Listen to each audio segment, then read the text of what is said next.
Chapter 1. Doomsday Gluttonous Soul. The Doomsday Gluttonous Soul system has identified a suitable host. Would the host like to bind with it? Selecting yes grants 24 hours of life force, 9,999 emotional points, and a zombie crystal core. Selecting no results in continued demise. What in the world? Lin Shengsheng mumbled, disoriented.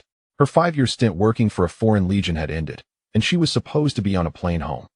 Facing a life-or-death situation, Lin Shengsheng unhesitatingly chose yes. Doomsday Gluttonous Soul system is integrating. The Doomsday world is of advanced difficulty. Greetings, host. I am Fan, your essential, conscientious psychic for travel and mayhem.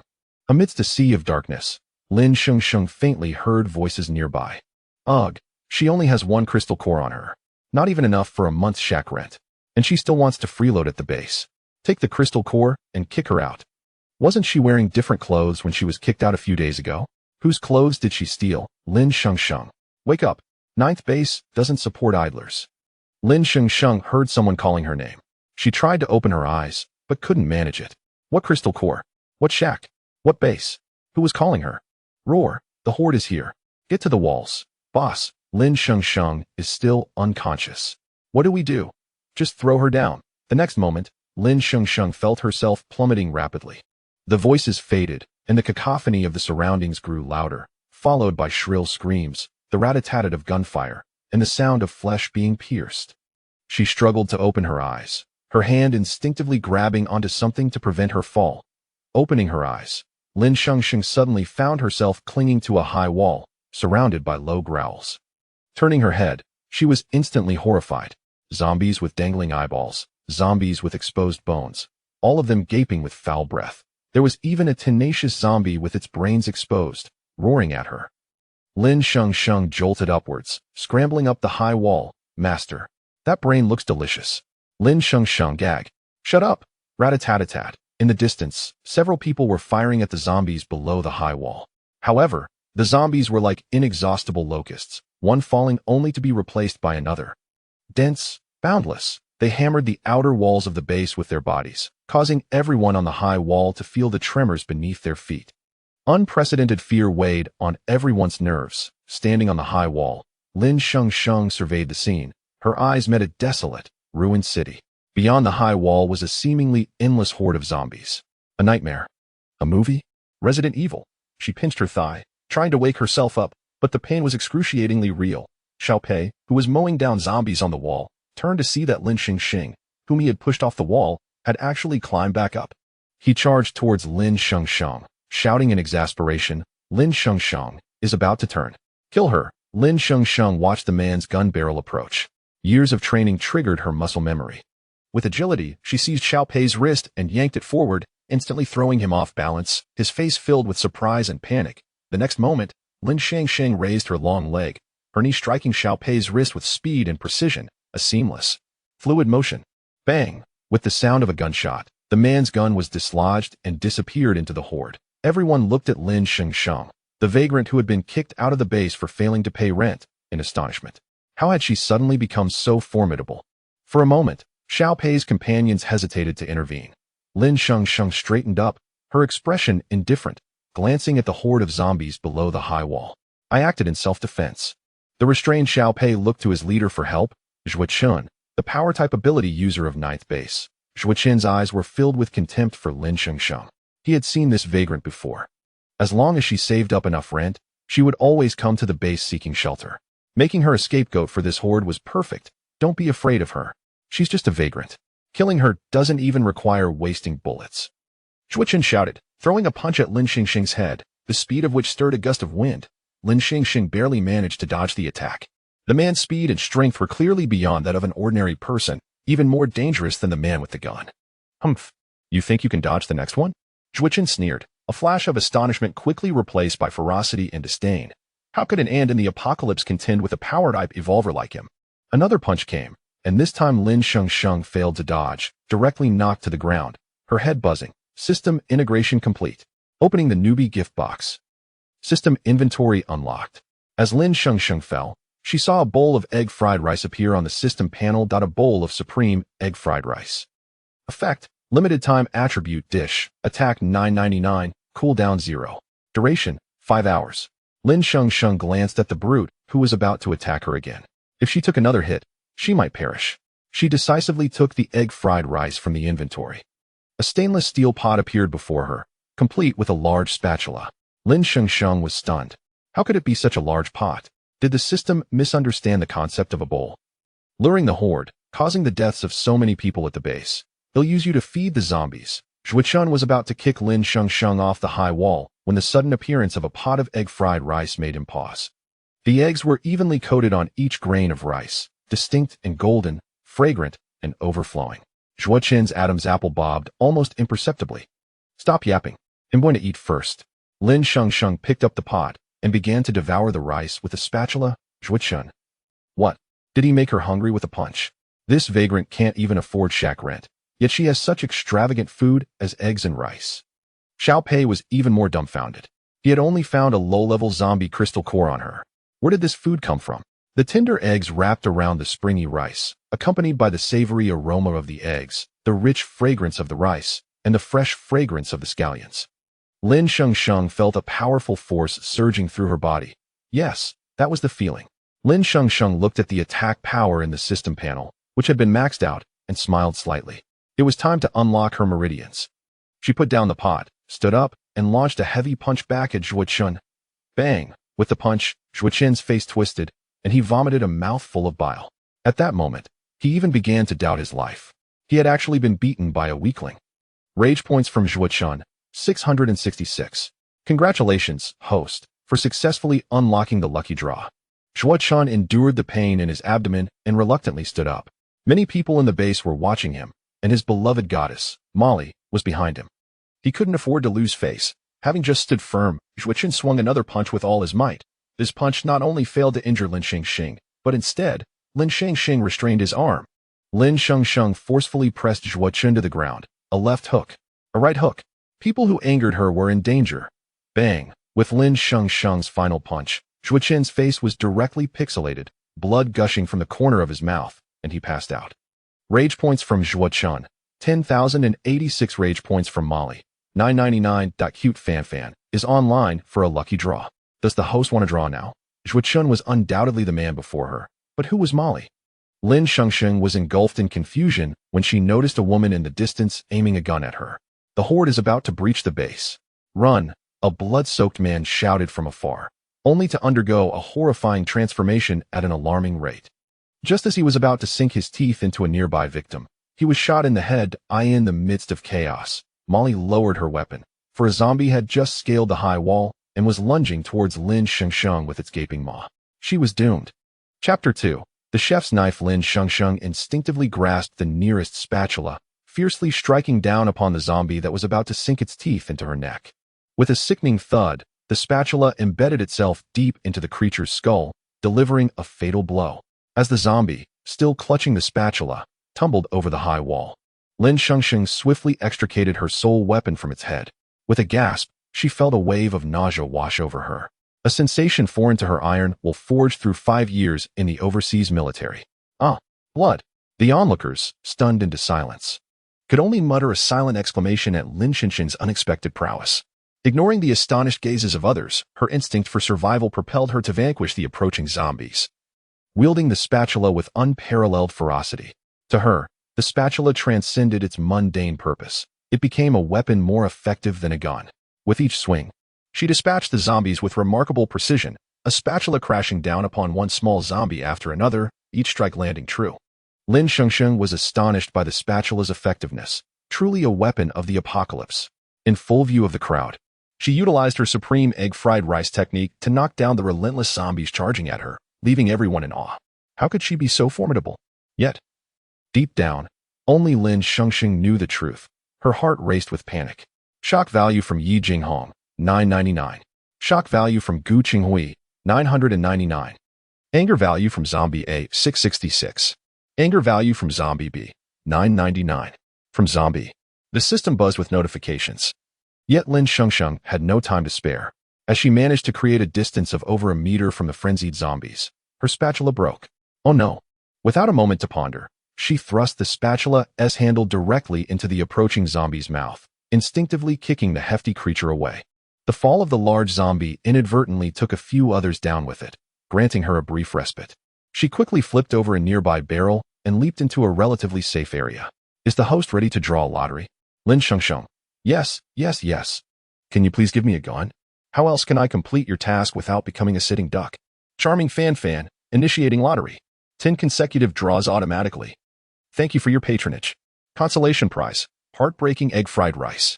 Thank you for your patronage. Consolation prize, heartbreaking egg fried rice. Congratulations. You have won a chef's knife. Skill Butcher's Art activated. Current level, Butcher's Art LV1. Would you like to allocate skill points? You currently possess 111 emotional points available for skill point exchange. Would you like to redeem? Lin Shengsheng was momentarily taken aback. After 9 futile attempts at gratitude, she finally received something. She picked up the knife from her inventory and glanced enviously at the guns in others' hands. But the system paid no heed to her desire for firearms. Fine, a kitchen knife is still a knife. It's at least sturdier and sharper than the spatula. Redeem. Max it out. Exchanged 111 skill points. Allocated 100 skill points. Remaining skill points, 11. Butcher's Art LV 100. Automatic upgrade. Butcher's Art, Mastery 1. In an instant, a torrent of information flooded Lin Shengsheng's mind. She realized with clarity how to wield the knife effectively. Nearly all knives are instruments of death, yet the chef's knife embodies the Taoist philosophy of nurturing life, flowing with nature, embracing passivity. Only then can the most ordinary tasks be accomplished with finesse. The knife's sharpness is not in its edge, but in the skill of the wielder. The chef's knife is the simplest of blades, yet it is the most perfect. Upon hearing the system's revelation, Lin Shengsheng felt a tinge of guilt at the thought of using the chef's knife to slay zombies. But there was no time for such thoughts now. Bang! A gunshot rang out, and the previously unconscious Zhuochun, waking abruptly, fired a shot directly at Lin Shengsheng. In a split second, she raised her chef's knife to deflect the bullet. Clang! The bullet ricocheted off, exploding the head of a nearby zombie. Zhuochun's eyes widened in disbelief. She had deflected a bullet with a knife? After a fierce battle, the zombies atop the wall were cleared by approaching teams, temporarily restoring a sense of safety. Yu Jingong and Gu Chengwei, part of the support team, hurried over. Witnessing Lin Shengsheng's astonishing feat of blocking a bullet with a knife, leaving them equally astounded. Zhuochun, what's going on? If you have issues with her, discuss it after the horde passes. Zhuochun cast a venomous glance at Lin Shengsheng. Gu Chengwei, you best rein in your compassion. Besides, as a member of the first base, you have no authority over matters of the ninth base. She was expelled for failing to pay rent and, in revenge, brought the horde upon us, endangering our base. She deserves to die. Gu Chengwei turned to Lin Shengsheng, seemingly awaiting her explanation. Yet, Lin Shengsheng said nothing. Her brow furrowed as she gripped the knife tightly, wary of everyone around her. Suddenly, the crowd on the wall began to stir, their fearful expressions transforming into hope as some began to cheer, arms raised high. Reinforcements from the first base had arrived. How wonderful! It was said that my idol, Xia Tingchuan, was leading the charge. Xia Tingchuan, the top 10 combatant of the first base, an electric ability evolver? Yes, that's him. Following Gu Chenghui's gaze, Lin Shengsheng looked towards the wall's edge, where 2 armored vehicles approached. Bang! Rat-a-tat-tat. Accompanied by the explosive sounds of artillery, several machine guns unleashed a barrage, mowing down countless zombies and invigorating the morale of those atop the wall. Task in progress. Eliminate 1,000 low-level zombies. Eliminate 1 high-level zombie. Completion rewards. 12 hours of life extension. Failure results in immediate death. Lin Shengsheng. Was he the task just to survive the horde? Why must I personally deliver a head? Special reminder. Remaining lifetime. 10 hours. Please complete the task promptly. The beautiful zombie king in the distance beckons you. Brave youth, hurry and create miracles. Lin Shengsheng. How dare you tease me? I'm fighting for my life. And you're still in the mood to sing. Not even a gun to spare? You cannot insult the system. Fan is adorable. Deducting 8 hours of life as a warning. Special reminder. Remaining lifetime, 1 hour 55 minutes. Please complete the task promptly.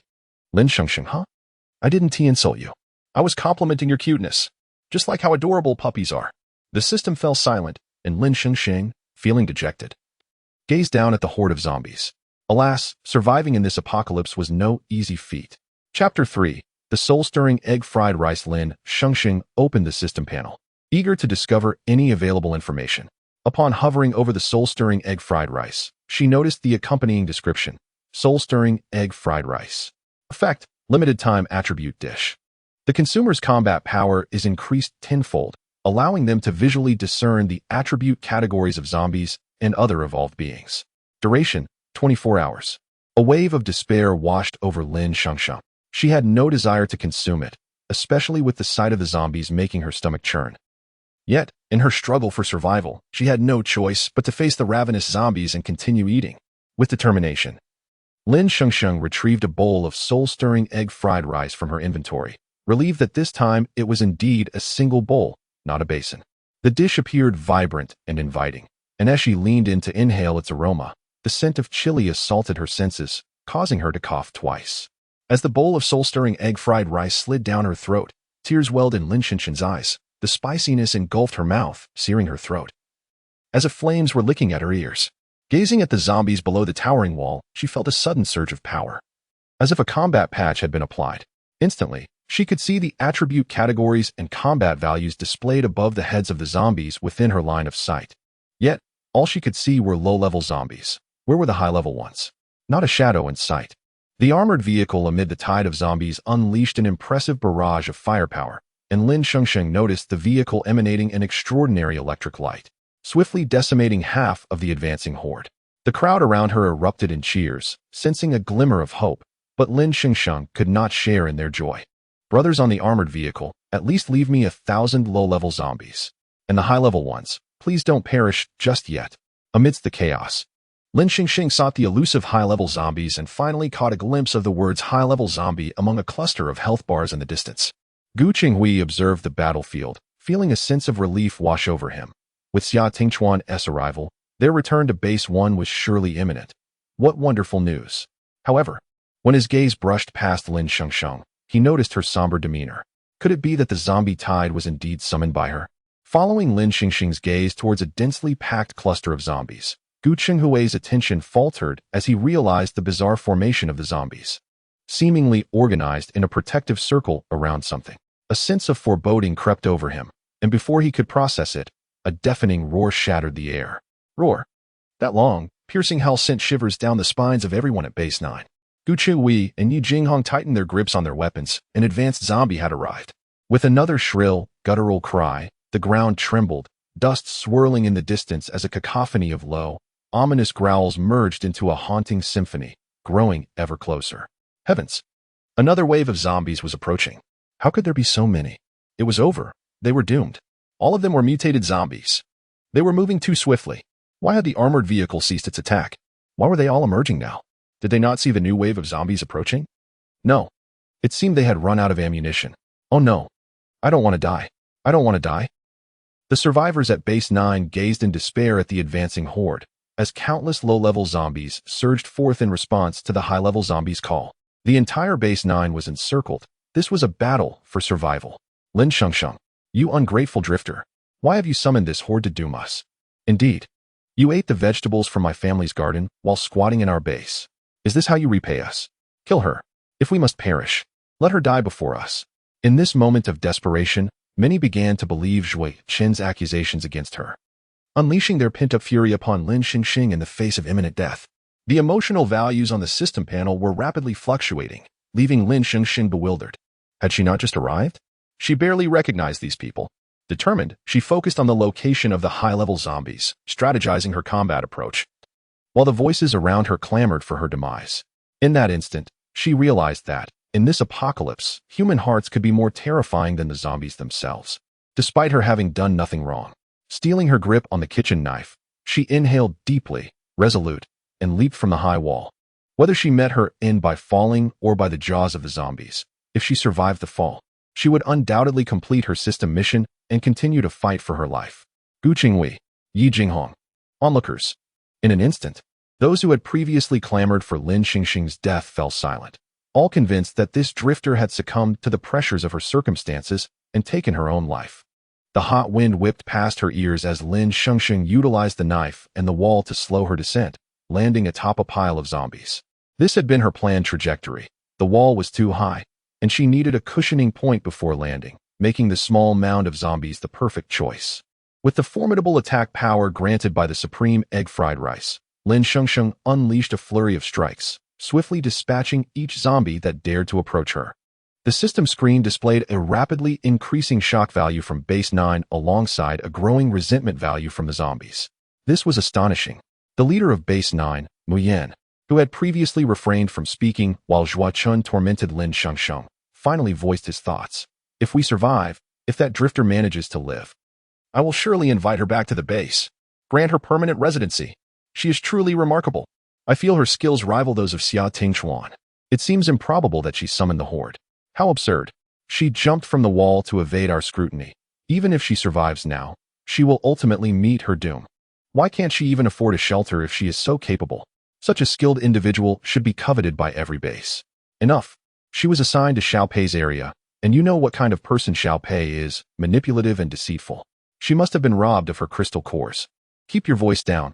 Don't let them hear you. Xiao Pei is one of Zhuo Qin's people. We cannot afford to provoke them. What does it matter? We are all doomed anyway. I will speak my mind.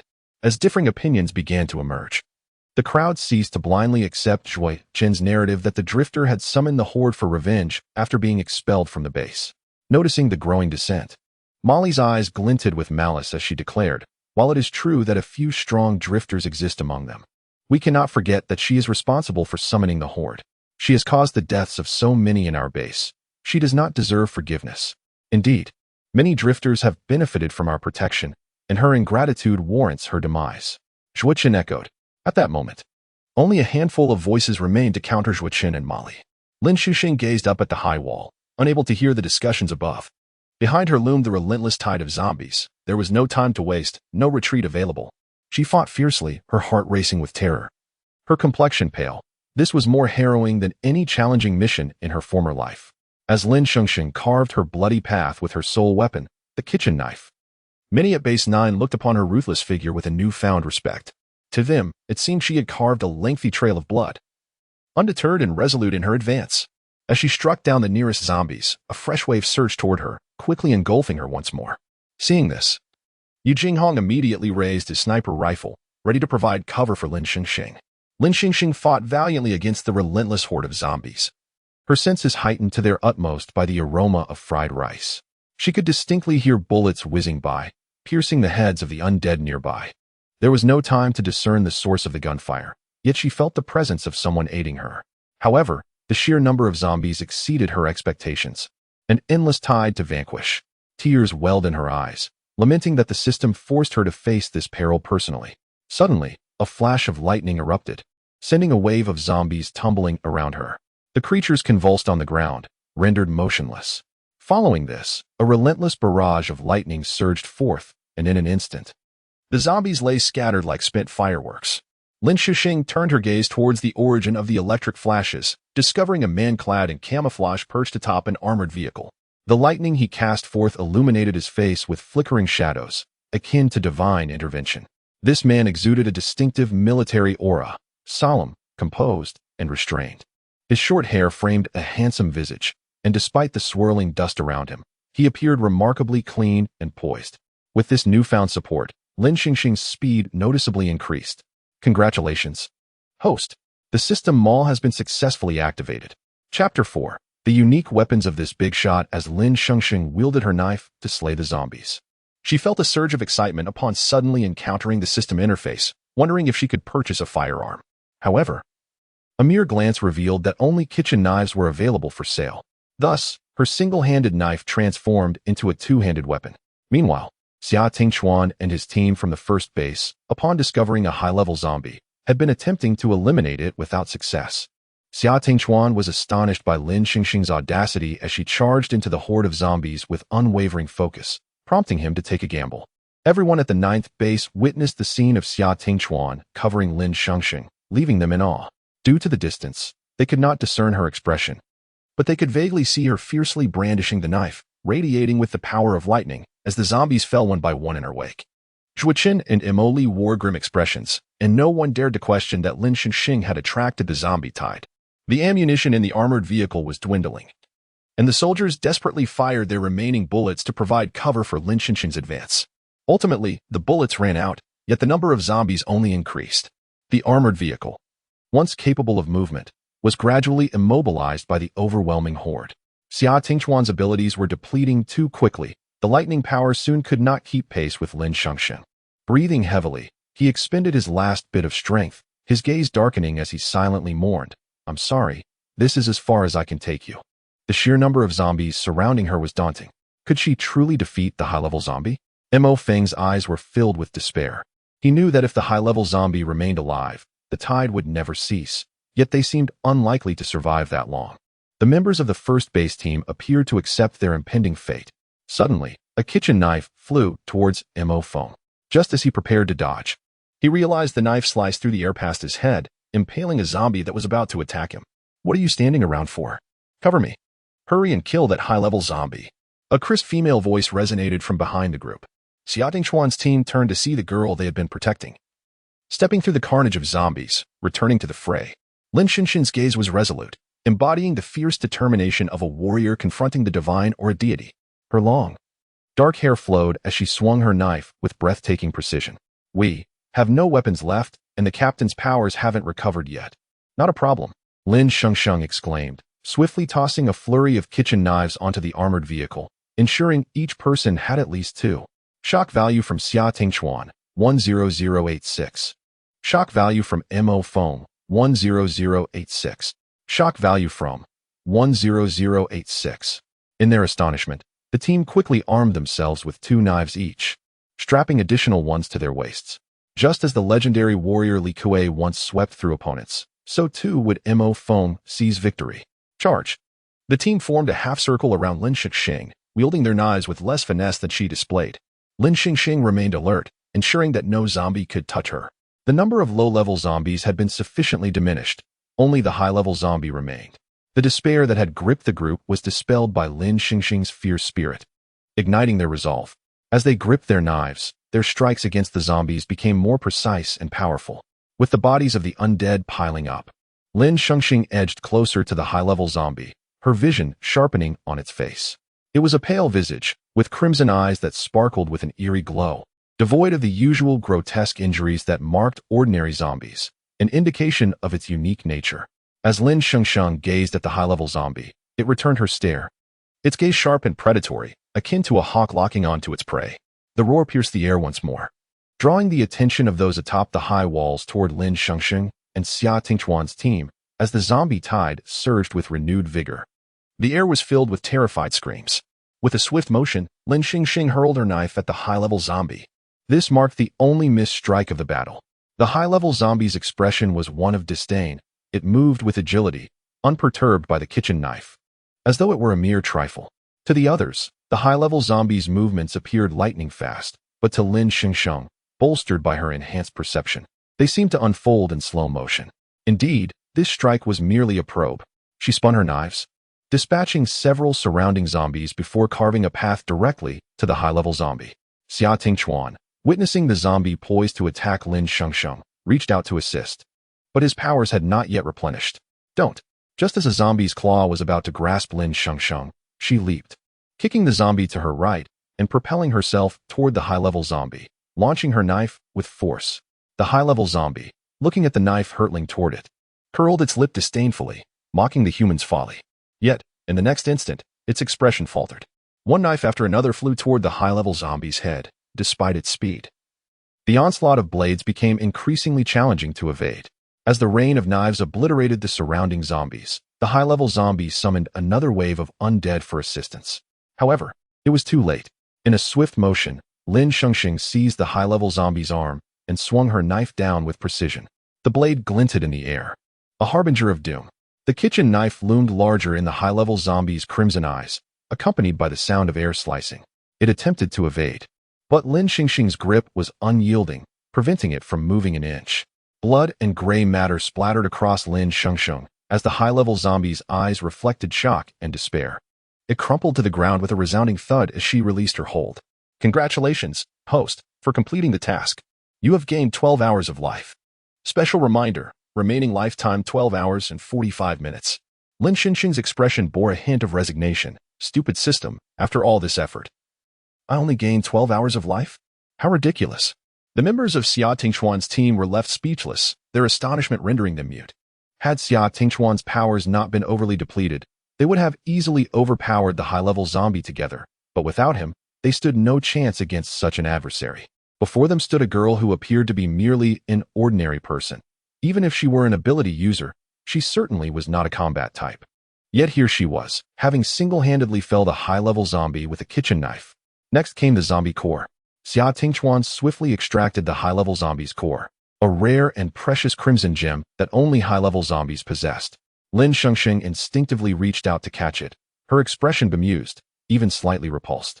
What am I supposed to do with this? Keep it as a memento? It's quite disgusting. Much later, when she realized that the core served as currency in this apocalyptic world, she lamented not having gathered more from the fallen zombies. As Xia Tingchuan's powers gradually replenished, the lightning surged once more, and together, the team began to eliminate the encroaching horde. With the high-level zombies' control broken, the low-level zombies' relentless aggression dissipated, their movements slowing significantly. Before long, Xia Tingchuan's team had cleared a substantial portion of the zombies, while the cleanup on the other side of the 9th base's high walls hastened as well. This is a brutal battle. Base 9 has suffered heavy casualties, yet the survivors steadfastly defend their homeland. When they witnessed Lin Shengsheng and Xia Tingchuan's team return, bloody yet resolute, a myriad of complex emotions flickered in their eyes: shock, admiration, and wariness. Above all, there was a profound sense of relief at having survived. Cheers intertwined with cries, creating a cacophony of sound. Congratulations, host, on completing the task. You have gained 12 hours of life. Special notice: remaining lifetime is 23 hours and 15 minutes. Task in progress. Please introduce yourself to the Zombie King and ascertain his name. Target location has been dispatched, with a task duration of 24 hours. Successful completion rewards an additional 24 hours of life, while failure results in immediate death. Lin Shengsheng turned to glance at the target's location. What on earth? This dog of a system has a rather humorous way of putting things. What does it mean to introduce myself? Am I to engage in a romantic liaison with the Zombie King? Or perhaps serve as his reserve food supply? Chapter 5. What abilities does she possess? Captain. The horde has not completely dispersed. The base's entrance is blocked by the corpses of zombies, making our entry impossible. Mo Feng reported to Xia Tingchuan, struggling to steady his breath after an exhausting battle. A glance at Lin Shengsheng revealed her calm demeanor, which belied the chaos they had just endured. The team took turns attacking the remaining zombies, awaiting further instructions from Xia Tingchuan. He surveyed the armored vehicle encircled by a group of zombies in the distance and turned to the team's sniper. Do we have any bullets left? The sniper shook his head. At that moment, a rope ladder was swiftly lowered from the high wall, and a team led by Zhuo Qin was rapidly deploying. To everyone's astonishment, he was carrying an enormous sniper rifle, drawing all eyes to him. Lin Shengsheng followed the awed gazes of Xia Tingchuan's team, spotting the legendary Anzio sniper rifle in Zhuo Qin's hands. Weighing several dozen pounds, this beast of a weapon could effortlessly penetrate tank armor, boasting extraordinary power that rendered even the Barrett a mere child's toy in comparison. Lin Shengsheng couldn't help but think it was a waste for the 9th base to possess such a formidable weapon and not utilize it in their recent encounter with the horde. It would later become clear that it wasn't a matter of choice. No one was capable of wielding it. Zhuo Qin approached Xia Tingchuan, setting the massive sniper rifle down. Captain Xia, the leader of the shepherds sent me with this. You may find it useful. Xia Tingchuan nodded and looked towards his team sniper. However, the sniper hesitated. I've never used an Anzio before. Let me give it a try. Zhuo Qin, sensing his impatience, retorted with an air of arrogance. Isn't the first base teeming with talent? How is it that no one can operate this rifle? There are only 3 bullets left. If you waste them, this sniper will be worthless. His words left Xia Tingchuan's sniper feeling overwhelmed, while Mo Feng stepped forward, displeased. Let your team handle it. Zhuo Qin's team exchanged glances. They knew no one at the 9th base could master the beast of a sniper. Zhuo Qin, filled with fury, was ready to confront Mo Feng, questioning the audacity of this child to speak up. I'll do it. 1 bullet will suffice. Lin Shengsheng, already harboring animosity towards Zhuo Qin, was further incensed by his dismissive attitude towards Xia Tingchuan's team. What arrogance! Now that the horde was gone, he emerged to throw around his weight. She stepped in front of Xia Tingchuan's sniper, adjusted the rifle's position, and crouched down, the formidable weapon contrasting starkly against her petite frame. The surrounding onlookers were taken aback, as those unfamiliar with sniping thought her slender figure could be easily overwhelmed by the rifle's recoil. Yet, some ex-soldiers recognized her stance as remarkably professional. As Lin Shengsheng focused on the scope, she instinctively calculated wind speed and humidity. With zombies approaching, Zhuochun and his team charged ahead of Xia Tingchuan's group. Lin Shengsheng cast a contemptuous glance at Zhuochun, noting his eagerness to rush forward without a care for danger. She gently squeezed the trigger. Whoosh! The powerful round surged through the air. In the next moment, Zhuochun felt the rush of air as the bullet grazed past his ear, leaving a burning sensation in its wake. Boom! The largest cluster of zombies exploded in the distance. Zhuochun stared, heart racing, at the chaos ignited by the sniper rifle. Had he shifted even slightly to the left, it would have been his head that exploded rather than the horde. After completing the final sweep, the group ascended the rope ladder. With nowhere else to go, Lin Shengsheng accepted Xia Tingchuan's invitation and entered the 9th base alongside them. On the high wall, Mo Li observed Lin Shengsheng's ascent and exchanged glances with Zhuochun, only to be surprised when he shook his head. Mo Li felt a twinge of displeasure at Zhuochun's uncharacteristic hesitance, unaware that he had just narrowly escaped death. All eyes at the 9th base turned towards Xia Tingchuan and Lin Shengsheng, their expressions a mix of complexity. Yi Jinghong and Gu Chenghui approached Xia Tingchuan, exchanging fist bumps and silent camaraderie, their smiles conveying gratitude for their survival. As Lin Shengsheng entered the 9th base, she took in the unfamiliar surroundings. The base was modest, with densely packed living quarters. The northern section featured rows of 2-story houses, while makeshift shanties lined the periphery. In the distance, a few plots of farmland were visible, though they appeared barren. The base was fortified with high walls, and scattered zombie corpses littered the streets, remnants of the recent horde attack. A young boy knelt before a deceased elder, weeping inconsolably, while a mother clutched her child, her cries heart-wrenching. Lin Shengsheng's heart tightened at the sight, and she turned away, recognizing the stark reality of their circumstances, though it felt surreal. Attention all personnel, please gather at Rainbow Square. Attention all personnel, please gather at Rainbow Square. Several men sprinted through the base, relaying the message. Lin Shengsheng, puzzled, looked towards the direction of the crowd, prompting Xia Tingchuan to explain, after the horde. We need everyone to assemble at the square to check for infections. Lin Shengsheng relaxed her furrowed brow and nodded in understanding. Hello, I'm Xia Tingchuan. From the 1st base. Thank you for saving us. His sincere gratitude was accompanied by a polite smile that radiated maturity and composure, creating a warm atmosphere that seemed to dispel the shadows around them. I'm Lin Shengsheng. No need to thank me. Without your cover, I'm not sure I would have survived. Lin Shengsheng. What a beautiful name. Gu Chenghui chimed in, eager to express his admiration. Hello, I'm Gu Chenghui. And this is Yi Jinghong. When you jumped down from the wall, we followed you to snipe the zombies. I hope we were of help. Realizing it was them, Lin Shengsheng felt a flicker of warmth in her heart. Thank you. Mo Feng also wished to speak with Lin Shengsheng, but his face flushed unexpectedly, rendering him speechless. So he quietly lingered at the back. Lin Shengsheng, you're impressive. You must not be a drifter. Bases would fight to recruit someone like you. Where do you come from? Gu Chenghui asked, unabashedly curious. Lin Shengsheng paused for a moment. She had traversed here without a solid explanation and suddenly recalled Zhuochun's earlier address to her. I'm a drifter. What? Gu Chenghui exclaimed incredulously. You've had it tough, then. As Lin Shengsheng nonchalantly identified herself as a drifter, the gazes of Xia Tingchuan's team grew increasingly fervent. Surviving as a drifter in this harsh world was a monumental challenge. They often lacked shelter, endured hunger, and couldn't find a peaceful night's sleep. Though summer was manageable, the brutal winter would bring unimaginable hardships. The goddess had honed her formidable skills through countless unseen trials. Xia Tingchuan's gaze towards Lin Shengsheng softened with a hint of pity. She continued to converse with Gu Chenghui as the group made their way to Rainbow Square. That girl must be an evolved one. Did you see that? She dispatched a zombie with a single shot. Zhuochun's expression soured at the notion of her being a strength-type evolved being, as his own combat prowess was far from extraordinary. No. You must pay attention to the details. Did you not notice that she bore no backpack, yet miraculously produced a large pot of fried rice and a kitchen knife? She must be a rare spatial-type evolver. Molly, the spatial-type evolver, appeared distressed. Her space was limited, and she relied on others for protection when venturing out. You are all mistaken. I witnessed her seize a high-level zombie with her bare hands through an 8-fold magnification. Her combat maneuvers were exquisite, evading the zombie's grasp effortlessly. She must be a wind-type evolver, exceedingly agile. You all have valid points. However, I suspect she is one of the rare life-type evolvers. I ask you, who among you has eaten in these apocalyptic years, let alone fried rice? Upon mentioning food, silence enveloped the crowd. Following a round of assessments, The already scant survivors at Base 9 dwindled further, with some unable to exchange even a few final words with their families before being executed by the enforcers. Such scenes have become all too familiar in this desolate world. Only Lin Shengsheng, perceived by many as cold and ruthless, felt her heart tremble with each gunshot. The once light-hearted atmosphere of Rainbow Square grew heavy with despair. Some mourned deeply, others stared numbly at the swiftly removed corpses, while some bowed their heads in exhaustion. This battle has been arduous for everyone.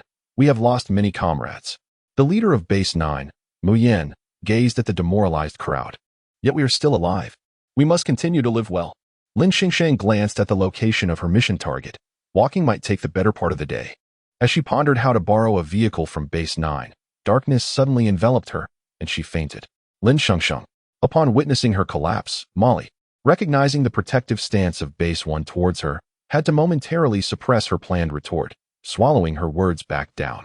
Chapter 6. The silent night of doom. When Lin Shengsheng opened her eyes again, she found herself in a simply furnished room. A bed, a table, and a stool comprised the entirety of the decor. At the head of the bed lay a clean camouflage short-sleeve shirt, and the towel covering her carried a scent reminiscent of sunshine. Such an environment was exceedingly rare in the apocalypse. Lin Shengsheng recalled the events leading to her fainting. In her hazy memory, it seemed that Xia Tingchuan and the others had brought her here. She changed into the clean clothes and approached the window. Outside lay an expanse of darkness. A glance at the system panel revealed the time, 11:55 p.m. She had been unconscious for such an extended period. Host, you are awake. Friendly reminder. Please refrain from consuming 2 types of similar food dishes within 24 hours. Otherwise, your body will be unable to withstand entering a comatose state. For instance, the supreme fried rice and the soul-stirring fried rice. Why didn't you mention this sooner? Apart from fried rice, you haven't offered me anything else. Lin Shengsheng examined the character's combat power on the system panel. Her attack value had plummeted from 999 to 50, and this 50 was the result of a 10-fold enhancement from the soul-stirring fried rice. She reminisced about her past prowess during her time working with the Overseas Legion, where she could easily take down 10 burly men single-handedly. Now, her skills had been reduced to that of a mere level 5 in this apocalyptic world. Just how terrifying was this world? Having been preoccupied with slaying zombies throughout the day, Lin Shengsheng had not had the opportunity to thoroughly explore the system. Now, upon closer inspection, she discovered that she had experienced a horde of zombies and accumulated several 100,000 emotional points, with contributions even coming from the zombies themselves. Sufficient for her to draw several hundred rewards. After acquiring numerous servings of soul-stirring fried rice, Lin Shengsheng had lost interest in spending emotional points and finally received a new item through the lottery. Congratulations on winning. A bowl of all-encompassing nourishing soup. All-encompassing nourishing soup. Effect: limited time attribute dish, potent healing item, high-level recovery. Consume a bowl to fully revive. Upon hearing the last line, Lin Shengsheng recalled her fainting after consuming double portions of fried rice earlier that day and immediately inquired about the soup side effects. Don't ask me, just know there are none. Foodie reminder: while the soup is delightful, do not indulge excessively. Hehe. This dog system certainly had its issues. After acquiring the new dish, the soul-stirring fried rice was added to the system's marketplace, available for a mere 666 emotional points. The supreme fried rice from the starter package also appeared in the marketplace, but its price was steep, 100,000 emotional points. Perhaps powerful enhancements came at a high cost. Lin Shengsheng glanced at her emotional points balance and decided to purchase a bowl of supreme fried rice for emergencies, converting the remaining emotional points into skill points to elevate her culinary skills to new heights. Host, please be aware of the task time. Just as the weary Lin Shengsheng was about to close her eyes for a brief rest, the system's voice jolted her awake. Oh no. She still had to find the Zombie King. Lin Shengsheng checked the remaining task time. Only 5 hours left. To conserve electricity, Base 9 had no power supply for all buildings at night, and the streets were pitch dark. Fortunately, upon exiting, she realized that her current location was adjacent to Rainbow Square. Recalling the route she had taken earlier, she began walking towards the direction she had entered. Suddenly, a beam of light illuminated Lin Shengsheng's face. Shielding her eyes with her hand, she heard voices from the other side. Old Wang, don't shoot. It's Lin Shengsheng, who saved our base.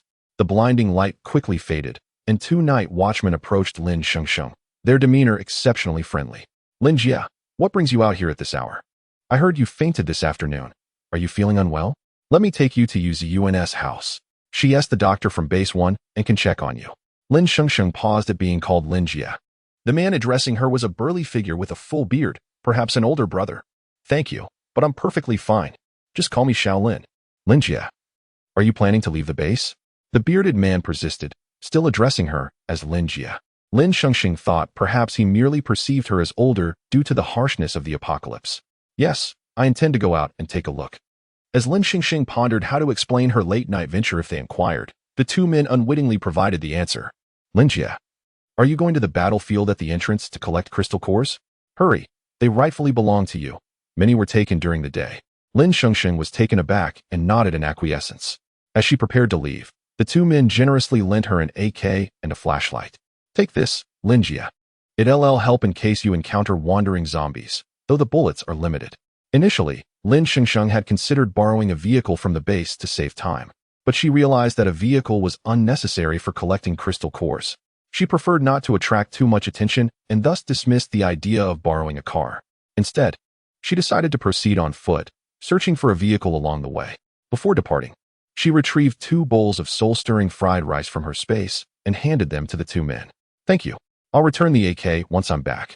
The 2 night watchmen were elated to receive the fried rice. Food held immense value in this apocalypse, and they had not tasted rice in years. This was no dream. The fried rice was still steaming. As they looked up at Lin Shengsheng, she had already dashed away without a backward glance.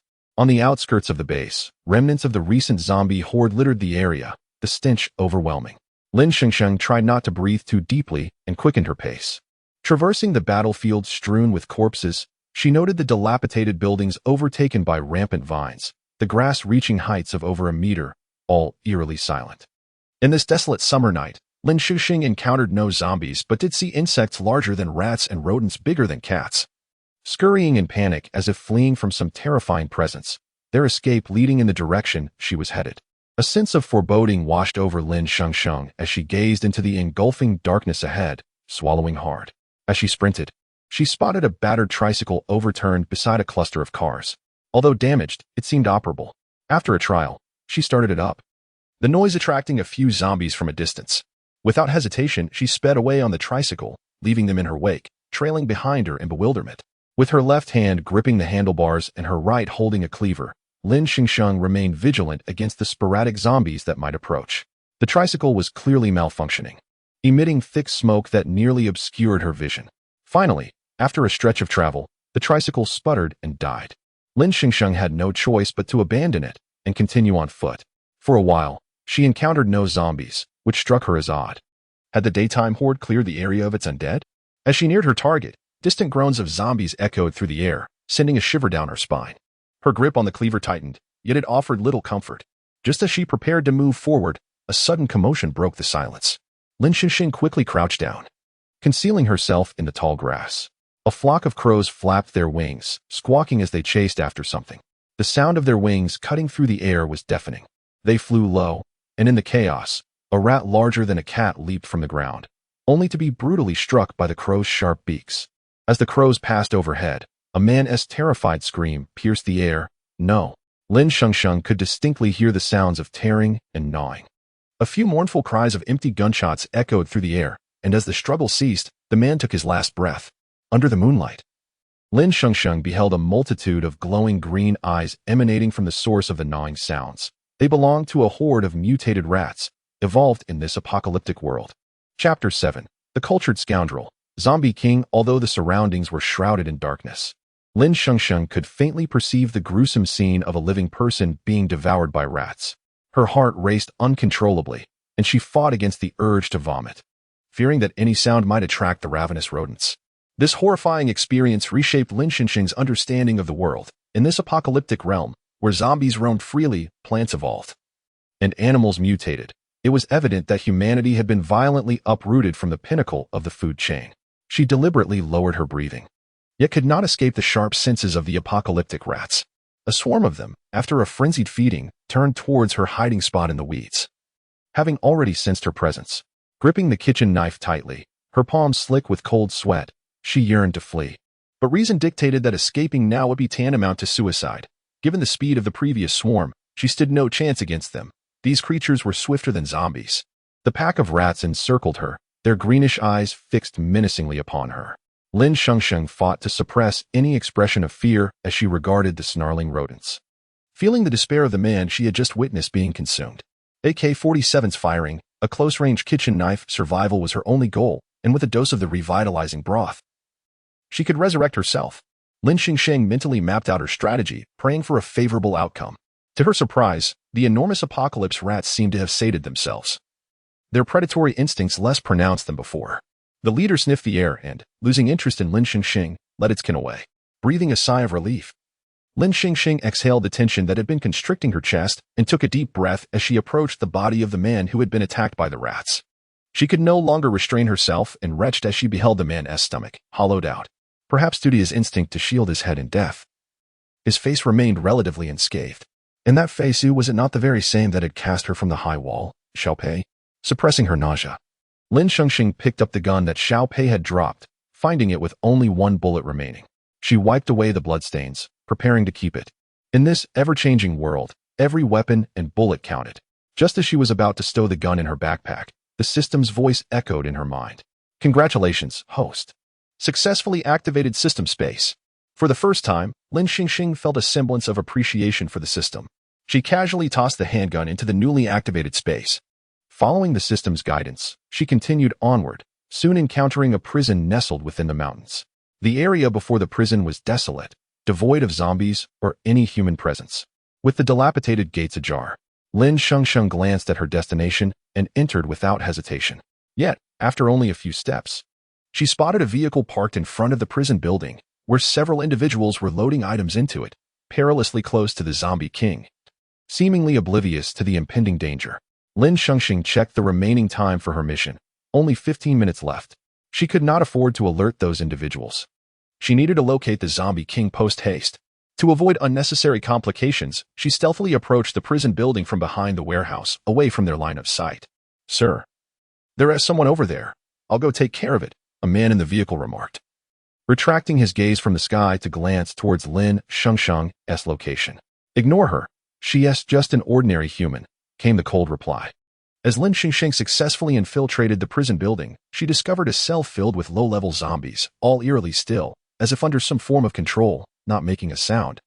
Even as she drew near, swallowing hard, she ascended to the second floor, only to find herself moving further away from her target. She paused in a corridor by the window, catching sight of the vehicle below, where they had finished loading their cargo and were preparing to depart. As the headlights illuminated the area, Lin Shengsheng clearly discerned the faces of the individuals in the vehicle. To her astonishment, they were not human. Although they bore no grotesque wounds typical of zombies, they were unmistakably undead, exhibiting an uncanny resemblance to living men. The small print on their combat power patches revealed they were all boss-level threats.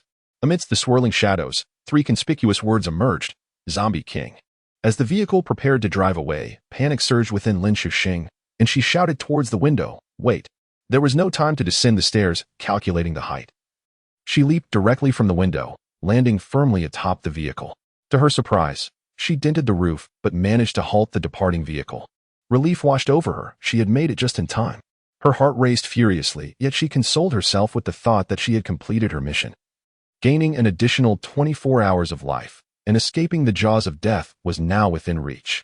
Using the momentum, she jumped off the roof and landed on the ground beside the vehicle, swiftly pulling open the door. Inside sat 7 men. No, male corpses, who stared back at her. The atmosphere crackling with tension.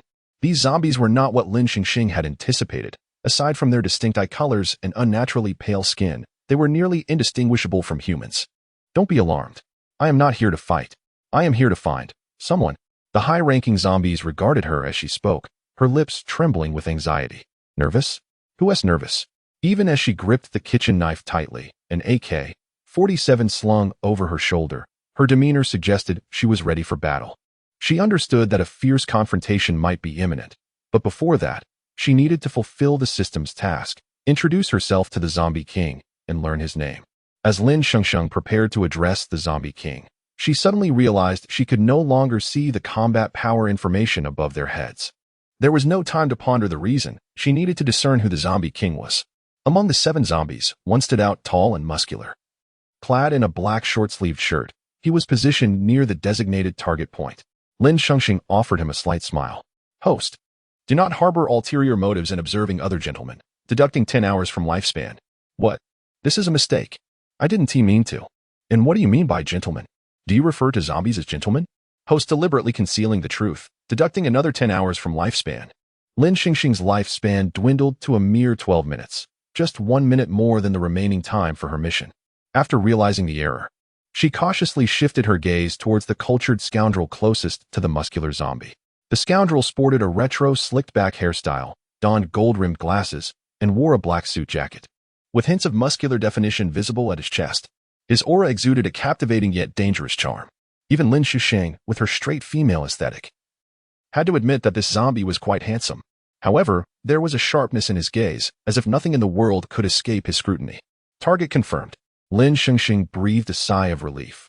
Thankfully, she had identified the correct individual.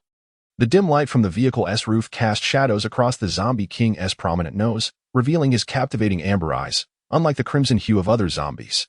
The bloodless corners of his lips curved upward, exuding a warmth that belied a chilling detachment, leaving him with an air of emotional aloofness.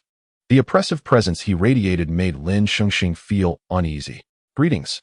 I am Lin Shengsheng, and it is a pleasure to meet you. Ever since humanity began to evolve in the apocalypse, numerous individuals endowed with extraordinary abilities have sought out Sun Nan, eager to offer their blood in exchange for his assistance. Foolish mortals, without exception, have been annihilated due to their insatiable greed. Sun Nan scrutinized Lin Shengsheng, convinced that the girl before him was merely an ordinary person. Her blood held no allure for him. In the spirit of reciprocity, might you share your name with me? Having completed half of her task, Lin Shengsheng took a step closer, seizing the opportunity before conflict ensued. However, regardless of what she uttered, Sun Nan remained silent. Could he possibly be mute? Lin Shengsheng felt a pang of urgency. Suddenly, she recalled that the system would provide name notifications when collecting emotional value, so she glanced at the system panel, yet found no emotional value amassed. Should she provoke him directly and engage in a fight? Reason vehemently countered in her mind, asserting that without the augmentation of her attack 999, confronting the zombie king would be tantamount to courting death. Unless absolutely necessary, there was no need for such recklessness. In a moment of desperation, she sought a solution. The muscular zombie glanced at Lin Shengsheng, and with a mere thought, she found herself inexplicably compelled to descend further. Remaining lifetime, countdown, 1 minute, 59 seconds. No, don't go. She watched helplessly as the zombie king's vehicle roared to life once more, striving desperately to break free from its restraints. Chapter 8. Successfully acquiring a boyfriend, Lin Shengsheng opened the car door once more and rushed inside. Xiaoxi was somewhat taken aback. This ordinary human had managed to break free from his mental control. To avoid being forcibly removed from the vehicle, she instinctively clutched tightly to the zombie king, inadvertently tearing the pocket of his suit. A brown wallet fell out, flipping open in free fall and landing right side up beside Lin Shengsheng. The system panel emitted an alarm, indicating that Lin Shengsheng had only 15 seconds of remaining life. Fortunately, she spotted an ID card within the wallet, the photo unmistakably belonging to the zombie king. The name inscribed read, Sun Nan. Task complete. Reward of 24 hours of lifetime. Remaining lifetime, 24 hours. Having narrowly escaped death, Lin Shengsheng slumped weakly in Sun Nan's car, feeling utterly exhausted from surviving in this apocalyptic world. System, can I choose to die on my own? The host can choose to die at any time. Soon, options appeared on the system panel. Yes, no. According to the system, Lin Shengsheng had perished in an air disaster in her own timeline, having died once. She still lacked the courage to take that step again. Thus, she resolved to continue facing this cruel world. Sir, shall I kill her? Xiaoxi inquired within his consciousness, seeking Sun Nan's opinion. Not necessary, Sun Nan replied indifferently. Yet, Lin Shengsheng was oblivious to their exchange. Xiaoxi's gaze was laced with astonishment. The master had never shown mercy towards humans. Xiaoxi's shock value, 999. As Lin Shengsheng pondered her escape, she suddenly noticed a peculiar emotional value appearing on the long unupdated system panel. Sun Nan leaned closer to her, reaching over to pick up the wallet from the ground. What do you seek from me? His deep, resonant voice caught her off guard. I don't wish to find you. The damn system is forcing me to. Before she could formulate a proper response, the system's voice echoed in her mind. Task activating. Engage the zombie king in conversation. Task duration, half an hour. Successful completion rewards 24 hours of lifetime. Failure results in immediate death. Lin Shengsheng exclaimed. Wait, didn't he just speak to me? The task begins now. Lin Shengsheng thought. If she responded directly, the zombie king might not continue the conversation. She needed to ask something in return. As she glanced at Sun Nan retrieving his wallet, she noticed a stack of hair ties on his left wrist, an odd adornment. Was he involved in selling hair ties? Suddenly, an idea struck her. Do you sell those hair ties? Mine just broke. The atmosphere fell eerily silent. This was the first time Sun Nan had received such an unusual response. He glanced at the hair ties on his wrist.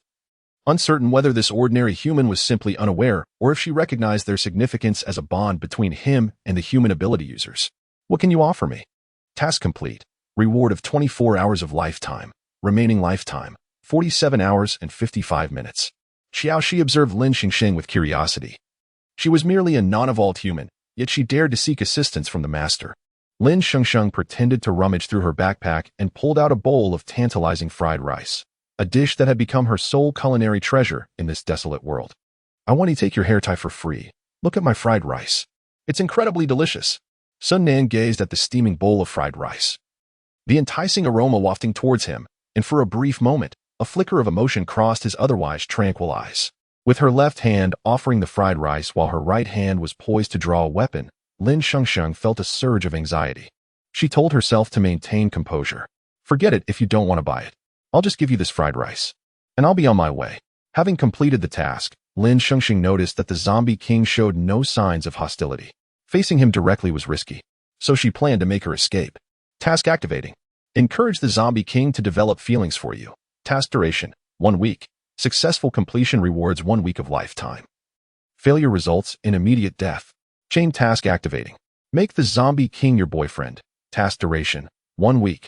Successful completion rewards 1 week of lifetime. Failure results in immediate death. What the hell, damn system, will it ever end? Even with a week's duration, she had less than 2 days of life left. After spending over 20 years single, now she was being thrust into a relationship with the zombie king. Lin Shengsheng awkwardly turned her head and mustered the courage of a social butterfly. How about you be my boyfriend? I can cook and I'm quite capable of protecting you.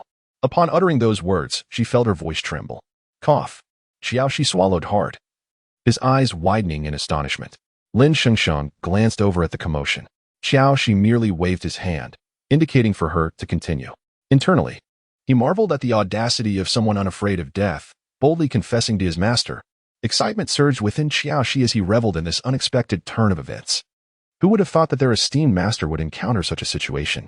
This brave girl, no matter how skilled she was. Could she truly surpass the zombie king Sun Nan?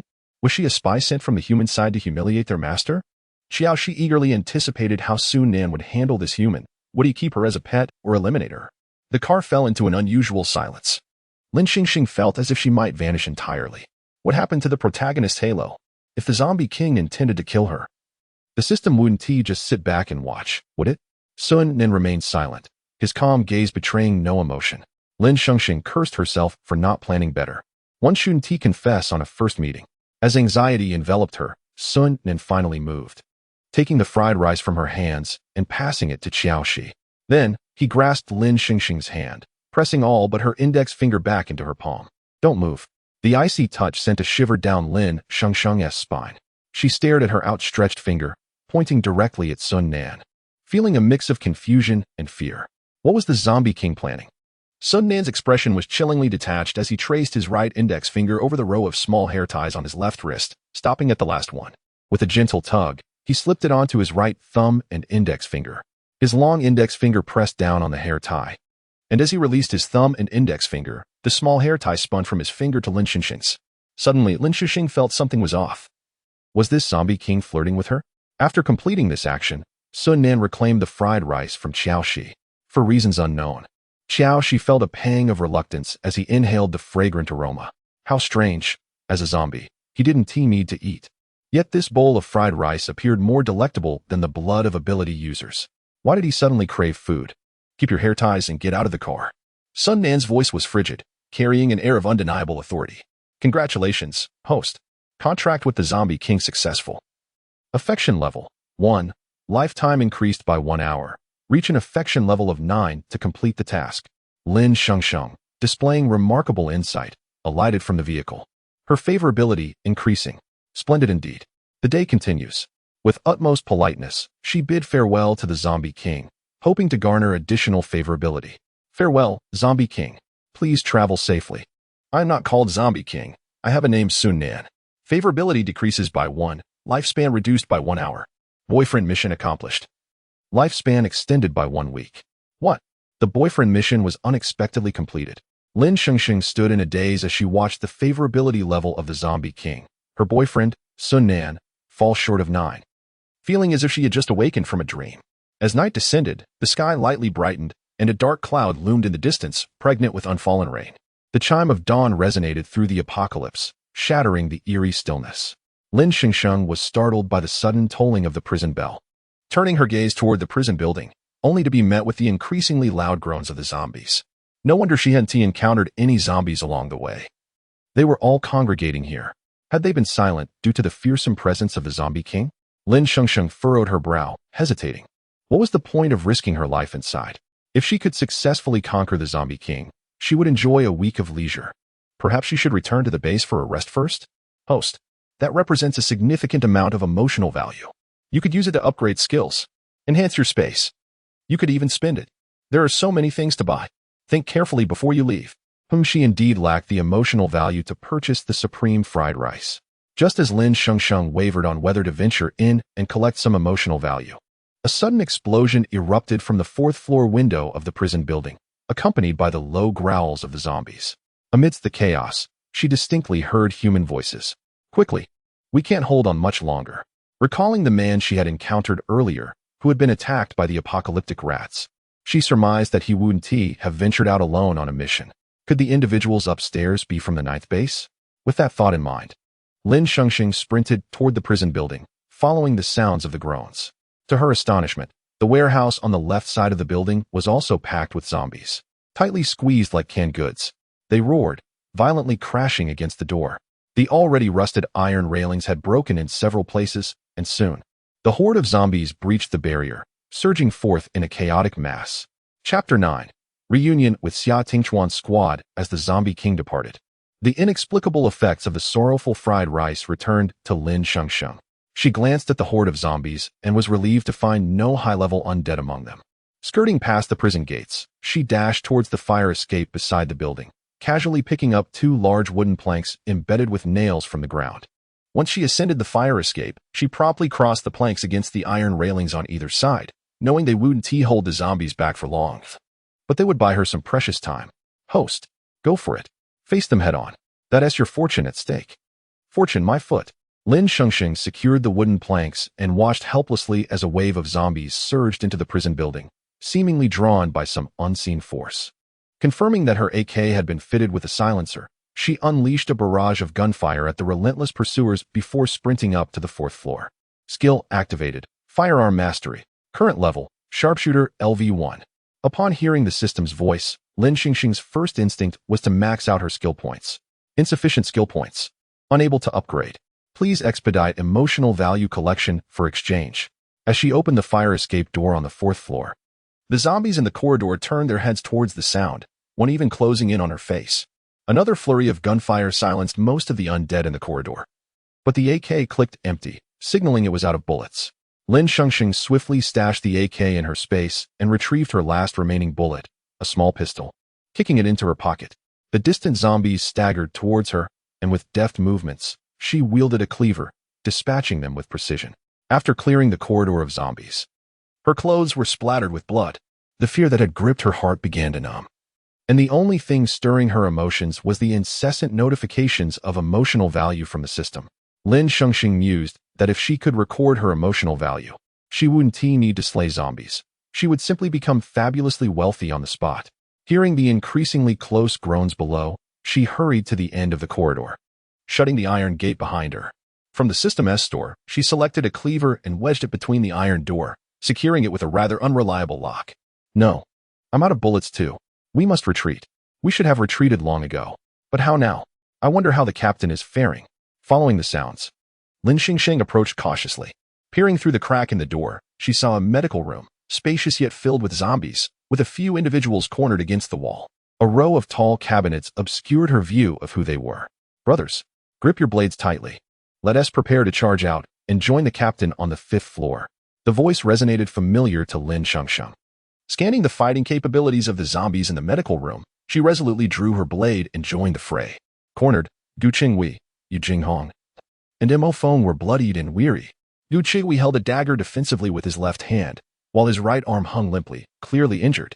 Initially, the trio managed to keep a safe distance from the encroaching zombies, but as their ammunition dwindled, that distance vanished, and the zombies closed in on them. Mo Feng fought fiercely, wielding the cleaver Lin Shengsheng had given him during the previous horde. The image of her tenacity in the face of danger fueled his resolve. He couldn't afford to surrender. He was still young, only 18, and had yet to experience love. He could not die. We will survive.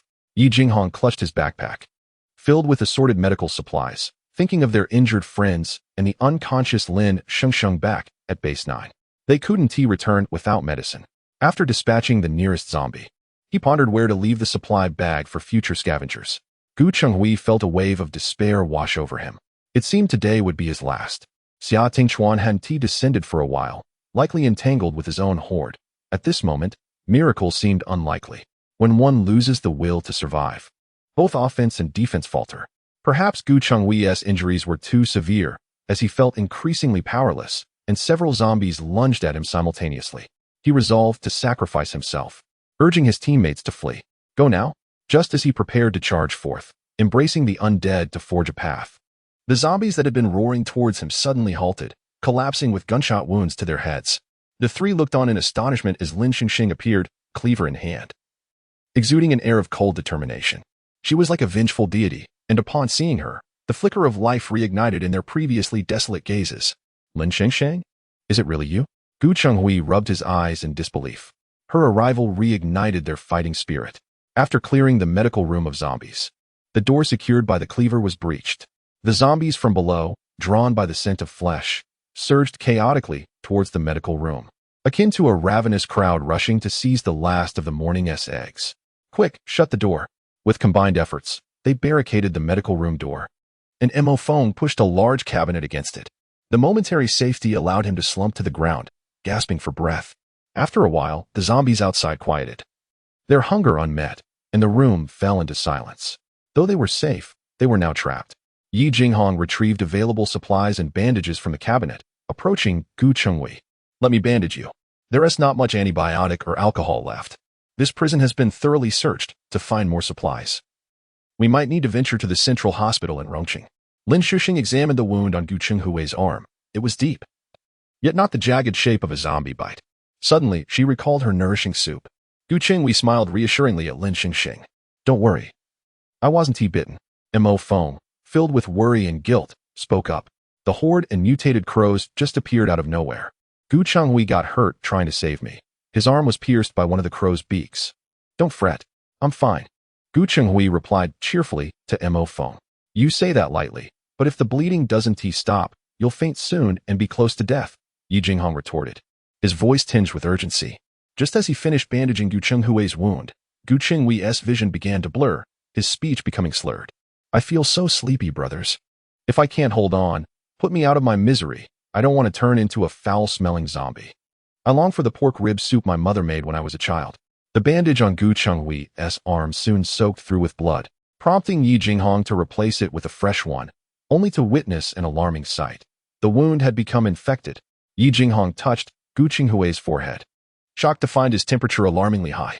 He hurriedly fetched ibuprofen from his bag, administering it to Gu Chenghui, and stuffed several antibiotics into his mouth. Lin Shengsheng observed the wound with a pang of sympathy. It appeared that in this apocalyptic world, not only had animals mutated, but bacteria had as well, causing wounds to fester at an alarming rate. Without time to dwell on the reasons, she retrieved her nourishing soup from the system's inventory. Here, drink the rib soup. Seizing the moment while Gu Chenghui still possessed consciousness, Lin Shengsheng directly poured a bowl of steaming, fragrant soup into his mouth. Yi Jinghong and Mo Feng, astonished by the sudden appearance of this enticing broth, unconsciously swallowed hard. Could it be that she truly possessed the rare ability of spatial manipulation? Or perhaps the unusual talent of life energy? Despite their myriad of questions and astonishment, neither Yi Jinghong nor Mo Feng spoke, for in this apocalyptic world, it was unwise to grow too close to others, as no one wished to excessively reveal their abilities, regardless of the origin of the soup. Watching Gu Qinghui's satisfied expression after finishing it, they thought that if one could not endure any longer, then even death would hold no regrets. Chapter 10. Mo Feng's short legs. Gu Qinghui felt a warm, comfortable sensation enveloping him, and the wound on his body had started to itch. He was drenched in sweat, his hair thoroughly soaked. Yi Jinghong, observing the damp, Gu Qinghui, reached out to touch his forehead, confirming that the fever had subsided. Gu Qinghui's arm was unbearably itchy, and he instinctively reached to scratch it. You must be delirious. A single scratch could be excruciating. It was just bandaged. However, Yi Jinghong was a moment too late. Gu Qinghui had already torn off the gauze from his arm. To everyone's astonishment, they witnessed the wound on his arm miraculously healing at a visibly rapid pace. Gu Qinghui, astonished and filled with joy, thought, I survived? It was clear to all that this miraculous recovery could not be attributed to the anti-inflammatory medication he had taken earlier. The only plausible explanation was the bowl of soup Lin Shengsheng had made him drink. With gratitude in his eyes, Gu Qinghui turned to Lin Shengsheng, seeking her confirmation that he was indeed safe. If all goes well, I believe you have survived. The moment Lin Shengsheng's words left her lips, Gu Qinghui's nose erupted with 2 streams of blood, shooting up over a meter high, resembling a human fountain. The 3 individuals standing opposite him were caught off guard, becoming splattered with his blood from head to toe. Surviving this ordeal, Gu Qinghui stared in disbelief at his profuse nosebleed. He hastily attempted to cover it, but to no avail. In a frantic effort, he used gauze to stem the flow, but it quickly became saturated, leaving him covered in blood. With the threat to his life diminished, Mo Feng felt considerably more at ease. Wow, Brother Hui, you're really bleeding a lot. Are you tempting the zombies outside? Gu Qinghui replied, I don't want this either. This must be several pounds. Just moments ago, he had felt he could live for a long time. Now, however, he felt he was on the brink of death. Shengsheng, what kind of soup did you give me? Lin Shengsheng, equally shocked by the volume of blood, replied, Ahem. It's a nourishing soup, perhaps a bit too nourishing. Don't worry, you won't die. Damn system. Why didn't you mention this cursed side effect? It can't possibly be fatal, right? Gu Qinghui ultimately resigned himself to his fate, sitting there as his nose continued to gush blood. Oddly enough, he felt no discomfort. Instead, he sensed an overwhelming surge of vitality coursing through him, though this was beyond excessive and simply would not cease. After what felt like an eternity of bleeding, it finally stopped. Mo Feng, who had been poised to approach, hesitated. Brother Hui, is it over? How do you feel? Gu Qinghui furrowed his brows, covered in blood and looking disheveled, replied, I suppose I have been reborn in blood. He turned to Lin Shengsheng. Shengsheng, you saved my life once again. Thank you. From Gu Qinghui's resentment value, 10086. Lin Shengsheng, slightly embarrassed, took a step back, offering a forced smile in response to Gu Qinghui's gratitude. I'm glad you're all right. I didn't expect the nourishing soup to be so potent. Shengsheng, are you here to support us? Have others from the base arrived? Yi Jinghong and Mo Feng realized that perhaps a team had been dispatched from the base. Lin Shengsheng recalled her initial purpose of finding the zombie king, which made her explanation a bit awkward. I didn't come with the base's people. I came out to gather supplies and accidentally ended up here. Mo Feng, enthusiastic, inquired, Sister Shengsheng, what are you looking for? Let me know if I've seen anything. Lin Shengsheng glanced at the nearby medicine cabinet, stating she was looking for the zombie king would not suffice, nor would it be appropriate to say she was searching for weapons in the dark wilderness. Following her gaze, Mo Feng suddenly understood. Sister Shengsheng, you fainted before. Are you feeling better now? Is it medicine you seek? Lin Shengsheng nodded in agreement. Yes, I have a bit of a headache. Covered in blood, Gu Qinghui stood up and walked to the medicine cabinet, reaching for a box on the top shelf. I saw there were Chaihu pain relief tablets. They should be useful. Thank you. Lin Shengsheng accepted the medicine, glanced at it, and noted the pain relief tablets were indicated for menstrual pain and headaches. She quietly tucked them into her backpack. Let's devise a plan for our escape. Outside, the once empty prison yard was now teeming with wandering zombies. Yi Jinghong surveyed the remaining medicines in the medical room and spoke without hesitation. Lin Shengsheng, I'm not trying to pry into your abilities, but everyone says you possess spatial powers. If you truly have the ability to manipulate space, could you take all these medicines with you? It would be difficult to search for supplies in the prison later on. Gu Qinghui added, I hope you can allocate some of these medications for the severely injured patients at the base. The rest you can handle as you see fit. Mo Feng nodded vigorously in agreement. Lin Shengsheng met the sincere gazes of the group, glanced at the various types of medicines on the cabinet, and thought of the system's space. Let me give it a try. She reached toward the cabinet, concentrated, and in an instant, the large cabinet vanished before their eyes. After her operation, not only the medicines but also several large cabinets from the medical room were stowed away in the system's space. From shock value 10086. System reading. Items successfully stored. As the system's voice resonated, a shopping page appeared, filled to the brim with various medicines Lin Shengsheng had just retrieved. Clicking on one revealed usage instructions, with prices ranging from 666 to 100,000 emotional points. Lin Shengsheng gasped, realizing how precious medicines were in this apocalypse. System. I will never again refer to you as a dog. Yi Jinghong withdrew his gaze from the window and handed his bag, laden with medicines, to Mo Feng. Lowering his voice, he said, the bag contains the medications most urgently needed by the base. I noticed there are fewer zombies at the west gate on the first floor. You all should head west. I will do my best to distract the zombies outside. Make your escape quickly. Honggu. Yu Jinghong's words indicated his intention to sacrifice himself. Bang. Crash. Suddenly, the sound of shattering glass filled the air as Xia Tingshuan slid through the broken window. Though burdened with a backpack and weapons, he managed to glide a few steps forward. Don't rush to burn yourself out to illuminate others. If you can't go downstairs, we can still traverse the rooftops. Xia Tingshuan stood tall, surveying the group, and raised an eyebrow upon noticing Lin Shengsheng. Captain Xia, they exclaimed. We nearly met our end just now, thanks to Lin Shengsheng. Xia Tingshuan regarded Gu Qinghui, who was covered in blood yet appeared spirited. He raised an eyebrow. What have you been eating? You look like you feasted on zombies. From Gu Qinghui's resentment value, 666. Observing Gu Qinghui's awkward and aggrieved expression, Lin Shengsheng struggled to suppress her laughter. Oh dear, it wasn't intentional. The group ascended to the rooftop via the descent line Xia Tingshuan had provided. The scent of blood drew the attention of the zombies below, who began to stir, emitting restless groans as they searched for a target. The building ahead connects to the north transport corridor of the prison. I surveyed it earlier. The number of zombies is manageable, and the main entrance can be opened. We'll rest for 5 minutes and prepare ourselves. Listening to Xia Tingshuan's brief yet informative summary, Lin Shengsheng recognized that he could have left safely but chose to return to rescue the team. It was evident he was a trustworthy ally in this apocalypse. Seeing that several of them had empty weapons, she swiftly accessed the system's mall and procured several kitchen knives, tossing them to the group, along with a few bowls of delightful fried rice. Are you hungry? Let us eat breakfast before we leave. From shock value, 666. The group gulped at the sight, glancing at Xia Tingshuan. All right, let us eat before heading out. The previously tense atmosphere of escape was lightened by Lin Shengsheng's offering of fried rice, and the group enjoyed their meal while Lin Shengsheng's system screen was inundated with the number 666. In this apocalyptic world, where the scorching heat of the day envelopes everything, the wild gusts of wind atop the rooftop at this hour of dawn blow fiercely, even more untamed than the wild men of the Amazon rainforest. Gu Qinghui hastily discarded his blood-soaked attire after a meal, rinsing off the stains with the remaining water from their supplies. Mindful of becoming a prime target for the zombies upon their departure, the cold water and the biting wind made him shiver, and he lamented how, despite his handsome appearance, the chill still penetrated. Yu Jinghong raised an eyebrow, correcting him. Your line is misplaced.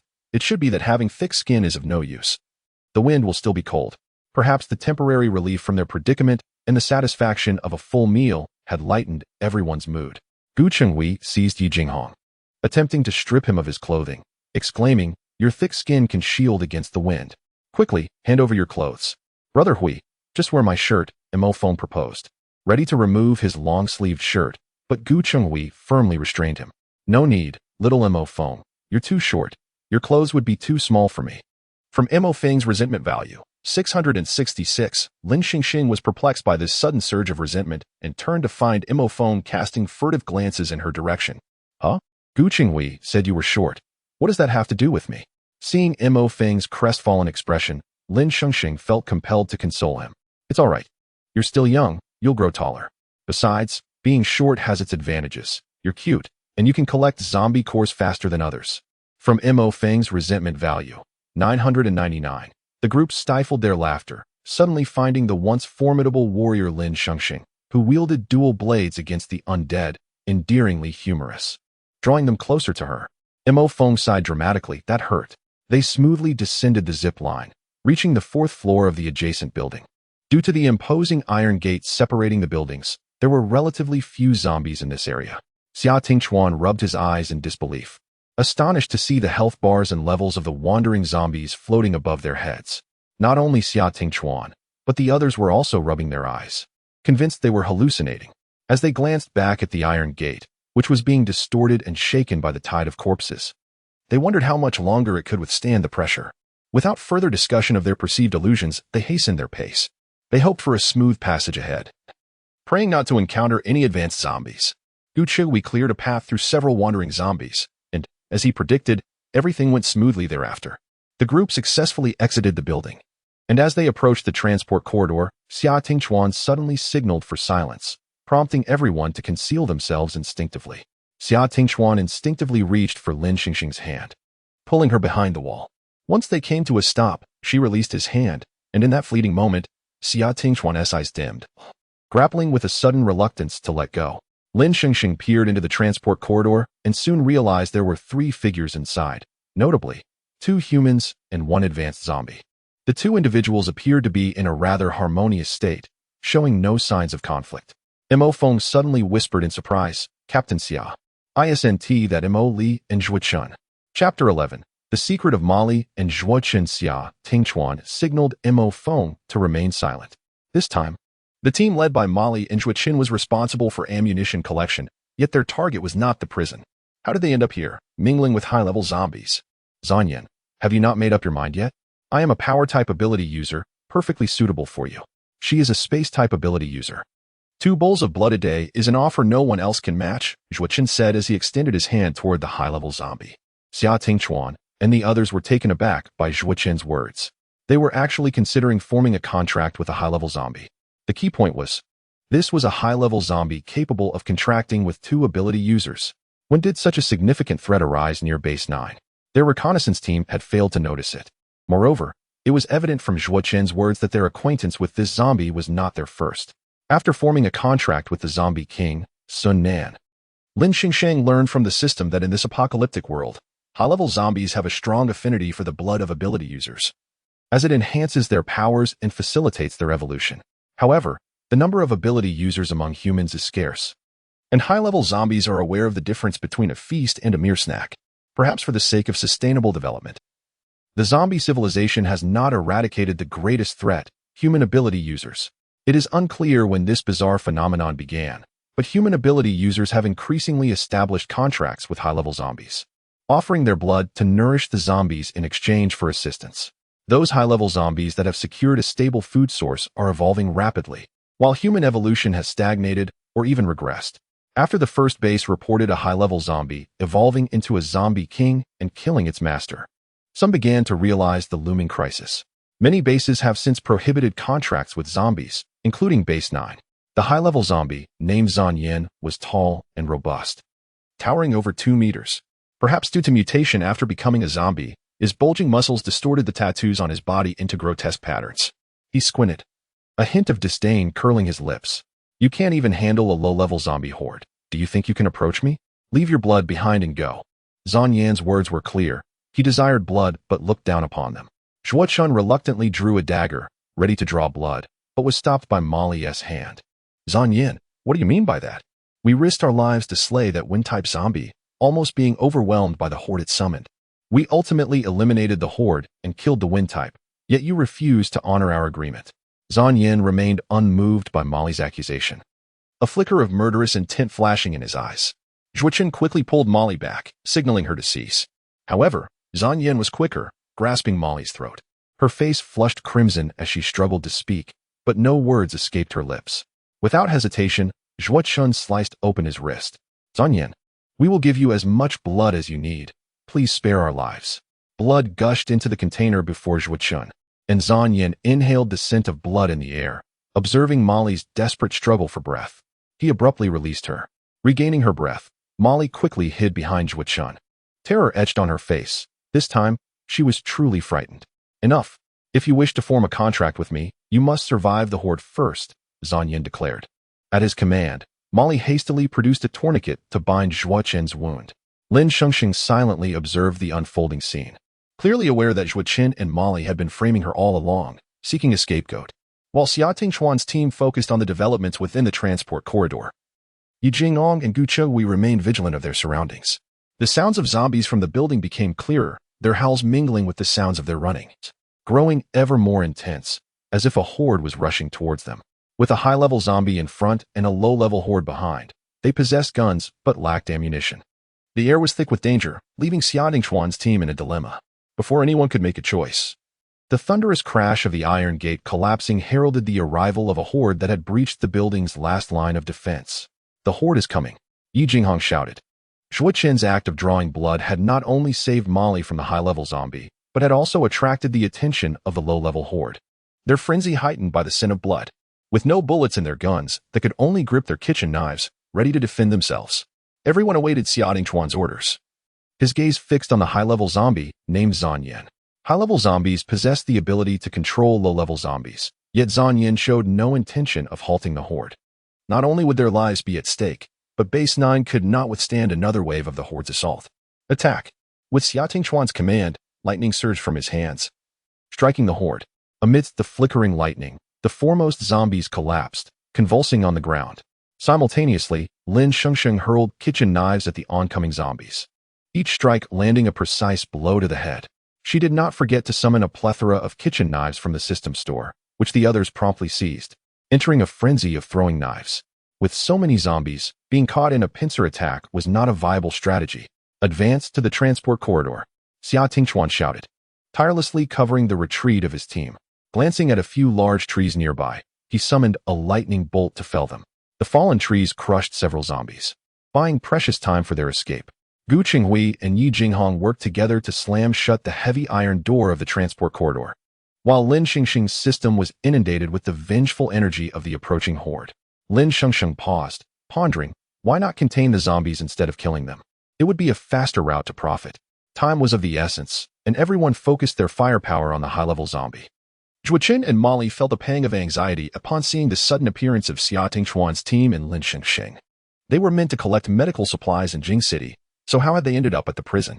They exchanged glances, mutually deciding to remain spectators. After all, if Xia Tingchuan and his team returned alive, they would likely be forced to leave the base. Molly, with a hint of malicious flattery, spoke, "Zhan Yan, that one over there is among the top 10 ability users at Base 1. You would surely relish his blood. However, he is arrogant and has no interest in contracts." Zhan Yan glanced at the group before him, his excitement ignited by Xia Tingchuan's scent, while the others appeared merely as ordinary humans. Instead of attacking Xia Tingchuan immediately, Zhan Yan raised a massive bone sword, crafted from an unknown mutated creature, and swung it forcefully at the nearest Gu Chenghui. Gu Chenghui reacted swiftly, aided by the serendipitous boost from his dish of egg-fried rice, and miraculously dodged the attack. Fortunately, he escaped serious injury, though the bone sword grazed his arm with a crack. In an instant, kitchen knives flew toward the high-level zombie in a flurry. The air bristled with tension, the anguished cries of the low-level horde attempting to breach the iron gate, Zhan Yan's furious roars, and the frantic gasps of the team echoed throughout the transport corridor. Lin Shengsheng, usually accurate, now found herself struggling to land hits. The knives merely grazed Zhan Yan's skin, failing to inflict any damage, and were deflected instead. This only fueled Zhan Yan's fury, intensifying his relentless and violent attacks with the bone sword. Xia Tingchuan summoned forth a surge of lightning, weaving through the flurry of flying knives, and leapt onto the giant bone sword wielded by Zhan Yan, confronting him head-on. Zhan Yan's clumsy punches collided instantaneously with the lightning sphere in Xia Tingchuan's hand. Bang! Xia Tingchuan was jolted back several steps by a tremendous force. Lin Shengsheng furrowed her brow. The formidable Xia Tingchuan, capable of cleaving down large trees, was utterly unable to inflict even the slightest harm on a power-oriented zombie like Zhan Yan. How absurd! Damn it! Yi Jinghong evaded the bone sword that lunged at him, feeling utterly powerless to retaliate as he glared at the impervious Zhan Yan. Members of Xia Tingchuan's team took turns stepping into the fray, displaying unparalleled heroism. Though bolstered by the enchanting allure of the soul-stirring egg-fried rice, their combat effectiveness had notably increased, yet after several rounds of engagement, they were still unable to discover any means of breakthrough. Gu Chenghui's arm lay completely incapacitated, While Yi Jinghong was struck to the ground by the powerful punch of a high-level zombie, his face bruised and bloodied. Roar. The advanced zombie Zan Yin suddenly let out a deafening roar to the heavens. After several rounds of combat, Xia Tingchuan discerned Zan Yan's fighting habits and, for the first time, managed to inflict damage on Zan Yan's ear with his lightning power. Lin Shengsheng's eyes gleamed with realization. Zan Yan's ear might very well be his Achilles heel. Chapter 12. The tide of battle turns the advanced zombie. Zan Yan had blood streaming from his ears. In a fit of rage, he shook his head violently, his crimson eyes fixated menacingly on Xia Tingchuan.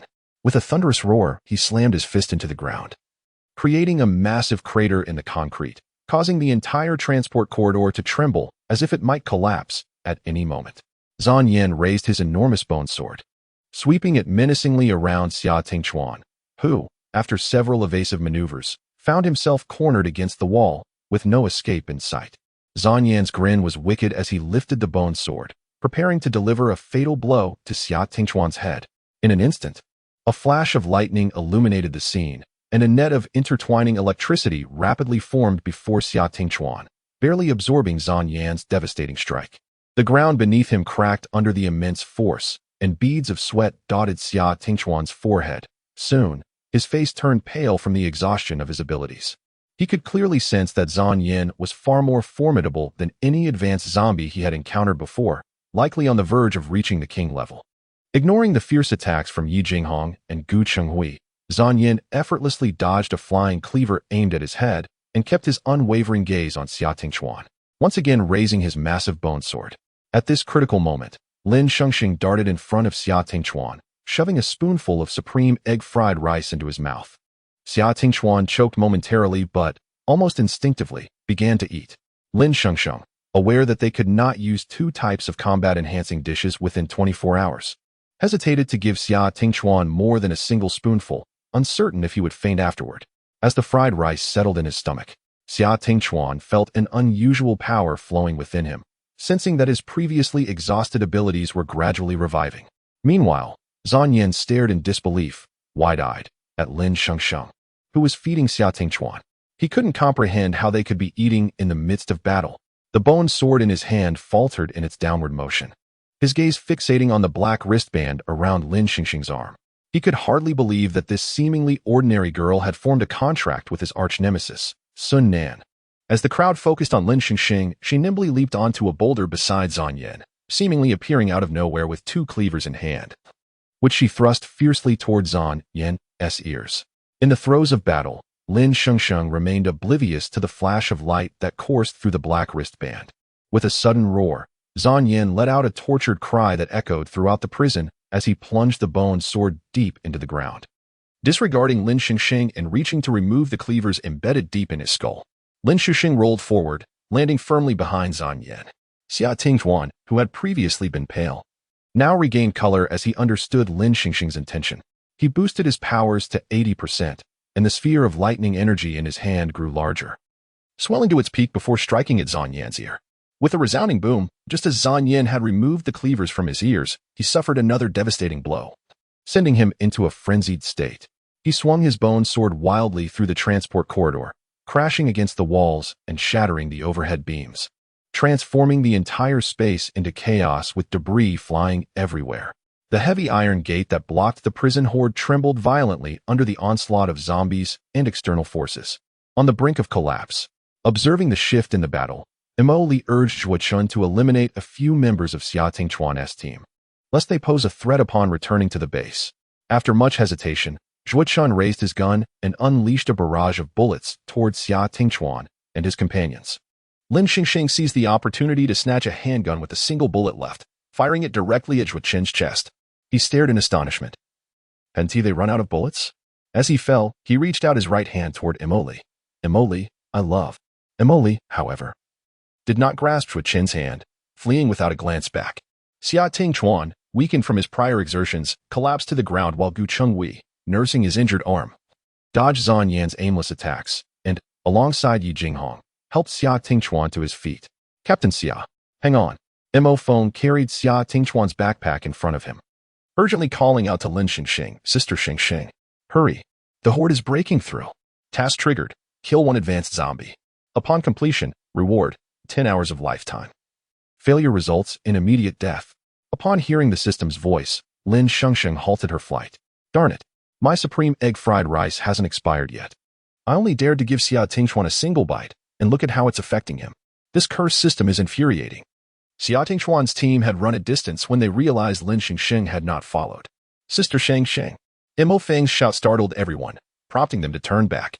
Amidst the ruins of the transport corridor, Lin Shengsheng turned, her fair face resolute. You all go ahead. Xia Tingchuan, weakly watching Lin Shengsheng turn away, understood all too well the threat that an advanced zombie, nearing the king level, posed if it were to survive. A sense of solemnity enveloped them as they beheld Lin Shengsheng's noble stance. Ah oui, you and Mo Feng take Captain Xia back. I will assist. I will go too. Yi Jinghong and Mo Feng abandoned Gu Chenghui and Xia Tingchuan, dashing back. Lin Shengsheng, too pressed for time to look back, faced the frenzied zombie, leaping from a nearby boulder to tackle Zhan Yan to the ground.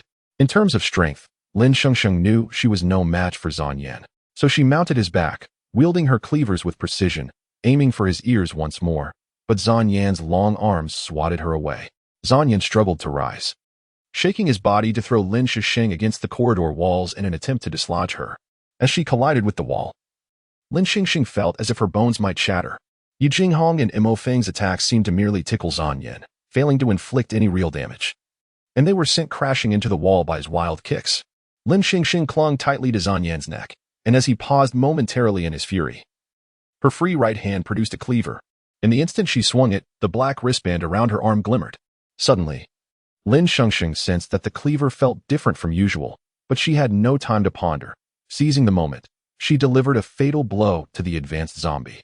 Zhan Yan, his arm twisted unnaturally behind him as he reached for her, but upon contact, it fell limply to the side. With a desperate roar that resonated with despair, Lin Shengsheng executed a forward roll, landing gracefully. In that moment, the advanced zombie, Zhan Yan, collapsed backward. He turned his head, glaring viciously at Lin Shengsheng, unable to fathom that he had been slain by an ordinary human. With his final breath, he fell, a black zombie crystal core rolling from his form. Congratulations, host. Task completed. Reward, 10 hours of lifetime. The onlookers stared in shock at the zombie crystal core on the ground, its rare color confirming Xia Tingchuan's earlier suspicions. This advanced zombie was indeed on the brink of breaking through to king level. Boom. At that moment, the horde crashed against the iron gate, surging desperately toward the transport corridor. Lin Shengsheng picked up the black zombie crystal core from the ground and swiftly stowed it away in his spatial pocket. Run, he urged, as the horde of undead surged through the transport corridor behind him. The once damaged passageway began to collapse in several places under the weight of the frenzied mob. Just as Lin Shengsheng and his companions escaped the confines of the prison, the entire transport corridor crumbled with a thunderous roar. The sounds of the zombies echoed ominously amidst the rubble. The group collectively exhaled in relief, grateful for a moment to catch their breath. Relieved they had managed to flee in time. In White City, within the auction house's mysterious second-floor VIP room, Sun Nan's slender fingers rhythmically tapped the table, his amber eyes glinting with amusement as he recalled Lin Shengsheng's self-introduction. Ah, what a surprise, he mused, an ordinary human girl managing to slay Zhan Yan. Sun Nan gazed at the fried rice on the table, picked up the bowl, and soon the once-cold dish emitted steam, releasing an enticing aroma. Are there any utensils? He inquired. Xiaoxi paused, realizing they rarely dined, and thus lacked any cutlery. Sir, please wait a moment. Shortly, a subordinate delivered a set of utensils. Sun Nan took a spoonful of the fried rice, savoring each bite, the long-lost spice igniting a wave of nostalgia that spread from his tongue to his heart. The flavor mirrored that of the fried rice he had once stealthily pilfered from his mother's plate, enhanced with Lao Gan Ma.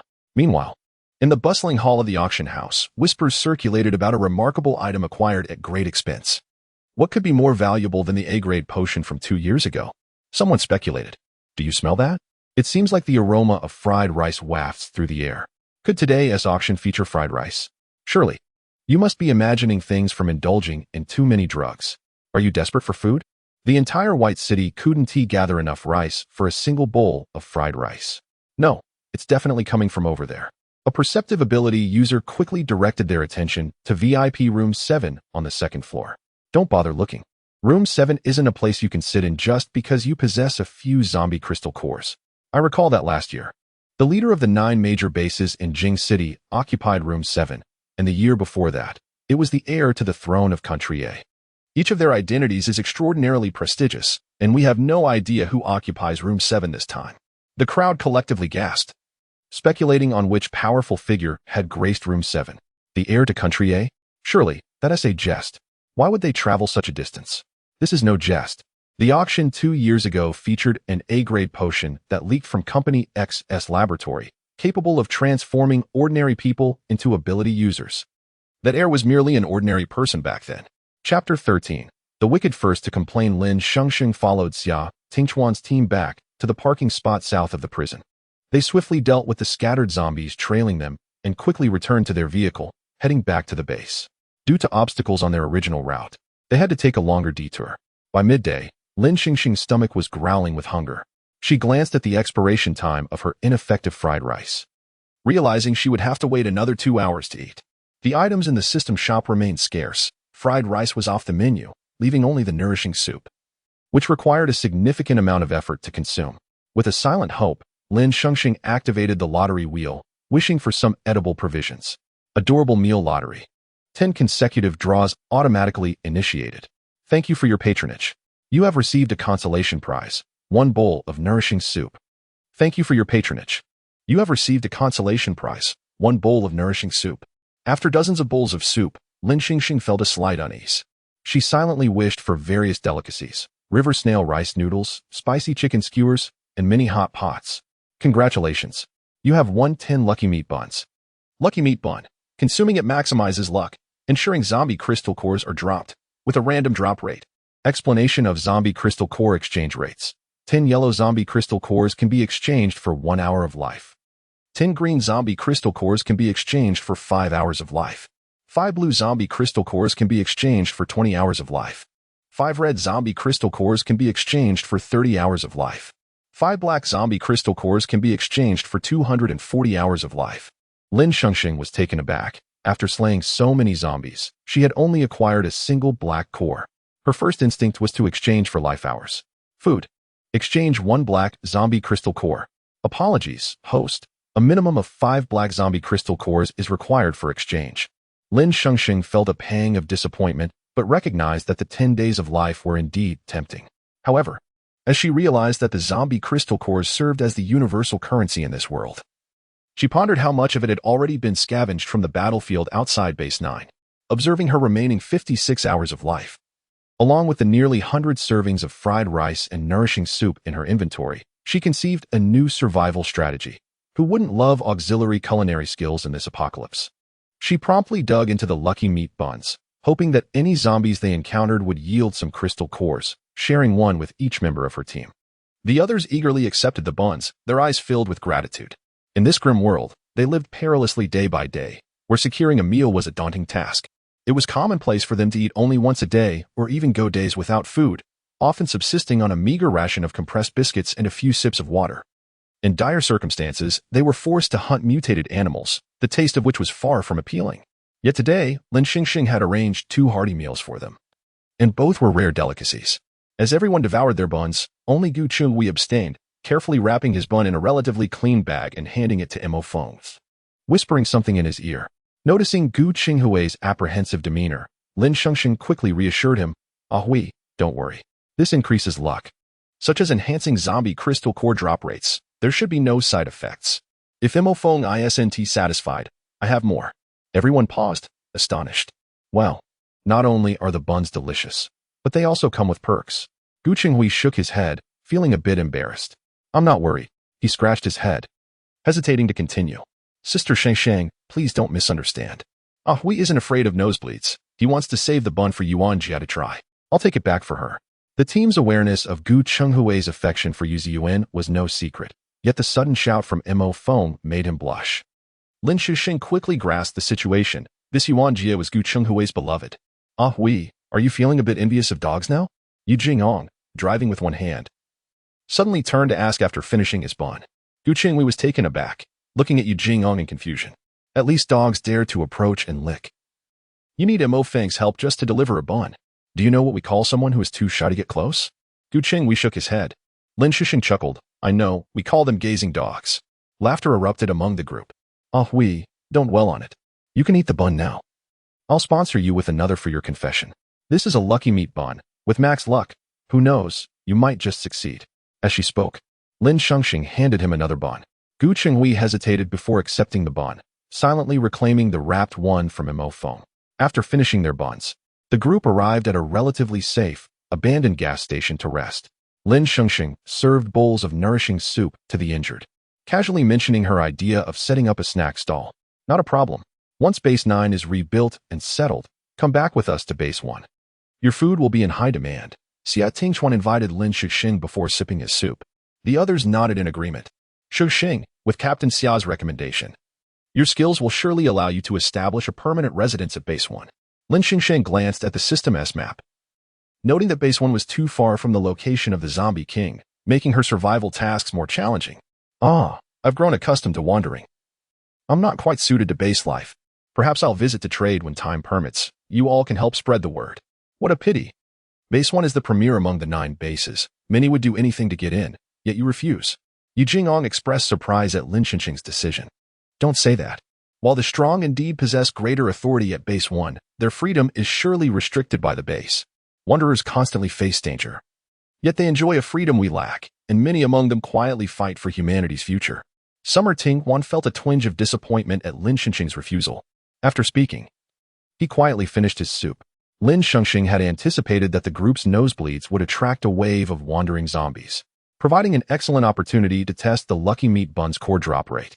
To her surprise, after waiting for some time, the vicinity remained eerily silent, and the journey back yielded not even a single stray zombie.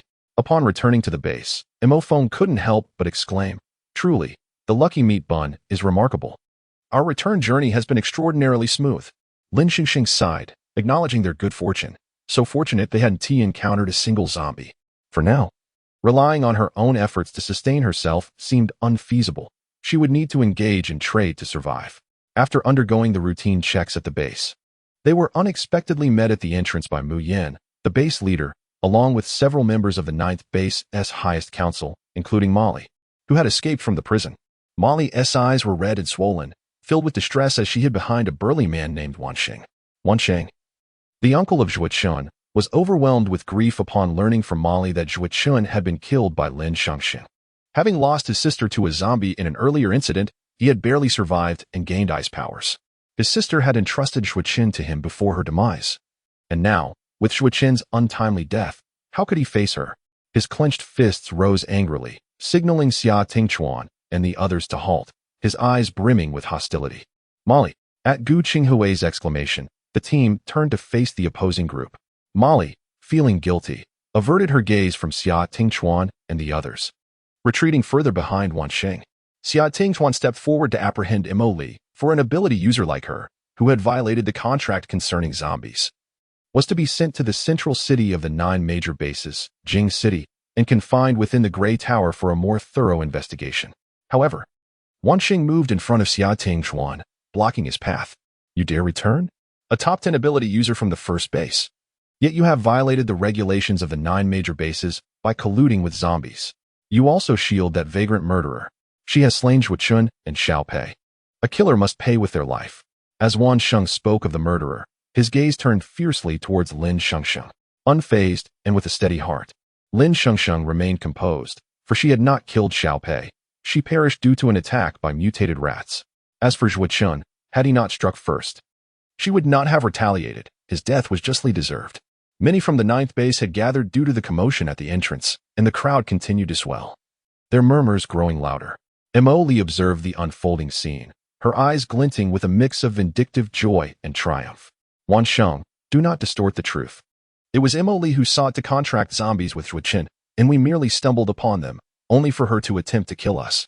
Wansheng firmly believed this was a retaliatory slander by Xia Tingchuan's team against Mo Li, and he had quietly formed an ice blade in his hand, aimed directly at Lin Shengsheng. Chapter 14. The bullet curved before me. Xia Tingchuan had long sensed the fluctuation of Wansheng's extraordinary abilities. He swiftly grasped Wansheng's wrist and exerted force backward. The power of lightning caused Wansheng to wince in pain, and the ice blade that had dissipated from his right hand reappeared in his unrestrained left hand, instantly redirecting its assault towards Xia Tingchuan. Xia Tingchuan deftly tilted his head to evade, and with his fist crossed, unleashed a surge of lightning that collided directly with the ice blade in Wan Xing's grip. Crack! In the next moment, the crowd heard the shattering sound of the ice blade. Wan Xing staggered backward a few steps. Xia Tingchuan's movements were clean and decisive. Seeing that Wan Xing had no intention of continuing the attack, he withdrew his lightning power. He gently raised his hand and waved it behind him, prompting Yi Jinghong to understand immediately, setting down the backpack on his shoulder and unzipping it to place it on the ground. Onlookers craned their necks, revealing numerous dark red bloodstains on the backpack, filled with the scarce medical supplies currently needed by the base, and a commotion ensued. Chief Mu, how do you intend to handle this? Xia Tingchuan cast a glance at Wan Sheng and Molly before turning to Mu Yan, who stood among the base committee. Wan Xing had also been staring at Mu Yan, hoping for his support, even if they could not eliminate Lin Shengsheng. She should not be allowed to remain in the base. After a moment of contemplation, Mu Yan slowly spoke.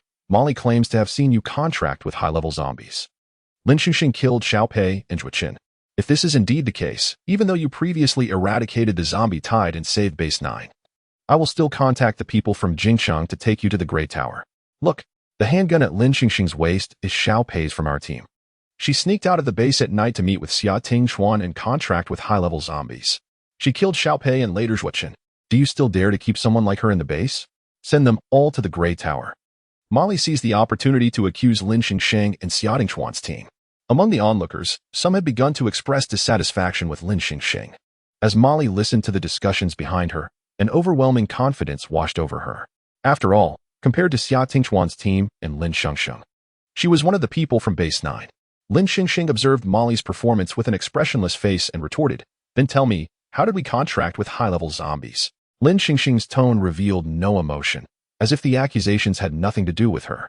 Seeing Lin Shengsheng's calm demeanor, Molly discarded her previous facade of weakness and erupted like a shrew. "The evidence is on you. Do you still want to argue?" Ma Feng, who had been silently standing behind Lin Shengsheng, was infuriated, feeling that Molly had utterly disgraced their surname. He stepped forward to confront her, but Lin Shengsheng stopped him. In stark contrast to Molly's emotional outburst, Lin Shengsheng remained composed, her gaze directed at Molly with a penetrating coldness. Molly felt her hands tremble involuntarily under Lin Shengsheng's stare, unsure whether it was due to her agitation or an unacknowledged fear. After the zombie tide, she had specifically investigated Lin Shengsheng, a drifter who had only entered Base 9 last year, ultimately becoming a drifter again just days before the tide due to her inability to pay rent, a mere existence. Insignificant as an ant. Then allow me to show you what arguing looks like. Upon Lin Shengsheng's declaration, the crowd erupted into chaos, with many beginning to speculate, some even muttering curses. A number of them perceived Lin Shengsheng's words as an admission of guilt. With a flick of her wrist, several cabinets of medical supplies retrieved from the prison infirmary appeared in the open space beside her. In her hand, a black zombie crystal nucleus manifested. Shock value from Mu Yan, 10086. Hatred value from Molly, 10086. Shock value from Wan Sheng, 10086. Hatred value from Molly, 10086. Shock value from the onlookers, 10086xn. Hatred value from Molly, 10086. In the system panel, Molly's hatred value rapidly overshadowed the shock values of the onlookers. Lin Shengsheng clicked her tongue inwardly, recognizing that Molly was akin to a walking gold toad, contributing to her emotional value 100-fold. Well done. Don't stop. Just moments ago, the crowd had unanimously condemned Lin Shengsheng, but now they stared wide-eyed, their attitudes shifting abruptly. The purpose of Xia Tingchuan's team's expedition was to search for medical supplies. Lin Shengsheng had fainted after battling the zombie tide the day before. She must have gone to assist them, for it was impossible to retrieve those cabinets of supplies with just a few backpacks. If they truly aimed to contract zombies, how could they return with a zombie crystal nucleus? That was no ordinary nucleus. Its color indicated it belonged to a high-level zombie, nearly on par with the ones from the previous tide. Upon hearing these remarks, Molly began to panic. Glancing back at the sea of eyes that now seemed to question her, she turned to Wan Xing, but this time he averted his gaze, leaving her without her last bastion of support. Molly shouted frantically, "What are you all saying? Continue to accuse Lin Shengsheng. She is a murderer. She is a murderer. She deserves to die." Her eyes reddened, ultimately fixing on the handgun at Wan Xing's waist. In a swift motion, she drew the gun and fired a shot at Lin Shengsheng. The turn of events was too sudden for anyone to intervene. Xia Tingchuan's team felt their hearts leap into their throats. Then, to everyone's astonishment, the experienced marksman Molly fired a shot that went awry. Lin Shengsheng stood motionless, seemingly untouched. In her mind, Lin Shengsheng gasped, watching the bullet curve before her eyes. Suddenly remembering the fortunate meat bunch she had eaten earlier, her luck was at its peak. Saving her life, Molly attempted to fire again, but Lin Shengsheng would not grant her another chance. With a swift kick, Lin Shengsheng struck Molly's head. Molly's expression changed in an instant, collapsing to the ground, her head buzzing, the gun slipping from her hand. In that fleeting moment, a kitchen knife appeared in Lin Shengsheng's grasp, and without further ado, it was pressed against Molly's neck. The once noisy crowd fell silent, stunned by the rapid reversal of events. As Molly regained slight consciousness, she quickly became aware of the cold blade at her throat. Panic gripping her as she huddled on the ground, too afraid to speak, wanting to plead for mercy, but trembling back instead. Please show mercy, Lin Shengsheng. Mu Yan stepped forward from the committee members, his face tense as he pleaded for Molly. If there's any misunderstanding, you can tell us. Don't kill her. Don't kill her. Oh, misunderstanding? I assumed you had already tacitly allowed her to attack me. Lin Shengsheng's tone remained calm, devoid of anger, yet dripping with sarcasm. Mu Yan felt embarrassed, glancing at Molly. Even if Lin Shengsheng were wronged, the small place that was base 9 could not retain a powerful individual like her. Eventually, she would leave with Xia Tingchuan's team for base 1, and Molly was the only space ability user in base 9. For the future of the base, Lin Shengsheng's gaze returned to Molly, radiating a contemptuous aura. Let Molly explain this misunderstanding. What truly transpired in the prison transport corridor, and about the zombie tide. How did it come to be? Chapter 15. The truth I confess. I confess. This is all a misunderstanding. It was my mistake. After uttering these words, Molly collapsed to the ground, weeping uncontrollably. The onlookers at base 9 were taken aback by her sudden emotional outburst. Some felt disgust for her deceit, while others expressed pity for her loss, believing she was merely a victim of her own trauma. Lin Shengsheng, however, did not lower the kitchen knife in her hand upon hearing Molly's claims. Instead, she pressed closer, scrutinizing Molly's skin. It seems you are missing the main point. Molly felt a prickling sensation at her neck and hurriedly continued. In the prison transport corridor, it was Zhuo Chun and I who were to enter into a contract with the high-level zombie, but it was a misunderstanding. In the end, we did not finalize the contract. When we tried to leave, we were confronted by Xia Tingchuan's team and Lin Shengsheng. Then, the high-level zombie went berserk, Zhuo Chun died, and I escaped. I was terrified. I was so frightened. Xia Tingchuan shot a glance at Wan Shang, who seemed less surprised than the others, raising suspicions about his involvement in the affair. You were terrified? How absurd. It was you who incited Zhuo Chun to kill us amidst the chaos. You failed the contract with the high-level zombie because it had no interest in you or Zhuo Chun, and that horde of zombies that nearly obliterated the entire base? It was your reckless attempt to gain the zombies' trust by assassinating its rival that backfired and summoned the horde. As the truth unfolded, the crowd erupted in an uproar, many calling for Molly's execution. Everything I did was for the sake of the base. Molly cried bitterly. The pastor, who had intended to defend her, fell silent. Lin Shengsheng stood up, her kitchen knife vanishing into thin air. As the high-level zombie Molly had contracted approached the realm of a king, she was not executed on the spot, but instead temporarily incarcerated in base 9's cell for further interrogation. Many onlookers approached Lin Shengsheng and Xia Tingchuan's team to express their apologies, with several thanking them for risking their lives to retrieve medical supplies.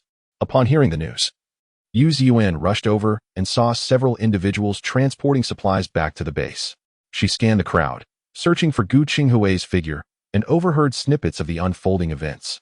Just as Gu Qinghui was about to make his way toward Yu Ziyuan, he was surrounded by a group of girls from base 9, who, amidst an avalanche of thanks and apologies, began to confess their feelings for him. Gu Qinghui, I like you. Here are some vegetables I grew myself. Handsome, I like you. This is a garment I spent 2 sleepless nights crafting. Please try it on. Big brother Gu, I like you. These are the carrots I recently cultivated. Please take them. Young man, I like you. This is meat from a beast I hunted in the wild. Please accept it as a token of my affection. Gu Qinghui was taken aback, especially by the last one, a burly man with a thick beard offering him meat. As Yu Ziyuan approached, she happened to overhear the confessions. She cast a glance at Gu Qinghui, who was stained with blood yet appeared uninjured, completely ignoring his pleading eyes as she walked past him towards Lin Shengsheng and Xia Tingchuan. Lin Shengsheng observed Gu Qinghui being inundated with withered vegetables and tiny carrots. before bursting into laughter at the sight of the burly man's confession. Truly, this lucky fellow's fortune knows no bounds. Are you all injured? Yu Ziyuan inquired. Turning to Xia Tingchuan's team. We're all injured. Mo Feng began, but before he could finish, a faint glow of healing light radiated from Yu Ziyuan's hand. But we are all fine now, thanks to Sister Xingxing's revitalizing soup. We're in perfect condition. Yu Ziyuan dissipated her ability and playfully flicked Mo Feng's forehead. Young man, don't gasp for breath when you speak. Hee, Sister Ziyuan, you move too swiftly. Intrigued, Yu Ziyuan turned her gaze towards Lin Shengsheng, who, recognizing her curiosity, did not hold back. The revitalizing soup is a miraculous concoction capable of saving lives. Aside from a few side effects, it is quite delectable. Lin Shengsheng spoke loudly, intending to promote her life-saving plan. Upon hearing about its remarkable efficacy, Yu Ziyuan's eyes sparkled.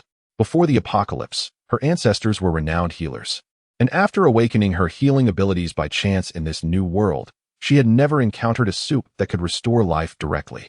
Pastor Mu Yan, who had been about to leave, paused upon hearing the exchange between Lin Shengsheng and Yu Ziyuan. Yu Ziyuan! Yu Ziyuan! A girl in the crowd called out, searching frantically for her. Xiaohua, I'm here. What's wrong? Suhi has fainted again. You must come quickly. What? Pastor Mu Yan exclaimed. Wasn't his condition already stable?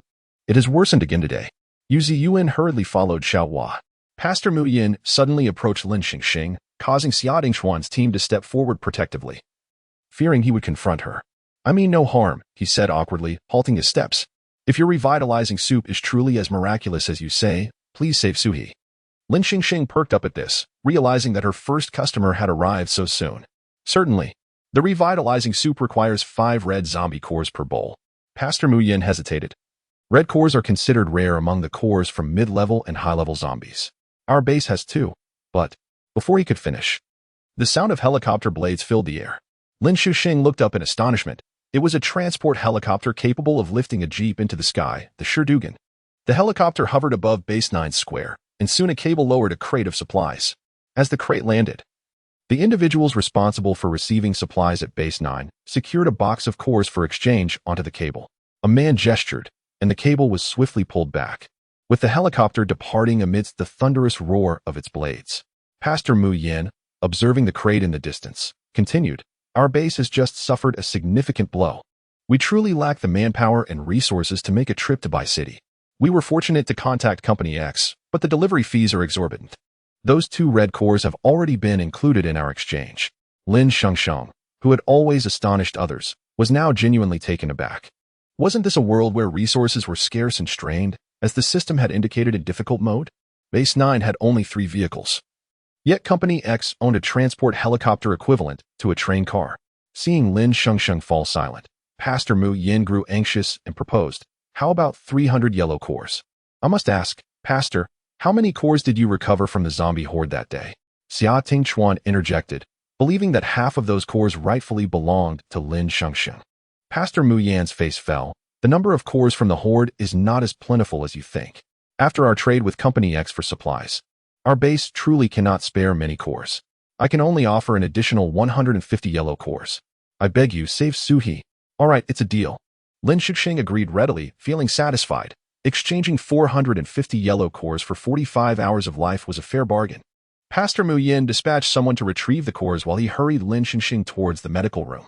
Upon entering the medical room, Lin Shengsheng found Yu Ziyuan, drenched in sweat, seated beside a hospital bed, appearing to have overexerted her abilities. The man lying on the bed was pale and devoid of color. Beside the bed, in addition to Yu Ziyuan and Xiaohua, there were 2 little girls and 3 little boys. The children appeared quite young, with the smallest still wearing open-crotch pants, and the oldest looking no more than 6 or 7 years of age. Their eyes were filled with anxiety as they gazed at Suhi. The eldest boy, upon seeing Mu Yan's arrival, burst into tears, exclaiming, Leader, please save Uncle Su. If it weren't for rescuing us, he wouldn't be so gravely injured. Mu Yan crouched down to meet the boy's gaze, gently patting his shoulder and tenderly embracing him, softly reassuring, he will be all right. Lin Shengsheng presented a nourishing soup to Xiaohua, instructing, feed this to him. Xiaohua looked uncertainly at Yu Ziyuan, who nodded in encouragement. Thus, she took the soup and carefully spooned it into Su He's mouth. As the bowl emptied, Su He's previously pale visage began to regain vitality. his lips blossoming with color, while the unhealed wounds on his body closed visibly before their eyes. The moment Suhi opened his eyes and propped himself up on the bed, a wave of astonishment swept through the room. Muyan shock value, 10086. Yu Ziyuan's shock value, 10086. Xiaohua's shock value, 10086. Shock value from the orphans of base 9, 10,086x5. Lin Shengsheng felt a pang of tenderness in her heart as she read the last line on the system screen. Yet, in the next moment, she felt an overwhelming urge to slap Suhi for suddenly launching himself into a bear hug around her. Chapter 16. The Radiant Hotpot, You're Alive. How wonderful. How wonderful. Lin Shengsheng exclaimed as she quickly stepped back 2 paces to avoid Suhi, who was about to approach her. You must have mistaken me for someone else. Suhi, still determined, attempted to move closer. However, Xia Tingchuan turned and obstructed Suhi's path, gazing at Lin Shengsheng, who regarded him with unfamiliar eyes. Suhi froze momentarily before anxiously asking, You don't remember me? I'm Suhi. I just returned from a mission and heard that you were expelled from the base by Xiao Pei. What happened? The others observed as Lin Shengsheng resolutely shook her head. You've lost your memory? Suhi inquired tentatively, yet received no response. Fearing that he might frighten Lin Shengsheng, his excited gaze gradually calmed. As long as you're alive, that's what matters. In her mind, Lin Shengsheng softly called out to the system, Fan Fan. What is going on? Ding. Extracting memories from the other version of you in the apocalyptic world, Lin Shengsheng. A rush of memories flashed through Lin Shengsheng's mind like scenes from a film. She saw the girl who bore her likeness collapse in agony while hunting in that apocalyptic world, having arrived here from another realm. Within that girl's recollections, there indeed existed a shadow of Suhi, with hints of an ambiguous affection between them. To aid Lin Shengsheng, Suhi had taken on a perilous A-level mission to pay for a year's rent at base 9. Not long after, Xiao Pei seized the last crystal core from that girl and expelled her.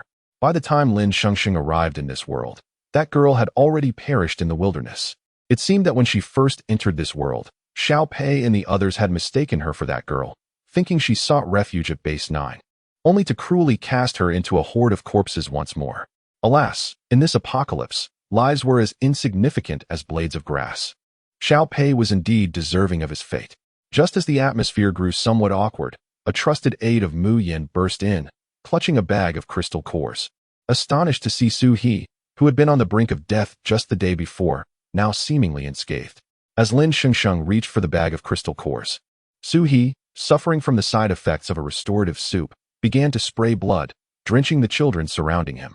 Mu Yin reacted in shock to Suhi's nosebleed, while his aide instinctively clutched the bag of crystal cores, unwilling to release it. With a strong tug, Lin Shengsheng managed to pull the bag into her space. She promptly exchanged it for 45 hours of life. Observing the nearly 2 weeks of life on her system panel, Lin Shengsheng felt a slight relief. At least she could enjoy a few days of ease after completing the Zombie King's favorite task. Yu Ziyuan and Xiao Hua hurriedly sought ways to staunch Suhi's bleeding, while Gu Chenghui remained particularly calm, handing over a basin, exuding a demeanor of experienced nonchalance. Brother, it's fine. This is what we call a bloody rebirth. From Suhi's resentment value, 999. After several seconds, Suhi's nosebleed indeed stopped. Apart from a few members of Xia Tingchuan's team, the others looked on in astonishment. Lin Shengsheng glanced at the Zombie King's favorite task. She had no time to linger at base 9. She retrieved her AK and flashlight, handing them to Mu Yan. These were borrowed from 2 night watchmen the night I went out. Please return them. I have no other business here, so I shall take my leave. If you require anything in the future, you can come find me with the crystal cores. Searching through the memories of her other self in the apocalypse, Lin Shengsheng added, I live in the house south of the base. Before Mu Yin could respond, the members of Xia Tingchuan's team grew anxious. Suhi, also caught off guard, urged, My crystal cores are enough for you to cover a year's rent at the base. You need not leave, and I've recently awakened my abilities. I can protect you in the future. Indeed. Lin Shengsheng knew Mu Yin would not expend such a significant number of crystal cores to save an ordinary person at the base. Suhi's eyes were sincere. Yet Mo Feng couldn't help but quietly comment, Sister Shengsheng, you really don't need protecting. Thank you for your kindness. I am indeed Lin Shengsheng. But I am not the person you know. The mortality rate among wanderers was exceedingly high, and most humans opted to band together for warmth. Many bases were rife with chaos. Some harbored kind souls, while others had lost their humanity entirely, base 9 included. However, None of this pertained to Lin Shengsheng any longer. She declined the offers from Xia Tingchuan's team in Muyin, departing from the base alone. Not long after, she arrived at an abandoned settlement, overgrown with weeds and inhabited by wandering corpses and mutated beasts. Following the girl's memories, she reached a dilapidated two-story building. After surveying the vicinity and dispatching a few nearby wandering corpses, Lin Shengsheng pushed open the ajar courtyard gate, gripping a kitchen knife to ascertain the safety of the interior. Fortuitously, the house was devoid of any wandering corpses. The front door lock remained intact, and several windows were boarded up. In a storage room, she scavenged some dusty but still usable bowls and pots, then vigorously twisted the faucet, only to be met with a cascade of rust.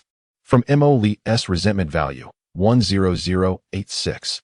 Lin Shengsheng glanced at the system panel displaying the sudden influx of emotional values and sighed. Indeed, a fitting epithet. Mo Golden Toadly. Observing the accumulated emotional values on the system panel, she decisively opted to spend them to resolve her impending food and water concerns. Adorable Fan is online for a lottery draw. 10 consecutive draws will commence automatically. As Fan's voice echoed, Lin Shengsheng silently chanted, snail noodles, spicy chicken, hot pot, and barbecue. Thank you for your patronage. Acquired Lucky Big Meat Bun X10. Thank you for your patronage. Acquired Lucky Big Meat Bun X10. Congratulations. You've won the Radiant Hot Pot package. Self-service. Whether it's a Radiant Hot Pot or not, it's of little consequence. A hot pot is simply splendid.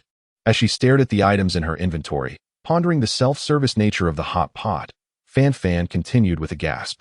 The Radiant Hot Pot package will automatically activate.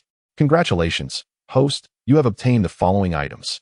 Small golden pot X1, gas cylinder X1, gas stove X1, cutting board X1, utensils X1, mushroom soup seasoning X10, spicy seasoning X10, fish balls X10, crab roe bun X10, fat beef X10, basa fish X10, potatoes X10, baby bok choy X10, enoki mushrooms X10, broccoli X10, infinite supply of Nongfu spring water.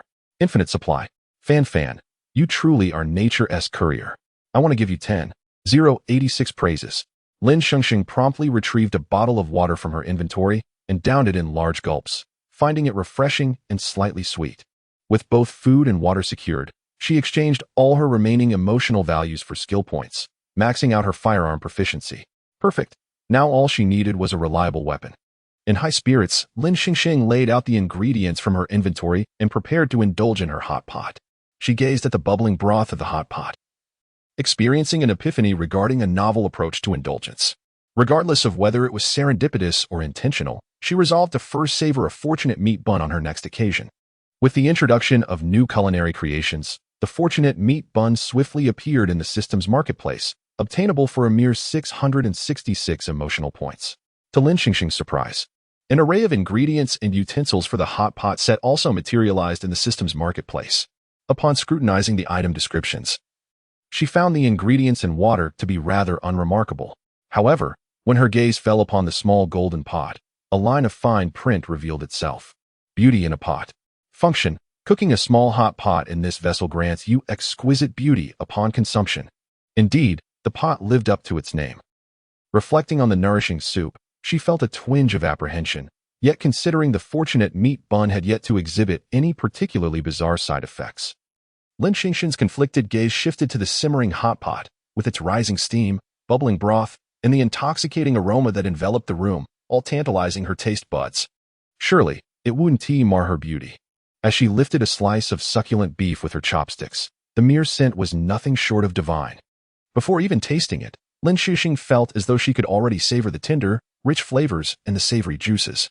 Just as she prepared to thrust the beef roll into her mouth, a thunderous noise erupted from outside. Bang! The beef roll fell. Something was amiss outside.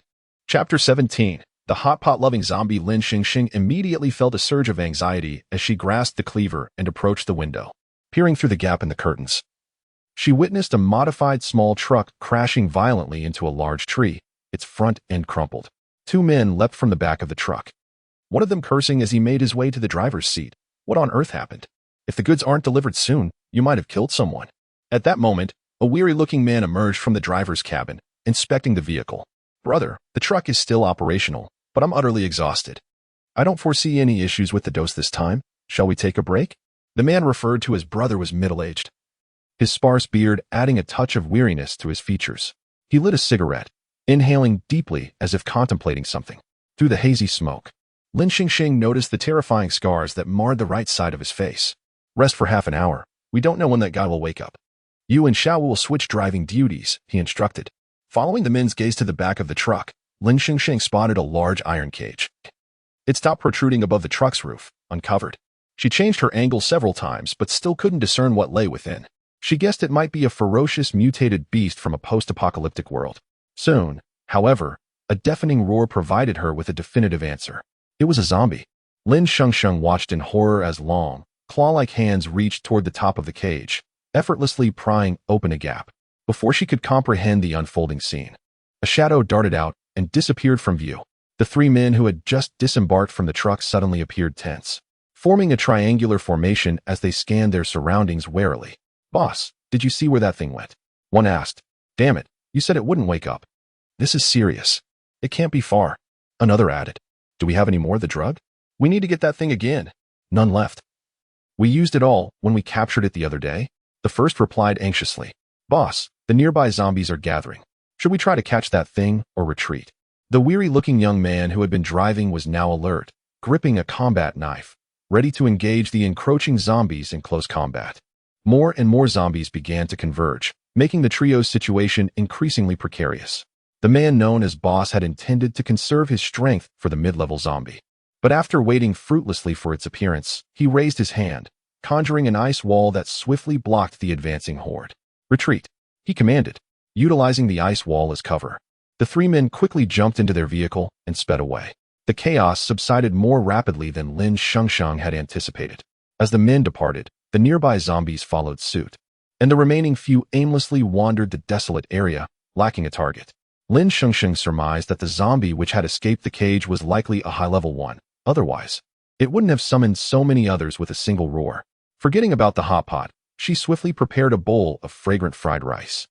And only when she noticed the system panel displaying a tenfold increase in combat power did she begin to enjoy her hotpot leisurely. As she sat on the dilapidated sofa in the living room, savoring her meal, a sudden commotion at the front door jolted her attention. She looked up to see the lock rattling precariously, the door being forced ajar. A hand with long claws reached through the gap. She recognized that hand. It belonged to the zombie that had pried open the iron cage. With a loud crash, the lock fell away, and the door burst open. A gust of wind sweeping in, carrying the scent of dirt and blood. A tall zombie, clad in a white shirt and black tailcoat, stepped into her line of sight. Its attire resembled that of a butler from a comic book. Lin Shengsheng immediately set down her utensils, gripping the cleaver tightly. As she locked eyes with the zombie's blood-red gaze, the words mid-level zombie and a depleting health bar materialized above its bald head. A mere half-health mid-level zombie. This is trivial, she thought, feeling a wave of relief wash over her. She refrained from making any sudden moves, instead scrutinizing the creature before her. Unlike the two high-level zombies she had encountered previously, this one lacked the bulging muscles and menacing aura. Its blood-stained butler's outfit, if one disregarded the bald head, rendered it almost handsome among zombies. Suddenly, the mid-level zombie sniffed the air as if detecting something. It gazed at Lin Shengsheng with an expression of longing, and in the next moment, it lunged toward her. Remaining calm, Lin Shengsheng prepared for a decisive strike as the zombie approached. However, it abruptly halted in front of the coffee table, its excitement directed at the hot pot before it. Grabbing the chopsticks from the table, it began to devour the meal voraciously, showing no intention of attacking her. Lin Shengsheng was utterly bewildered. "What on earth? You're quite civilized. You even know how to use chopsticks." This hot pot-loving zombie completely overturned Lin Shengsheng's perceptions of the apocalypse. To this creature, she was evidently not as delectable as the hot pot. Could it be that she had misjudged? That the zombie's heated gaze was fixated not on her, but on the food? Seeing that the mid-level zombie posed no immediate threat, she relaxed her grip on the cleaver. Watching as it polished off every morsel from the small hot pot, even savoring the last drop of broth. To her astonishment, something extraordinary occurred. Hair sprouted densely atop the zombie's head, and its face seemed to take on a more refined appearance. Ah, indeed, this was a hot pot of unparalleled beauty.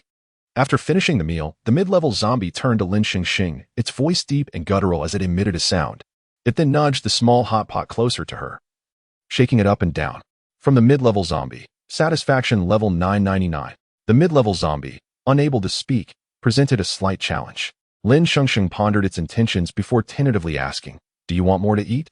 The mid-level zombie nodded enthusiastically, its eyes gleaming with anticipation. Lin Shengsheng glanced at the system store, but refrained from purchasing more ingredients. She then turned to the mid-level zombie and cautiously suggested, "I have nothing left to cook. If you wish to eat, perhaps you could venture out and procure some ingredients yourself?"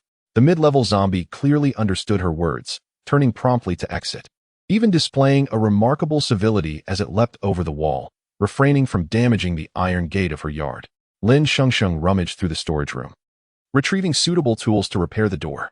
After considerable effort, she managed to rehang the door, though the broken lock remained irreparable. Not long after, the mid-level zombie returned, drenched and holding 2 mutated fish. It flashed a toothy grin that resembled a comical grimace more than a smile. "You brought fish?" she asked. From the mid-level zombie, satisfaction level 10086. As Lin Shengsheng handled the fish with her cleaver, the system's voice echoed in her ears. Skill triggered, culinary mastery. Current level, culinary novice LV1. A bead of sweat trickled down her forehead. The system was truly relentless in its obsession with food. After the mid-level zombie thoroughly enjoyed the fish and broth, it patted its now hairy head, eyes filled with gratitude. Then, unexpectedly, it knelt on one knee before Lin Shengsheng, humbly bowing its head and raising its right hand towards her. Lin Shengsheng seemed to notice a hint of shyness crossing the face of the intermediate-level zombie. "What does this mean? Are you trying to ascend to the heavens?" Chapter 18. The first zombie minion Lin Hotpot host. He is asking whether you wish to form a contract. He is not proposing to you. The voice of Fan Fan echoed in Lin Shengsheng's mind. "I'm not an ability user. I have no blood to offer you." As soon as Lin Shengsheng finished speaking, she saw the intermediate zombie, affectionately known as Zong Zong, lift the small golden pot from the table and wave it in front of her, then open its mouth. "Do you mean that providing meals is sufficient?" Zong Zong nodded and knelt before Lin Shengsheng once more. She glanced at the broken door. Tonight, a night watch was necessary. In this apocalyptic world, having an extra ally could prove advantageous. "Very well, since you broke the door today, you shall keep watch tonight. If anything happens, call for me." Zong Zong was elated by her response. It immediately pointed its fingertip towards Lin Shengsheng's hand. A faint glow flickered at the tips of their fingers, signifying the formation of a contract. "Master, I long to eat hot pot. I adore hot pot so much that I thought I would remain bald for life." To my surprise, after indulging in hot pot, my hair began to grow back. I might have been hot pot base in my previous life. This loquacious tone was not characteristic of the system. Fan Fan. Lin Shengsheng looked at Zong Zong in astonishment. "You can talk? I thought you only knew how to roar." "Indeed, master. After the contract, you can access my consciousness. Once I advance to a higher level, I will be able to converse directly with you." Lin Shengsheng was incredulous. Zong Zong's mouth had not moved as she received this information. "Master, ever since I awakened consciousness, I have felt stronger, yet I have also lost my hair. As a zombie with awareness, my hair grows excruciatingly slowly. Many zombies in my village have not had their hair grow back since they became bald." Lin Shengsheng was shocked beyond measure. "Your village?" Zong Zong nodded. "I lived in a village nearby city, captured by those wicked individuals. They claimed they wanted to experiment on me. Many from my village have already been taken." A zombie lamenting the actions of humanity. Lin Shengsheng felt that the situation was rather peculiar. "What is your name?" Zong Zong shook its head in dejection. "I do not remember. I only recall the chaos during the virus outbreak. After a few months, everyone gradually adapted to coexisting with the virus and zombies. There were not as many zombies back then, nor were they as formidable. I remember graduating from university just a year prior, working tirelessly as a 996 corporate drone. Before the apocalypse, I was a workaholic. After the end of the world, I still had to endure zombie attacks to go to work. I could no longer bear the oppression of capitalism. One night, after working late, I charged into a horde of zombies on my way home, hoping to liberate myself. But I did not die. When I awoke, I had become a zombie. At first, I retained some human consciousness, thinking being a zombie would be preferable. At least I would not have to work overtime, earn money, or pay rent. I could simply bite those I disliked. But later, I regretted it. I never imagined that living as a zombie would be more challenging than being human. I was often beaten and driven away. While there were several zombie organizations, they offered no protection. Moving too slowly could cost me my life. The other zombies around me seemed to lack intelligence. I watched them being dragged away for incineration. I later realized their folly was due to the dissipation of their consciousness. I never anticipated that life as a zombie would be so arduous. I could scarcely bite anyone and endured long periods of hunger. I regretted not valuing my time as a human. Eventually, my consciousness faded, and I forgot everything. Until recently, I suddenly awakened and regained consciousness, but I forgot many things. After hearing this, Lin Shengsheng intended to comfort Lin Hotpot, but blurted out, "You have it so rough." From Lin Hotpot, resentment value, 666. "Master, please give me a name." Lin Shengsheng pondered for a moment, glancing at the small golden pot in Zong's hands. "My name is Lin Shengsheng. You shall take my surname and be called Lin Hotpot." Zong's eyes lit up, beaming with joy. "Thank you, master." As Lin Shengsheng observed Hotpot's uneven rows of teeth, she advised, "You might want to smile less. Your teeth are quite worn." "Master, ever since I awakened consciousness, I have no desire to eat humans. Life as a corpse is exceedingly difficult. I have survived by gritting my teeth all this time." Hotpot's tragic explanation struck Lin Shengsheng's funny bone, revealing that, in this harsh apocalypse, zombies were not as dreadful as she had imagined. "Congratulations, host, for activating a hidden mission. Congratulations, host, for successfully forming a contract with the intermediate zombie. Congratulations, host, for naming Lin Hotpot. Would the host like to enhance Lin Hotpot's level?" Upon hearing the voice of the system, Lin Shengsheng glanced at the system panel. The first upgrade for Lin Hotpot required 10,086 emotional points, which she had just generated. Without hesitation, Lin Shengsheng opted for the upgrade. "Congratulations, host. Lin Hotpot has awakened a healing ability." "Congratulations, host. Lin Hotpot has acquired a new combat skill, a sneaky bite." Lin Shengsheng nearly burst into laughter. "What on earth is that? A sneaky bite?" "Host, be serious. Do not laugh. This is a highly formidable finishing move." Simultaneously, a faint blue light flickered in Lin Hotpot's eyes, and it felt a peculiar sensation sweep through its body, rapidly restoring its previously injured form. Lin Hotpot gazed at Lin Shengsheng with eyes sparkling with gratitude, aware that all of this was connected to her. "Master, thank you." The day was still young. Lin Shengsheng observed that her tool, no. Her zombie companion, was ready and promptly took Hotpot out for a stroll, eager to discover what a sneaky bite entailed. As Lin Shengsheng and Lin Hotpot enjoyed their harmonious atmosphere while wandering about, Zombie King Sun Nan sat in an off-road vehicle, gazing coldly. He had not anticipated that in merely 2 days, his girlfriend would attract the attention of another zombie. Rong City. First base. Yi Jinghong and Gu Chenghui escorted Molly to the Gray Tower for interrogation. Upon returning to the first base, Xia Tingchuan hurried to the Rong City Command Center for a meeting, only to be confronted with the initiation of the X Project, which he had consistently opposed. The X Project was a medicinal experiment conducted in collaboration between the First Base and X Company, aimed at developing a potion that would grant ordinary individuals superpowers. The First Base was responsible for capturing zombies that had awakened consciousness and recruiting ordinary human volunteers to provide to X Company, in exchange for necessary supplies and the first successful evolution potion. Xia Tingchuan's brother, Xia Xingli, had perished due to this experiment. In his view, it was a wholly inhumane endeavor, cloaked in the guise of preserving human civilization while conducting terrifying experiments. Though the apocalypse was tormenting and zombies were terrifying, humanity was the true horror. "Xia Tingchuan, your team must return to Rong City. X Company's supplies have been misplaced there." Xia Tingchuan sprang to his feet, retrieving a cigarette from his pocket. Sparks flickered at his fingertips as the cigarette began to smolder. Several high-ranking executives in the meeting room frowned. "How many times must I reiterate? I oppose the X Project." A displeased executive with a thin mustache stood up. "Xia Tingchuan, is this the attitude you should exhibit as a soldier? Obeying orders is your duty." Xia Tingchuan curled his lips into a cold smile. "Besides deceiving ordinary citizens into participating in inhumane experiments and engaging in internal power struggles within the base, what else are you capable of?" "Xia Tingchuan, you, leaving now? Everyone take your time to chat. I shall head to Base 9. Said Xia Tingchuan as he lit a cigarette and departed from the conference room. His promise to visit Base 9 was merely an excuse to see Lin Shengsheng. As for the lost cargo, he would adhere to his own principles regardless of external commands. The mustachioed man watched Xia Tingchuan's receding figure, fuming with indignation. "That arrogant Xia Tingchuan," he muttered, his annoyance palpable. Seated at the head of the conference table was Bo Zishu, the leader of Base 1, who promptly interrupted the mustachioed man's tirade. "Enough. Let us proceed with the meeting." Reluctantly, the mustachioed man took his seat, his frustration evident as his beard quivered with agitation. Calm down, his companions urged. After all, Xia Tingchuan is one of the top 10 ability users in the base, and our 7th team possesses formidable combat strength. It is not surprising that Lao Bo would favor him.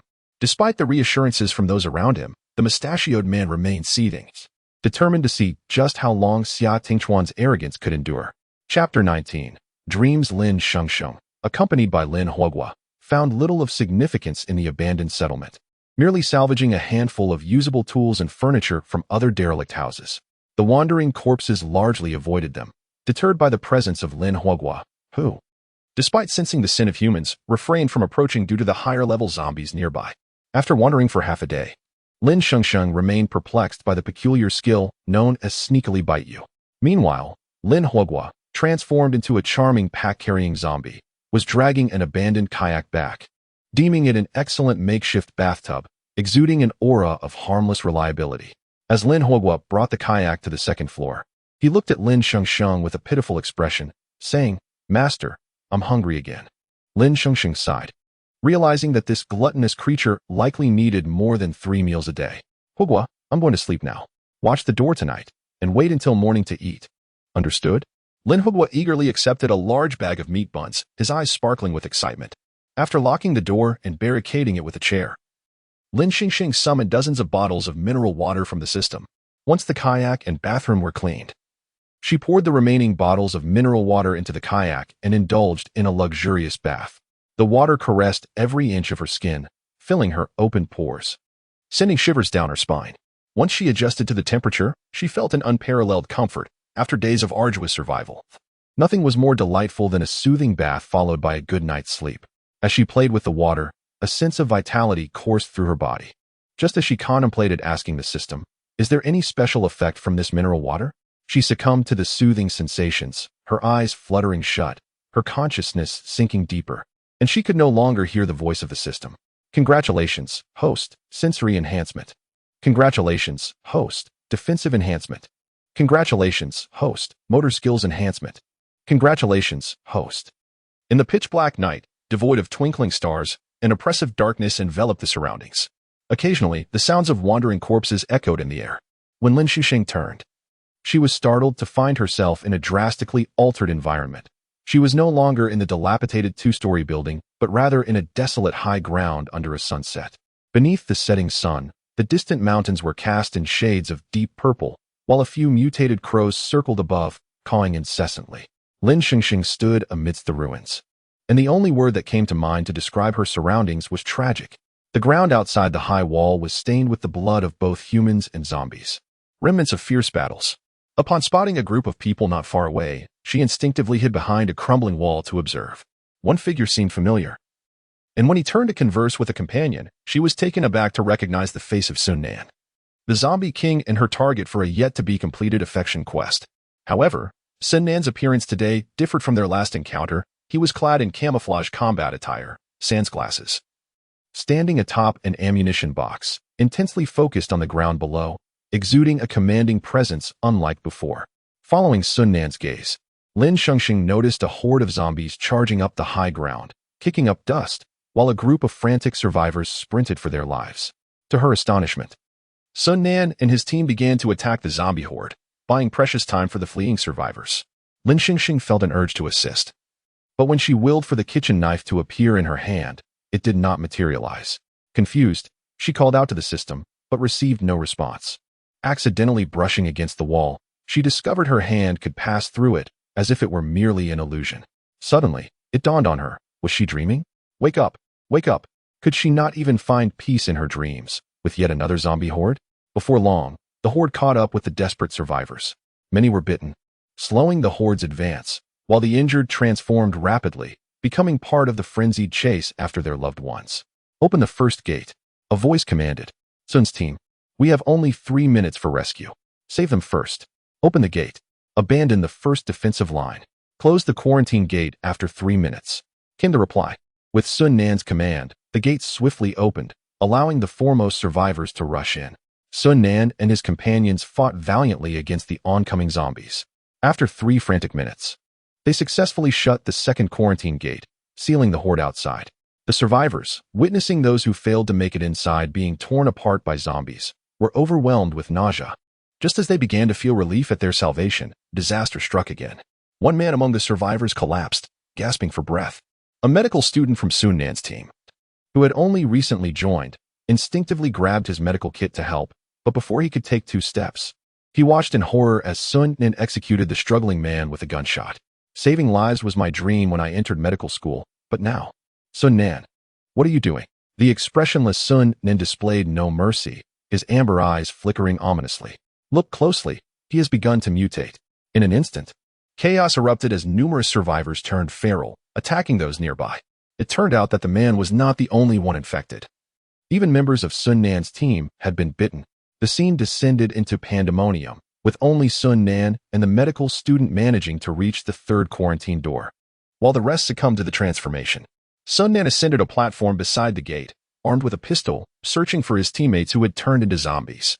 One shot after another, he executed his former comrades with unwavering precision, all while the medical student trembled beside him, the echo of gunfire reverberating painfully in his mind. Sun Nan, please, just let them stay outside. Having never experienced such brutal combat, the medical student was devastated. Not only had he failed to save anyone, but now his team was lost, and only the last, precarious gate remained, with no escape in sight. Only death awaited them. This is our team's pact. It is the last vestige of humanity's dignity, Sun Nan stated, handing the pistol to the medical student. I've taught you how to use a gun for days. Now it's time for practical application. There aren't many bullets left. If I mutate, please use one to end me. No sooner had he spoken than the last quarantine gate was breached, and a torrent of zombies surged in. The horde pressed relentlessly forward, obscuring the sun and casting a dark shadow over Sun Nan, whose expression remained unchanged. Lin Shengsheng's heart inexplicably twitched violently, and she found herself surrounded by zombies. Yet they were mere phantoms to her, untouchable. As the night deepened, her vision blurred, and all she could hear were the low moans of the undead. Then, a gunshot rang out amidst the horde. When she opened her eyes once more, the sky had brightened significantly. Lin Shengsheng still found herself amidst the ruins. Yet the tide of corpses had vanished into thin air. Perched upon a high wall of the desolation was an individual, their golden-rimmed glasses glinting in the refracted light. They looked down upon Lin Shengsheng, inquiring, "What brings you here?" Their alluring, smoky voice resonated, deep and ethereal, like a dream. Chapter 20, A Bun for a Dog. A return in kind. Lin Shengsheng's initial reaction upon seeing Sun Nan's inquiry was to touch the wall beside her. Her hand passed through effortlessly. Indeed, it was a dream. If it is merely a dream, then it presents an opportunity. Did you think I wished to experience this dream? After finally managing to sleep soundly, I find myself besieged by either zombies or a zombie king. Were it not for the dire need to survive, I would not engage in these absurd system tasks chasing after you. Sun Nan remained silent, merely gazing down at her from his elevated stance. As the sun set, his features appeared shadowed and cold against the light. His deep amber eyes, unfathomable and imbued with a sinister allure, instilled a sense of dread within her. An overwhelming aura of danger enveloped the space. Lin Shengsheng instinctively took a step back. Sun Nan, amused by her reaction, subtly curved his lips and uttered a single word. Dog. Damn. Even in a dream, I am subjected to such mockery. Does he think his handsome visage grants him the license to act with impunity? Lin Shengsheng glanced around, picked up a stone from the ground, and hurled it at Sun Nan. He did not evade. The stone struck him but caused no harm, merely bouncing away. Lin Shengsheng was taken aback. In this dream, while the walls were intangible, the stone was not. Was there a distinction between the tangible and the intangible? Affection level -1. Lifetime deducted, 1 hour. Special reminder, affection level, 19. Task time remaining, less than 1 week. Lin Shengsheng. Fan, am I not dreaming? Aren't you absent? Fan did not respond. Lin Shengsheng swiftly shifted her thoughts. The kitchen knife that had been elusive moments ago now appeared in her hand. She recalled that failing the task involving the zombie king would result in death. Swallowing hard, she thought, it's over, I'm finished, utterly doomed. Cough. I may have been a tad aggressive just now. I tend to be fierce in dreams, gentle while sleeping, and obedient when we meet. It's been so long since we last saw each other. I've missed you. Let me treat you to a meal tomorrow at my home in the abandoned residential area south of Base 9. Everyone possesses captivating appearances, yet Lin Shengsheng's was notably large. To survive, she forced a smile, uttering disingenuous words, her expression as awkward as it could be. Yet, that dwindling affection level remained unaffected. The zombie king, Sun Nan, continued to ignore her, his gaze heavy upon her. Lin Shengsheng, unwilling to linger in the dream, pinched her thigh hard, praying to awaken soon. Remarkably, her determination bore fruit.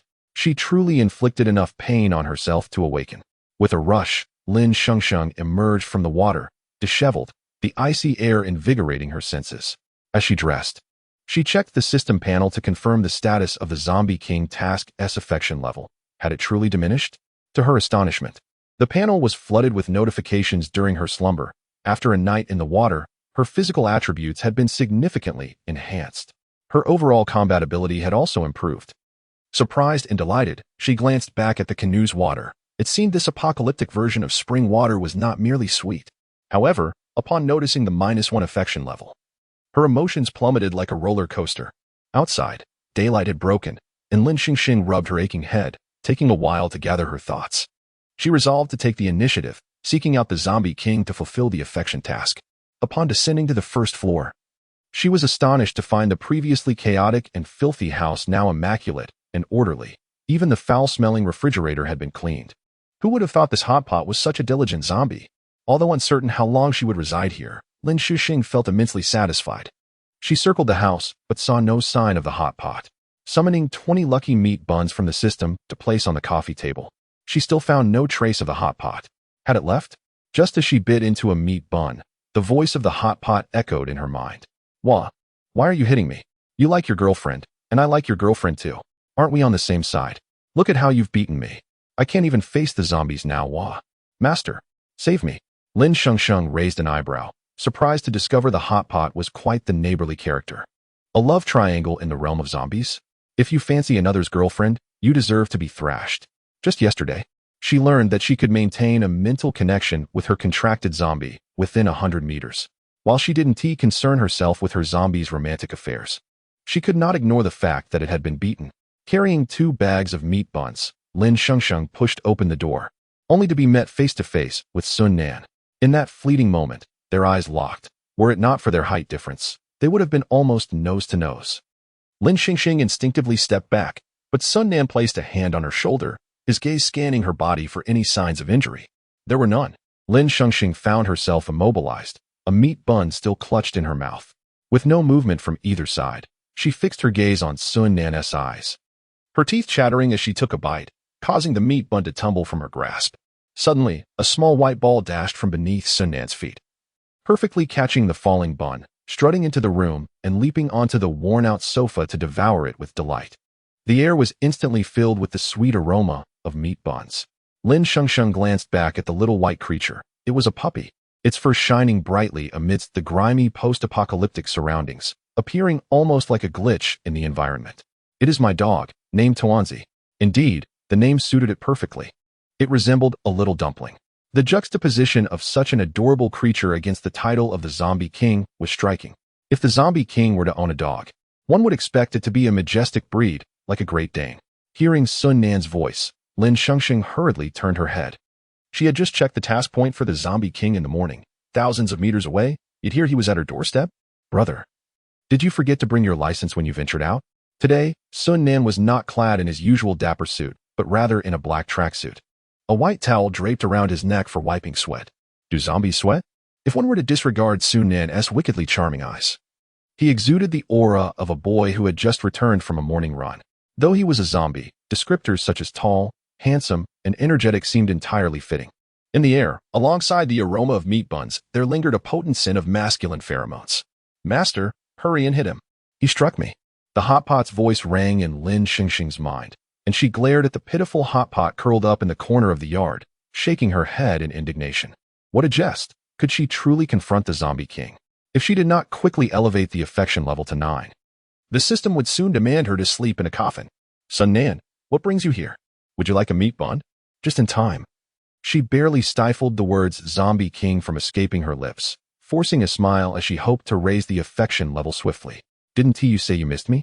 Lin Shengsheng recalled her words to the Zombie King in her dream. It's been so long since we last met. I've missed you. He had indeed been present in her dream. Sun Nan raised an eyebrow, a beam of morning light illuminating his face, casting his handsome features into a soft arc. His visage, typically heart-stirring for a lovesick maiden, now filled Lin Shengsheng with an overwhelming sense of pressure, akin to an ant on a hot stove. As her thoughts spiraled within her heart, Lin Shengsheng suddenly pondered whether, after forming a contract with the hotpot, she could perceive its innermost sentiments. Would it follow that, having contracted with the Zombie King, she might also delve into his mental realm? No, perhaps the Zombie King's formidable power rendered him entirely different from the hotpot. The dynamic between her and the Zombie King was likely the inverse. He would traverse his mental landscape with ease, while she would have to tread carefully, even in her dreams. Woof woof. At that moment, Tuanzi, having finished his meat bun, scampered to Lin Shengsheng's side and barked twice. Lin Shengsheng, observing Tuanzi's expression, couldn't shake the feeling that the dog was grinning at her with a sycophantic charm. Do you want another meat bun? Woof woof. The adorable Tuanzi obediently sat down, gazing at the meat bun in Lin Shengsheng's hand. She bent down and retrieved another large bun for him, and he joyfully trotted back to the sofa, bun in mouth, bouncing with delight. Affection level 1, lifespan increased by 1 hour. Affection level 2, lifespan increased by 2 hours. Special reminder, affection level 29. Remaining time for task, less than 1 week. Lin Shengsheng was left utterly bewildered. Chapter 21. The Zombie King. What Lin Shengsheng did not know was that this seemingly adorable little creature was, in fact, a mutated zombie beast. When Sun Nan believed he had perished, it was this creature that found him and gently licked his face. Upon awakening, he discovered himself drenched in blood, and soon realized that the creature had also become infected. Ever since its mutation, the creature had not properly eaten for quite some time. Sun Nan exhausted every possible means to entice it. Human abilities blood was refused, expensive dog food procured from human bases was ignored, and even the rare, unmutated animal bones in the post-apocalyptic world only piqued its interest slightly. In a short span, the creature requested 5 meat buns from Lin Shengsheng. A girl capable of coaxing the creature to sit obediently at her feet was indeed a rarity. Affection level increased by 5, lifespan extended by 5 hours. Special reminder, affection level 7-9, remaining task time less than 1 week. Lin Shengsheng gazed at the rapidly rising affection level, somewhat bewildered. What had she done? If you are willing to care for it, I can cover its daily expenses, Sun Nan declared, waving his hand to reveal a large box overflowing with green zombie crystals. The Zombie King has a spatial ability? Such a large box? Wait, green crystals? 10 of these could be exchanged for 5 hours of life. Lin Shengsheng momentarily lost her ability to calculate. This entire box must contain thousands of crystals, which could be exchanged for an astounding amount of life. This was invaluable to her. Although the sight of the green crystals filled her with uncontainable joy, Lin Shengsheng maintained her composure. The affection level was already at 7. Only 2 more points were needed to complete the task. No problem, I will care for the creature. You can keep the crystals, she thought, intending to be polite and boost her affection level to fulfill the task. Typically, one would expect a domineering figure like the Zombie King to simply offer her the entire box of crystals. She would feign refusal and accept them graciously. However, the Zombie King did not play by the usual rules. When Lin Shengsheng insisted she did not want them, he promptly took the box back. Sun Nan smirked slightly. In this apocalyptic world, was there still a human unaffected by the allure of crystals? Lin Shengsheng looked up and was unexpectedly met with the Zombie King's smile, sending a shiver down her spine. How could she not perceive that smile as reminiscent of a deceptive agent luring her into a factory? How could he genuinely have taken back the entire box of crystals? Never mind, completing the task was paramount, for the sake of affection. Affection level increased by 1. Lifespan extended by 1 hour. Special reminder, affection level 8-9, remaining task time less than 1 week. Stingy. Not only had she refused an entire box of crystals, but she had only gained a single point in affection. Couldn't they just have increased it to 2 to complete the task? Tears welled in her eyes. Sun Nan glanced at the creature devouring its 7th bun. The creature can stay here. I shall take my leave. Hey, no, don't go, Lin Shengsheng exclaimed, grabbing Sun Nan's arm. He cast a sideways glance at her petite, pale hand on his arm. Is there something else? It was true. They had a contract.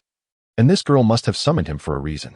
Lin Shengsheng's heart raced, and she quickly released her grip, fearing that she might jeopardize her task. Didn't I say I would treat you to a meal? Since you're here, why not eat before you leave? Sun Nan surveyed the creature with its bun and replied, no need. As long as the creature is satisfied, that suffices. If you have any matters requiring my assistance, Feel free to speak. The creature's lack of appetite was inconsequential. After all, it was a zombie beast that could not starve. Seeing the creature enjoying its bun, Lin Shengsheng assumed Sun Nan had no desire for one. I'll treat you to hotpot, the kind that can make zombies grow hair. As she spoke, her gaze drifted to Sun Nan's thick mane. Wait, wasn't he it said that zombie hair grows at an exceedingly slow pace, often leaving them bald? Upon recalling the baldness of the zombies in the horde, she couldn't help but wonder about the zombie king's luxurious hair. Could it be a wig? Upon hearing hotpot, Sun Nan reconsidered his intention to leave. Hotpot was a cherished memory of humanity. He could hardly recall the last time he had it. Perhaps during a New Year's celebration when his mother visited and prepared it for him and his friends, along with dumplings. Fine, Sun Nan said. Striding into the room and taking a seat beside the creature, Lin Shengsheng let out a sigh of relief. Indeed, the zombie king wore a wig. And the moment he heard about the possibility of growing hair, he immediately came inside. Uncertain of whether Sun Nan enjoyed spicy food, she swiftly ordered 2 sets of hot pot from the system, 1 mushroom broth and 1 spicy broth. As the broth simmered, she deftly cooked the ingredients. And soon the rich aroma of hot pot filled the room. Affection level increased by 1. Lifespan extended by 1 hour. Congratulations, host. Task completed. 1 week's lifespan awarded. Lin Shengsheng looked at her remaining 3 weeks of life, feeling both relieved and confused, unsure whether to laugh or cry. Task activated. Have your boyfriend initiate a kiss with you. Upon completion, you will receive 1 month of life. Task duration, 1 week. Failure results in immediate death. Lin Shengsheng? Boyfriend? What did the system even mention the zombie king and repeatedly emphasized boyfriend? Fan. What does initiate a kiss mean? Host, initiate a kiss means a peck, a kiss. It is said that those who kiss frequently live longer. Lin Shengsheng twitched her mouth. The system was compelling her to engage romantically with the zombie king. She observed Sun Nan, who was elegantly enjoying the hot pot. The zombie king was indeed handsome, and he carried himself with grace even while eating hot pot. If only he were still human. Startled by her sudden thought, Lin Shengsheng chided herself. Survival in this apocalypse was already challenging. How could she be swayed by good looks, especially from a zombie king? Did the boundary between humans and zombies qualify as interspecies? Surely, the system wouldn't assign her a task to sleep with the zombie king, right? Her biology teacher had said that reproductive isolation was essential for species formation. Feeling somewhat resistant to the task, yet unable to voice her concerns, she asked, Fan, could you perhaps assign me a different task? A month is too short. How about a luxurious package with a year's worth of life? Since tasks were already difficult, she figured it would be better to aim high, allowing her to live her post-apocalyptic life with peace of mind for at least a year. Host, there is no task for a year, but there are tasks that can be combined for a year. Would you like to activate them now? Lin Shengsheng. Then does the task duration need to be extended for me? The system, Fan, did not directly answer her inquiry, but instead rattled off the tasks. Task 1. Have your boyfriend peel an apple and feed it to you. Completion rewards 1 month of life. Task 2. Sleep in the same bed as your boyfriend. Completion rewards 2 months of life. Task 3. Generously introduce your boyfriend to your friends. Completion rewards 3 months of life. Task 4. Decorate your room with photos of you and your boyfriend, arranged in a heart shape on the wall. Completion rewards 5 months of life. Lin Shengsheng was left speechless. She truly doubted that this system was a mere meal-focused system, but rather a melodramatic dating system. Having been single for over 20 years, she could never have imagined this day would come. Would you like to activate the tasks now? Rankings are not in order, and task duration is 5 weeks. 5 tasks, 1 a week, and no extensions whatsoever. Lin Shengsheng exclaimed, Where am I supposed to find an apple? A camera? Friends? Does inviting you to hotpot count? Congratulations, host. You have received a basket of red Fuji apples. Congratulations, host. You have received an instant camera. All the aforementioned items have been listed in the system mall. Feel free to exchange. Lin Shengsheng, alright. Activate. To prevent the troublesome system from issuing another task that involves conversing with the zombie king, she readily agreed, for after all, life is but a single thread. And perhaps along her way of charming the zombie king, she might just succeed. Lin Shengsheng pondered deeply, recalling the various romantic novels she had encountered in her world, filled with alluring and passionate narratives. However, how did they manage to seduce their counterparts? She could not remember at all. Sun Nan noticed that Lin Shengsheng was gazing at him, seemingly uninterested in the hot pot. Could it be that she was facing some difficulty that she found hard to express? What is troubling you? Chapter 22. Raising pets for the zombie king. Lin Shengsheng's mind raced as she pondered the best way to initiate a conversation. Nothing much. Just wondering if dogs should avoid overly salty food. The buns had a rather strong flavor. Not that it matters, as Tuanzi is a mutated beast. Oh. Lin Shengsheng glanced at Lin Huiguo, who was huddled in the corner of the yard, recalling what Lin Huiguo had mentioned in the morning. Alas. Could it be that the zombie king misunderstood? The zombie at the entrance. Our relationship is not what you might think. I feed him, and he acts as my little brother, helping me carry bags and watch the door. Lin Shengsheng's thoughts continued to swirl. So, about what you previously promised regarding being my boyfriend, does that still stand? Sun Nen regarded Lin Shengsheng, his expression unreadable. After a few seconds, he responded with a simple isn't it customary for couples to use more endearing terms?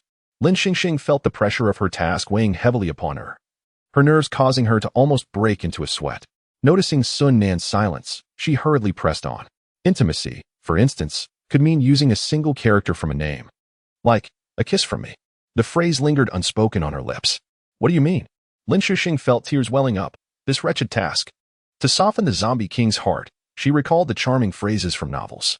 For example, if I were to call you Nan. Lin Shengsheng suppressed the urge to vomit, beginning her self-styled sweet talk, drawing out each syllable, intimate and clingy. Nan, embodying the essence of a performer. Lin Shengsheng's eyes sparkled with tenderness. The warmth of her affection and intimacy flowed out in a syrupy call, saturating the air with sweetness, mingling delightfully with the aroma of hotpot. Sun Nan's eyes remained impassive, yet a hint of amusement crept onto his lips as he set down his chopsticks and bowl. So, what do you wish for me to call you? Internally, Lin Shengsheng thought, call me father. You may call me Sheng. A little figure in her mind had already retched, exclaiming, what on earth have you encountered? Just say it, I will surely help. Sun Nan remarked, casting a fleeting glance at Tuanzi, as if he owed it a favor. Really? There's something I need your assistance with. There's an ancient poem you might be familiar with. Gazing at the bright moon above, I lower my head. Kiss me. So could you kiss me? Lin Shengsheng believed that since embarking on the perilous mission as the zombie king, her audacity and persistence had reached an unparalleled level. Uncertain whether it was the delicious hot pot or the need to cover Tuanzi's dining expenses, Sun Nen inexplicably leaned closer to Lin Shengsheng. He could hear her heart pounding furiously, each beat sending blood surging through her body. For a fleeting moment, he felt an irresistible urge to reveal his fangs to her. Captivated by the alluring fragrance that seemed to flow through the delicate veins of her slender neck, he approached, bringing with him the essence of a month's worth of life. Unbeknownst to Lin Shengsheng, who was focused on completing her life-saving task, danger loomed closer. Just as his lips were about to touch her forehead, he abruptly stood up. Take care of Tuanzi. I must leave. Lin Shengsheng watched as he departed with a speed that resembled a fleeting shadow.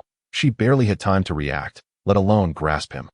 A month's worth of life slipped away before her eyes. Anxiously, she turned to her system panel, searching for a target point, only to be startled as Sun Nan had instantly vanished several thousand meters away. This task was insurmountably difficult. Her human legs could not keep pace. By this time, Tuanzi had finished its 8th meat bun, obediently sitting at Lin Shengsheng's feet. She offered the last 2 buns, gently patting its adorable head. Tuanzi, you must be careful not to overindulge. These last 2 are all you get, understood? Tuanzi seemed to comprehend, nuzzling against her leg. After a while, Lin Huiguo, the timid zombie, cautiously ventured inside, his eyes filled with grievance as he recounted the entire encounter with Sun Nan. To console Lin Huiguo, Lin Shengsheng handed him a large meat bun. Just as he received it, Tuanzi sprang into action, deftly snatching the bun from Lin Huiguo's hands. Lin Huiguo felt like crying. What kind of world was this, where zombies were bullied by dogs? Lin Shengsheng glanced at her remaining emotional value, contemplating the implications of maintaining a zombie alongside a mutated beast. She would surely need to confront others more often, or perhaps even zombies. After Lin Huiguo received another bag of meat buns, he swiftly exited, turning right and darting to a nearby house for a solitary feast. Not long after, Lin Shengsheng heard his piercing cry. Master, I'm injured. I was ambushed. At first, Lin Shengsheng thought it was Sun Nan returning, preparing to explain her previous peculiar behavior. However, she quickly responded in her mind. Did Sun Nan come to beat you again? No, it's those people who captured me for experiments. I remember now. They are from the first base in Rongqing. This time, 5 or 6 of them have arrived, and I might not stand a chance. Stay safe. I'm on my way. Lin Shengsheng closed her eyes, sensing Lin Huiguo's location. She promptly retrieved a bowl of soul-stirring egg fried rice from her system. Thankfully, she had only taken a couple of bites of the buns in the morning before they were snatched away, and Lin Huogua hadn't eaten either. Otherwise, she would have been unable to manage. As she approached the house where Lin Huogua was, she heard the sound of grumbling voices from within. Damn, this place is desolate. Not even decent supplies left. Probably all scavenged by others. Hey, did you see what that intermediate zombie was holding? It looked like a bag of buns. Have you lost your mind? Zombies don't eat buns. They feast on human flesh. Even tofu pudding has a brain, do you? Perhaps it's related to the news released by the Grey Tower. Did you not notice? Damn, I think you've gone mad. Shut up if you wish to live. Suddenly, a bullet whizzed through the glass of the front door, hurtling towards Lin Shengsheng. Instinctively, she raised her right hand, wielding a kitchen knife. Clang! The bullet ricocheted off the ground, creating a small crater in the earth. Inside, a man with a scarred face locked eyes with Lin Shengsheng. She immediately recognized him as the one who had imprisoned Lin Huogua. In a world teeming with intermediate zombies, why did they specifically target Lin Huogua? Don't shoot. I'm a wanderer living in this area. I heard some commotion and came to see what was happening. If you need assistance, I can help. Lin Shengsheng attempted to avoid conflict, hoping to present herself as a helpless figure in need of protection. However, having just deflected a bullet, her facade crumbled, leaving her with no choice but to cautiously probe for a peaceful resolution. To her dismay, the group inside ignored her words, unleashing a barrage of bullets directly at her. As she parried bullets with her kitchen knife, she swiftly dodged to the outer wall on the west side of the house. The disfigured man, seeing her escape, immediately ordered two of his subordinates to pursue her. Master, be careful. Lin Huogua leaped from the second-floor window, and for a brief moment, he seemed to vanish, only to reappear behind a man aiming to attack Lin Shengsheng, sinking his teeth into the man's neck with a fierce bite. Could this be the legendary stealthy bite, enhanced with invisibility? Lin Shengsheng was not idle either. She hurled a kitchen knife at another armed man, striking him on the arm. The man screamed in agony, the gun he had been holding slipping from his grasp. The four individuals inside the house rushed out in response to the commotion. Hotpot, down. Lin Shengsheng executed a forward roll, seizing the rifle from beside the injured man, and unleashed a barrage of bullets towards the few individuals who emerged from the building in pursuit. Of the four individuals who charged out, only the one trailing at the back remained unscathed. The others, though alive, were incapacitated and sprawled on the ground, blood pooling around them. The boy at the rear appeared quite youthful, perhaps barely of age, his eyes filled with trepidation and fear, rendering him momentarily incapable of firing at Lin Shengsheng. May I inquire, which base do you hail from?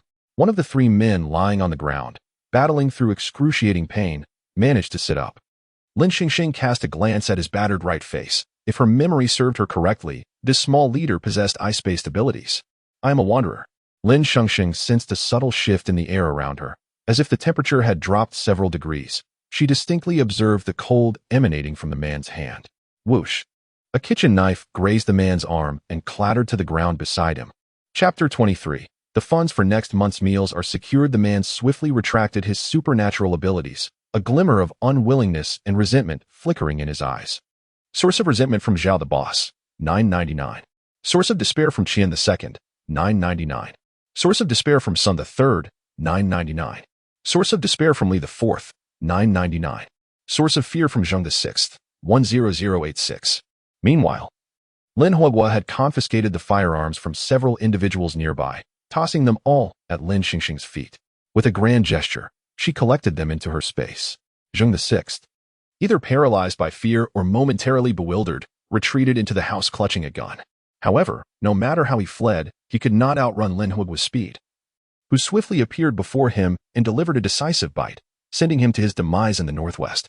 The remaining individuals were thrown into disarray by the sudden turn of events. Zhao the boss, observing the vanished firearms on the ground, immediately deduced that Lin Shengsheng was likely a space-type supernatural being. But when did space-type powers become so formidable? How could such a powerful drifter exist within the jurisdiction of Base 9 without being reported? Trash. They attempt to scheme again. Watch as my master obliterates you. I'll make you wish you hadn't crossed paths with us. Huogua stood behind Lin Shengsheng, unleashing a torrent of expletives. The members of Base 1, unable to comprehend his vulgarities, merely witnessed Lin Huogua's grotesque visage as he roared at them. The sheer volume of his roar whipped up a gust of wind that struck the faces of the onlookers, devoid of the foul stench of decay. yet strangely mingling with an enticing aroma of meat buns amidst the atmosphere of terror.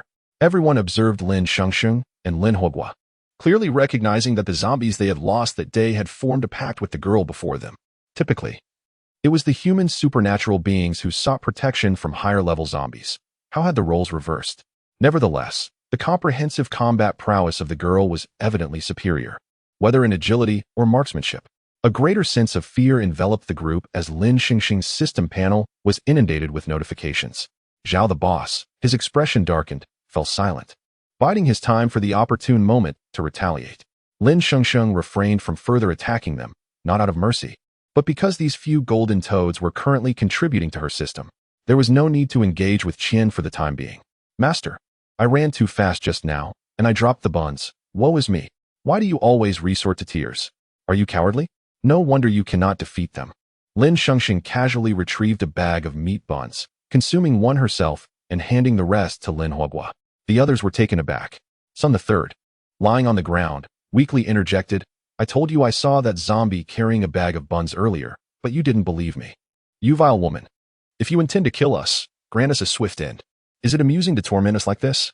Qian II, gravely injured and nearing his end, shouted in desperation.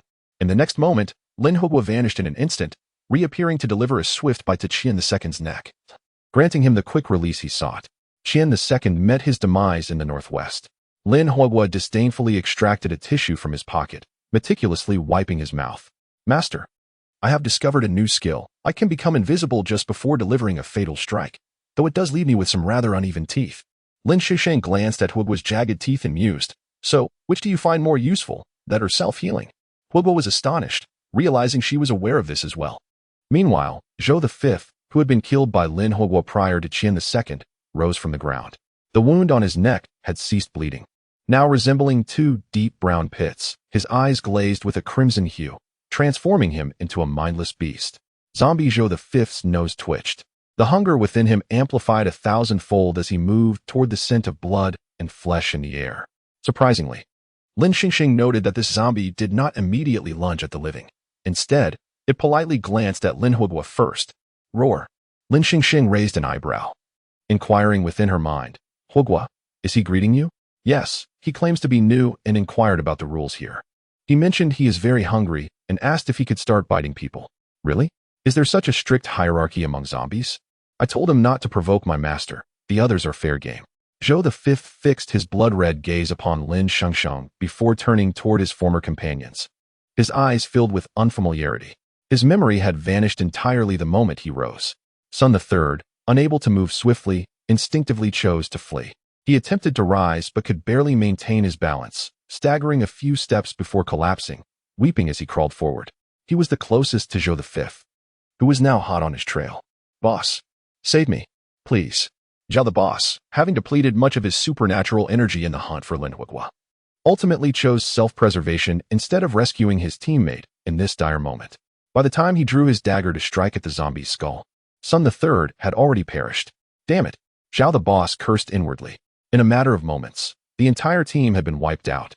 He gazed at the corpses strewn about and the barely breathing Li IV. If word got out that his team had been taken down by a single drifter, how could he maintain his standing at the base? We had no intention of harming you. In this world, anyone encountering an unexpected outsider would naturally be filled with suspicion and wariness. Today, we inadvertently trespassed on your territory. I shall not hold you accountable for our injuries. Let us each take a step back, shall we? Zhao the boss, in a state of utter desperation, pleaded while still trying to maintain a facade of pride. Lin Shengsheng remained silent, her gaze fixed on Zhao the boss as he accumulated enough resentment to cover the meal expenses for her and Lin Hogwa for the upcoming month. The only two survivors, Li IV, had already succumbed to blood loss and fainted. Releasing you is one possibility, but first, tell me, amidst so many intermediate zombies, why are you so fixated on this particular one? Zhao the boss furrowed his brow, contemplating his answer for survival. I aim to restore civilization to Earth, for the benefit of all humanity. Even with the emergence of supernatural beings among humans, we are still insufficient in number to contend with the zombies. To continue resisting, we must expedite human evolution. The development of supernatural serum requires a plethora of different zombie samples. Supernatural serum? The kind that grants one immense power upon ingestion? What does that have to do with zombies? It's not like they're going to turn into zombies themselves. Zhao the boss's expression darkened as he acknowledged the side effects of the serum. The stability of the final product was uncertain. Many individuals had transformed into creatures far more terrifying than zombies. The serum was still in the experimental stage, and I am only responsible for the collection and transport of samples. Zhao the boss wore a face of righteous indignation when suddenly Lin Shengsheng roared at him. Collection? I'm not some mushroom to be harvested. Is a life not worth anything? Lin Shengsheng, furious, retrieved the serum they had injected into Li IV from his backpack and hurled the syringe at Zhao the boss. The speed was so rapid that Zhao the boss had no time to evade and could only summon his supernatural abilities to conjure an ice blade. Deflecting the syringe aimed at him, he silently rejoiced at not being struck. This was an automatic injector developed by Company X, and the contents were sufficient to incapacitate an intermediate zombie for 3 days and nights. For a human, it would likely result in immediate death. I hope you keep your promise. If you attempt to capture my zombies again, do not blame me for being merciless. A true gentleman knows when to yield and when to stand firm. Zhao the boss lowered his head, though a glint of malice flickered in his eyes. Once he reunited with Xia Tingchuan's team, he would undoubtedly return to catch her off guard. Unexpected changes often occur silently. Just as Zhao the boss, who had narrowly escaped death, stepped out of the courtyard, he encountered Tuanzi, who had just finished a meal and was out for a stroll. The moment Tuanzi laid eyes on Zhao the boss, he erupted in fury. The entire dog instantaneously multiplied to a height equivalent to that of a 2-story building. Chapter 24. The hotpot is yet again in peril. With a resounding roar, Tuanzi lunged at Zhao, causing him to stagger backward. Lin Shengsheng beheld the ferocity of Tuanzi. Resembling an ancient, colossal wolf, her heart skipping a beat. In an instant, Tuanzi's dazzling white fur shed entirely, revealing sinewy muscles and bones beneath, while its eyes transformed from black to a ghastly crimson, akin to that of a zombie. She mused, how could the zombie king possibly keep such an adorable dog? It was all a fade. This was unmistakably a hellhound. Panic seized Zhao as he realized the zombie king was nearby. Swiftly, he conjured sharp shards of ice, hurling them at Tuanzi's head, yet they failed to inflict any harm. Instead, with a swift shake of its head, Tuanzi sent the ice blades ricocheting back, one of which pierced Zhao's arm. With another fierce howl, Tuanzi struck Zhao with its enormous paw, sending him soaring into the air before crashing heavily to the ground. Had it not been for his superior physical abilities as an ability user, he would have surely been shattered. Clambering to his feet, Zhao wiped the blood from his mouth, realizing escape was futile. He summoned the last remnants of his energy, activating his powers to 80% and conjuring a massive ice shield before him. Yet, it proved to be futile. As the shield began to crack with a disconcerting sound, Zhao felt the tension in his nerves escalate. He understood his end was nigh. In a desperate plea, he shouted to Lin Shengsheng for assistance, proclaiming, "Help me. This is the bounty target from Base 1, worth 50 black crystal cores. If we slay it together, the cores will all be yours. If it kills me, you will be next." 50 black crystal cores. Lin Shengsheng's mind raced. 5 cores could be exchanged for 240 hours of life. Thus 50 equated to a full 100 days. But the thought was fleeting. Tuanzi's presence rendered her utterly inadequate.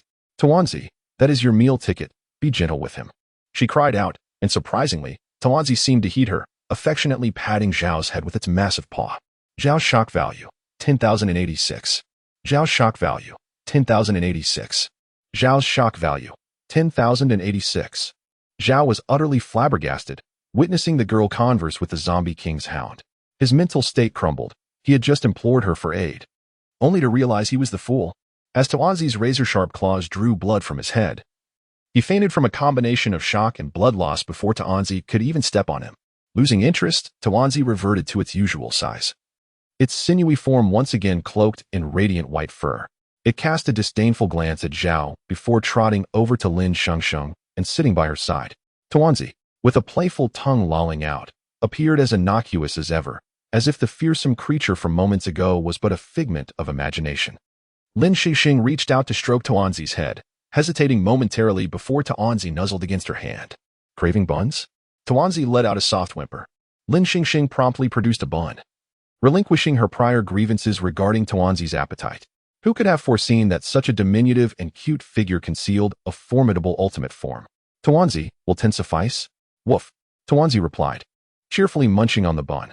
Lin Shengsheng, not wishing to indulge alone, selflessly divided his own buns, offering half to Tawanzi. Observing Huoguo's timid demeanor, Lin Shengsheng resolved. From now on, to sustain Tawanzi, you shall tighten your belt. Huoguo, after we finish, let us bury the bodies. The deceased deserve a proper resting place. As her words faded, several members of Zhao's team, who had yet to be dispatched, rose once more, their eyes gleaming with hunger. They advanced with a grotesque fervor, yet were quelled by Huoguo's fierce roar, their expressions twisted in rage as they turned upon their former comrades. Lin Shengsheng had witnessed enough brutality to become desensitized. So be it. Huoguo, are they still conscious? Huoguo shrugged. I don't know. I recall when I first turned into a zombie. The unending hunger tormented me day and night. Whenever someone appeared, that sensation compelled me to pursue fresh flesh, yet my lingering rationality resisted such impulses. Unfortunately, rationality pales in comparison to overwhelming desire. The true hunger lies within the virus coursing through my veins, not within me. Only upon losing consciousness and awakening again did I gain some semblance of control. Tawanzi seemed to comprehend the exchange. Picking up the bag and delivering the uneaten buns to Lin Huoguo, affirming his sentiments and offering solace. What if there exists a cure for this zombie virus? Do you wish to return to humanity? Huoguo fell silent, the bun in his hand suddenly losing its allure. Lin Huoguo's resentment value, 999. Tawanzi's resentment value, 999. The atmosphere turned somber, as if even the heavens had succumbed to despair. The once bright sun was now obscured by torrential rain. Lin Shengsheng quickened her pace homeward, only to witness an odd sight amidst the deluge. The abandoned dwellers of the dead sought refuge under awnings and within houses from the rain. A row of tiles on Lin Shengsheng's courtyard wall provided some shelter, and beneath it stood a throng of zombies, their vacant stares fixated on the downpour. Under Huoguo's influence, no zombies attacked Lin Shengsheng. They merely stood silently, entranced by the rain. Huoguo, why are they avoiding the rain? Are they afraid of water? Huoguo glanced at the zombies outside the wall and shook his head. That shouldn't be the case. Such heavy rain would wash them clean. However, a pristine appearance contradicts our aesthetic. They are meant to be covered in dust and blood. As he spoke, he lightly patted the dust off his trousers. Tawanzi returned shortly, curling up beside Lin Shengsheng, drifting into slumber. She contemplated the task of defeating the zombie king, glancing at the system panel displaying the vast distance to Sun Nan. A vehicle was urgently needed. Reluctantly, Huoguo donned a large bag over his head, venturing out to find a car, despite his aversion to the rain. Rainy days are particularly conducive to sleep. Lin Shengsheng, having not rested well, stifled yawns as she lay in bed, only to hear Huoguo's voice once more. Master, I found a car. They've spotted me. They want to beat me up. Lin Shengsheng felt a pang of sympathy for Huoguo's unfortunate day. Perhaps the meat buns were ineffective against zombies? There are 5 of them. They have a car. Come quickly. Before the apocalypse, a fortune teller warned me of impending doom. But I never anticipated a Porsche would arrive. Master, come quickly. This car suits you perfectly. Let us seize it. Oh no. I might not be able to handle this. The one wielding the fireworks ability is too formidable. Lin Shengsheng sprang into action, rummaging through the first-floor storage for a tattered raincoat, preparing to venture out and provide assistance. I told you to find a car, not to hijack one. After a lengthy silence, Lin Shengsheng received no reply. The surrounding zombies stirred restlessly, having caught the scent of blood. Huoguo remained silent. His mental control over the lower-level zombies had likely faltered. The danger was imminent. With a swift motion, a multitude of zombies collapsed outside the courtyard walls, scattering crystal cores across the ground. Lin Shengsheng, unable to gather them, instinctively searched within 100 meters for Lin Huoguo. At last, she spotted a group of figures towards the northwest, where Lin Huoguo was clearly in a wretched state, fallen into a muddy puddle, his unfinished buns rolling on the ground, now covered in filth. Wait, do not kill him yet. Look at the mark on his neck. He is one of the zombies lost by Boss Zhao. Upon realizing this, the small team of Boss Zhao discovered only 2 heads and rears on the ground, with 3 having transformed into zombies.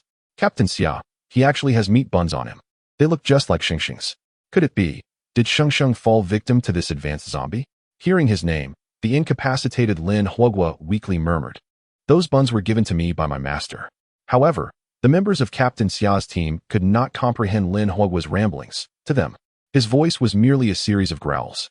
His rigid face, sharp teeth, and hoarse roars only conveyed an impression of hunger directed towards them. Mo Feng promptly stuffed a piece of cloth into Lin Huoguo's mouth, although the zombie had collapsed. Who could predict if he might unexpectedly bite them in a moment of inattention? Nearby, Yu Ziyuan crouched beside Boss Zhao, checking for signs of life and breathing. Hui, keep watch. I will rescue him. Gu Chenghui frowned. Boss Zhao, a disgrace of the first base. Might as well be dead. Who knew if he had been bitten by a zombie? Despite his reluctance, Gu Chenghui aimed his gun at Boss Zhao, ready to prevent any attack on Yu Ziyuan should he be infected. To save the wounded is the healer's true calling. As soon as the words left his lips, a healing light emanated from Yu Ziyuan's hands. Captain Xia, someone is approaching. I cannot tell if they are human or zombie. Yi Jinghong, tasked with vigilance, peered through his scope, but the heavy rain blurred his vision. As the figure drew closer, the face in the scope gradually became clear. It was Lin Shengsheng. A spark of hope ignited in everyone's eyes. Lin Huogua, filled with excitement, thrashed about, inadvertently receiving a couple of kicks from Mo Feng. Just as Lin Shengsheng approached the group, the previously unconscious Boss Zhao awoke, his gaze fixated on Lin Shengsheng, nearly frenzied as he shouted, "Kill her! Kill her! Quickly! Kill her! She has contracted with the zombies." Before Boss Zhao could finish his sentence, his eyes were suddenly engulfed in a crimson hue, and he began to struggle for breath, unable to speak as an overwhelming hunger consumed the last remnants of his humanity. Chapter 25. The Awkward Fatty Beverage Bang. Gu Chenghui, swift of hand and keen of eye, dispatched the mutated Zhao Laoda with a single shot. Lin Huogua, bound and rendered immobile at the roadside by a dilapidated fire hydrant that could no longer spew water, gazed at the few individuals who had just assaulted him as they converged upon his master. Lin Huogua thought, "Damn it, will my master be beaten? Damn it, where's Tuanzi?" Earlier, Lin Huogua had been ambushed by Zhao Laoda and his companions, receiving an injection of some agent, and now, after another dose from Yu Ziyuan, he felt utterly weak and devoid of the strength to resist.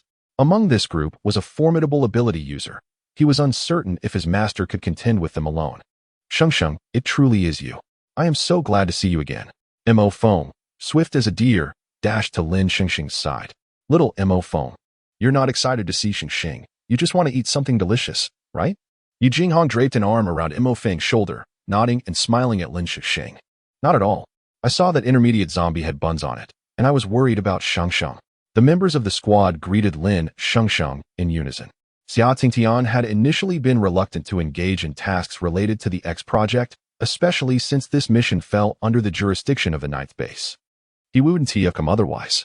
Lin Huogwa's shock value, 10086. This sudden notification from the system interrupted Lin Shengsheng, who had been chatting aimlessly with Xia Tingtian's squad. She glanced at the rain-soaked Lin Huogwa. Lin Huogwa thought, "Master, you finally remembered me."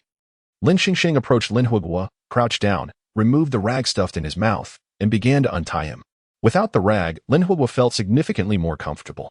Although he was a zombie and no longer breathed, he still recalled his human past and took 2 deep breaths, starting to babble about his recent misadventures to Lin Shengsheng. Lin Shengsheng glanced at the chatty Lin Huogwa, whose health bar was slowly recovering, and internally remarked, "Are you from Dunhuang?" Lin Huogwa paused mid-sentence, pondering this question seriously. "I can't recall. Why do you think I'm from Dunhuang?" "Because you have an abundance of murals." In the eyes of Xia Tingtian's squad, this grotesque zombie was continuously howling at Lin Shengsheng. Roar, roar, roar. It seemed poised to bite through Lin Shengsheng's neck at any moment. "Shengsheng, what are you doing? That zombie is quite dangerous." Xia Tingtian's electric power flickered ominously, and although he was filled with doubt, he trusted that Lin Shengsheng had her reasons for untying the zombie. "Master, that person just used me as a firework. My newly grown hair is singed. Woe is me." Lin Huogwa's cries echoed in Lin Shengsheng's mind. She truly couldn't comprehend why he was so prone to tears. "Stop crying. Are you cowardly or not?" She suddenly yelled at Lin Huogwa. The squad members were left in a state of confusion and astonishment, witnessing the zombie that had been howling at Lin Shengsheng obediently fall silent. Lin Shengsheng turned to Xia Tingtian. "Don't worry, he is with me. He means no harm. I just called him out to find a vehicle, and who knew he would resort to robbery?" Xia Tingtian's electric power gradually dissipated, but his brows knitted in concern. "You formed a contract with this intermediate zombie?" "Yes, having a little brother to run errands feels quite nice." Xia Tingtian felt as if his heart had been pricked. Surviving as a drifter was exceedingly difficult. Why wouldn't she go to the base and instead chose to nurture a zombie with her own blood? Lin Shengsheng turned to see Xia Tingtian's complex expression, while the others looked on with concern, checking for any injuries on her. "Hey, he is just here for food. You see those buns on the ground? I gave them to him. He truly has no interest in eating people." Upon hearing this, Lin Huogua nodded vigorously. Despite his stiff head, "Stand up. Apologize to my friends." Lin Huogua replied, "Master, my legs are numb." What everyone heard was, "Roar." Lin Huogua slapped his thighs and staggered to his feet. "Roar." He threw his head back and bellowed before respectfully bowing to Xia Tingtian's squad. From Xia Tingtian's shock value, 333. From Gu Qinghui's shock value, 666. From Yi Jinghong's shock value, 666. From Yu Ziyuan's shock value, 999. From Mo Feng's shock value, 10086. Lin Shengsheng glanced at the last increment of emotional value and thought, I quite enjoy Mo Feng's naivety. He adds so much. The torrential rain came swiftly and departed just as quickly. With the skies clearing, Lin Huogua finally achieved his long-desired goal of sitting in a Porsche. Radiating joy like a child, Lin Shengsheng, not wishing to waste the lucky meat buns enhancement, observed her ample emotional value and began to happily splurge on treats in the car, planning a feast of hot pot for everyone. After acquiring 7 or 8 sets of exquisite mini hot pots for her inventory, she finally obtained new food. Congratulations, host, you have acquired the awkward fatty beverage. Awkward fatty beverage. Upon use, it eliminates the human scent, allowing one to blend in among zombies without detection, an essential tool for evasion and survival. Effective duration, 1 hour. Lin Shengsheng gazed at the large bottle of dark liquid in her inventory. Cola? Evasion and survival made sense. But what on earth was gossip? When the others followed Lin Shengsheng back to her abode, Tawanzi was nowhere to be found, having left the living room. And the house was so clean that Xia Tingtian and the others hesitated to step inside. "Xingsheng, I remember there's a creek nearby. Is there a bucket or something? I'll fetch some water." Mo Feng volunteered to help, at least to wipe his shoes before entering. Lin Shengsheng turned to glance at the group standing awkwardly at the door and reassured them, "It's fine. This is the apocalypse. What does it matter? Come in." The house was a mess yesterday, all thanks to Lin Huogua. Lin Huogua? Who is that? Well, it's him. He loves hot pot so much that we named him after it.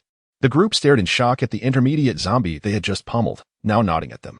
It was known that all awakened civilizations were advanced zombies. This intermediate zombie not only ate buns and hot pot, but also cleaned. Thus, for Lin Shengsheng's sake, Xia Tingtian's squad momentarily set aside their reservations, and the 6 of them, including a zombie, gathered to enjoy hot pot together. As the mini hot pot simmered, Lin Shengsheng produced the recently obtained awkward fatty beverage, a massive bottle. With a satisfying pop, the cap opened, producing a sound as melodious as a musical note, drawing the attention of all 5 squad members and the zombie to the beverage. The carbonation wafted a refreshing mist onto Lin Shengsheng's face, bringing her great satisfaction. The color was right, the scent was right, and the nickname was fitting. Although it was her preferred Pepsi, it would suffice.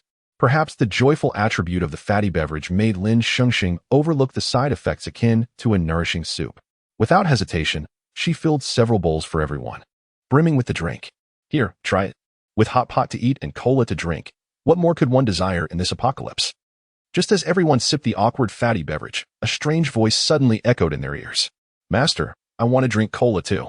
The 5 members of Xia Tingtian's squad froze, pausing their chopsticks, rubbing their ears in disbelief as they looked toward the intermediate zombie, who was far off, simultaneously stirring the pot and confirming whether new hair had grown.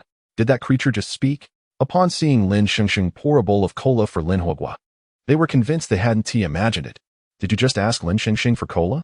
Xia Tingtian tentatively inquired. As Lin Huogua savored the tender beef rolls in the pot, he mumbled a response, "Yes, what of it? Is it only permissible for you humans to drink?" While the zombies are denied. Born into a world of despair, he believed that all beings were equal in their suffering.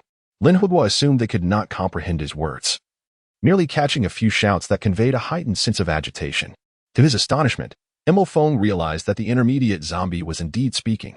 This revelation left Lin Huogua momentarily stunned. He glanced at the can of cola in his hand, pondering whether it was the catalyst for this unexpected communication. With the ability for others, beyond Lin Shengsheng, to hear him, Lin Huogua's social anxiety began to dissipate. He launched into an explanation, asserting that he had merely intended to commandeer a vehicle without causing harm, and it was, in fact, the individuals from their base who had initiated the violence against him. As he spoke, he delved into his fragmented memories of humanity and recounted the myriad transformations he had undergone. All while tears flowed freely, whether from the spiciness of the hot pot or the weight of his emotions, he could not tell. The group, previously on high alert, listened in rapt attention, their understanding of zombies evolving before their very eyes. The meal became the most satisfying one for Yu Ziyuan since the onset of the apocalypse. Ignoring her divine persona, she let out a hearty belch and then turned her curious gaze towards Lin Huogua. I have a rather intriguing question. Do you zombies eat without the need to relieve yourselves? Lin Huogua remained silent.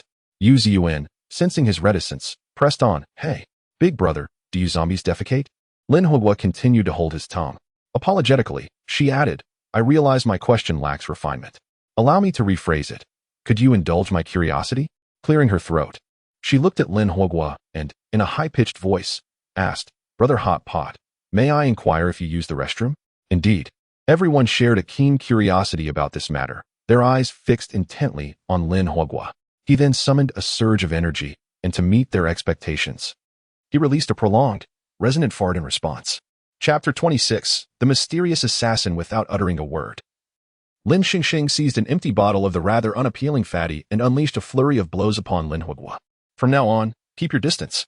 Lin Huogua, feeling aggrieved, scampered towards the door while holding the hot pot. It's so difficult to be downcast. I merely responded to the lady's question with actions. Huogua, once you've had your fill, go find Duanzi. It's been ages since I last saw it. Although Lin Shengsheng was not overly concerned about its safety, she knew that if she lost that dog, she would face dire consequences when meeting the zombie king. Shengsheng, our mission here is to assist Big Zhao in recovering the samples that their team misplaced. Xia Tingchuan glanced at Lin Shengsheng and then at the gradually vanishing figure of Lin Huogua. Lin Shengsheng immediately comprehended that the sample Xia Tingchuan referred to was none other than Lin Huogua. Why must we capture him? There are numerous intermediate zombies. Xia Tingchuan shook his head. This is part of the X project. The specific reasons elude me, but each sample bears a six-pointed star emblem upon its neck. Other intermediate zombies are of no interest to us. Huogua is indeed a unique specimen. The six-pointed star emblem? Lin Shengsheng ruminated on Lin Huogua's appearance and recalled a dark patch around his neck, mistaking it for a mere stain.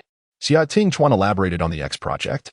I am unaware of the final outcomes concerning the zombie samples in the X project, but most participants in the experiments perished. My brother was one of them. Then, are you intending to take him away? Xia Tingchuan hesitated, casting a glance at Yu Ziyuan, who nodded in affirmation. Xia Tingchuan suppressed his unease and spoke seriously. Our team has consistently opposed the advancement of the X project, as it contradicts our quest for a cure for the world. Mr. Su, my teacher, left the base several years ago. Since the apocalypse, he has dedicated himself to researching an antidote for zombies.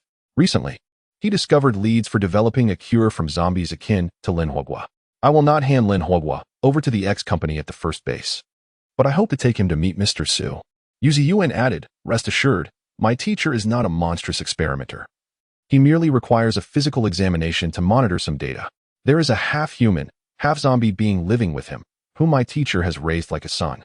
This being can now speak and has regained blood within its body. Lin Huogua, and they might become a beacon of hope for this world. Lin Shengsheng drained the last drop of her fatty, feeling somewhat uneasy. I cannot make this decision. You should consult Lin Huogua upon his return. Before Lin Huogua could reappear, the group noticed an increasingly foul odor permeating the room. It resembled the stench of decaying low-level zombies. Lin Shengsheng felt disheartened. They say that loud farts are odorless, while silent ones reek. Yet Lin Huogua's flatulence was truly lethal. What a secret weapon. Sneak up and bite you, and next, just let out a fart in front of the enemy and take them down in droves. Gu Qinghui and Yi Jinghong's initial reaction was that a horde of zombies had arrived outside. They exchanged glances and, armed with their guns, stepped out of the house. However, as soon as they crossed the threshold, the air was refreshingly crisp. Outside the courtyard, only two shambling zombies ambled by. Considering the timing, humans were likely about to launch an offensive against their territory. They were quite benevolent, regularly delivering food to them. I no longer wish to charge alongside the horde. I refuse to be driven by hunger, one zombie grumbled, baring its teeth. It's too tedious. I plan to step outside for a respite. Brother, why do you still smell so foul? Didn't it just rain? Why does it smell even worse? Zombie A held a cigarette. And since zombies lacked the ability to breathe, it could not exhale smoke but allowed the cigarette to burn in its hand. Brother, you're mistaken. It's not my scent. It seems to be coming from over there. Thus, Zombie A and Zombie B slowly turned their stiff necks to gaze at Gu Qinghui and Yi Jinghong in the courtyard. Zombie A waved at them. You two are new here, right? Did you come in because you caught a whiff of human scent? Zombie B added. The house is home to the leader of our area, and the girl contracted to him is a knife-wielding maniac. One slash can take your life. You two better get out of here. Watch your backs. Zombie continued. You two stink terribly. Make sure to wash up when it rains again. Seeing that Gu Chenghui and Yi Jinghong remained silent, the two zombies exchanged glances, as if saying, Abba Abba. Zombie A remarked, Hey, brother. These two newcomers may have lost their senses. Zombie B concluded, Forget it. They're just a couple of fools. Let us hurry along. Question, what is it like to be despised for your foul odor by already stinky zombies? Question, what is it like to be called a fool by the undead? Finally, the two of them realized the source of the stench was not from the zombies at all. Gu Chenghui wrinkled his nose, and Yi Jinghong did the same. They turned their heads towards the odor, locking eyes, and then sniffed each other. EW. Inside the house, the others, hearing the commotion outside and overwhelmed by the foul stench, abandoned the hot pot and exited. Yuzi Yuan felt the stench clinging to her like a shadow, raising her arm to her nose. Goodness, this smell. Had she known better than to ask Lin Huguo about needing to use the restroom earlier, the devastation from that fart was too potent, a veritable source of persistent harm. Xia Tingxuan and Imo Feng also caught a whiff of their own odors, confirming that the stench emanated from each of them. From Gu Chenghui, grievance value 10086. From Yi Jinghong, grievance value 10086. From Yuzi Yuan, grievance value 10086. From Lin Shengsheng observed the system spam and promptly understood the issue. The true culprit was that bowl of dark fatty. She had been duped by the system. Suddenly, Gu Chenghui recalled the all-encompassing restorative soup that had instantly revitalized him. Shengsheng, is it the hot pot's influence or the colas? The group came to a realization and turned to Lin Shengsheng. She felt embarrassed. Cough, do not underestimate this cola. It is not only delightful, but also a crucial survival tool. No guns. No worries. If your powers are depleted, fear not. Just pop open a bottle. And amidst the horde, you won't be detected for an hour. Though I've only just learned about the stench issue. While the odor was indeed unpleasant, grievances aside, being well fed was paramount. The group chose to remain outside, allowing the smell to dissipate, hoping the effects would wear off swiftly. Aside from the two zombies they had encountered who spoke, Gu Chenghui and Yi Jinghong did not hear any further chatter from the shambling corpses. Had they truly lost their awareness as the other zombies had suggested?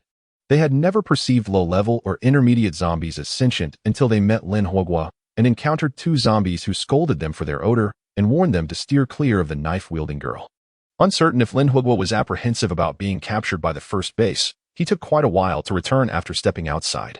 By the time Lin Huguo returned, holding Tuanzi, dusk had fallen, and Xia Tingchuan's team had already departed for the 9th base, tasked with promoting Lin Shengsheng's culinary delights.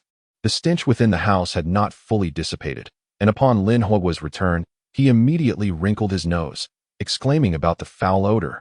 Meanwhile, Tuanzi was unbothered. Scampering over to Lin Shengsheng's side, eyeing the unsightly fatty on the table, and began barking excitedly. The esteemed dog demanded a drink. How could she refuse? After all, the Zombie King's tasks might require its assistance in the future. Lin Shengsheng generously filled a large basin for Tuanzi. The little creature licked happily, its joy evident. Tuanzi, do you have any idea how I could make the Zombie King take the initiative to kiss me? Lin Shengsheng's words had barely escaped her lips when Tuanzi rolled its eyes and collapsed. Tuanzi. Lin Shengsheng reached out to gently rub Tuanzi's head, only to discover a deep wound in its gleaming white fur, unlike that of ordinary animals, oozing black blood, with a small tuft of fur stained a different color. Huguo, what happened outside just now? Lin Huguo, startled by Tuanzi's fall, quickly shook her head. Such a fierce zombie dog. Surely no undead would dare approach him in this vicinity? Suddenly, a crashing sound erupted as a blue beam burst through the shattered window. Master. Lin Huguo swiftly lunged forward, pushing Lin Shengsheng aside, and instinctively cradled Tuanzi in her arms. Over the past few days, Lin Shengsheng's senses had sharpened remarkably, allowing her to almost predict dangers and the trajectories of bullets. Yet just moments ago, she had been utterly oblivious. Alert! Alert! Alert! The system emitted a piercing alarm sound for the first time ever. Lin Shengsheng's heart raced in tandem, with a swift thought. The AK she had confiscated from Zhao and his group materialized in her hands. As she lifted her gaze, she locked eyes with a pair outside the window. The man donned an indiscernible black combat suit, and the weapon he wielded surpassed all her previous knowledge of firearms, its muzzle radiating a blue halo, reminiscent of weapons from a sci-fi blockbuster. Huguo, take this. Lin Shengsheng tossed a gun from her spatial pocket to her. You provide cover fire here while I sneak out through the storage room and flank him. Understood, master. Of course. This dialogue existed solely within the consciousness of Lin Shengsheng and Lin Huogua. The figure in black remained oblivious. Amidst Huogua's barrage of gunfire providing cover, Lin Shengsheng crouched low, maneuvering outside, yet upon peering out, she found no trace of the man in black. The sounds of gunfire from Huogua's side abruptly ceased. Alert! Alert! Alert! Instinctively, Lin Shengsheng thrust an elbow backward. To her shock, a cold hand clamped over her mouth. The man's other hand yanked her arm backward. Lin Shengsheng barely had time to scream before being dragged into the corner by the courtyard wall. Who are you? Chapter 27. Growing more courageous in the same pit, Lin Shengsheng not only lost her AK, but also failed repeatedly in her attempts to escape and retaliate. The strength of the person behind her was astonishing, and eventually, she was pressed against the courtyard wall, her face contorted in pain. Meanwhile, the man in black who had been outside the window emerged from the house, raising his gun to aim once more at Lin Shengsheng. There was more than one enemy. They employed the same tactics against her. Panic surged within Lin Shengsheng as she mentally shouted, Lin Huogua, the northwest wall of the courtyard. Hurry! There was no response. It seemed Lin Huogua had fallen once more. Doubts began to creep in. Was he truly a mid-level zombie? In combat, he was barely worth mentioning, a mere negative number. Suddenly, a blue energy beam shot through the air, aimed directly at Lin Shengsheng's head, but just in time, a dark figure appeared, blocking the beam. Lin Shengsheng recognized the familiar silhouette, Zombie King Sun Nan.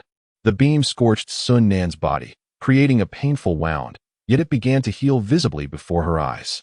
In an instant, Sun Nan turned, summoning a massive fireball at his fingertips, which he gently directed towards the armed man. Bang! With another swift motion, he seized the individual restraining Lin Shengsheng, hurling him violently into the exploding fireball. The sequence of actions flowed seamlessly, leaving Lin Shengsheng momentarily stunned. Beat them, she yelled. Now liberated and furious. A glance at her combat power on the system panel revealed no decrease. Today, she was indeed facing formidable opponents. Sun Nan, you go ahead. I'll be right back after a quick meal. Lin Shengsheng wasn't fleeing or jesting. She immediately retrieved a long-prepared supreme fried rice from her inventory. With an insane feast, her attack value soared to 999. As Sun Nan and the two opponents engaged fiercely, it was difficult to discern who held the advantage. Just as Lin Shengsheng prepared to join the fray, the adversaries inexplicably ceased their battle. They produced a device resembling a remote control, pressed a button, and vanished before Sun Nan and Lin Shengsheng's eyes. Sun Nan was taken aback. This was the X Corporation's time-space plan. Hadn't the technology still been under development? Lin Shengsheng, watching the enemies disappear, was unsure whether to feel astonished or relieved, or perhaps simply speechless. Setting aside the absurdities of this apocalyptic world, the supreme fried rice was genuinely expensive. To eat without fighting, wasn't that a waste? In her mind, Lin Huogua's weak voice echoed, Master, are you all right? I was ambushed. Realizing the danger had passed, Sun Nan turned and pinned Lin Shengsheng against the wall. Did you offend the X Corporation? His voice was low and heavy. Lin Shengsheng felt the chilling aura emanating from Sun Nan as it gradually seeped into her being. His amber eyes still exuding an intense pressure. She sensed the tremor in his voice, intertwining with her slightly anxious breaths, their essences merging within his chest, creating a faintly intimate resonance. He was too close. Feeling uncomfortable, Lin Shengsheng tried to shift, but Sun Nan showed no intention of releasing her. She glanced at his powerful hand braced against the wall, a semblance of both control and protection evident. Lin Huogua is their experimental subject. The team sent to capture him was killed by me. Upon hearing the mention of the X Corporation, Lin Shengsheng's immediate reaction was indeed this, but upon reflection, if they intended to take Lin Huogua, the two men could have effortlessly done so. Their clear objective was to eliminate her, and subsequently, they escaped after failing their mission. Sun Nan fell into contemplation. A mere specimen, the X Corporation wouldn't deploy such advanced technology simply to eliminate her. He attempted, for the first time, to access Lin Shengsheng's mental realm, discovering that aside from dreams, he could not penetrate it. Interesting. Lin Shengsheng swallowed hard, glancing at the system's affectionate task. She truly wished to express that having a romantic relationship with the Zombie King was exceedingly challenging. Perhaps it would be easier to simply worship him. As she pondered how to keep Sun Nan around to steal kisses, feed her apples, take photos, and even hang heart-shaped decorations on the wall, her vision began to blur. Oh no, After desperately fighting for her life, she had eaten fried rice twice in one day. The side effects were kicking in. Lin Shengsheng couldn't help but mock herself. Lin Shengsheng, oh Lin Shengsheng, you've seen wrapped feet. But have you ever seen a brain so tightly wrapped that it falls into the same pit twice? Her eyelids grew heavy, her body gradually slumping against Sun Nan. As she closed her eyes, she muttered, "Don't go, don't go." Sun Nan carried Lin Shengsheng back to the room. That night, she felt feverish. Lin Huo stood outside the door, timidly speaking, "Master, if you aren't injured, could it be that you're ill?"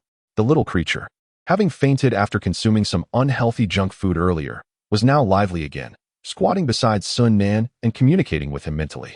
"I encountered people from the X Corporation today. But it was odd. Their battle suits were from the X Corporation, yet the weapons they wielded were unfamiliar to me." Sun Nan replied, "Yes, they escaped. Can you pick me up? I want to see her. My legs are too short to jump." Upon receiving Sun Nan's fierce glare, the little creature quickly changed the subject. She wouldn't have also been poisoned by that expired soda, would she? It would be a shame to lose such a promising source of sustenance. Sun Nan shot another glare at the creature. "Do you think she's a dog? Like you, allergic to caffeine? If you weren't a zombie, you'd be long dead. Well, I can now eat things I couldn't before. I might just feel dizzy for a bit." Sun Nan gave the creature one last menacing look. The little creature trembled, fully aware of Sun Nan's temperament, and promptly stood up to leave. "I'm sorry, I want to eat anything indiscriminately again. I must protect her." After saying this, it scurried away, tugging at Lin Huo's pant leg as they descended the stairs together. The odd pair of a zombie and a creature didn't forget to close the door behind them. Upon hearing the door shut, Sun Nan reached for Lin Shengsheng's pulse. It was weak and slow, the fever induced by a cold. He retrieved water and cold medicine from his space, prepared it, and fed it to Lin Shengsheng. "Just a mild cold, nothing serious. You want to die?" he confirmed before standing to leave. Yet, he was halted by Lin Shengsheng, who, still in a daze, grasped his hand. "So cold, so comfortable. Your hand feels just like the Zombie King's. So refreshing. Don't go, please don't go." Sun Nan gazed at Lin Shengsheng, the sound of blood coursing through her pale neck pounding in his ears. Damn it, that impulsive feeling surged again. He didn't want to linger, shaking off her hand. Yet, Lin Shengsheng persistently clung to him. "Wah, don't leave. Wah. Why won't you kiss me? If you don't, I'll die. Wah. I still want to go back and see Dad, Mom." Despite her eyes being closed, Lin Shengsheng's tears flowed like a torrent, uncontrollable. In a desperate bid to extricate himself, Sun Nan inexplicably leaned down and placed a gentle kiss on her cheek. Task completed. Congratulations, host, on receiving an additional month of life, with a remaining lifespan of 1 month and 14 days. In her hazy state, Lin Shengsheng did not hear the notification from the system. When she awoke the next day, she found the Zombie King's kiss task marked as completed on her system panel, along with the extra month of life. Reflecting on the events of the previous day, her mind was filled with questions. Chapter 28. Lin Tingxuan's rage. Lin Shengsheng pondered whether her consumption of 2 bowls of fried rice had caused her to faint and encounter a system glitch. She hesitated to inquire with Fanfan, fearing that if it were indeed a bug, the entity would deny responsibility. Observing the additional month of life she had been granted, she felt a sense of ease. Her gaze fixed upon the remaining 3 tasks involving the Zombie Kings. She resolved to take some apples downstairs as a gesture of gratitude for the Zombie King's assistance the previous night, and perhaps capture a photograph together. With this thought, Lin Shengsheng swiftly rose, poured water, and washed her face. Washing her face and bathing constituted the last vestige of hygiene she clung to in this apocalyptic world.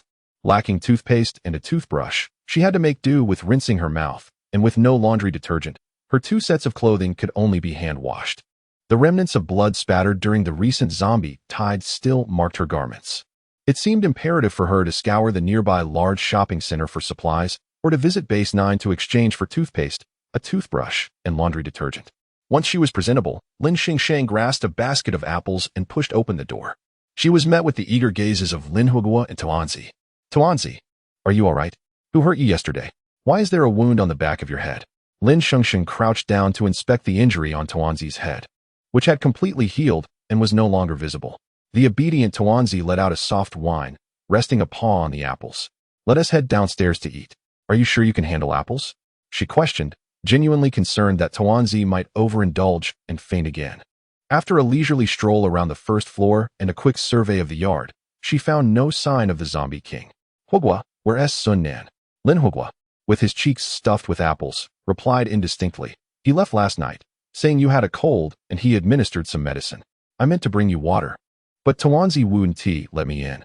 Lin Huoguo's tone conveyed a sense of grievance as Tuanzi shot him a fierce glare. Immediately, Lin Huoguo fell silent. Even the sound of him biting into the apple became cautious. In his mind, Lin Huoguo lamented to Lin Shengsheng, I'm such a dog. Let us keep our conversations discreet from now on. Just as Lin Huoguo finished one apple and reached for another, Lin Shengsheng waved her hand, storing the apple in her space. If you keep eating, you and Tuanzi will finish all the apples meant for my tasks. Breakfast isn't filling. Let us have some buns, she declared, and both Huoguo and Tuanzi received a bag containing 10 large meat buns each. They were not picky eaters and accepted whatever Lin Shengsheng provided. As she bit into her bun, she glanced toward the location of the zombie king, who was several thousand meters away. This fellow is rather peculiar. Does he not tire from running back and forth here daily?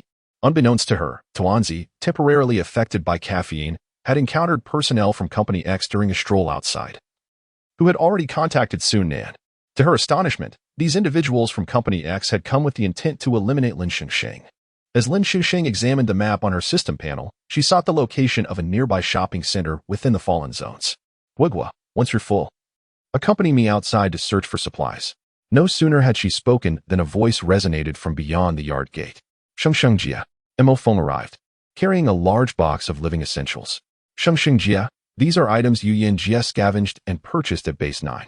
Although they cannot compare to yesterday's feast, they're all useful to you.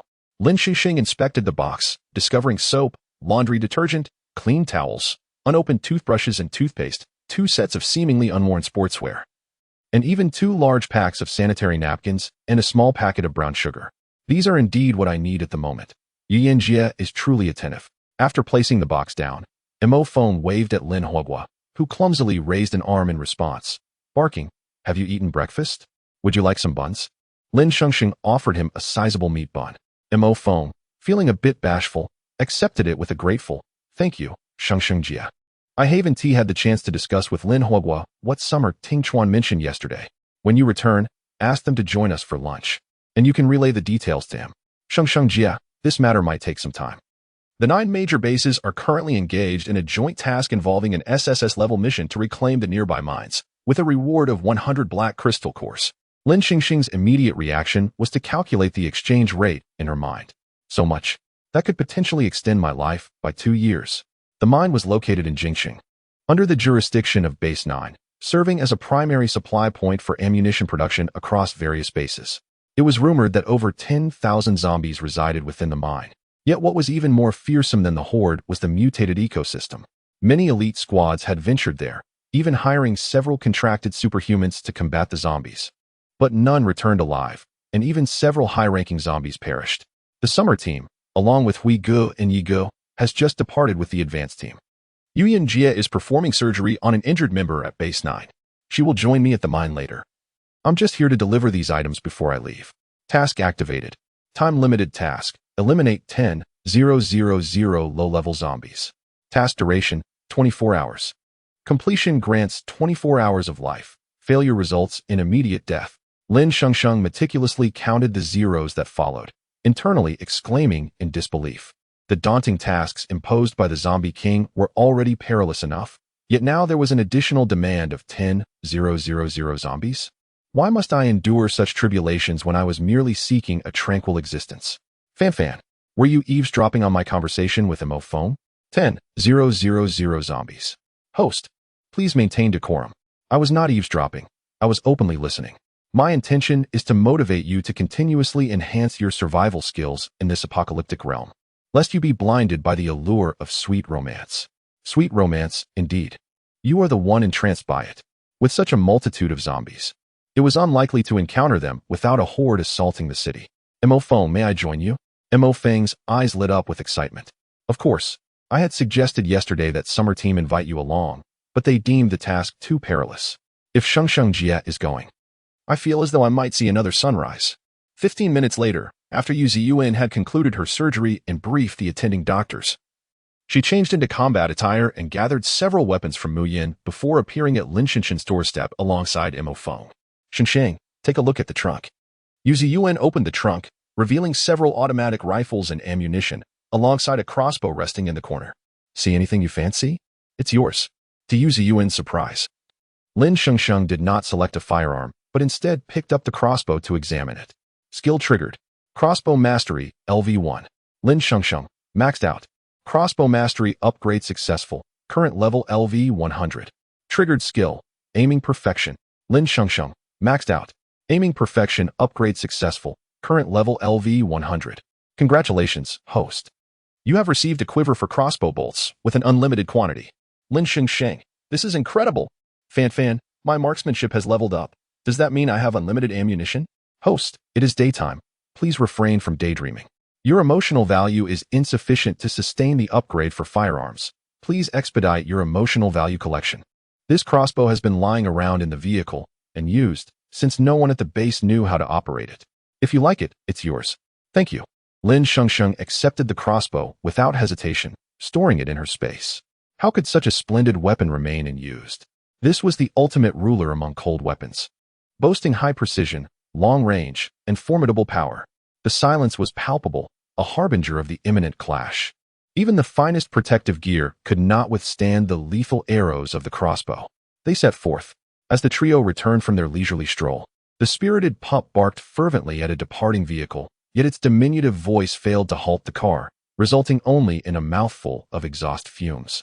The three companions engaged in light-hearted banter, their camaraderie blossoming, particularly between Lin Shengsheng and Yu Zin, whose rapport hinted at a fortuitous connection, while Mo Feng found himself relegated to mere listener, exchanging glances with Lin Huogua in a silent exchange of bewilderment.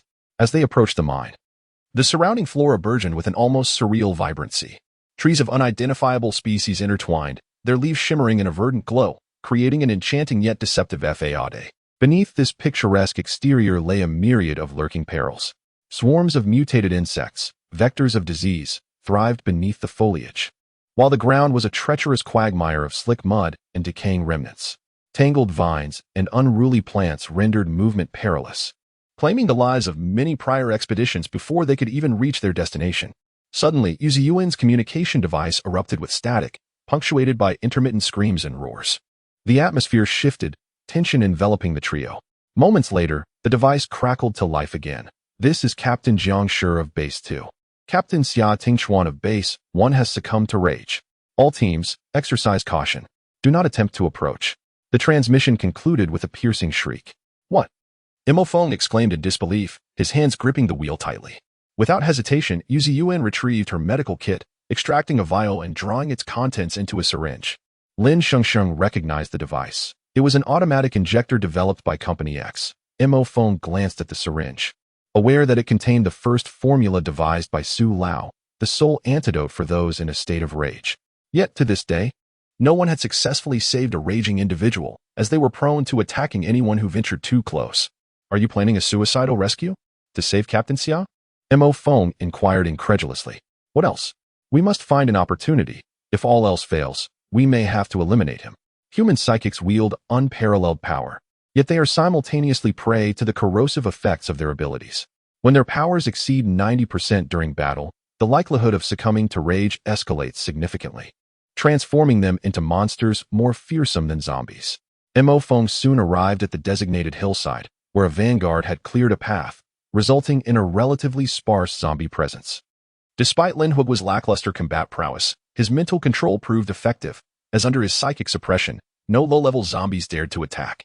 Standing atop this elevation, Lin Shengsheng gazed toward the heart of the mine, where a throng of undead surged restlessly. Perched leisurely on a tree branch beside an armored vehicle was a man clad in the battle attire of Base 1, the tattered nameplate declaring him as Xia Tingchuan. Once more, Yu Ziyuan's device crackled with a familiar voice, tinged with urgency and despair. This is Gu Chengwei of the Base 1 operations team. Our captain, Xia Tingchuan, has gone berserk. We are trapped inside the armored vehicle, requesting immediate assistance. Chapter 29. Harvesting the chives. Hang in there. We go. We have arrived. Shengsheng is here too. Mo Feng pressed the wireless device, awaiting a response from the opposite side.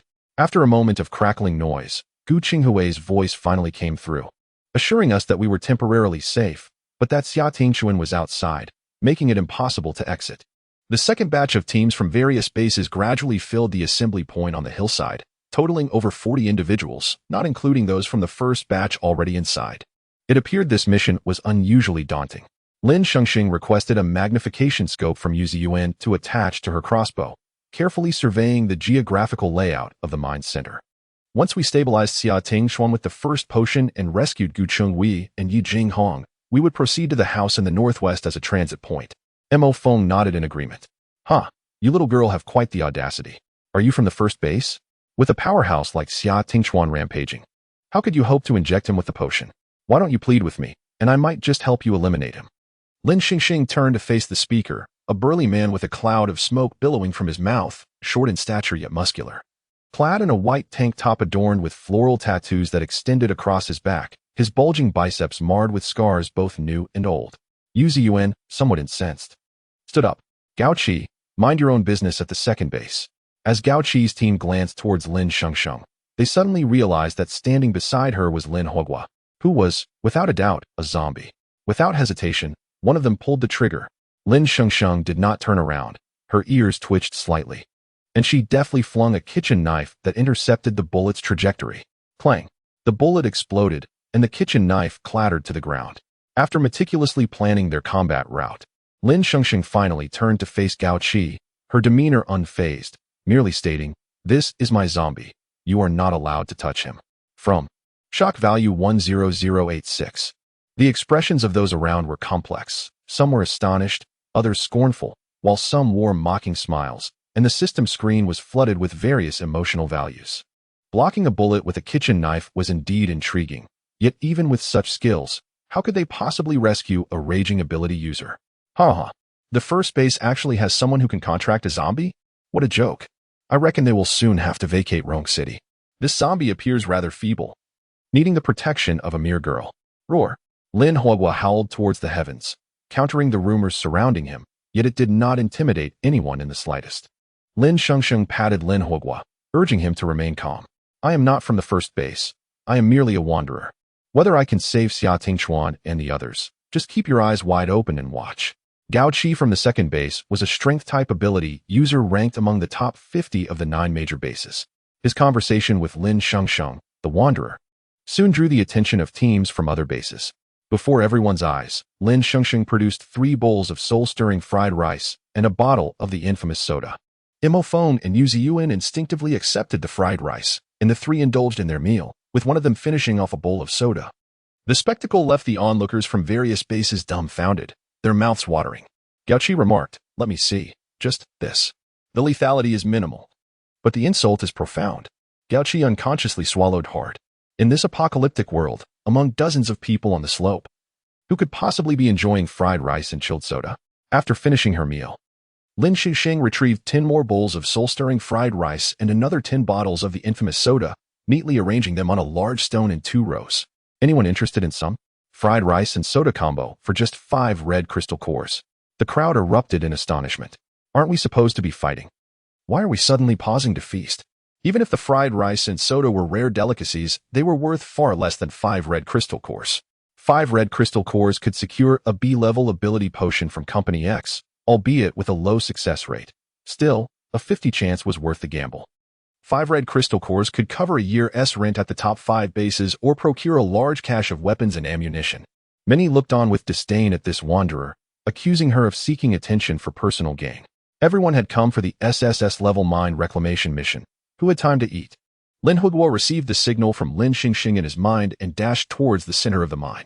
As Lin Hogua's mental suppression gradually receded, the nearby low-level zombies began to stir, drawn by the scent of flesh and rushing towards the crowd. The tide of corpses was upon us. Instantly, various ability users on the slope displayed their prowess. Although these low-level zombies posed minimal danger, their sheer numbers meant that prolonged combat would drain even the most powerful abilities. Amidst the chaos, more and more individuals noticed that Lin Shengsheng and her companions remained leisurely standing in place, untouched by any of the zombies.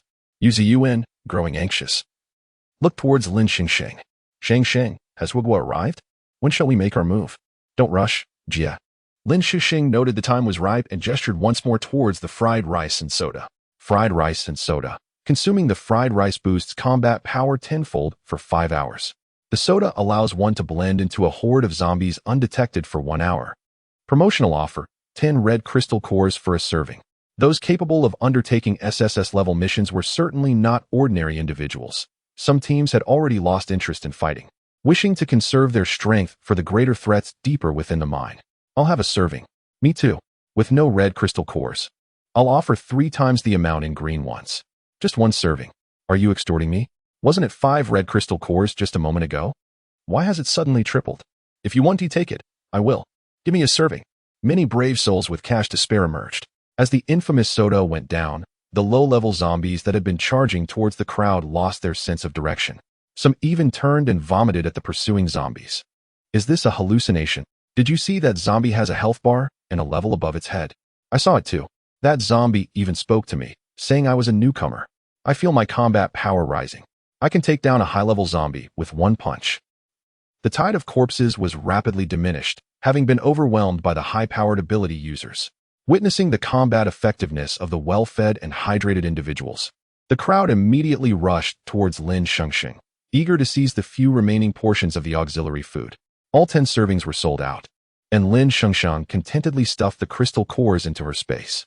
By the time Gao Qi's team realized what had transpired, the stone before Lin Shengsheng was utterly empty.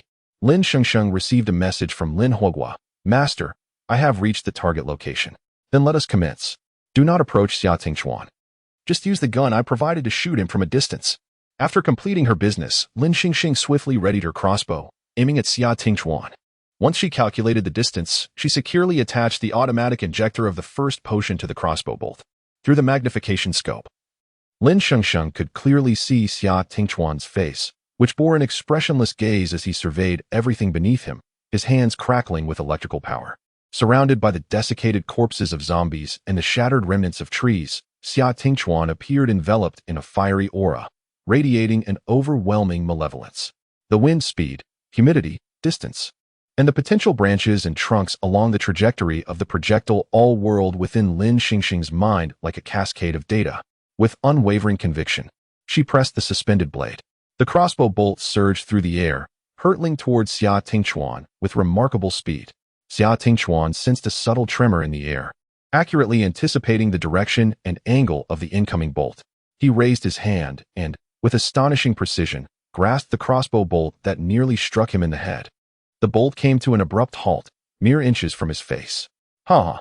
Gao Qi, witnessing Xia Tingchuan catch the bolt tied with the number 1 potion, erupted in laughter.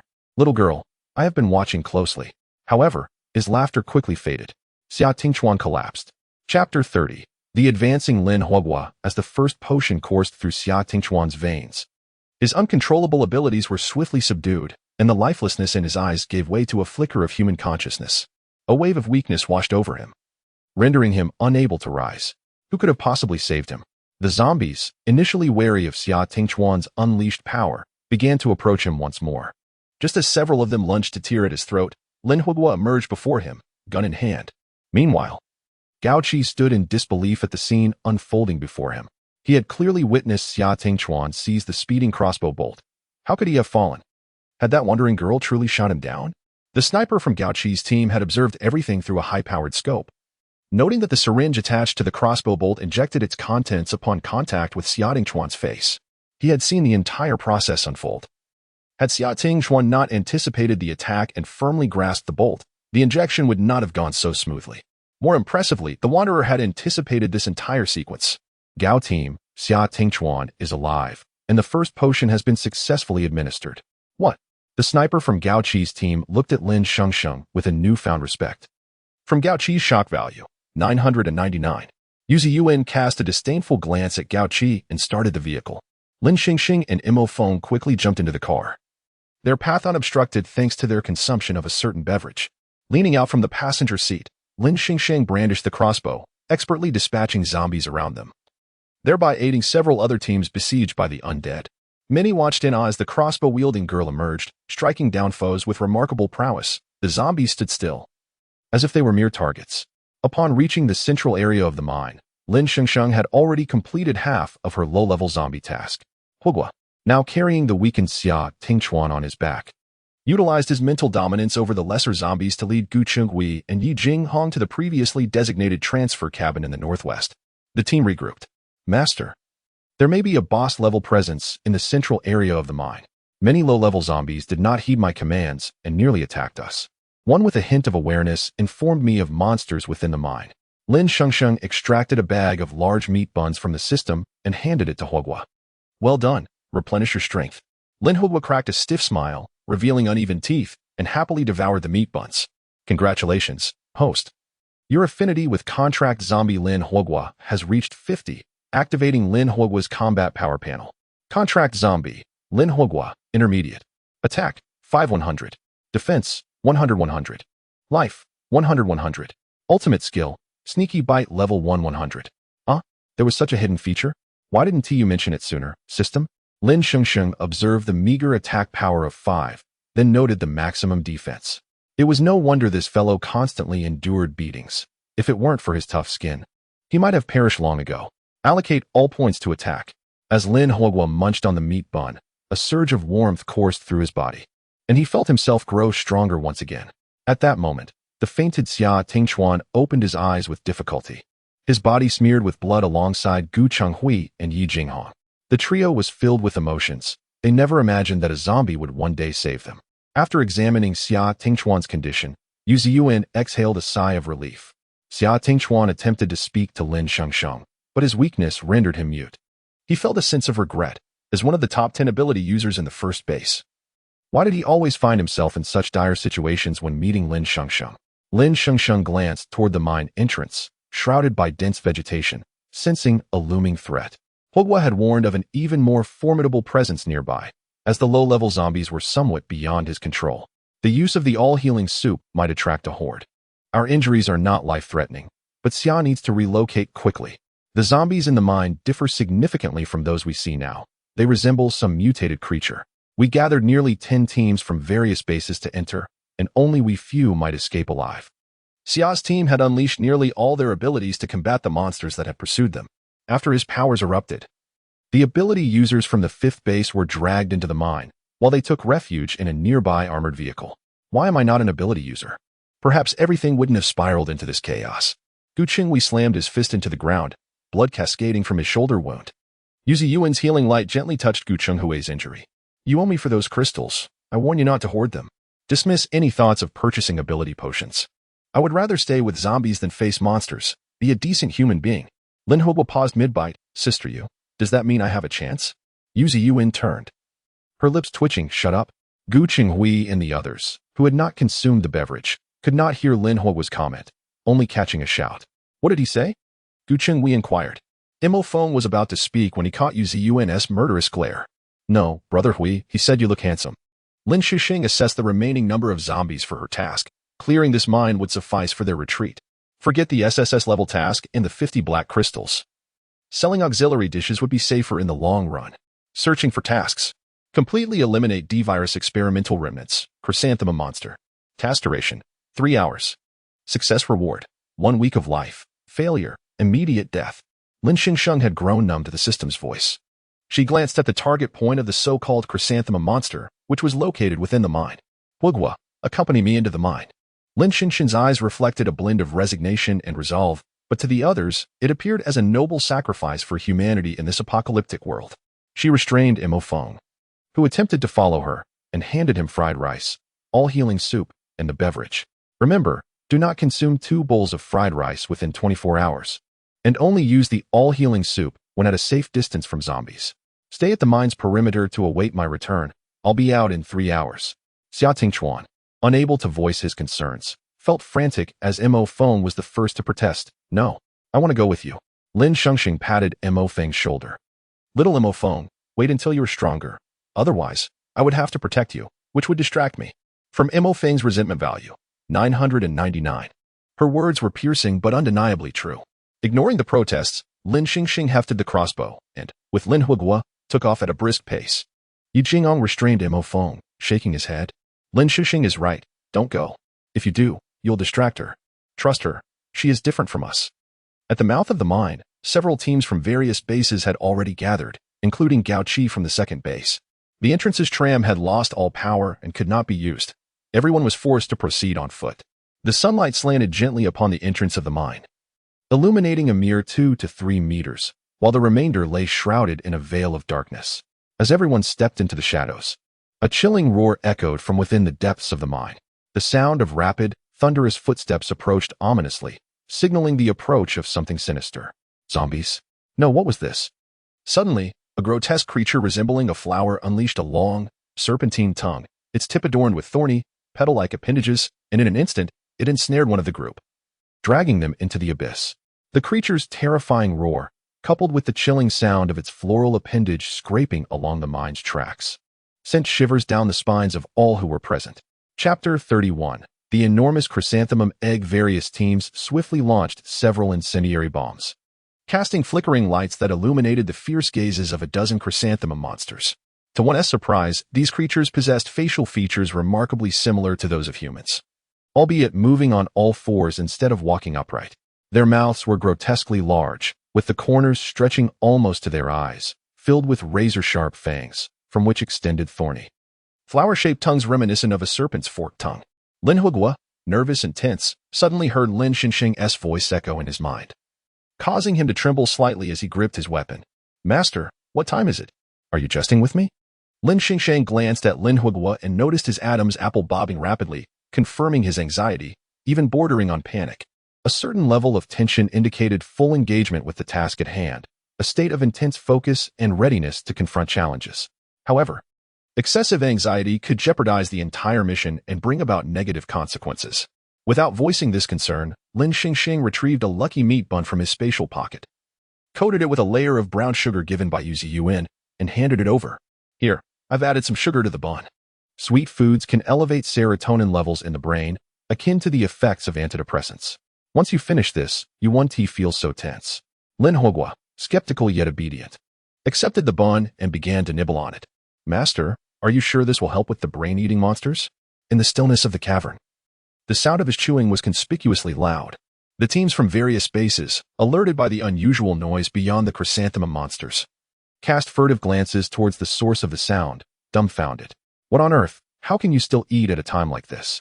The dozen chrysanthemum monsters crawled on the cave floor, their eyes fixated on the intruders. Scattered remnants of human corpses, torn apart by the monsters, lay strewn across the ground, signaling that a fierce battle was imminent. The sound of Lin Huguo munching on the bun was like a provocation to the monster's instincts. One of the creatures suddenly opened its gaping maw, unleashing its long, sharp appendage, aiming to ensnare Lin Shengsheng's arm. With remarkable agility, Lin Shengsheng merely leaned to the left, barely blinking, and deftly swung a cleaver, severing the monster's appendage entirely. Blood splattered everywhere. This scene ignited the fury of the remaining chrysanthemum monsters, who, almost in unison, lunged towards the humans. Gunfire erupted. Amidst the chaos, one or two monsters collapsed to the ground. The remaining beasts surged forward, closing in on the crowd. The ability users immediately holstered their weapons and unleashed their powers, each showcasing their unique skills. The crackle of lightning filled the air. Ice swords glimmered coldly within the cavern. Flame seared the bodies of the monsters, while strength-based ability users seized the appendages of the creatures and hurled them into the air, smashing them down with force. As the incendiary bombs flickered and faded, the cave gradually succumbed to dimness. The wails of the chrysanthemum monsters echoed hauntingly. Humanity held the overwhelming advantage. The lead monster, enraged, clamped its jaws onto the arm of the nearest ability user. Observing this, Lin Shengsheng pivoted and hurled the cleaver, embedding it in the monster's maw. With great effort, the strength-based ability user managed to extricate his injured arm, gripping the monster's appendage tightly, refusing to let go. He then delivered a powerful kick to the monster's head. The creature was gruesomely severed in half. The remaining monsters began to emit a series of howls, seemingly communicating with one another. Breathing heavily, the ability users, many of whom had exhausted their powers, were forced to revert to weaponry. Suddenly, the howling of the chrysanthemum monsters ceased. They altered their strategy, shifting from a multi-point assault to a concentrated attack on a single target, Lin Shengsheng. Two monsters, eyes gleaming with menace, crouched low and expelled their appendages with terrifying speed. Like giant serpents slicing through the air, creating a gust of wind, the members of the various teams recognized the prowess of this wandering girl. But the speed of the monsters was simply too formidable. The strength-based ability user, who had just been aided by Lin Shengsheng, reached out to grasp one of the appendages but missed entirely. As the appendages prepared to ensnare Lin Shengsheng, Lin Huguo instinctively reached out to help, only to be forcefully thrown to the ground. Lin Shengsheng remained still, and as the appendages were about to wrap around her, she executed a flawless horizontal maneuver, firmly planting herself on the ground. The predatory gleam in the eyes of the two monsters transformed into terror, yet they could not halt their momentum. The two sharp appendages entwined painfully, eliciting cries of agony from the monsters. Just as the creatures prepared to disentangle their grasp, Lin Shengsheng's cleaver descended with unyielding force. The cavern was filled with the piercing cries of the wounded monsters. Stripped of their appendages, their combat effectiveness diminished drastically. What had once been ferocious beasts now lay lifeless on the ground. As the cacophony of howls faded, the cave fell into a profound silence, broken only by the heavy, fatigued breaths of the survivors. This battle had been executed beautifully, and as they gazed upon the corpses of the chrysanthemum monsters, the morale of the group soared. Lin Shengsheng glanced at her system panel, having eliminated the monsters, yet the mission remained incomplete. Master, I sense there are even more terrifying creatures within. Lin Hubwo remarked just as an unknown ability user suddenly shouted, "We are the pride of the 9 major bases. We are the hope of humanity's future. Let us press onward." Several incendiary bombs were hurled deeper into the cave, but due to the thin oxygen levels deeper within, their effectiveness diminished rapidly. In the darkness, the stench of decaying flesh was overpowering, nearly inducing nausea. Lin Shengsheng regretted not fully stocking her spatial storage with supplies. She resolved to find a gas mask as soon as they emerged, to prepare for future exigencies. As they ventured further into the cavern, the number of chrysanthemum monsters increased, growing ever more ferocious. Several ability users sustained injuries, and a few were even dragged away to be devoured. The relentless onslaught continued, with the monsters attacking in waves, forcing the ability users to remain vigilant until they finally reached the end of the cave. The atmosphere here was starkly different from the earlier part of the cave. Lush vegetation adorned the walls, teeming with life, and interspersed among the greenery were violet buds that emitted a soft glow, pulsating like breaths.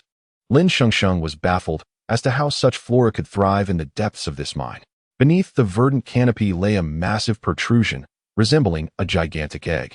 This colossal egg commanded attention, surrounded by dozens of chrysanthemum monsters, who menacingly displayed their appendages, threatening any humans that dared approach, as if sworn to protect whatever lay behind them. Motionless, the ability users, having fought their way to this point, found many of their ranks weary. They shared a silent understanding and retreated a distance to seek shelter against the stone walls, regrouping to prepare for the forthcoming battle. Lin Shengsheng's chest rose and fell rapidly, sweat dampening her hair. She surveyed the dwindling number of survivors, which had plummeted from dozens to merely a handful, each bearing various injuries. Within the teams, the healing type ability users, relatively weaker in combat, had perished soon after entering the mine. If this continued, Lin Shengsheng feared she might meet her demise at the hands of the chrysanthemum monsters. Without hesitation, she accessed her system and summoned several bowls of revitalizing soup and fried rice, dispensing them to each survivor without inquiring if they wished to partake. Simply placing a bowl of each in their hands, everyone stared at the items in their hands, bewildered and astonished. In the left hand was a nourishing soup that promised immediate healing, regardless of the severity of one's injuries. In the right hand lay a soul-stirring fried rice, which, when consumed, would amplify one's combat prowess tenfold. Those who had previously purchased my fried rice on the slopes outside the mine should refrain from consuming it again, for it would be fatal.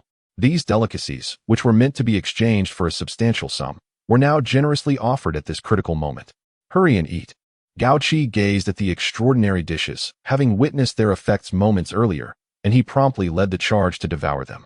In this life-and-death scenario, the others had no doubts. Despite being rare sustenance in this apocalyptic world, their consumption was tinged with a sense of tragic valor. Lin Shengsheng peeked out to catch a glimpse of the chrysanthemum monster at the end of the mine, and to their surprise, it remained motionless. However, the egg behind the chrysanthemum monster pulsated violently. Chapter 32. Do not be infatuated with the legend of the Elder Sister Master. I sense that something is about to emerge from the egg. A crackling sound echoed. The extraordinary beings had not yet comprehended the rapid healing of their wounds and the surging power within them when they instinctively turned towards the source of the noise. In unison, everyone raised their weapons and unleashed a volley of gunfire at the egg concealed within the foliage. The air was filled with the sharp sounds of gunfire. To their astonishment, several flower monsters fearlessly leaped onto the massive egg, shielding the creature within with their bodies. A dozen flower monsters broke formation, wielding their robust, sharp mandibles to launch a counterattack. Instantly, the human squad and the flower monsters were embroiled in fierce combat.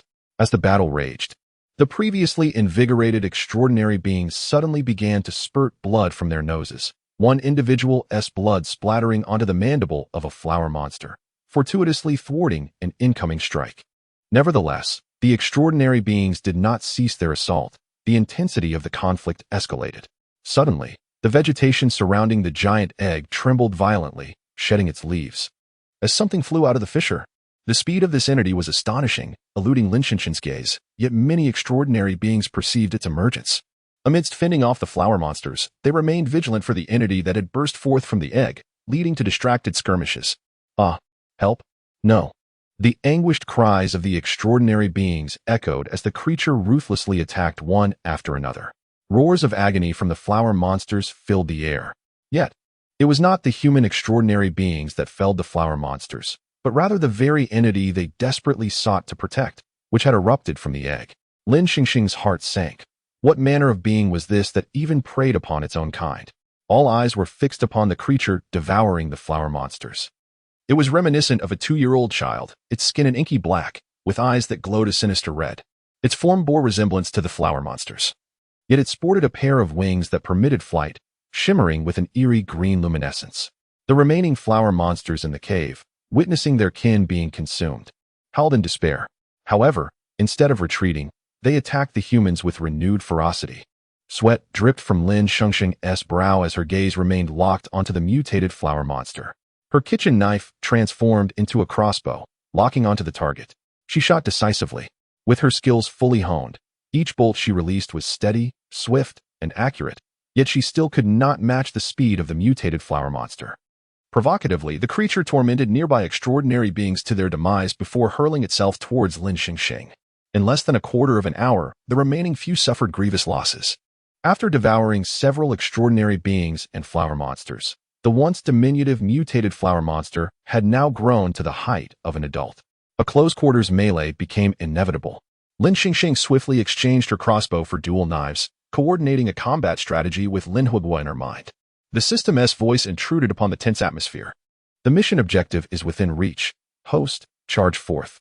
A glance at the system's task revealed that this mutated flower monster was indeed her target. Observing the dwindling minutes of her mission time, she remained expressionless. Host, go. You missed with 99 arrows. Do not lose heart. Try once more. Get lost. Lin Shengsheng retorted. The hunt for the mutated flower monster continued, and the extraordinary beings, once valiantly resisting, now struggled even to evade. The mutated flower monster had not only grown taller, but had also significantly increased its combat prowess. Huguo, do you understand? Understood. Let us commence. Lin Shengsheng leaped into action as Huguo provided a boost, and in the next moment, she charged towards the mutated flower monster with her knives. All the extraordinary beings were astounded. How could she possibly strike it? As expected, Lin Shengsheng's blades barely grazed the mutated flower monster, which retaliated by flinging her away. Its towering form overshadowed the small, vulnerable Lin Shengsheng. From behind, Lin Huguo unleashed a barrage of firepower, aiming his weapon at the creature. Yet, it was evident that the monster exhibited no interest in the zombies. The bullets merely bounced off, inflicting no harm whatsoever. The mutated flower monster opened its gaping maw, poised to devour Lin Shengsheng. This was the moment she had awaited. Although its mouth was large, it had a blind spot when bending down. Lin Shengsheng plunged her knife into the corner of the monster's eye. Utilizing the moment of pressure from the fixed knife, she rolled aside and climbed onto the monster's back. Hacking at its wings, the creature roared in pain, unleashing its formidable mandibles in an attempt to seize Lin Shengsheng. Having severed its wings, she slid down its back, deftly avoiding the incoming attack, and retaliated with a flurry of knife strikes. While she could not deliver fatal blows, the sheer volume of her strikes proved effective. The enraged mutated flower monster howled, attempting to ascend once more, only to find it could not take flight. The surviving extraordinary beings from various bases watched in awe as the small girl appeared as a vengeful deity, invigorating their spirits. Even Gao Qi, who had previously looked down upon Lin Shengsheng, now regarded her with newfound respect. The previously disheartened morale coalesced, rekindling the flames of determination within their desperate hearts. They were resolute in their will to survive, carrying the hopes of humanity upon their shoulders. The frenzied mutated flower monster consumed the remaining flower monsters within the mine, and after a gluttonous feast, it grew even larger. Its height reached a point where the cavern could no longer accommodate its expansion, causing debris to fall from the ceiling as the entire cave began to tremble precariously. Quickly slay it. We cannot allow it to grow any further. All extraordinary beings hastened their assault, yet the creature's rate of evolution surpassed human comprehension. Several strength-type extraordinary beings attempted to grasp the monster's mandibles but were instead pinned to the ground. Freezing, scorching, and electric jolts. A barrage of extraordinary attacks yielded no effect. The mine trembled violently, threatening imminent collapse. Lin Shengsheng, having exhausted all possible forms of attack, gasped for breath as she faced the creature. It seemed that she was destined to perish here today. Persistently, Lin Huguo, unwilling to concede, despite the ghastly taste of the creature, relentlessly executed his fatal techniques upon the mutated flower monster. Whether it was annoyance or hunger that drove the monster, it seized Lin Huguo, devouring him whole. Huguo. In a desperate leap, Lin Shengsheng clambered onto the creature's mandibles, reaching for Huguo, only to be swept away by the thrashing mandibles, plummeting alongside him. As the extraordinary beings witnessed Lin Shengsheng's fate, their attacks grew increasingly frenzied. The once derisive Gao Qi now regretted his earlier arrogance. Suddenly, the ever-expanding mutated flower monster ceased to move, as if struck by a tremendous force. Its anguished roar filled the cavern as its mandibles became rigid and sluggish. Before it collapsed in a thunderous crash, its eyes closing for the last time. To the astonishment of all, Lin Shengsheng, presumed dead, emerged from the gaping maw of the mutated flower monster, followed closely by her contracted zombie, Lin Huguo. When Lin Shengsheng turned to face the crowd, shock reverberated throughout the assembly. Countless lives lost. An SSS-level task that had plagued the 9 major bases for years was resolved by a mere wanderer. Thus, a legend began to circulate among the 9 bases. Never provoke Lin Shengsheng, the madman with a kitchen knife. Wherever she treads, not a blade of grass survives. Zombies fall at her feet in an instant, and there are no monsters that surrender, only those that are reborn. It is said that even the smallest nest of zombies would be scalded by her boiling water, while mutated beasts would be cleaved upright by her blade, and monster eggs would be shaken until they shattered. Chapter 33. Choose me for love. I'm delightfully sweet on the road from Jing City to the mine. Tuzi followed the zombie king, Sun Nan, as they sprinted. Suddenly, Sun Nan halted, causing Tuzi to stumble and roll forward. Groaning in pain, she cautiously inquired within her mind. Why have we stopped? She was now safe. What? You cleared the monsters in the mine. Those were the experimental products of Company XSD virus. Particularly that hybrid gene egg. Sun Nan remained silent, merely tapping Tuzi's head. That egg is gone. Mind your own business, and don't come running to me for every little thing. Tuzi murmured, watching Sun Nan's retreating figure, daring to mutter, clearly. You called me to keep an eye on your girlfriend. After consuming a restorative soup on the outskirts of the mining area, Xia Tingchuan was still in a weakened state following his rampage.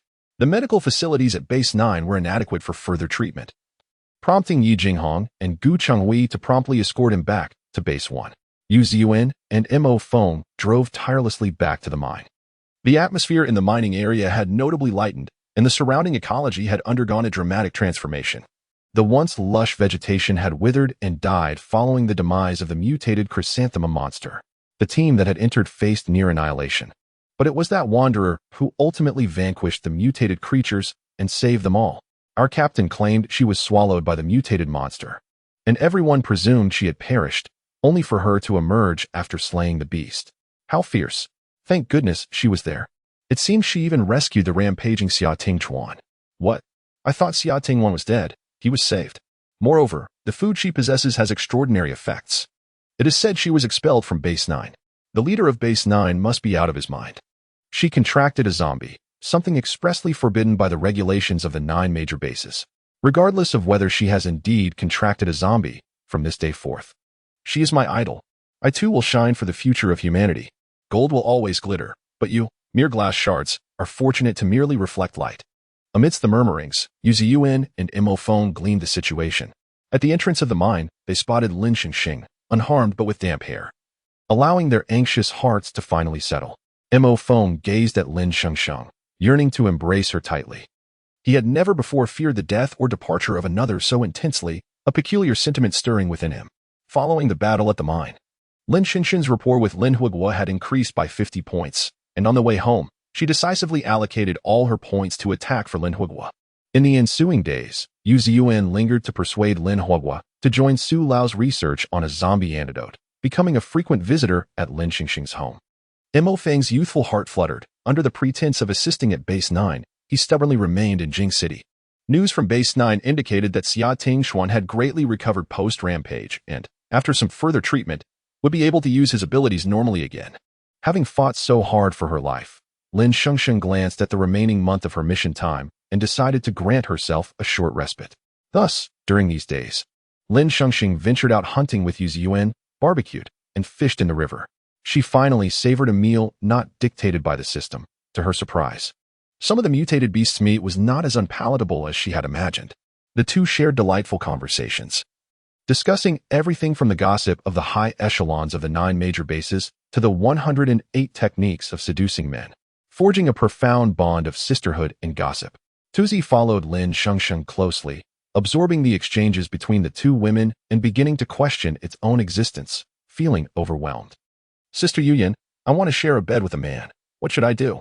Lin Shengsheng, having been single for over 20 years, felt she had found a romantic mentor and boldly selected the most challenging task from her list. Yu Ziyuan gasped, "Who is it? How blissful." "Oh, it's no one. I just wanted to ask in case one day I feel a sudden infatuation." She didn't wish for it, but she needed to survive. "Haha, are you blushing? All right. I want to press you further. How far have you two progressed?" Yu Ziyuan raised an eyebrow at Lin Shengsheng. Lin Shengsheng pondered carefully. Glancing at the Zombie King's task list, he had agreed to be her boyfriend. "Huh, did you pursue him?" Lin Shengsheng nodded. "Of course, if I didn't I'd be dead." Yu Ziyuan took Lin Shengsheng's hand earnestly. "This one do, Shengsheng. We must wield the trident ourselves. Men are like fish in a pond." Lin Shengsheng nodded emphatically, though she was unclear about what the trident entailed. "How did you meet?" Lin Shengsheng contemplated, recalling when she initially received the task from the Zombie King, following the end of a zombie tide. "Did he show any interest in you?" Lin Shengsheng thought again. The favorability task had been completed, and there was indeed some fondness. Yu Ziyuan sighed in exasperation. "Oh dear, did you hold hands, kiss, or embrace?" "Oh, I see. Sister Yuyan means that."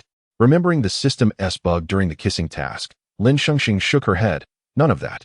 Yu Ziyuan was taken aback. "You want to jump straight to the end without any gradual progress?"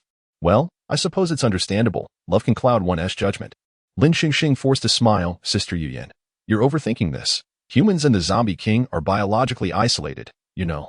Observing Lin Shengsheng, who was utterly naive about romance, Yu Ziyuan resolved to impart her seduction techniques. "Can he accept that you've contracted a zombie?" Lin Shengsheng considered. "The Zombie King is, after all, a zombie. He should be able to accept it. Is he far from your home?"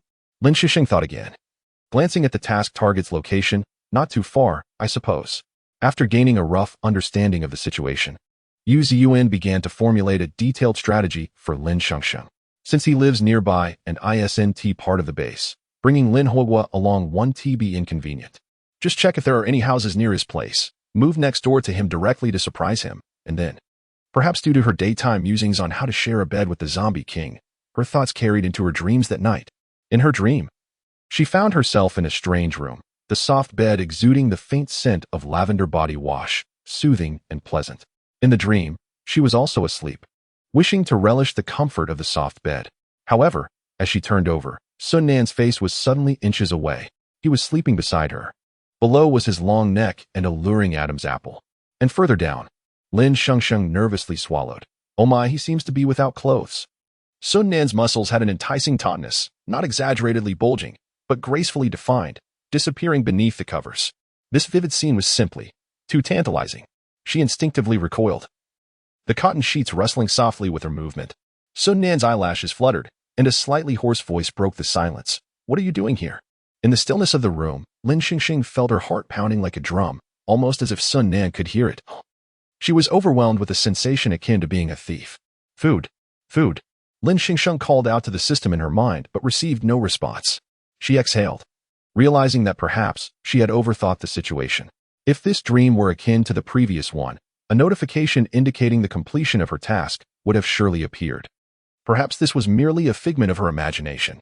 Lin Shengsheng reached out, intending to pinch her thigh to awaken herself, but Sun Nan, eyes still closed, grasped her hand with a forceful and dominating grip. His hand felt as frigid as it did in reality. "You wake me up and then intend to leave?" Lin Shengsheng replied, "In my dream, how can you be so domineering?" No sooner had she spoken than that icy hand yanked her into a broad embrace. Sleep here. No charge. The chilling proximity sent an inexplicable shiver through Lin Shengsheng. Ahem, it must be because this fellow is too cold. After a while, noticing that Sun Nan seemed to have drifted off, she raised her hand to pinch her thigh again, only to have it restrained once more by Sun Nan. This time, he opened his eyes, his amber gaze clear and profound, even bearing a hint of aggression, utterly devoid of any semblance of sleepiness. Don't move. With that, he closed his eyes again. Lin Shengsheng was startled by Sun Nan's sudden outburst. Today, the zombie king seemed off. He was not typically like this in public. Sun Nan, still with his eyes shut, murmured, "You are not like this when brandishing a knife in front of others." Lin Shengsheng was taken aback. How could he discern her thoughts? She stifled a torrent of expletives. Perhaps it was the calming scent of lavender on the bed, but Lin Shengsheng, too frightened to stir, fell asleep. When she awoke, it was already the following morning, and she had slept exceedingly soundly. As she rose early to access the system and retrieve some buns, she was startled to see several lines of bold text on the screen. Congratulations, host. The task of sleeping in the same bed as your boyfriend has been completed. Reward, 2 months of life added. Lin Shengsheng felt as though she might burst. Could it be that the zombie king in her dream was genuine? This treacherous system, which had been silent in her dream. Task activation in progress. Move into your boyfriend's house and build a love nest together. Task duration, 1 month. Completion reward, 365 days of life. Failure results in immediate death. As Lin Shengsheng heard the system's voice, she nearly spat out a mouthful of blood. Why was there an additional task? If the system deceives you, do not despair or rush, for it will not only deceive you but may also demand your life in the near future.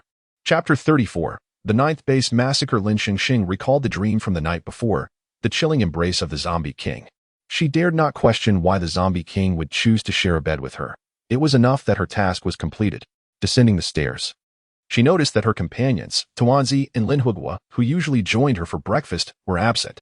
A glance at the sofa where Tuanzi typically slept revealed him snoring away, appearing utterly exhausted. Tuanzi, where did you wander off to last night? The sun is already high. Tuanzi lifted his eyelids slightly, squinting at Lin Shengsheng before lazily closing them again. Not that I was out searching for Sun Nan. Do you think you can simply chat with Yu Ziyuan and then fall asleep? Setting down a bag of steamed buns beside Tuanzi, Lin Shengsheng turned her attention to Lin Hugua, who sat at a table with his back to her, seemingly engrossed in some task. As she approached quietly, she was astonished to find him writing with a pen, his movements somewhat awkward. Had she ever encountered a zombie capable of writing? Certainly not. Expecting to see a scrawl resembling a dog's paw prints, she was instead met with elegantly crafted characters that he was diligently inscribing. It appeared he was composing a poem. I heard that on Mercury, one can walk at a speed of 3.2 kilometers per hour, where night never falls and the sun never sets.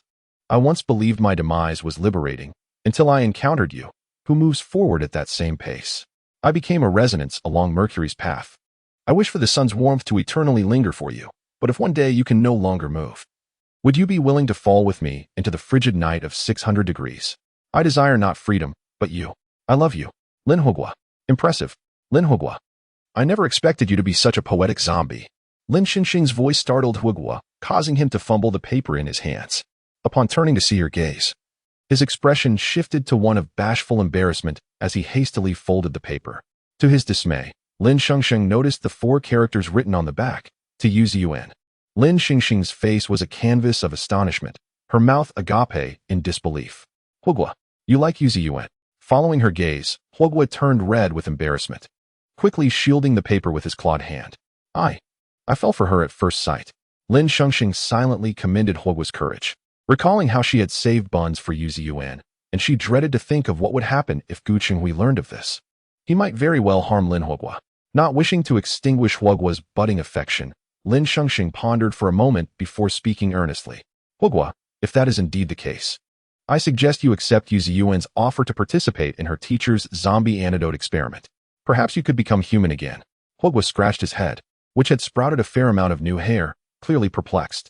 But isn't the zombie king your boyfriend? Why can't I? Lin Shengsheng opened her mouth to refute, but found herself at a loss for words. She frowned, deciding it was not worth the effort to explain. Has the zombie king ever written you a love letter? At Lin Hugua's bewildering question, Lin Shengsheng shook her head. Then don't be bitter. Hugua replied with an expression of understanding, only to receive a playful smack on the head from Lin Shengsheng in response. Ouch. I'm not bitter. You are. I'm just a lemon. Stop hitting me. A strange voice echoed from outside the courtyard, effectively saving Huogua from further reprimand. Excuse me, is this Lin Shengsheng's home? I am from the 5th base. Yet another representative had journeyed far to win Lin Shengsheng over. Her reputation had soared following the mining mission, and leaders from various bases had eagerly extended invitations to her.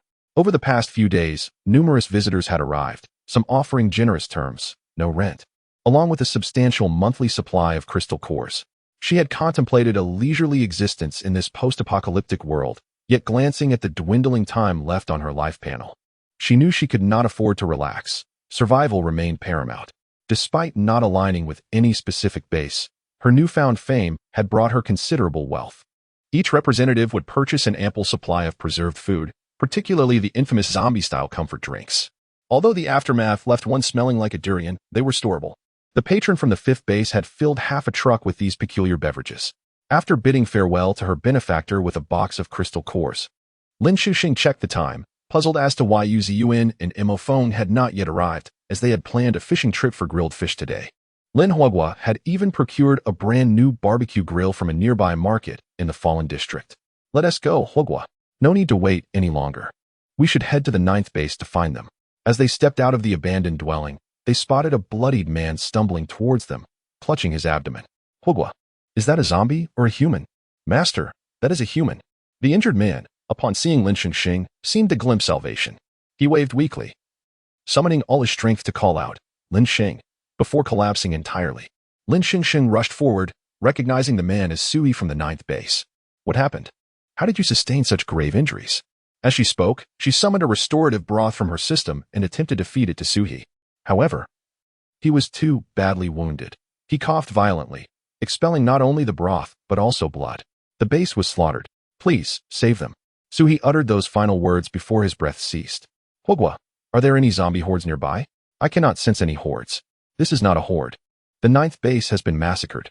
It must have been humans. Lin Shengsheng's expression darkened as thoughts of Yuan and Mo Phone flashed through her mind. She sprang into action, racing towards the 9th base. As she approached, she could see the gates of the 9th base wide open, billowing black smoke rising from within.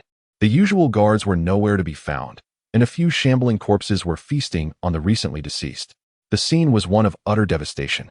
Lin Shengsheng's heart ached for Yuan's safety. Under the pressure of Lin Huogua's presence, the once frantic zombies followed him into the 9th base. Inside, the 9th base had transformed entirely, now a desolate ruin. Lin Shengsheng endeavored to locate any survivors, but what she found were only lifeless bodies.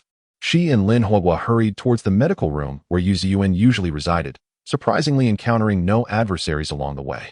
The door to the medical room had been smashed, hanging crookedly from its hinges. Inside, chaos reigned.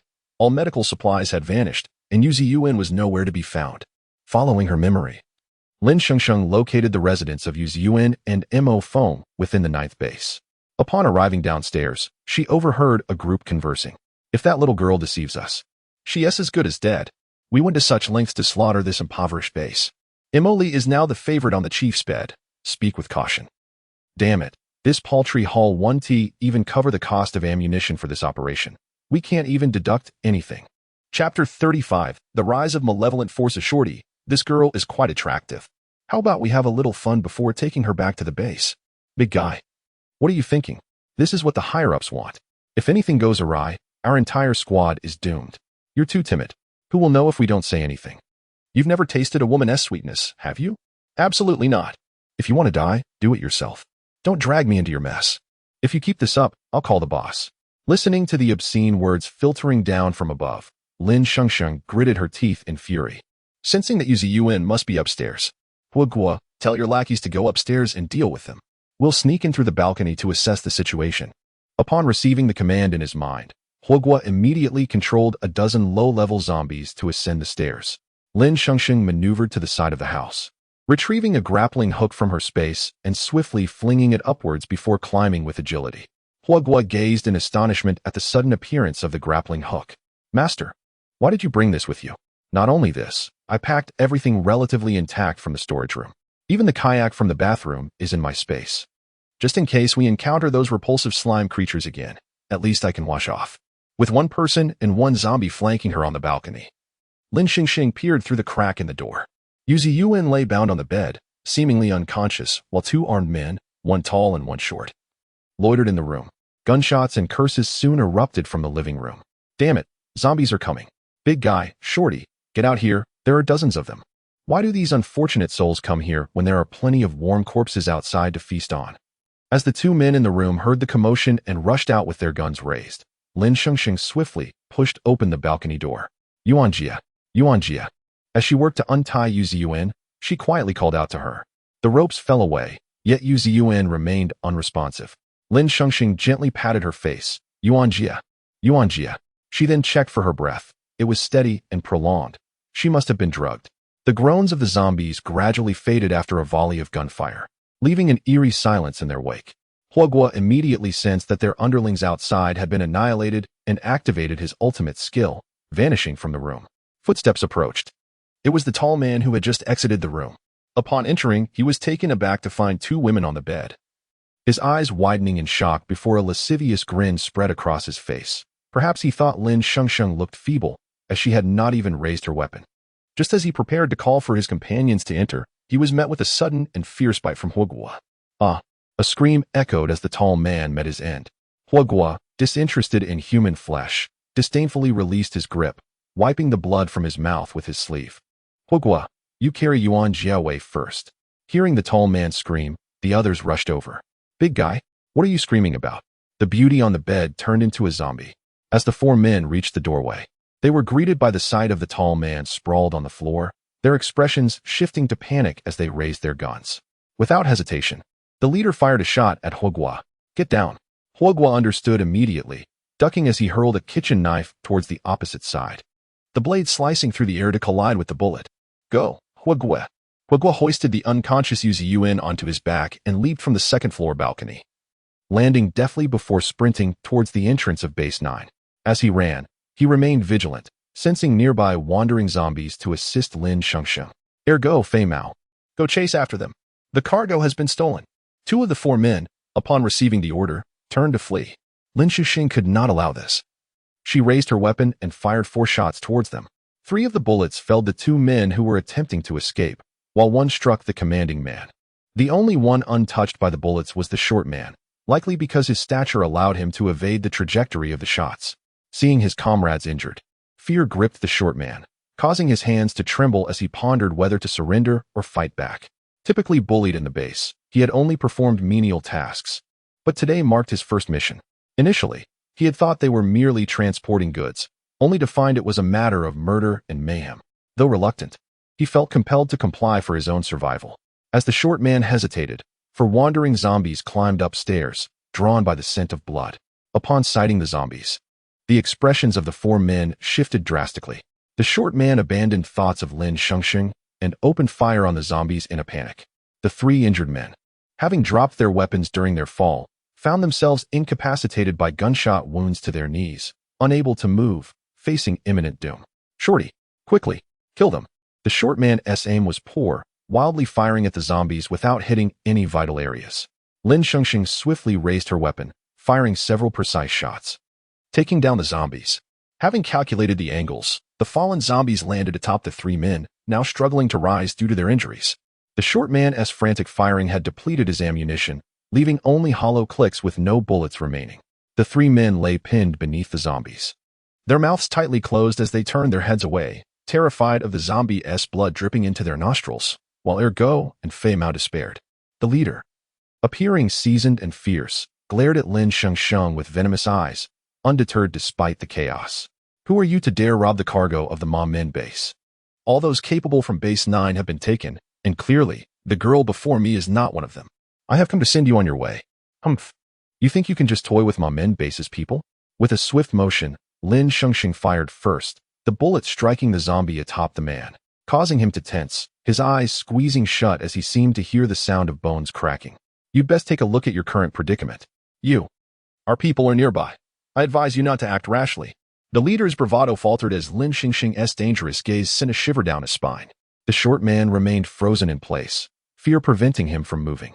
The leader, frowning and shaking his head in frustration, demanded, Speak. Where's your base? Why do you slaughter here? Even zombies don't indiscriminately attack humans. How can you kill without conscience? When he looked at Lin Shengsheng, his demeanor shifted, as if he had suffered a great injustice. We did not kill anyone. We are simply the low-level workers responsible for the cleanup. The innocent deaths of those outside have nothing to do with you. Lin Shengsheng tightened her grip on her weapon. We had no choice. In this apocalyptic world, survival is utterly impossible without reliance on a base. Please, do not take our lives. Many individuals from the 9th base have been transported away.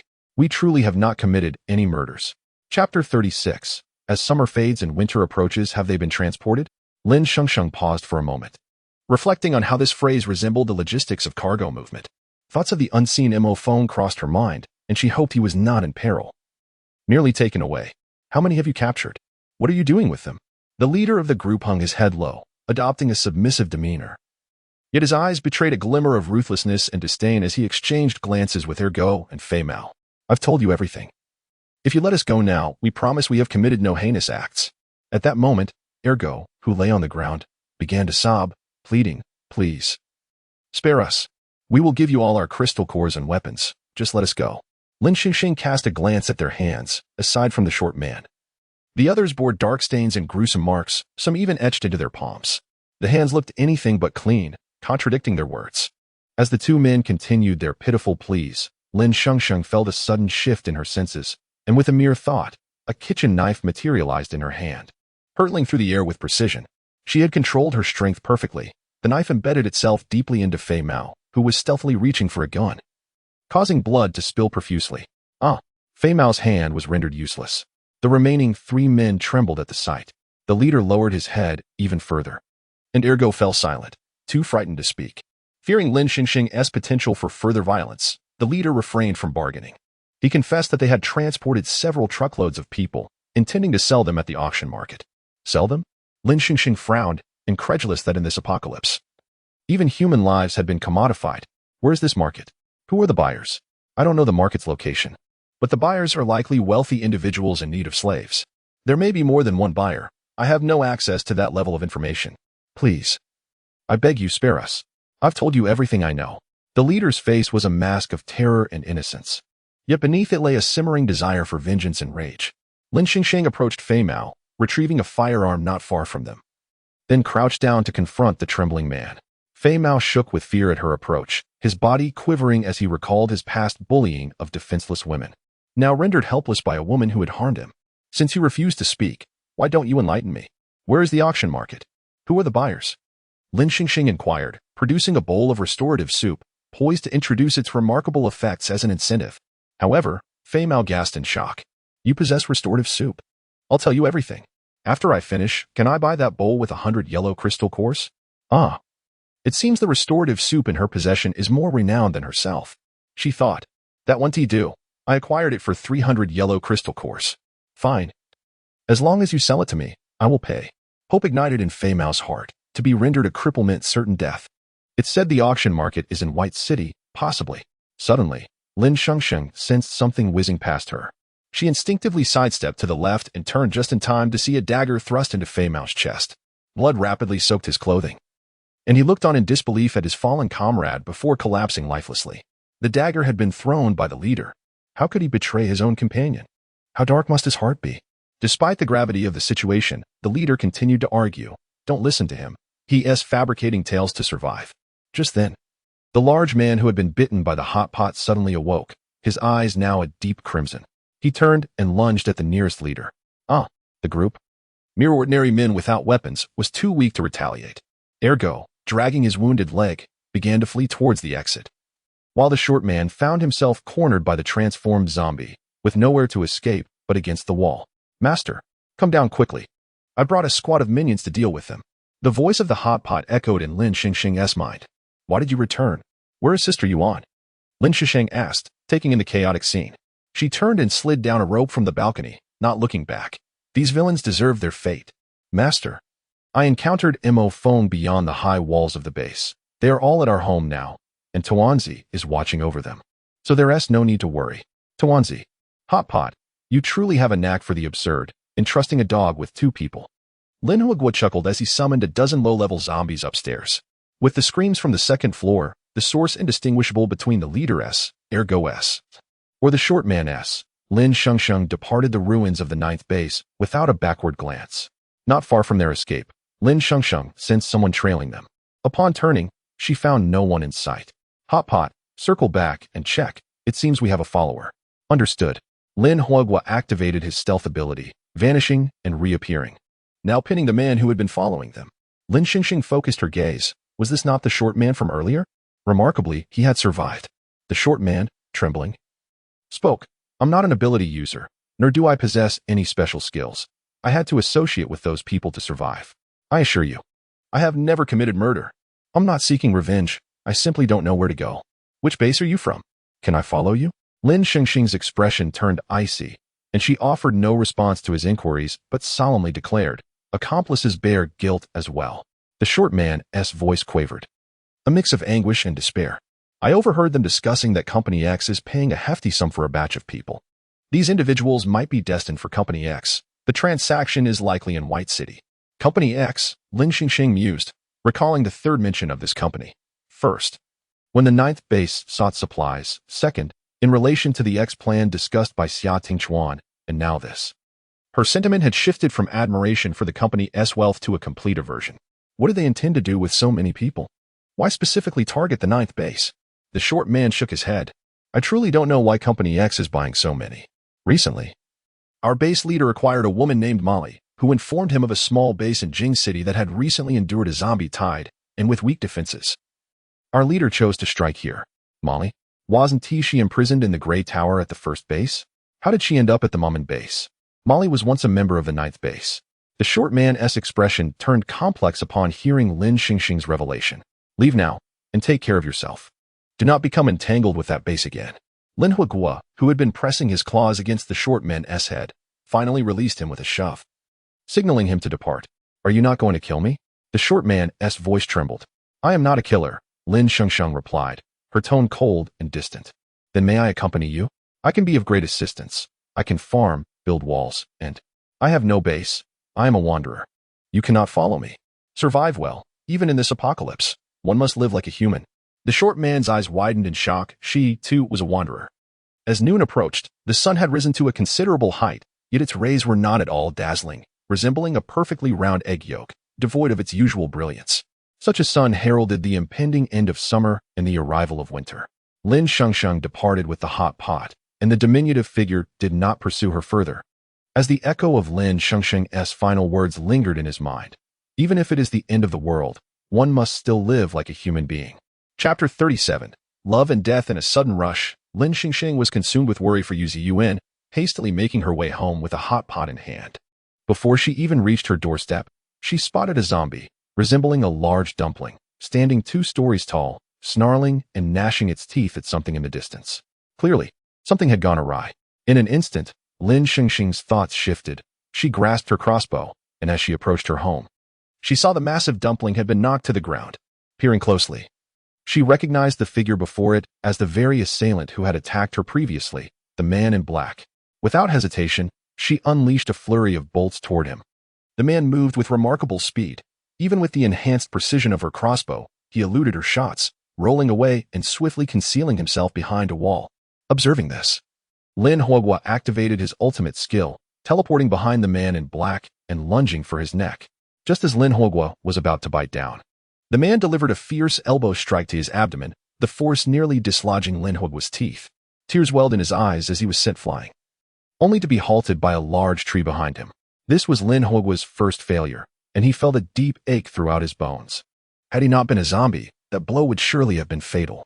Feng, glancing out the window at the chaos, adjusted the blankets for the still weak Yuan. Sister Yuan, Shengsheng is in trouble. I must go help her. Be careful, he urged. Yuan, believing the attackers to be from the Mummin base, furrowed her brow in concern.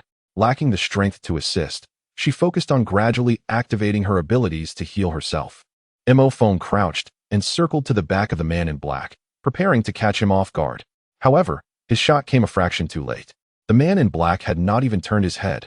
With a resounding crack, a bullet pierced through Feng's arm.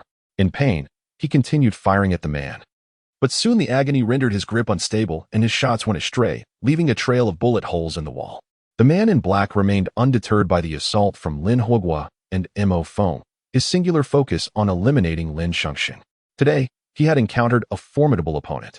"Hogwa, cover me. I need to eat," Lin Shengsheng exclaimed, swiftly shoveling a mouthful of supreme fried rice into her mouth while offering a bowl of nourishing soup to the returning Mo Feng. With a roar, Lin Hogwa summoned nearby wandering zombies, gathering them around. Despite this newfound assistance, their combat strength paled in comparison to that of the man in black. Within 3 minutes, the ground was littered with fallen zombies, and Lin Hogwa was once again sent sprawling by the man, narrowly avoiding a lethal blow to his head. To shield Lin Shengsheng, Lin Hogwa began to lose control after his third failed attack, his terrifying roars morphing into faint, sharp whimpers. He transformed back into a small, adorable creature, albeit one that was now furiously bristling. Uncertain if it was the man's rapid strikes or sheer desperation, Lin Shengsheng barely managed to finish her bowl of fried rice. Anxiety coursed through her. "Master, I can't hold on much longer. Hurry," echoed Lin Hogwa's voice in her mind. The man in black delivered a crushing blow to Lin Hogwa and raised his gun, aiming at Lin Shengsheng, who was still eating. The advanced blue energy beam shot toward her, and with a mouthful of rice, she frantically sought cover. But the projectile inexplicably curved and homed in on her. Lin Shengsheng's eyes widened in terror. It seemed this weapon had a mind of its own. There was no time to evade. Clearly prepared, the man in black had switched to high-tech ammunition. This was a dire situation. "Rice, save me." In a moment of desperation, Lin Shengsheng called out to her system. Before she could receive a response, Mo Feng lunged, positioning himself between the energy beam and Lin Shengsheng. The beam detonated against Mo Feng's chest, the impact subtle yet devastating. Instinctively, he clutched his wound as blood poured from his fingers. With a roar, Lin Hogwa rallied the horde of zombies, surrounding the man in black. "Mo Feng, hold on. I'll feed you soup.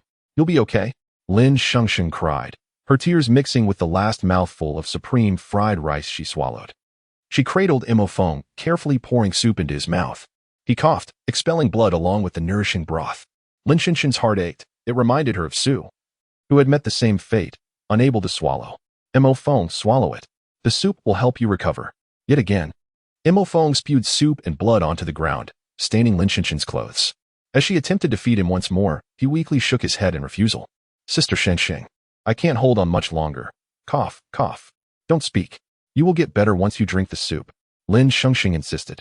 But her efforts were interrupted by his coughing fit. "I have something to say. Sister Shengsheng, if there is a next life, will you be my girlfriend?" Mo Feng's vision blurred, unable to complete his confession. He gazed at Lin Shengsheng, striving to remember her face, yearning to hold on to the feeling of excitement and shyness her mere glance evoked. As his arm fell limply to the ground, Lin Shengsheng could no longer contain her tears. Gently, she laid him down and closed his eyes. "You foolish child. Why did you shield me from the bullets? I was never meant for this world. My time was always limited." Wiping her tears, Lin Shengsheng took a deep breath and stood tall. 2 kitchen knives materialized in her hands. The enhancement from the supreme fried rice empowering her speed to an incredible degree. Her footwork was as graceful as a dance upon water. With focused determination, Lin Shengsheng unleashed a ferocious flurry of strikes toward the man in black. In a flash, driven by an unstoppable force, the man in black, taken aback by Lin Shengsheng's sudden surge in combat prowess, initially hesitated, but soon met her fierce spirit head-on. He seized upon an opening in her attack, raising his gun, only to find Lin Shengsheng had already pierced his wrist with a blade. His gun was disarmed and swiftly claimed by her. Refusing to yield, the man attempted a spinning counterattack, but Lin Shengsheng evaded with a leap, flipping gracefully in the air, her knives striking like a rainbow through the sky. Seeing no way to escape, the man pressed a button in his pocket and vanished in a flash. Lin Shengsheng landed gracefully, panting heavily, scanning her surroundings. Yet the man in black was nowhere to be found. Once again, he had disappeared into thin air. After finally regaining some strength to move, Yu Ziyuan peered out the window, only to find the battle had come to an end. Strangely, Mo Feng lay motionless on the ground while Lin Hogwa dug a deep pit beside a tree. Realizing something was amiss, Yu Ziyuan rushed downstairs, only to find Mo Feng lying in a pool of blood, his eyes closed, and she burst into tears. Love and death share a striking resemblance. Both are the most grand yet humble experiences of human existence, inevitable and often striking when least expected. One cannot predict their arrival, and once they occur, there is no turning back. Sister Shengsheng, Sister Shengsheng. The visage of Mo Feng, smiling and calling out to Lin Shengsheng, lingered vividly in her mind. From their initial struggles against the tide of corpses to the recent days spent together fishing and gathering shrimp, scenes from their shared past played out like a film within Lin Shengsheng's thoughts. With a quiver of her nose and a mist in her eyes, she silently vowed that the next time she encountered that man in black, she would avenge Mo Feng. After laying Mo Feng to rest, Lin Shengsheng transferred all usable items from her home into her space. Accompanied by Lin Huogua and Tuanzi, she departed from Jingsheng alongside Yuziyuan. Mission activated. Proceed to the center of Baiqing to open the Baiqing restaurant. Mission duration, 3 days. Completion reward, 3 days of life. Failure results in immediate death. Chapter 38. A blooming death. Lin Shengsheng safely delivered Yuziyuan to the first base of Rongqing, bidding farewell beneath the towering walls. I will head to Baiqing first. In a few days, you can find me at the center of Baiqing, where I own a restaurant. What? The center of Baiqing? That place is truly a zombie city. Even though there's Lin hotpot, encountering a higher-level zombie could pose a deadly threat at any moment. Shengsheng, why not come back to the first base with me for a few days? The command center will surely dispatch a team to Baiqing soon. Lin Shengsheng shook her head. Sister Yuan, do not worry. I will first scout for news in Baiqing. Before departing, Yuziyuan gifted Lin Shengsheng the Porsche they had driven over. Take the car. It's hard to find one on the road. There's a hidden gas station about 10 kilometers ahead where you can refuel. After that, you'll have to find fuel on your own. As she spoke, Yuziyuan handed Lin Shengsheng the car keys along with a card bearing the emblem of the first base. Lin Shengsheng glanced at the distance to Baiqing, feeling no need to be coy, and accepted the keys. They waved goodbye. Lin Shengsheng drove off to pick up Huogua and Tuanzi, setting forth towards Baiqing, 1 person, 1 zombie, and 1 dog. Huogua kept glancing back at Yuziyuan at the first base until it vanished from sight. That place was home to humanity, where his beloved resided. Yet it remained beyond his reach. Huogua, did you give her your love letter? Huogua shook his head, his eyes filled with complexity. Tuanzi, the dog, patted Huogua's shoulder, offering comfort. Ouch, Tuanzi, don't scratch me, it tickles. Huogua swatted at his shoulder, only to be surprised by a small plant sprouting from it. Breaking through the torn fabric, its tender leaves of vibrant green, swaying in the wind. Tuanzi, the only witness to this peculiar scene, was utterly astonished. Woof, woof. Lin Shengsheng assumed Tuanzi was hungry and casually tossed it a bag of buns. Woof, woof. Tuanzi continued to bark incessantly. Stopping the car, Lin Shengsheng turned and saw Tuanzi's paw resting once more on Huogua's shoulder, accompanied by the small green plant. Huogua, you might be about to bloom. Still lost in thoughts of Yuziyuan, Huogua paused at Lin Shengsheng's remark, following her gaze to the plant on his shoulder. What the heck? The trio scrutinized the tiny leaves, realizing they had not accidentally attached themselves to Huogua, but had genuinely sprouted from his shoulder. Master, how did I grow grass? How would I know? Do you feel unwell? Should I remove it? Huogua shifted, shielding the small leaves with his hand. No. Let it grow. Who knows? It might bloom one day. Baiqing. Lin Shengsheng parked the car on a mountain overlooking the city, offering a panoramic view of the entire urban area. Perhaps due to the impending winter, the once scorching weather had turned unexpectedly cool, sending chills across Lin Shengsheng's skin. This eerie, cold atmosphere truly suited Baiqing. Gazing out, she saw a vast sea of wandering zombies, a formidable presence enveloping the city in a terrifying ambience. This was a decaying city of death. Lin Shengsheng couldn't help but mentally berate the foolish system for compelling her to run a restaurant in this desolate place devoid of life. No wonder Sister Yuan had been so astonished to hear of her restaurant in the heart of Baiqing. Throughout the journey, Lin Shengsheng encountered not a single living soul. The mindless zombies, driven by ravenous hunger, chased her car for quite a distance. She refrained from engaging them or utilizing Huogua's psychic suppression, merely observing the increasing resentment points flashing across the system's screen. As they approached the center of Baiqing, the number of zombies grew, and the road gradually narrowed until it became impassable. They exited the vehicle, and Lin Shengsheng waved her hand, drawing the car into her spatial realm. Let us proceed on foot. Huogua, are there any advanced zombies nearby? Huogua sensed the area for a moment before shaking his head. No, let us go. Under Huogua's psychic influence, the lower-level zombies parted, allowing them passage. Though these zombies would not rush to bite Lin Shengsheng, the multitude of undead gazing upon her sent chills down her spine. Huogua, are you certain there are no advanced zombies nearby? None. We can only observe from a distance. The lower-level zombies of Baiqing are almost in tears from hunger. The resentment points on the system are refreshing at an alarming rate. As they drew closer to their destination, the trio arrived at a 3-story building, distinctly different from the surrounding structures, exuding a surreal aura. Lin Shengsheng reached out, and the building gradually came into focus. A rectangular sign appeared above the entrance, inscribed with 4 bold characters, Baiqing Restaurant. Congratulations, host, you have activated Baiqing Restaurant. Reward, 3 days of life extension. Baiqing Restaurant, Supreme Defense. Host, is invincible. Mission activated.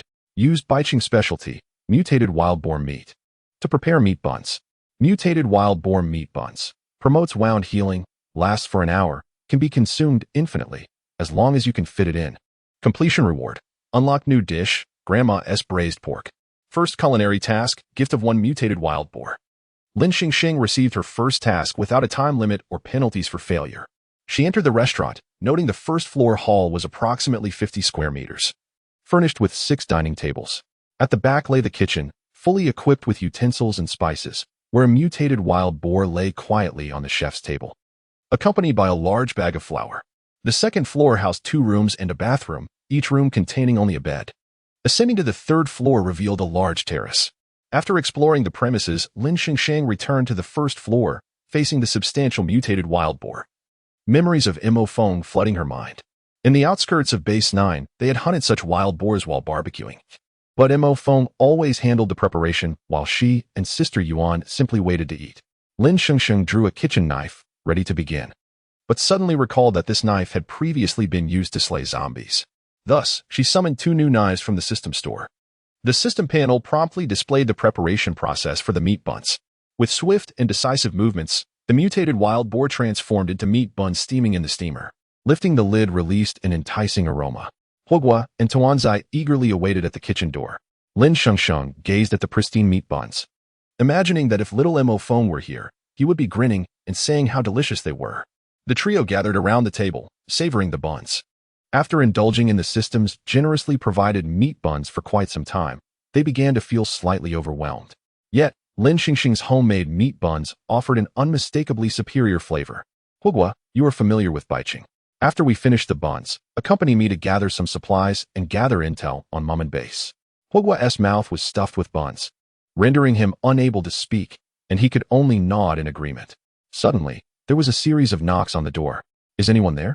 Can you let us in for a moment to take shelter? The knocking was not from zombies but from people, their voices anxious and breathless. In a city overrun with zombies, where could these people have come from? Lin Shengsheng approached the door and found 2 men and a woman, appearing utterly disheveled, likely having been pursued by zombies. Please, let us in. We accidentally wandered into the center of the White City while on a mission, and now we cannot escape. We are utterly exhausted from being pursued by zombies. Lin Shengsheng surveyed the group briefly before opening the door. The 3 who entered the establishment began to scan the restaurant. Just then, a woman locked eyes with Lin Huogua and screamed, "Ah, there's a zombie in here." The 3 immediately drew their firearms. "Halt, that is my zombie," Lin Shengsheng declared. As soon as she finished speaking, the trio exchanged glances, understanding they had encountered a contractor. And thus, they lowered their weapons. Lin Huogua resumed his meal of steamed buns. After sitting down, the 3 stared in astonishment at Lin Huogua eating buns. A zombie, and he's still eating buns. I must say, these buns smell delightful, they thought, having gone 2 days without food. Boss, is this a restaurant? Is there anything to eat? Lin Shengsheng glanced at the 2 remaining steamer baskets of braised pork buns in the kitchen. Yes, but we only have braised pork buns. Would you like some? Yes. Give us 9. Each one exclaimed. Lin Shengsheng then looked at the pricing task for the braised pork buns in the system and replied, 10 yellow crystal nuclei each, just to be clear on the price. Are you still interested? What? So expensive for a bun? Your restaurant is situated right in the heart of this zombie-infested area. If it weren't for us, who would come here? Exactly. At our Mom and Base. We could get 2 plates for 10 yellow crystal nuclei. A glimmer of coldness crossed Lin Shengsheng's eyes. You are from Mom and Base? Chapter 39. Why are you so fierce, dumpling? The 3 individuals believed that the name of the Mom and Base had intimidated her, and their tone of speech grew increasingly arrogant, devoid of the politeness they exhibited when they had sought entry outside. Indeed, we are from the Mom and Base. Hurry and bring out your buns. Money is no object for us. The man's eyes glinted with arrogance, his fierce gaze no longer concealed. The Mom and Base stands as the most formidable power within the confines of Baiqing. In its early days, the base's leader amassed wealth through plunder and robbery, eventually relocating with his initial crew to the outskirts of Baiqing, residing in Yinshan. At an elevation of 612 meters, Yinshan was once a scenic area before the apocalypse. However, with the collapse of electricity, the cable cars could no longer operate, leaving only treacherous footpaths for ascent and descent, making it easy to defend yet difficult to attack. The notorious Mamen base attracted a multitude of pre-apocalypse thugs, and nearly all miscreants expelled from other bases found refuge here, with a significant number of rogue ability users crossing boundaries. If other bases were a mix of good and bad, then this place was a haven for demons. Life-based ability users are rare in this post-apocalyptic world, yet the Mamen base has them. Thus, the 2 men and 1 woman were not particularly shocked upon seeing Lin Shengsheng's buns. They assumed she was akin to the life-based users within the base who lacked combat prowess. Lin Shengsheng said little and turned to enter the kitchen. Observing her departure, the leading man exchanged glances with his companions, and they huddled together. The ability-enhancing serum had not reached them, Old Wang was dead, and their mission had failed, leaving them with nothing to gain upon return. How about we abduct this life-based user? It would at least serve to amend our failure. I don't recall such a shop existing in the center of Baiqing. Doesn't this place seem a bit sinister? With hundreds of thousands of zombies in Baiqing, this shop's vicinity is devoid of them, and any zombies passing by avoided isn't that a contract user? Are we certain this endeavor is foolproof? What is there to fear? How sinister can this establishment be? At worst, that contract zombie has some mental suppression. You didn't hear it speak human language, did you? It's probably just a mid-level zombie with a slightly awakened consciousness. As an 8th-level strength user, crushing it would be trivial. Unbeknownst to the trio, every word was transmitted verbatim to Lin Shengsheng by the hotpot, and the little white dog nibbling on buns nearby was no harmless creature. Lin Shengsheng immediately devised a plan. Accessing the combat capabilities panel of the hotpot in the system, and allocated all remaining synergy points to defense. She emerged from the kitchen with 2 trays of buns, placing them on the table just as the trio exchanged glances and sprang into action. 2 guns were swiftly aimed at Lin Shengsheng's head. Don't move.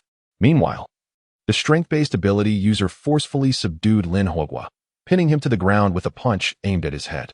Contrary to expectations, the anticipated gruesome scene of bloodshed did not unfold. The man merely felt a tingling in his hand, suppressing the pain without revealing his discomfort. To his surprise, this seemingly low-level zombie had remarkably tough skin. Lin Huogua instinctively curled up, cradling his head with his hands, emitting muffled sounds of fear. The man erupted into laughter. Is this thing truly a zombie? The other 2 members of the Mamen base regarded their strangely benevolent companion with confusion. Why was he so merciful today? Hadn't he dealt a lethal blow to that zombie? Woof. Dumpling S for bristled, baring its teeth at the 2 gunmen pointing their weapons at Lin Shengsheng's head. Instantly transforming into a zombie, Lin Shengsheng's heart sank. The prospect of being taken by the Mamen base seemed bleak. Inside the building, Dumpling did not grow to a towering height, but instead morphed into a wolf of standard size.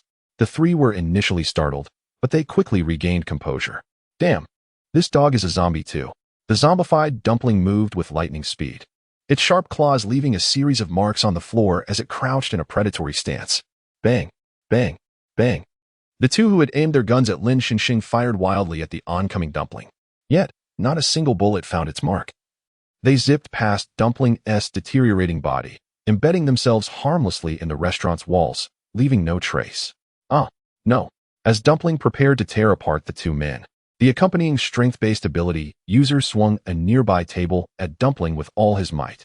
The 2 men managed to scramble away from Dumpling, but the strength user received a harsh blow from Dumpling's claw, blood gushing from his arm. The 2 men near the entrance, in a panic, raised their guns and unleashed a barrage of bullets into the interior of the restaurant. Rat-a-tat-tat. This was no longer an abduction. They were intent on killing. Yet, all bullets aimed at Lin Shengsheng did not result in her being shredded as they anticipated. Instead, they disintegrated into powder the moment they approached her. Lin Shengsheng was momentarily taken aback, her mind echoing the words she had heard upon entering the restaurant. Baiqing Restaurant, King's Defense, host invincible. As long as she remained within the restaurant, she need not wield knife or gun. She was indeed invincible. Shock value from Zhang Taidan, 10,086. Shock value from Li Jiaojiao, 10,086. Shock value from Wang Dali, 10,086. After this commotion, The bullets in Zhang Taidan and Li Jiaojiao's guns were depleted. Resolute, Li Jiaojiao retrieved a grenade from her tactical pack, preparing to pull the pin and toss it inside. Zhang Taidan rushed forward to restrain her hand. Don't pull the pin. Only Wang Dali knows the underground passage out of the city. If he is dead, we'll never escape. Li Jiaojiao's eyes filled with despair, her will to fight dissipating as she gazed at the horde of zombies outside the restaurant. A manic laugh escaping her lips. Ha ha ha. You all deserve this. You two brothers forced me to serve both of you, and before we had any crystal course. You made me cater to the other men in the base. My hands are stained with blood because of you. Let us all perish together. Li Jiaojiao didn't genuinely wish for death. She had stealthily taken the underground passage map from Wang Dali. Instead, she resolved to eliminate everyone and claim the restaurant for herself. With this thought, she shot a venomous glance at Wang Dali, leveraging her strength to shove Zhang Taidan towards the restaurant. The next moment, she yanked the grenade pin and tossed it inside. Boom. The explosion sent a wave of destruction, overturning and shattering all the tables and chairs within the restaurant. Amidst the cloud of dust, Lin Huogua clutched Dumpling tightly and scathed, while Dumpling inexplicably reverted to its adorable form. Lin Shengsheng, holding the 2 trays of buns, remained unharmed, having not even shifted her standing position. She frowned at the buns, musing that if they were to kill, why sully her food? Food is a precious commodity in the apocalypse. As the dust settled, Li Jiaojiao beheld Wang Dali and Zhang Taidan, both disheveled yet alive. Why are you both unharmed? She gasped, her astonishment quickly morphing into despair. Your concern for their survival is misplaced. I'm merely worried about the mess you've made. If you wish to kill them, take them outside. Also, who will compensate for the damaged furniture? Zhang Taidan felt his heart racing, and in a state of panic, he pulled out a bag of crystal cores from his backpack, exclaiming, I'll pay.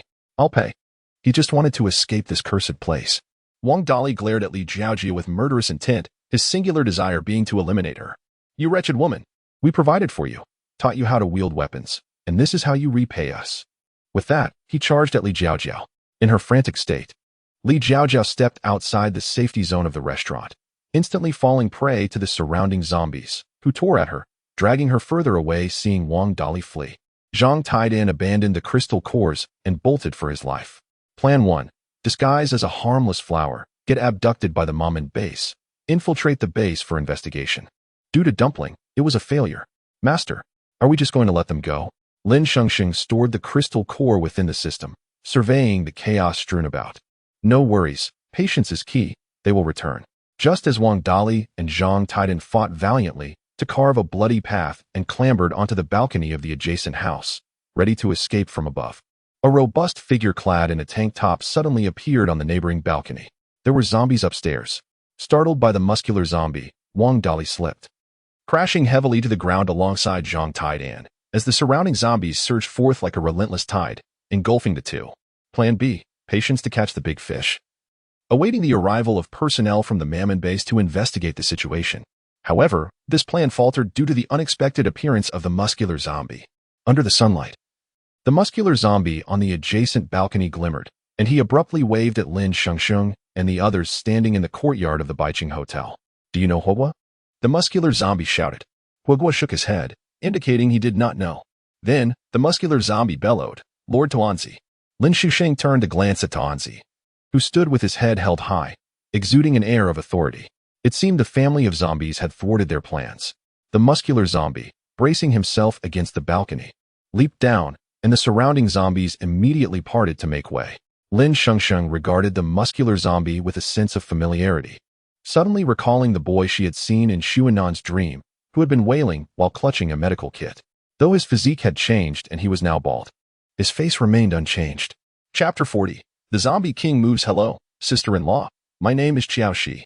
We met at the prison that day. Do you remember? The muscular bald zombie politely greeted Lin Shengsheng. So, it was that boss-level muscle zombie she mistook for the Zombie King while searching for him that night. Lin Shengsheng nodded, realizing that Sun Nin had come to Bai City. She glanced at the system panel, switching to the Zombie King's task page, and saw that Sun Nan was leagues away, in a place called Luo City. Woof. After a bark from Tuanzi, Lin Shengsheng noticed Qiao Shi squatting down. No, it's not like that. Lord Tuanzi, please don't think that way. Woof. The gentleman said he would be moving to Bai City tomorrow, so I came ahead to find a place to stay. Woof. With the final bark, Both Tuanzi and Xiao Shi turned to look at Lin Shengsheng in unison. Lin Shengsheng wondered in her mind, hotpot, hotpot. Are they conversing? It appeared so. What did Tuanzi say? Can he understand? Can he speak? Apparently so. It was only today that Lin Shengsheng realized that Tuanzi had evolved to the point where he could comprehend human speech and even communicate with advanced zombies. Moreover, Lin Hua couldn't hear Tuanzi at all due to his low level. A wave of cold sweat washed over Lin Shengsheng as she realized that Tuanzi had overheard her and Sister Yuan's reckless driving plans. Tuanzi had heard everything. Just as Lin Shengsheng was caught in confusion, the voice of Fan Fan rang out. Congratulations, host. The restaurant's sales have reached 100 yellow crystal nuclei, and the upgrade is complete. Task activation in progress. Prepare Grandma's braised pork. Grandma's braised pork, 20 attack power bonus, lasting 1 hour. Task completion reward. New dish unlocked, spicy fat intestines. With the upgrade complete, the first floor of the restaurant was transformed. With damaged tables and chairs restored to their former glory. The upgrade seemed to have caused little change, but at least she didn't have to clean up herself. Lin Shengsheng ran to the kitchen to check on the mutated wild boar she had just processed. She seemed to have sent the pig intestines outside for the low-level zombies to feed on. Judging by the system's pattern, the next task would likely involve spicy fat intestines. Sister-in-law, the gentleman will arrive tomorrow. I'll go tidy up the house next door. Please take care of me in the future. Xiao Shi politely walked towards the adjacent house, with Tuanzi following him. From Lin Shengsheng's perspective, she saw Tuanzi barking at Xiao Shi. Tuanzi glanced at Xiao Shi, then back at Lin Shengsheng, asking if she was sure calling her sister-in-law wouldn't provoke Sun Nan tomorrow. Oh, he isn't here today, is he? Lin Shengsheng realized, belatedly, that Sun Nan would be arriving tomorrow and would be staying next door. She looked at her unfinished tasks, getting her boyfriend to feed her apples, introducing her boyfriend to her human friends, and setting up a heart-shaped wall in her room with a photo of her and her boyfriend. Taking a deep breath, Lin Shengsheng tried to comfort herself, thinking, why be nervous? Isn't this just an opportunity for you to prolong your life? Dark clouds pressed down on the sky, heavy as if they might fall, and soon it grew even darker, followed by a torrential downpour. The previously bustling zombie horde in by city began to slow in their movements, seeking shelter from the rain, making the once crowded city appear considerably emptier. The heavy rain did not deter Lin Shengsheng from her plan to gather supplies. The now emptied by city allowed her to navigate more freely. Dressed in a raincoat, she and Huoguo wove through the streets, flanked by rows of impressive buildings overrun with vines, resembling cold tombstones left behind. With Lin Huoguo's psychic influence, the zombies, though aware of the scent of human flesh, dared not approach. Lin Shengsheng was puzzled as the resentment values from the zombies began to flood her vision. Back in Jing City, such occurrences were non-existent. Perhaps the zombies here were of a higher level? Entering the mall, it was a whirlwind of scavenging for them. The virus outbreak in Bai City had turned it into a dead zone almost overnight, leaving the local residents with little time to stockpile supplies. From malls to supermarkets, convenience stores to gas stations, virtually everything that could be stored remained untouched. Lin Shengsheng explored the mall, stuffing everything she could find, beds, furniture, sleeping bags, daily necessities, into her space. She even sought out a few warm-down jackets, having heard from Lin Huoguo that winter was fast approaching. Just as the system space was reaching its capacity, Fan Fan finally spoke up. System space is full. Would the host like to upgrade? Lin Shengsheng glanced at her emotional balance and boldly declared, yes. Upgrade to the maximum. System space expanded by 100. Lin Shengsheng looked at the seemingly endless space and thought, wow, even a plane or tank could fit in here. Without hesitation, she and Lin Huoguo went on to stockpile gasoline. On their way back, Lin Shengsheng spotted a motorcycle by the roadside and released Huoguo's beloved Porsche from her space. Thus, they sped home. One human and one zombie racing through the apocalyptic ruins of the city, with the downpour drenching everything in sight. The mutated plants retained their vibrant green even in this desolate season, with branches seemingly within reach of Lin Shengsheng's fingertips. In her mind, Lin Shengsheng called out to Huoguo, we have plenty of fuel. Shall we explore outside the city? Sure. Let us go. The rain-soaked roads were slick, lined with abandoned vehicles washed clean by the downpour. They only began their return when the fuel tank ran dry. As Lin Shengsheng slowed down, she noticed something unusual in the reflection of a waterlogged area not far away. It appeared to be a trap set by someone. Huoguo, stop. There is something wrong ahead. As she spoke, she eased off the throttle, but the motorcycle surged forward uncontrollably, and as it hit the ground trap, there was a resounding explosion. Despite the heavy rain, the fire from the explosion could not be extinguished. Lin Shengsheng did not venture far. Horde crouched low and approached her. Master, what happened to the motorcycle? Before Lin Shengsheng could respond, several figures emerged from behind the abandoned vehicles along the highway. Damn this weather. Why is visibility so poor? Did you bring flashlights? What terrible luck. After setting traps for so long, they were only waiting for a single person, and now that person had been blown away. I wonder if the few pieces of meat they might find will be enough for a stew. I just saw that person was scrawny. Even if they hadn't been blown away, they wouldn't be enough for a meal. Damn it. How many fat people have you seen in recent years? Having anything to eat is already a blessing. Lin Shengsheng's eyes darkened at this. Not all zombies eat humans, but in this world, there were indeed those who did. The explosives from Company X were no joke. That person had been blown to bits without even a sound. Suddenly, one of the figures halted. And soon they all felt something was amiss. They had executed several such operations, and it was the first time they hadn't heard a sound. Boss, do you think that person might not be dead? Stop wasting time. What is there to fear? Let us go check it out. With that cowardly attitude. What are you still doing in the Mummin base? Chapter 41. Those who commit many unjust acts will bring about their own demise. Several men, armed with guns, approached the site of the recent explosion as the heavy rain gradually extinguished the raging fire. The ground was littered with shattered motorcycle fragments, but there was no sign of life. Wait, there must have been someone on that motorcycle. Search for him. The leader of the group chambered a round in his gun. The men exchanged glances and began to scan the area. In the dimly lit surroundings, a head suddenly emerged from the roadside, two blood-red eyes locking onto one of the men. Ah, a ghost. Yes, it's the man we devoured a few days ago. The others raised their guns, looking towards where the man was staring, firing off shots. What nonsense. Take a closer look. That's a zombie. Where did that zombie come from? We cleared out the zombies on this road. All of them rushed towards the fiery scene. However, the fastest runner soon found himself face to face not with a zombie, but with an unexpected motorcycle helmet. Bang! As the helmet collided with him, blood spurted from the man's head, flowing down his forehead and obscuring his vision with crimson, blurred by the rain. Just as he attempted to discern who had ambushed him, a small figure appeared in his hazy sight, moving with remarkable speed, swiftly disarming his companions. The helmet, drenched in rainwater, struck the men down one by one, eliciting cries of anguish. Dazed, the man raised his gun once more, firing off a series of shots. Clang, clang, clang. A kitchen knife spun rapidly in his line of sight, deflecting the bullets with ease. His hand trembled uncontrollably around the gun. He realized he was in deep trouble.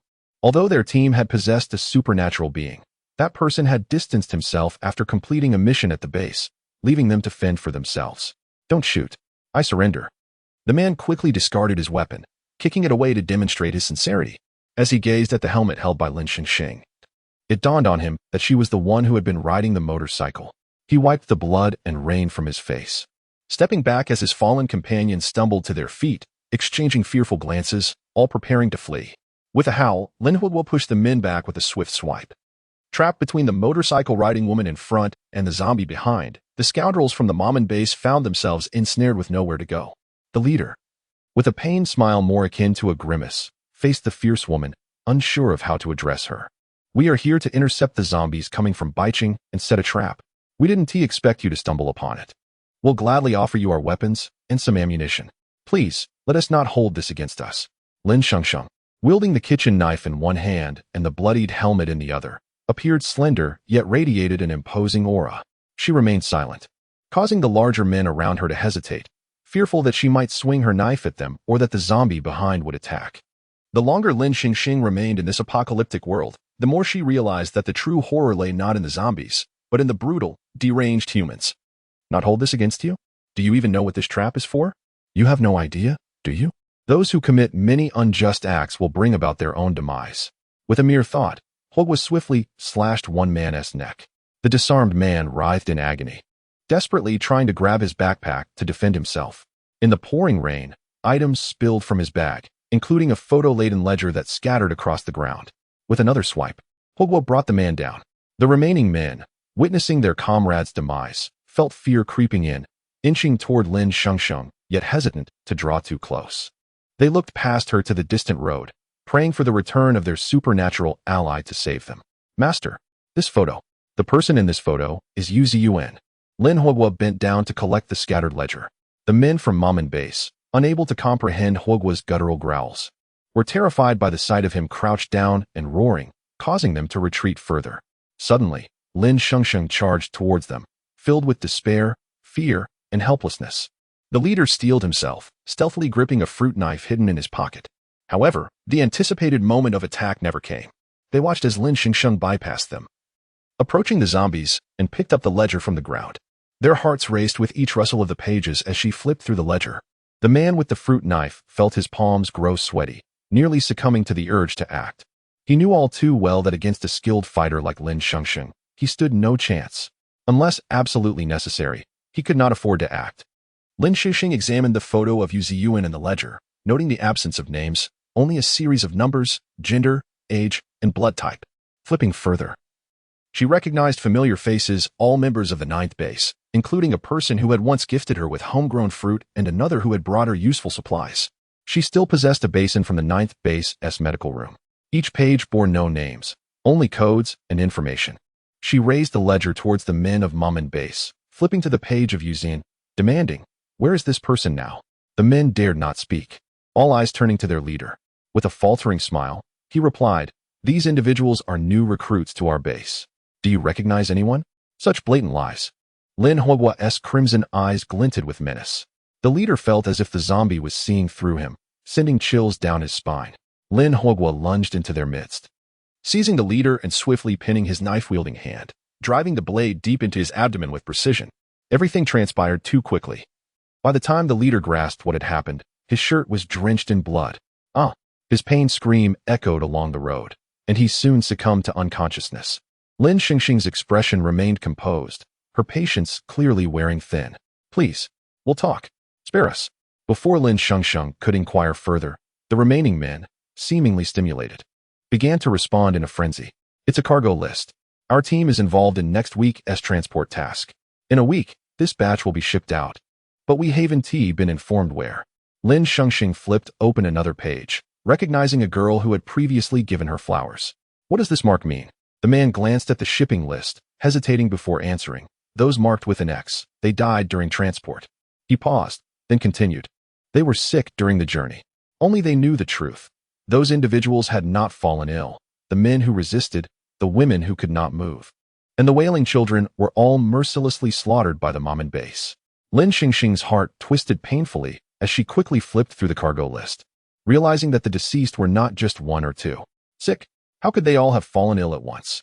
An icy aura surrounded her as she stored the shipping list away and turned to walk into the rain.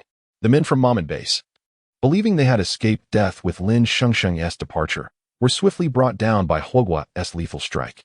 Baiqing Hotel. Sun Nan sat near the entrance, waiting for a considerable time without seeing Lin Shengsheng return. He picked up the cold, steamed bun from the table and took a gentle bite. The soft, glutinous skin and rich filling evoked a familiar taste, though he could not quite place it. Chapter 42. Entering the Mom and Base as the rain intensified. Lin Shengsheng found her visibility while driving increasingly compromised. Her pace had not yet surpassed that of a brisk run. "Hotpot. Let us see if there are any abandoned houses nearby. We should take a break and set off again once the rain subsides." "All right." Although Lin Hotpot was reluctant to pause, the downpour severely hampered their progress. After meandering nearly a kilometer, Lin Hotpot suddenly spotted a derelict house not far off. "Master, there's a house over there. Let us go take a look." To avoid drawing attention from any potential onlookers, Lin Shengsheng swiftly concealed the car within her spatial pocket. As the duo approached the house, they noticed a faint glow emanating from within. "Is someone there?" Lin Hotpot, sensing the tension, was instructed to scout the vicinity, but not to venture too far. She nodded and circled to the rear of the house, taking refuge under the eaves while listening intently to the sounds inside. "Knock, knock, knock." Lin Shengsheng gently tapped on the door. No response. "Knock, knock, knock. Who is it?" A wary male voice resonated from within. "May I come in to escape the rain?" The soft, melodic tone of her voice was devoid of any hostility. The occupant remained silent for a moment. Just as Lin Shengsheng was about to turn away, the door swung open to reveal a burly man. His naturally curly hair framed a sun-kissed face, and his eyes gleamed unnaturally bright in the dim light. He scrutinized Lin Shengsheng, glancing cautiously behind her. "Who are you? Where did you come from? Are you alone?" Meeting his gaze, Lin Shengsheng feigned fear and lowered her head. I'm a wanderer who ended up here. I got separated from my sister and have been searching for her for a long time. Her voice trembled slightly, her frail form appearing pitiful and vulnerable. The oppressive raincoat left her feeling stifled. Despite the cooling weather, she wore only a short-sleeved shirt beneath, having endured the elements for too long. This sight quickly assuaged the man's suspicions. He peered outside once more, his heightened senses detecting no immediate threat, and stepped aside to allow her entry. Upon entering, Lin Shengsheng noted the disarray of the space. It was evident that this was not the man's permanent residence. An outdoor alcohol stove occupied the somewhat tidied living room floor, with a small pot simmering, emitting a savory aroma. Beside the stove lay a large, unzipped bag revealing an assortment of items. Upon closer inspection, Lin Shengsheng was startled to find a booklet within the man's backpack that resembled a shipping manifest. If her assumptions were correct, he too was affiliated with the Mamen base. As she assessed the surroundings and formed her judgment of the man, he was also evaluating her. Lin Shengsheng's typically cold demeanor was masked by an act of innocence as she feigned discomfort while seated on a relatively stable stool. Suddenly, a series of knocks echoed from outside. The man approached the door, confirming something before opening it. Brother Chu, there has been an incident with Zhao Fu and the others. They're all dead. Their wounds appear to be caused by zombies. The newcomer spoke nonchalantly, as if the deaths of those men bore little significance to him. His words trailed off upon noticing Lin Shengsheng seated quietly. Brother Chu, who is she? Lin Shengsheng lifted her gaze, locking eyes with the newcomer, who was none other than the diminutive man she had set free outside the 9th base. Realization dawned upon her. He had returned to the Mamen base. Lin Shengsheng tensed, prepared to act defensively. The diminutive man stared at her in surprise before feigning ignorance and turning to the curly-haired man. Brother Chu, who is this? The curly-haired man, now aware that he had yet to learn the girl's name, turned to Lin Shengsheng. What is your name? Lin Shengsheng. I'm called Chu Chi. Chu Chi. Like the cookie? It hardly matches your robust physique. The diminutive man introduced himself as well. Hello, I'm Yi Hui. Lin Shengsheng nodded. Hello. She was certain the diminutive man recognized her, yet she pondered why he had not exposed her identity. Was he afraid she might retaliate? You mentioned Zhao Fu and the others are dead? Chu Chi did not shy away from Lin Shengsheng, stirring the pot beside the alcohol stove. Yi Hui joined him, affirming, Yes, I examined the wounds. They encountered zombies. Chu Chi expressed confusion, noting that the zombies had seemingly been cleared from the area just days prior. We should return once the rain eases. With the appearance of Yi Hui and the exchange between him and Chu Chi, Lin Shengsheng became increasingly convinced that they were indeed affiliated with the Mamen base. Chu Chi retrieved 3 bowls from his pack, serving a portion of the food. He handed one to Lin Shengsheng. Eat. It will help warm you. Lin Shengsheng accepted the bowl, but as she gazed at the floating morsels of meat, memories of the cannibalistic group she had encountered flooded her mind, rendering her unable to eat. Chu Chi and Yi Hui swiftly consumed their bowls of soup. Noticing Lin Shengsheng's reluctance, Chu Chi turned his bowl upside down, signaling that he had finished. Don't worry, this is soup made from mutated wild boar. It's safe to eat. Where are you headed next? Can I accompany you? Yi Hui appeared taken aback by her request, but quickly masked his surprise. Chu Chi hesitated. Lin Shengsheng, stealing her resolve, downed the soup in one go. All right, there aren't any other bases nearby. Perhaps your sister is with us. Chu Chi's expression grew somber. In her mind, Lin Shengsheng softly called out, Hotpot. Master, I'm here. Make your way toward the Mamen base first. I'll blend in with them, and I'll contact you once we arrive. You must be cautious and refrain from acting rashly until I reach you. Upon hearing Lin Shengsheng refer to him as one person, Hotpot felt an inexplicable tremor. To the master, he was, indeed, an individual. Understood, master. In a swift motion, a shadow vanished into the rain. The trio remained silent in the house until the downpour gradually subsided. Chu Chi finally stood, resolved to return. Their vehicle was parked haphazardly several hundred meters from the house, appearing abandoned to the untrained eye. By the time they arrived at the Mamen base, night was fast approaching. Chu Chi and Yi Hui wielded flashlights to guide Lin Shengsheng along a rugged mountain path until they reached the base, nestled halfway up the slope. The towering entrance was naturally formed from stone, camouflaged against the surroundings. Without the patrolling guards, one would scarcely recognize it as a gateway. Several glaring searchlights illuminated Lin Shengsheng and her companions. It's me, Chu Chi. Chu Chi shouted against the light, and the beams promptly redirected. Brother Chu, you've returned? Oh, you've brought back a new girl. She looks quite lovely. Can't see a damn thing in this darkness. Turning off the lights one tea make a difference. The crass remarks caused Lin Shengsheng to furrow her brow as the stone gate of the base swung open with a resounding thud. Chu Qi suddenly grasped Lin Shengsheng's hand, whispering reassuringly, "Don't be afraid. I will keep you safe." Yi Hui observed the interaction between Lin Shengsheng and Chu Qi, his expression a complex blend of emotions as he followed closely behind. Chapter 43. Cookies are quite impressive. Lin Shengsheng instinctively wished to free herself from Cookie's grasp. Yet upon contemplation of the harmless persona she had crafted for herself, she hesitated to pull away. Instead, she bashfully released his hand and gently nodded in his direction. Cookie's gaze was profound, interpreting her actions as shyness. The group ascended a steep stone staircase and traversed a winding mountain path, ultimately arriving at the interior of the Mamen base. Lin Shengsheng glanced at the broad road on the opposite side of the clearing. Clearly a mountain road previously constructed for the scenic area that could accommodate vehicles. Why had they chosen to traverse the narrow path on foot? "Let us rest here for the night." Cookie's voice interrupted Lin Shengsheng's thoughts. She nodded, cautious not to look too long, and quickly fell in step with him. They were now amidst an ancient architectural complex located halfway up the Yunshan scenic area, where a weathered sign proclaimed Taiyuan Zishu Palace parking lot.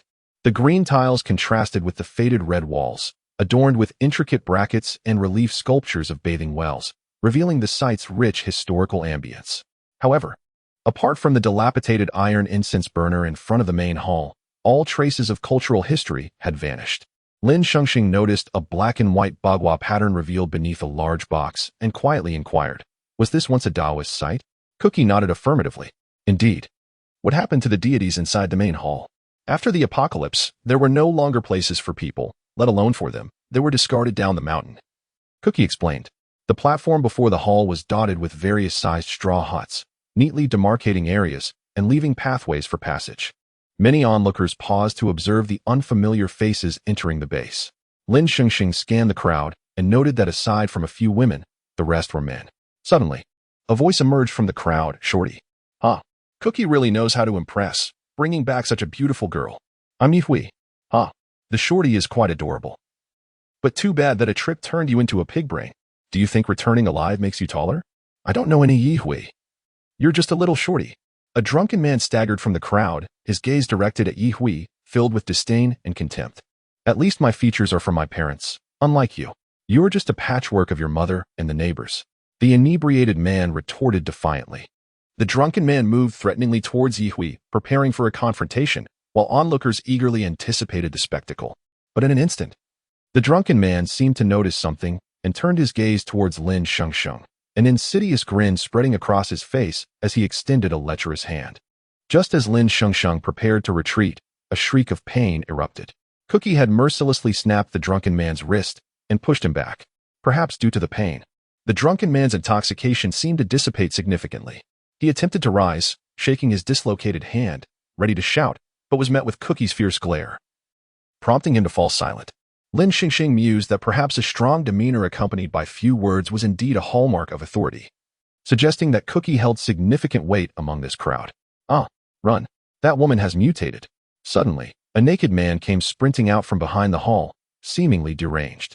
Lin Shengsheng furrowed her brow. A naked man and a coerced woman indicated trouble. Yet, to her astonishment, what emerged from behind the hall was not a human or a zombie, but a colossal, pure white spider, towering to the height of a person. This spider, while referred to as such, possessed only 4 legs, capable of not just crawling but also standing upright. Its face bore no difference from that of a human, save for the absence of whites in its eyes, which were dark and foreboding. Goodness, he actually brought a Black Widow back to the living quarters. Does he not realize that this woman has been genetically altered and will devour humans in a frenzy? An unknown voice in the crowd swore, and several men took aim, unleashing a barrage of gunfire upon the monstrous spider. Following the fierce assault, the crowd found themselves unable to injure the Black Widow, and many were instead chased by her venomous threads, with some even succumbing to strangulation. "Ah, run. Go report to the leader." Amidst the chaos, Cookie turned to Lin Shengsheng, urgency lacing his tone. "Find a place to hide. Do not venture too far." "Yi Hui, head up the mountain to report," he instructed. With that, he extended his arm towards the spider woman, unleashing a flurry of yellow sand that surged forth from behind him. Cookie suddenly leaped into the air. Seemingly having calculated the trajectory in advance, as the toxic threads released by the spider woman brushed past his face, neck, and arms. Some of the strands embedded themselves deeply into the ground. Lin Shengsheng marveled at the sight. These were no ordinary threads. A few more strands lunged toward her, narrowly grazing her cheek. With agility, she leapt back, successfully evading the spider's grasp. Cookie's flowing sand began to encircle the spider woman like a silken ribbon. And in an instant, countless grains accelerated, piercing toward the spider woman's brain like sharpened blades. Bang! In an instant, it erupted. The spider silk that had been expelled from the spider woman's mouth spewed forth in a crimson spray at the moment her head burst. Uncontrollably spraying across the entire hall, Lin Shengsheng skillfully dodged all the spider silk, gradually retreating to a safe distance outside the entrance. She could not intervene. Her delicate persona must remain intact. Amidst the panic, she hoped no one had noticed her. It appeared that Cookie possessed remarkable strength. Not a single strand had touched him. He not only sidestepped all the silk, but also wielded a colossal sword formed from the flowing sand, plunging it directly into the mutated abdomen of the Black Widow. With a crash, a mysterious substance flowed from the spider woman's body. Cookie swiftly manipulated the sand to encapsulate it, gradually forming a sphere that descended gently. Boom! The spider woman collapsed, leaving behind only a lifeless carcass. Cookie, clutching the sand-encased object, turned to exit, spotting Lin Shengsheng concealed behind a large tree, observing him. Do not be afraid. Lin Shengsheng nodded, her gaze fixated on the mysterious item wrapped in sand, unable to discern its contents. What is this? Cookie did not respond to her inquiry, merely furrowing his brow and stating, "We cannot stay here tonight." A flicker of concern crossed his eyes. A cleanup team descended from the mountain, among them a man clad in a white coat, masked and gloved, carrying a box as he prepared to enter the hall. Noticing this, Cookie intercepted him. "Dr. Zhou, over here." Dr. Zhou inspected the object in Cookie's hands, carefully accepting it and placing it into a vial within the box before departing with two companions. After Dr. Zhou's departure, the leader of the cleanup team greeted Cookie, cursing as he instructed his subordinates to enter the hall and clear the space. "Cookie, is this a new acquisition?" "Just in time. The leader is selecting brides from the newcomers tonight. Hurry and deliver it." Cookie neither agreed nor disagreed, exchanging pleasantries before escorting Lin Shengsheng away. Lin Shengsheng feared she was about to be delivered directly into a den of wolves, her plan to seek out Yu Ziyuan and the others thwarted. To her surprise, Cookie led her along a winding mountain path to a residential area, guiding her into a house situated deeper within. "This is my residence. You will stay here tonight. I have matters to attend to, so remember to lock the door, do not wander, and remain silent. If someone knocks, do not open." Cookie reiterated his instructions earnestly. Just as he was about to leave, he seemed to recall something and retrieved a hard, stone-like piece of bread from the cabinet, handing it to Lin Shengsheng. "Eat this. It's all I have for now. I will find you something more to eat in the morning." Having spoken, Cookie departed. Lin Shengsheng gazed out of the window, watching as Cookie's figure swiftly vanished along the mountain path. Surrounding them were several similar small houses, cloaked in darkness, leaving her uncertain if anyone resided within. After observing for a while, she heard no sounds. Casting a glance at the timer for her fried rice in the system, she recalled the slight yet impressive prowess Cookie had just displayed and decisively invested a substantial sum in the supreme fried rice, promptly indulging in a hearty meal. As dusk approached, she pondered, if not now, then when? Chapter 44. She could not help but draw her blade. Lin Shengsheng gently opened the door and softly closed it behind her. She carefully surveyed her surroundings and realized that this row of houses was built against a cliff. Beside the cliff, there stood a dragon-carved stone beam, extending over 3 meters into the air, narrow enough to accommodate just a foot's width. Atop the dragon's head was a finely carved incense burner. The cultural relics of Yunshan had been nearly destroyed by the denizens of the Maman base, and now only this incense burner remained, steadfast against the elements. After inspecting her surroundings and finding no one in sight, Lin Shengsheng hurriedly retraced her steps back. After a while of traversing the mountain path, she encountered 2 forks in the road. Recalling the direction she had come from, she chose the alternate route. Before long, she spotted flickering flames in the distance, and the sounds of voices began to grow increasingly raucous. As she approached, she discovered that this was a residential area, unlike the ancient architecture of Taiyuan Zixiao Palace. Here, there were only rows of wooden houses, thatched cottages, and a few stone houses still under construction. Initially concerned that her unfamiliar face might draw attention, she kept her head down and walked cautiously, yet no one around seemed to notice her. As she continued, she observed something peculiar. This residential area was predominantly inhabited by women. When a group of drunken men embraced two scantily clad women, exchanging lewd remarks, Lin Shengsheng abruptly understood. This was not merely a residential area, but likely a place catering to the base's vile men's carnal desires. Realizing the inappropriateness of lingering here, she quickened her pace. Suddenly, a rotund figure blocked her path, and judging by his trousers and shoes, he was a man. Lin Shengsheng glanced up briefly. The man, with a face full of excess flesh, adjusted his pants and leered at a woman on the other side of the stone steps. Not intentionally obstructing her, it seemed. So Lin Shengsheng prepared to circumvent him when a cry pierced the air. A frail, emaciated woman had collapsed at the man's feet, clutching his leg and pleading for him not to leave. "Why have you borrowed again? I've served you once for just 2 buns. You owe me 6 buns now. I don't mind going without, but my child hasn't eaten for 2 days." The man, with a vicious kick, sent the woman sprawling to the ground, blood trickling from her mouth. Despite the pain, she rose again, clinging to him desperately. "No? You must give me at least 1 bun.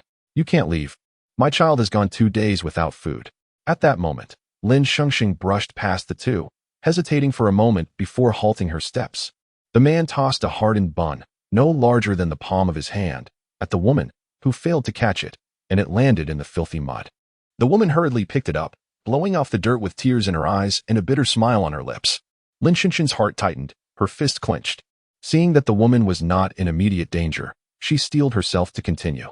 Yet, just 2 steps later, a small boy came barreling toward her, heedless of his surroundings. Nearly colliding with several people, the child slipped to the ground, glanced back at the man pursuing him, picked up a bag from the ground, and continued to run. "You little rascal! Why are you running? Almost knocked me over. Hey, stop. Catch that boy. How dare he steal from the base?" The small boy darted past Lin Shengsheng. "Mommy! Mommy! Mommy!" The child's cries echoed behind her. The man with the fleshy face had not gone far. Upon hearing the commotion, he turned and seized the boy. "Let go of my child. Maudo, where have you gone? Come home." The tall, gaunt man who had been chasing the boy also arrived, panting heavily. Upon seeing the boy captured, he growled, "Wanggu, don't let him go. This little rascal stole from the base's kitchen. I'll make sure he pays." It was evident that the two men were acquainted. The tall man pinned the boy down, landing a punch on his head, causing blood to gush from his nose as he cried out in pain. "Please, let him go. He's just a child. He was only starving. I'll pay for the bond." "I'll pay," the woman cried, reaching out to grasp the tall man's hand and placing it against her chest. The man squeezed her breast roughly, scoffing, "You worthless wretch. This isn't enough to cover a bag of buns." The tall man, undeterred, lifted Maudo by the collar and dragged him toward a nearby deserted alley. The woman, left with no choice, could only rise and pursue them in tears. The man who had earlier tossed the bun to the woman also followed into the alley. The spectators around displayed no expression, as if they were accustomed to such scenes. Coldly engrossed in their own affairs, some even preoccupied with robbing men who had just entered the area. Lin Shengsheng's gaze darkened. She could no longer restrain herself. Gritting her teeth, she followed the two men into the alley. Maudo was being held down by the rotund man, his neck pressed against a large stone, his face flushed with fear and rage. Meanwhile, Maudo's mother was being stripped and pressed against the wall by the tall man, who jeered, "So, you think you're tough? Stealing buns? Today, I'll teach you what a real man is." Laughter echoed in the alley as the two men reveled in their cruelty, while the world outside continued as if nothing were amiss, indifferent to the plight of mother and child. "Stop!" Lin Shengsheng stepped into the alley, advancing toward the tall man and the rotund man with deliberate intent. The sudden appearance of Lin Shengsheng quickly caught their attention. The rotund man released his grip on Maudo, and the tall man let go of his mother. The woman hurried to embrace her son, checking his breathing, and when she realized he was still alive, she broke down in tears, neglecting even to don her clothing. "Oh, a new face. A newcomer?" The rotund man and the tall man smirked lewdly. "Seems like you were tossed out by the leader.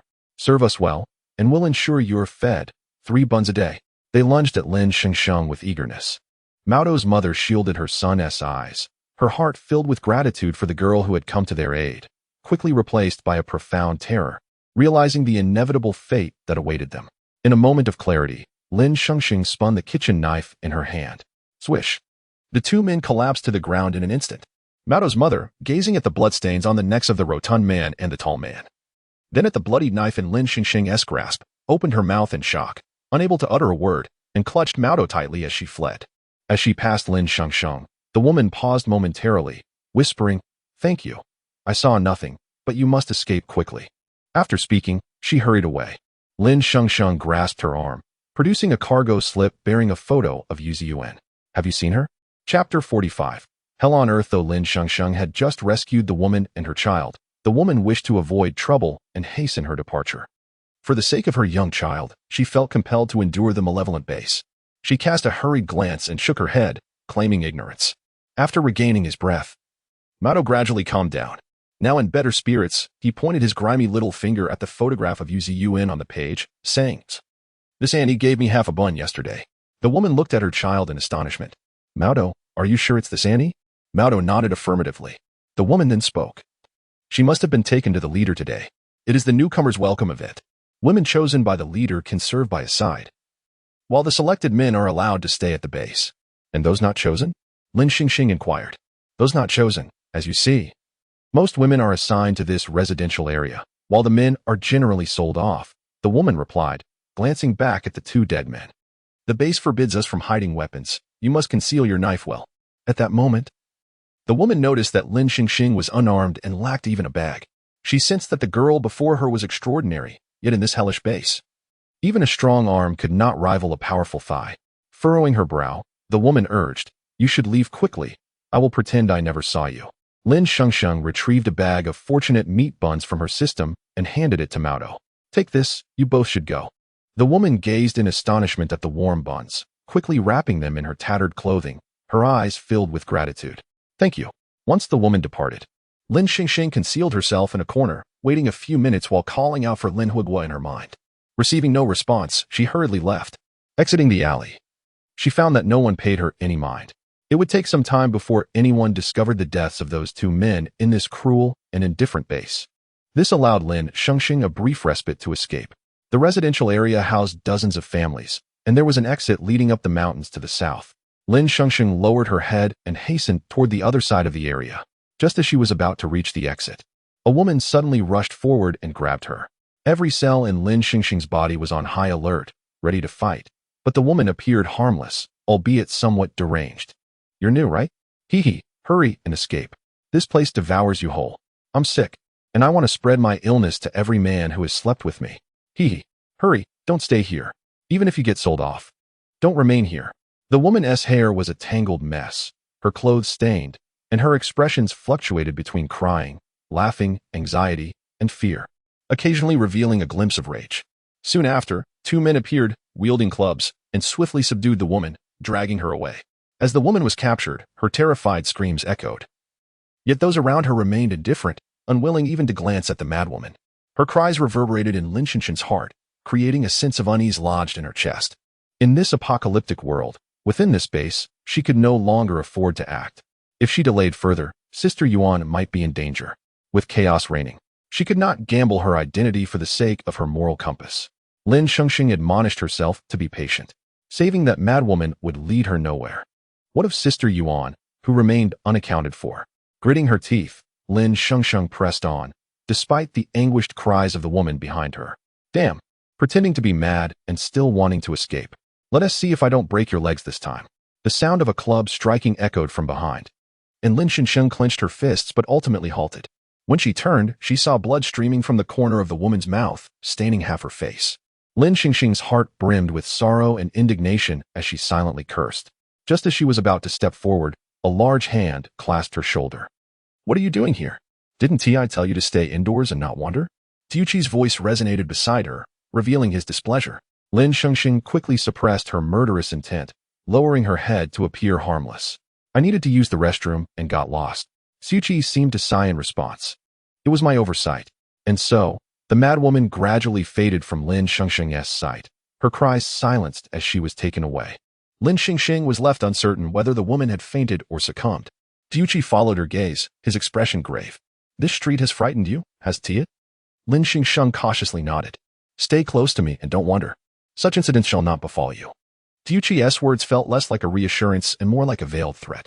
Lin Shengsheng obediently nodded again, casting a glance at Yihui behind Tiuchi. It seemed he had indeed kept his identity concealed. Yihui regarded Lin Shengsheng with a hint of trepidation, yet couldn't he help but internally scoff at Xiuqi's protective demeanor. She truly didn't require his safeguarding. She could easily handle 10 of him. Chu brother, the leader is waiting for us. We should ascend promptly. The man who had been waiting nearby sensed the subtle tension between Xiuqi and the unfamiliar face and merely reminded them to hasten their ascent. Returning Lin Shengsheng now seemed impossible, so Xiuqi reluctantly included her in their group. After traversing a stretch of mountainous terrain, they arrived at the summit of Yushan, where the leader of the Mamen base resided in a hotel that had once been a scenic retreat before the apocalypse.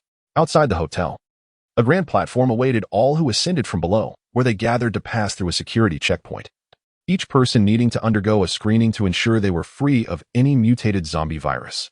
As Lin Shengsheng followed the line, when it was her turn, the inspector lifted his gaze and scrutinized her closely. Ah, a newcomer? Xiuqi, who had already passed the inspection ahead of her, turned back and said, "Yes with me." The inspector, not even glancing at Xiuqi, instructed, "New arrivals are not permitted to carry weapons. Remove your raincoat." "I have no weapons." Lin Shengsheng glanced at Xiuqi, who nodded, prompting her to slowly remove her raincoat, realizing this was standard protocol in this place. As she shed the oversized raincoat, her fitted short-sleeved shirt was revealed, her fair arms seeming to glow against the dim surroundings, appearing utterly unscathed by the hardships of this apocalypse. The surrounding gazes suddenly intensified. Lin Shengsheng turned to show she bore no weapons, but just as she began to step forward, the inspector halted her again. "Roll up your pants. I need to check if you're hiding any weapons." Though Lin Shengsheng felt a surge of discontent, she reminded herself that compliance was necessary to move forward. She rolled up her trousers, indicating to the inspector that she concealed no weapons. As she bent down, a glimpse of her slender waist peeked out, drawing the inspector's attention. The audible sound of him swallowing echoed in the air. As Lin Shengsheng was on the verge of slicing the lecherous man with a blade, Xiuqi's voice echoed, signaling the conclusion of the routine inspection. "Hurry over." Lin Shengsheng hastily lowered her pant leg and advanced. The inspecting man, showing blatant disregard for Xiuqi's authority, once again reached out to obstruct her. Such a captivating beauty was likely destined for the leader's bed, even if it were not their turn. They could not simply let her pass. "Stop. Who knows what lethal items you may be concealing in your pants or under your clothes? Strip everything off." Chapter 46. The tiger unexpectedly vomits. Lin Shengsheng did not express anger. Instead, a subtle smirk adorned her lips, tinged with a hint of mockery. She repeatedly reminded herself to remain calm and composed, for she had come too far to lose control. No one could perceive the icy depths concealed beneath her seemingly bright and gentle eyes, nor could they fathom the power that lay hidden beneath her beautiful exterior, capable of annihilating all. "Brother Zhang, your routine inspection today seems excessive. This is sufficient." A voice interjected. What could this girl possibly conceal? At most, she could wield a mere 2 taels of deadly weapon to commit murder. What other arms could she possess? Yi Hui, who had been trailing Lin Shengsheng, suddenly stepped ahead, uttering words that made her wish to give him a good thrashing. Lin Shengsheng recognized his intent to assist, but couldn't help shooting him a glare. Yi Hui did not turn back, though he felt a chill creep down his spine. "Shorty, you have no place to speak here." Yi Hui remained unfazed. Instead, he reached out to tug at the man in charge of the inspection, discreetly passing him a bag of crystal cores. "Brother Zhang, I understand this is not my place to speak, but please accept this small token. This girl is under Brother Chu's protection. Think wisely." As Yi Hui engaged in the act of bribery, his tone bore a hint of flattery laced with underlying threats. The inspecting man swiftly pocketed the crystal cores and glanced at the furious Xiuqi, snorting derisively. This man, who always wore a facade of righteousness, was no different from them in his dealings. The man nodded at Yi Hui, who turned to Lin Shengsheng, urging her to follow. "Thank you, Brother Zhang. Let us share a drink later when you are free." Having passed the checkpoint, Lin Shengsheng followed Xiuqi and Yi Hui into the interior. This hotel in Yunshan had undergone significant alterations by the Mamen base, rendering the lobby unrecognizable as a hotel. At the southern end of the hall stood a stone platform, upon which rested a broad stone chair, where a fierce-looking man sat smoking. He was a one-eyed, bald figure, with the exposed eye protruding as if about to leap from its socket, his unruly eyebrows and stubble reaching down to his ears. He exuded an aura of volatility and aggression, unmistakably the leader of the Mamen base. Lin Shengsheng recalled the information she had previously gathered, the leader of the Mamen base. Guohuang. His fearsome visage did not intimidate her, but a large tiger perched on the steps to his right did instill a sense of dread. Initially, she believed it to be a mere taxidermy display, but to her astonishment, the tiger's head moved, alive. Guo Huang's gaze fell upon Lin Shengsheng, who stood beside Chu Qi. While he feigned flirtation with the women nearby, he was surreptitiously sizing up Lin Shengsheng. Though her appearance did not align with his preferred type, reminiscent of a pre-apocalyptic schoolgirl, she possessed an air of grace that distinguished her from the women around him, her eyes devoid of guile. Observing her smile at Chu Qi, Guo Huang felt as though he had glimpsed a snow fox hidden deep within the wintry mountains, imbued with an ethereal charm. As he regarded Lin Shengsheng, a sense of comfort enveloped him. He believed that amidst the hundreds of women in the Mammon base, none could compare to her purity. It was as if he had rediscovered a feeling from a time long forgotten, a sensation he scarcely remembered. Occasionally, he would hear brothers speak of their love for a woman, that beautiful feeling he had long been deprived of, until today. Upon seeing Lin Shengsheng, Guo Huang felt as though a stone had been cast into his stagnant heart, sending ripples of sensation coursing through him. It wasn't sheer joy, yet it stirred an insatiable itch within. As the gathering continued, a new group entered the hall, armed and herding two batches of individuals, one of girls and one of men. Boss, these are the newcomers for this week. Guo Huang nodded slightly, sweeping his gaze over the two groups before it settled on Lin Shengsheng. Captain Chu. The one beside you. Chu Qi anticipated this moment, knowing it was unavoidable. These are the ones I brought back. Very well, since they are newcomers. Let us proceed according to protocol. Lin Shengsheng, unaware of the exact nature of this newcomer protocol, heard Chu Qi whisper to her, "Do not be afraid." Following the gesture of an armed man, she positioned herself beside the earlier group of women. Bowing her head slightly, she glanced sideways and was startled to see Xiaohua from the 9th base. Xiaohua was accompanied by several girls from the 9th base. And Lin Shengsheng searched for Yu Ziyuan among the men being herded, but she did not spot her. When Lin Shengsheng caught Xiaohua's gaze, the latter quickly suppressed her surprise, her eyes conveying a glimmer of hope amidst despair. Let us commence. Guo Huang clapped his hands and called out, Wu Song. Lin Shengsheng was taken aback. Is this a joke? The tiger is named Wu Song? The tiger, previously lying near Guo Huang, stood up. Appearing even larger and more imposing than before, its round head and muscular frame exuding strength. Its roar was powerful and resonant. Is it possible for a post-apocalyptic tiger to be this plump? The two groups beside Lin Shengsheng trembled in fear upon witnessing the tiger's movement, wishing to retreat, yet finding no escape. Meanwhile, Lin Shengsheng stood her ground, unmoving. Chu Qi observed her silently, somewhat surprised by her demeanor. After a fierce roar, the tiger leaped down to the crowd, prowling between the batches of men and women. Suddenly, it halted and unleashed a terrifying roar at one of the men, who promptly collapsed in fright. The armed men dragged the terrified individual away, while the others stood frozen in terror, too afraid to breathe, fearing they would be the next to face the tiger's wrath. The tiger, named Wu Song, continued to roam the periphery, sending out a few more individuals, men and women alike. Finally, it approached Lin Shengsheng, locking its gaze onto her, and she met its stare with equal intensity. Based on previous observations, she deduced that the tiger would not immediately pounce on her, though it remained uncertain what fate awaited those it had singled out. Nonetheless, Lin Shengsheng remained poised, ready to defend herself with a weapon at hand. The atmosphere in the Mammon base was tense, with all eyes fixated on the movements of the great tiger, Wu Song. Even Guo Huang, who regarded human life as insignificant, found himself hoping for Lin Shengsheng's survival. Just as Lin Shengsheng braced herself, expecting the tiger to roar at her, an unexpected turn unfolded. The tiger vomited. Lin Shengsheng, splattered with saliva and mucus, held her breath in disbelief. Is this your idea of politeness? Chapter 47. She appeared as if she had just crawled out from a horde of zombies and vomited. The men tasked with filtering newcomers, armed and bewildered, were momentarily at a loss. They had witnessed their leader's tiger devour a person in an instant, but they had never seen it retch upon encountering a human. Guo Huang widened his eyes, and the onlookers were equally astonished by the scene before them. A flicker of hope crossed Xu Qi's mind. If Wu Song were to vomit, then Lin Shengsheng might be spared from immediate peril. The system seamlessly harvested a wave of emotional energy. Lin Shengsheng cast aside her raincoat in disgust, tossing it to the ground. Thankfully, she had a raincoat. What grievances did she harbor? It was utterly revolting, unbeknownst to her. While she was disdainfully regarding the ferocious beast before her, the tiger was equally repulsed by her presence, unable to suppress its dry heaving. Guo Huang waved his hand, and several armed men split the two groups into four, their fates uncertain. Guo Huang observed Lin Shengsheng with keen interest, and then glanced at the still retching Wu Song, silently inquiring, Wu Song, what ails you? Did you not choose your last meal? What could possibly be amiss? Trust me, this girl carries the stench of death. She smells as if she has just emerged from a zombie horde. Guo Huang remained skeptical. How could such a delicate girl have escaped from the clutches of the undead? Before the apocalypse, Wu Song's sense of smell was already thousands of times more acute than that of a human. After the cataclysm, this surviving tiger evolved alongside the world, enhancing its olfactory prowess.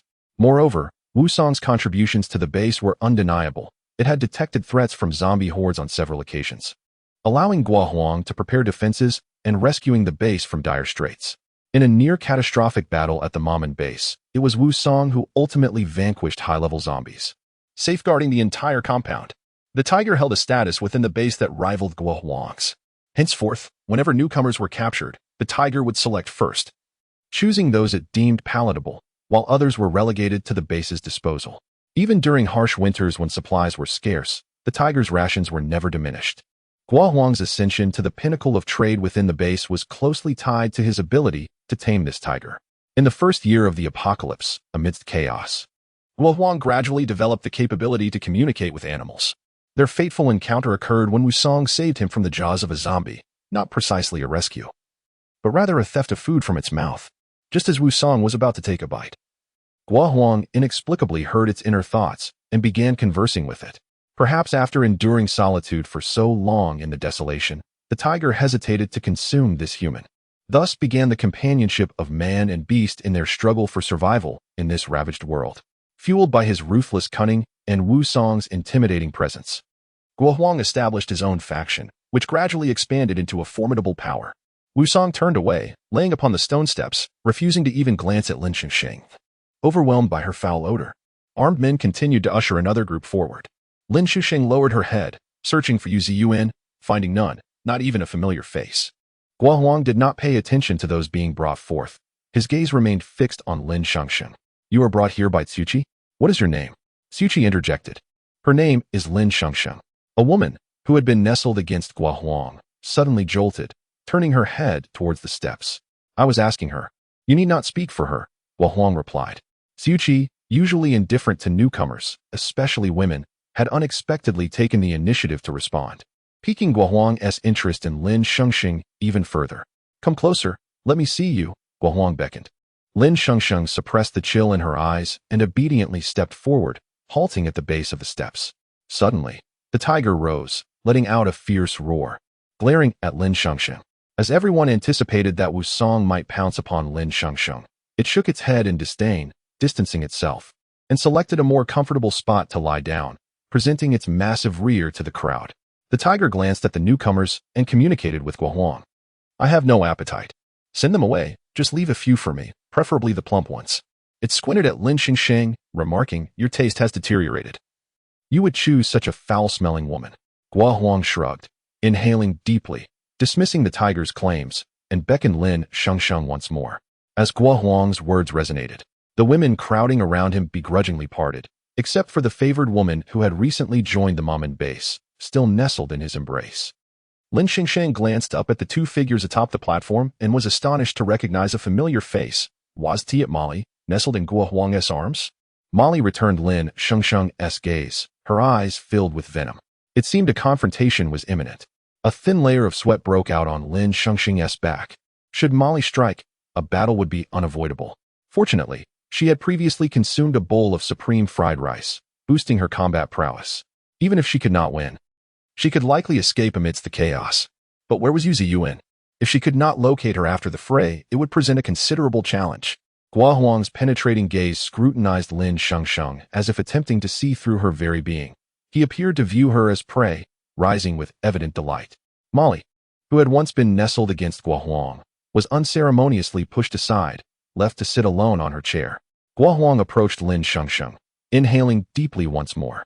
I told you, there is no foul odor. Rather, you smell quite pleasant. Guo Huang merely sought to confirm the tiger's claims, yet to Molly. This scene appeared as a manifestation of his infatuation with Lin Shengsheng. Lin Shengsheng felt repulsed, goosebumps rising all over her body, struggling against the urge to punch him squarely in the face. What a perverse creep. However, to Guo Huang, her reaction was not one of disdain, but rather a portrayal of a fragile flower's fear. Do not be afraid. You shall remain by my side, and I will protect you, ensuring your comfort and sustenance. Guo Huang declared, visibly pleased with himself, extending a hand toward her waist. Lin Shengsheng's mind raced. Her kitchen knife at the ready to sever Guo Huang's grasp. Chief, Tucci interjected. Guo Huang, lost in his own world, was interrupted. Lowering his hand in disappointment to turn toward Tucci. What is it? Tucci did not respond directly, his gaze fixated on Lin Shengsheng. Guo Huang, taken aback, questioned, surely not? Tucci, you. Yes, I apologize, Chief. This girl is mine, Tucci declared. A wave of commotion ensued. I always thought he preferred men. Wait, isn't Tucci's partner a short one? How did he switch to a lighter preference? Guo Huang cleared his throat, silencing the crowd. Tucci, do you recall our last conversation? Guo Huang's eyes narrowed, his words laced with a hint of menace. Tucci's brow furrowed deeper, his demeanor stiffening. After a moment of contemplation, he replied.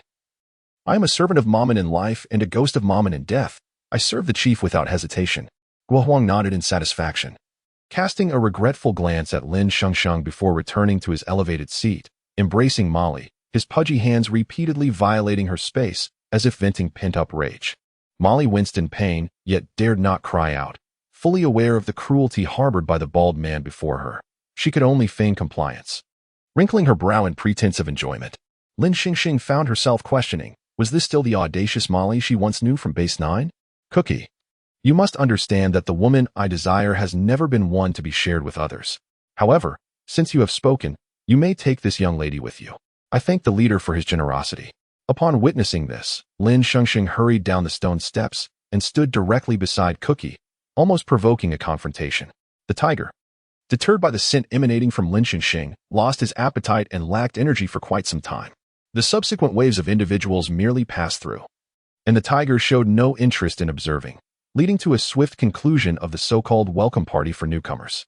Guo Huang, feeling discontent, cast a lingering glance at Lin Shengsheng and waved his hand dismissively, signaling that everyone should disperse. At that moment, a person rushed in from outside. Leader. Wang Mang and the tall fellow were murdered in District 6. Chapter 48. The Tiger Keeper. Those who dare to conceal weapons in their hands. Who was it that acted? A flicker of ruthlessness passed through Guo Huang's eyes. The identity of the instigator remained undiscovered. District 6 failed to uncover any weapons. Yet in the home of the last woman who interacted with Wang Mang and the tall man, several buns were found. Those buns certainly did not originate from our base's large kitchen. As the man spoke, Mao Dou's mother, clutching her son, was brought in. At that moment, the tiger rose and yawned, letting out a resounding roar. Startled, Mao Dou burrowed into his mother's embrace, his gaze darting to Lin Shengsheng, who stood amidst the commotion. Hastily lowering his head, the man escorting Mao Dou and his mother presented a bag of buns to Guo Huang. Guo Huang picked one up, tore it open, and inhaled its aroma. Indeed, it was not made in the base's kitchen. He mentally called for the tiger, Wu Song, care to taste? Wu Song was already enveloped by the enticing fragrance. These buns were far more delectable than the rare ones crafted in the base's kitchen. Another thunderous roar echoed. Guo Huang tossed all the buns directly into Wu Song's mouth. Wu Song chewed eagerly, his tiger eyes lighting up. Soft and juicy, plump with meat, the flavor burst forth.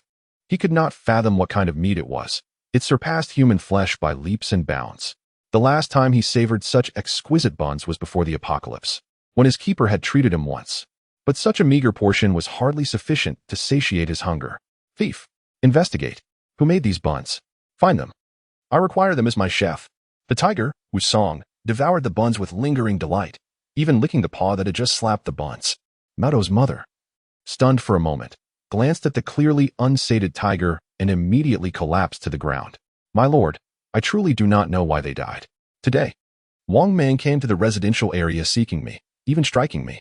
I genuinely do not know how he met his end. The woman clutched Mao Dou tightly, tears streaming down her face as she repeatedly bowed, pleading for her and her child's survival. The deaths of Wang Mang and the tall man cannot be attributed to you. But where did these buns come from? You must tell me the truth. The woman trembled, her gaze instinctively darting toward Lin Shengsheng, perspiration beading on her forehead, her heart racing. Ever since her husband sacrificed himself to protect them from the pursuing zombies, she had lived a wretched existence, enduring humiliation and struggling to survive, all to raise Mao Dou. No one had extended a helping hand to her, save for Lin Shengsheng today. Guo Huang narrowed his eyes and signaled to his subordinate, who approached and seized the child from the woman's arms as a threat. Speak quickly. Night is falling, and the leader requires rest. Woo woo woo. Mama. Mao Do was hoisted high, reaching out for his mother in sheer terror. Seeing her child taken, the woman crawled toward the man, begging desperately, I'll tell you. Please do not harm my child. He is only 5. It was she who gave me the buns.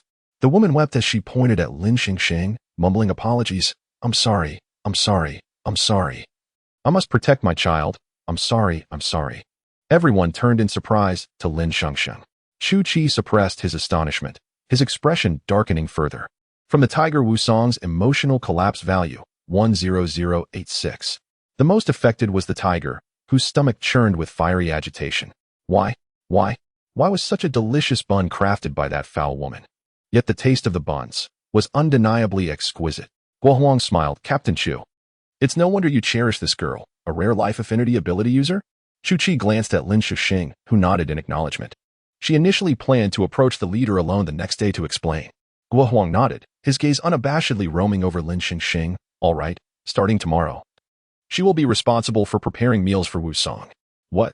Chu Qi was taken aback. He had anticipated the worst, being assigned to his own small kitchen. In the event of danger, he could not ensure her safety. However, to cook specifically for the tiger? Was this truly Wusong's intention? Chu Qi hesitantly inquired. Isn't the tiger accustomed to raw meat?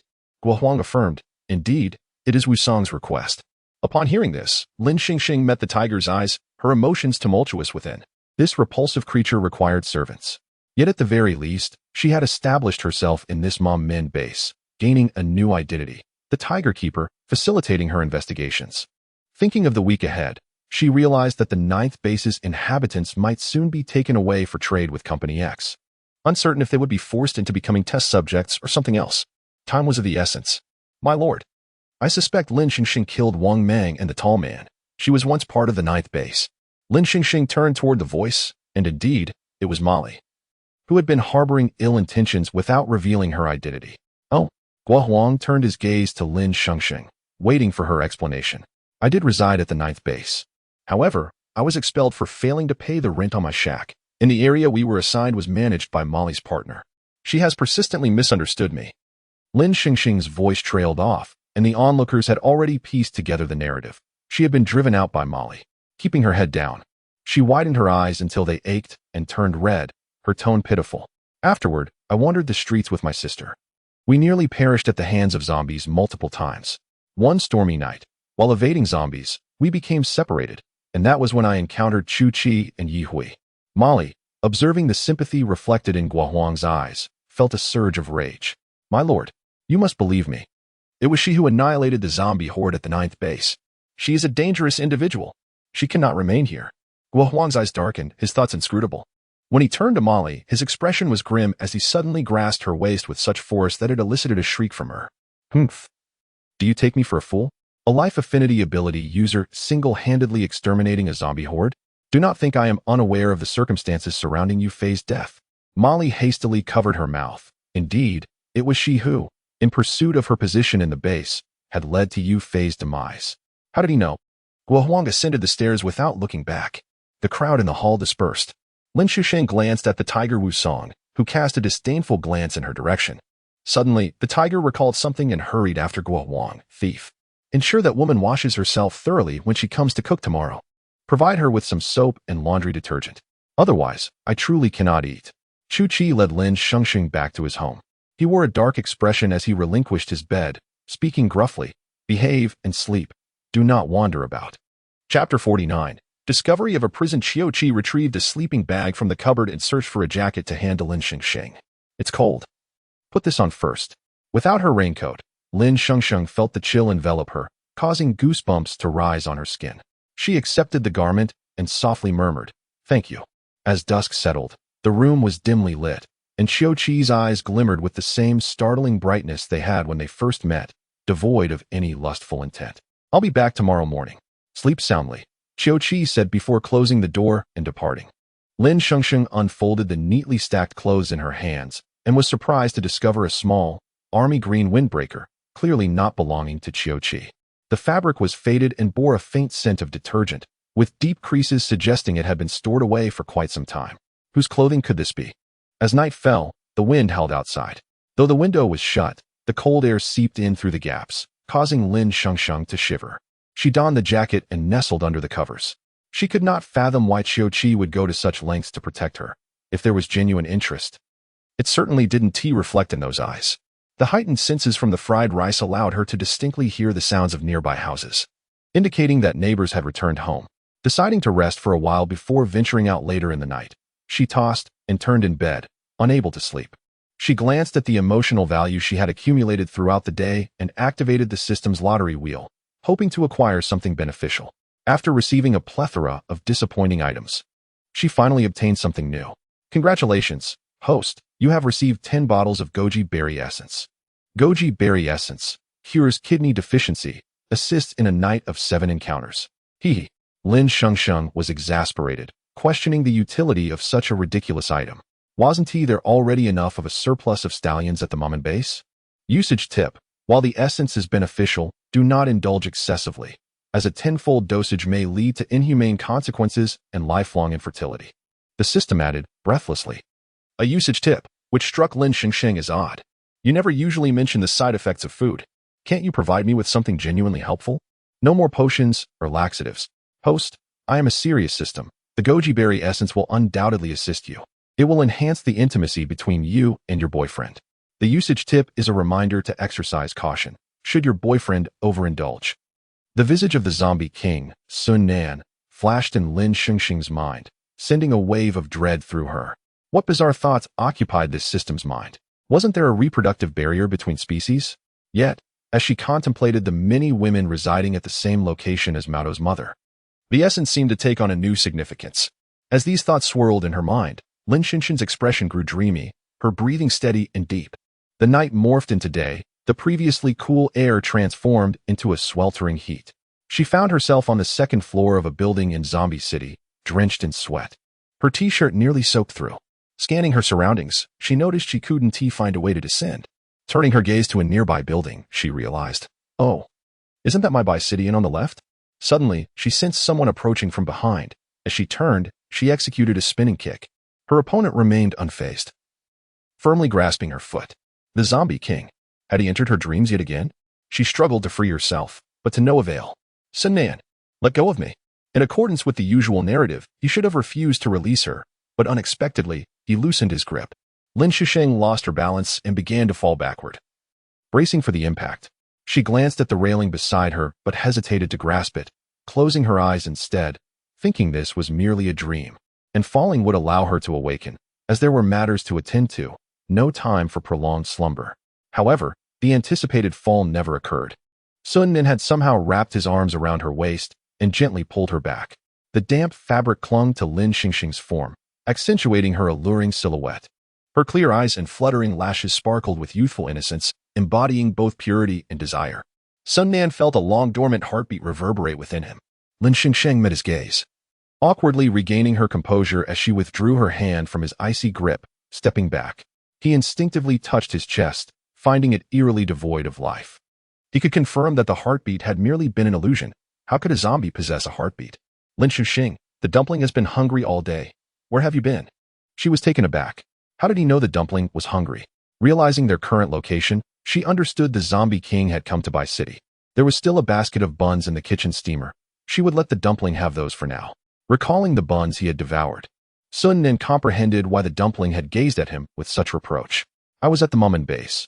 I have urgent matters to attend to. Lives are at stake. I must leave.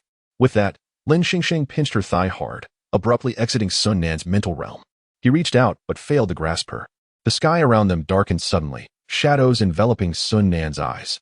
In the night, a figure leaped from the second-floor building, swiftly making its way toward Yanshan. At that moment, Qiuqi lay with his eyes closed, seemingly lifeless, though zombies did not require sleep. Retaining his human consciousness, he preferred to lie in bed during the dark hours if there was nothing to occupy him. The door creaked open, startling Qiuqi awake. He turned to find the dumpling's face pressed against his bedside. Baldy, wake up. Your boss has gone to Yanshan. Awakening with a start, Lin Shengsheng sat upright and glanced out the window. The sky remained pitch black. Checking the system time, she realized it was already late into the night. Quietly descending from her bed, she hastily stuffed a Lucky Meat bun into her mouth and crept towards the door. Creak. The silent night rendered the wooden doors sound jarring. Peering through the crack, She confirmed the coast was clear before slipping outside. Descending from the mountain, she recalled the direction in which several people from Base 9 had been escorted and followed the memory to a nearby cliff where she discovered a few dilapidated houses. The rooms were devoid of light, lacking doors, with only 2 gaping holes in the walls serving as windows, shrouded in darkness. To her surprise, 2 guards sat outside, armed and resting on large stones, their soft snores indicating they were likely asleep. Lin Shengsheng circumvented the front entrance, opting instead to approach the rear window of one of the houses. Moonlight allowed her to glimpse 2 rows of large dog cages, all empty. But a rancid odor wafted through the air, suggesting they had once contained something foul. As she pondered this, muffled sobs emanated from a nearby house, revealing the presence of a woman. "Please, don't cry. Conserve your strength." Cautiously, Lin Shengsheng approached, discovering another room lined with dog cages. But this time they were filled with people. A faint sound emerged from one cage as a girl buried her head, using a small stick to prod at the lock. After some time, the stick broke, yet the lock remained steadfast. Despair etched on her face. She looked up and met Lin Shengsheng's gaze. Recognizing her as the nurse from Base 9, Xiao Hua gasped in surprise, nearly letting out a scream, but hurriedly covered her mouth upon realizing it was Lin Shengsheng. Chapter 50. Rescuing Xiao Hua. Lin Shengsheng placed her index finger to her lips, signaling for silence, and mouthed to her, "Wait for me, don't be afraid." A few individuals besides Xiao Hua followed her gaze and spotted Lin Shengsheng at the window. It was Lin Shengsheng, the very same who had single-handedly vanquished the horde of corpses. The crowd gasped in astonishment, covering their mouths in fear of disturbing the guards at the entrance. Hope flickered in their hearts once more. Lin Shengsheng swiftly returned to her original position, gripping her crossbow and shooting 2 arrows with remarkable speed. The 2 sleeping guards at the door fell to the ground without a sound, instantaneous kills. Approaching the bodies, she retrieved the arrows and casually discarded them into the abyss, searching their clothing until she discovered a set of keys, a hand-drawn map of Yunshan, and a small pouch of crystal cores. After a series of attempts, she successfully unlocked several cages. "Xiao Hua, isn't Sister Yuan with you?" Approximately 10 individuals, both men and women in their prime, were confined within the cages. Yet Sister Yuan was nowhere to be seen. Xiao Hua shook her head, her eyes reddened with tears. "Sister Yuan wasn't captured with us. I thought she had escaped, but it seems she was taken to someone named Dr. Zhou because of her healing abilities." Indeed, Yu Ziyuan had not been taken by the forces at Mamen Base. She had been personally delivered to the first base. Something must have transpired during that time. Suddenly, a girl rushed to Lin Shengsheng, clutching her arm and weeping, "Please, please save my brother. He was left at the mountaintop. They said he would be fed to the tiger." Lin Shengsheng gently patted the girl's shoulder in comfort, uncertain if she could rescue the girl's brother, especially as she had yet to secure a hiding place for all these people. Her ears perked up at the sound of approaching footsteps from a distance. Someone was coming. Panic gripped everyone, and they dared not breathe. "You all pretend to return to your cages. I'll go take a look." Everyone hurriedly crawled back into the cages as Lin Shengsheng pressed against the wall, sneaking over to the rocky side of the mountain and hiding among the bushes. "Hey, you're doing well now, aren't you? Not like when you were with Brother Chu?" "Of course. Brother Chu is great. He takes care of everything for me." As the 2 men drew closer, Lin Shengsheng recognized Yi Hui's face. "Huh, these 2 are slacking off again, sleeping on duty. Hey, old Zhao, wake up. It's time to switch shifts. Damn it, Shorty, they're dead." Yi Hui realized that those imprisoned were individuals from the 9th base and instantly deduced that Lin Shengsheng might have arrived. The 2 approached the door, and the captives remained inside their cages. "Shorty, do you have a flare? Quickly, go outside and fire one." Yi Hui rummaged through his belongings. "Oh no, I forgot to bring it. Ah, damn it." Yi Hui glanced at a cage with a loose lock and turned to his companion. "You go notify the patrol team. I'll keep an eye on things here." Seeing no anomalies, the man nodded and sprinted up the mountain. Once Yi Hui saw his companion had gone far, he glanced around and quietly called out, "Come out quickly, he has gone."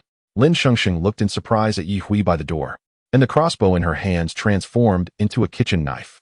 As Yi Hui turned, a cold blade pressed against his neck. Yi Hui froze, slowly raising his hands. "Lin Shengsheng, I only want to help. I want to atone." Lin Shengsheng's gaze fell on the 2 flares tucked in Yi Hui's waist pouch. He had indeed told his companion he and T brought any. "That day I let you go. Why did you return here?" Yi Hui trembled slightly. "I couldn't survive alone out there. But please believe me, after coming back, I didn't assist the evildoers. I followed Brother Chu and even secretly saved many people." You mean Chu-Chi? Yihui nodded. Lin Shengsheng studied Yihui's eyes. Though they still reflected the same timidity as before, there seemed to be something more. Trust me, I can lead you to a temporarily safe location known only to me and Brother Chu. Lin Shengsheng's expression tightened. She truly did not have a suitable place to shelter so many people. She could only lead them down the mountain, but finding Yuan would prove even more challenging. Even without me, I believe, with your strength, you could potentially slaughter the entire Mammon base. I just want to be the person you envision. I swear. You can trust me. If I dare deceive you, let me be bitten by a zombie. Yihui declared firmly, raising 3 fingers to the sky in an oath. Gradually, Lin Shengsheng lowered her guard. Perhaps the fortunate meat bun she had eaten before departing had brought her good luck. She had successfully located Xiaohua and gained an ally. When they returned to the house, Lin Shengsheng entered alongside Yihui. A group of over a dozen individuals, led by Yihui, traversed a seldom-used path that was rugged and scarcely passable, with some areas perilously close to the cliff's edge. The group proceeded cautiously until they arrived at a concealed cave. The cave was spacious enough to accommodate several individuals, with blankets and provisions laid out, as if prepared in advance for emergencies. After settling the individuals from the 9th base, Lin Shengsheng and Yihui hastily made their way back. On the return journey, Lin Shengsheng cautiously inquired, "Does Chu-Chi know about this place? Is he aware of what you're doing?" Yihui's tone grew somber. "I haven't mentioned you to Brother Chu yet. This group was on the leader's cargo list." Lin Shengsheng produced the cargo manifest featuring Yuan's photograph from her space. "Yihui, have you seen this person?" Yihui halted, examining the image closely. "I saw her just yesterday. She seemed to have been taken by Dr. Zhou's people. Do you intend to rescue her?" Lin Shengsheng nodded resolutely. "She is someone Dr. Zhou wants. Saving her might be more challenging than extracting a dozen people from the mountain. Dawn is approaching. You should return. Tomorrow, I'll gather more information." Upon reaching the main road, Yihui parted ways with Lin Shengsheng. By the time Lin Shengsheng reached Chu-Chi's residence, the sky was beginning to brighten. She had just removed her shoes and sat on the bed, rubbing her chilled hands, when the door creaked open.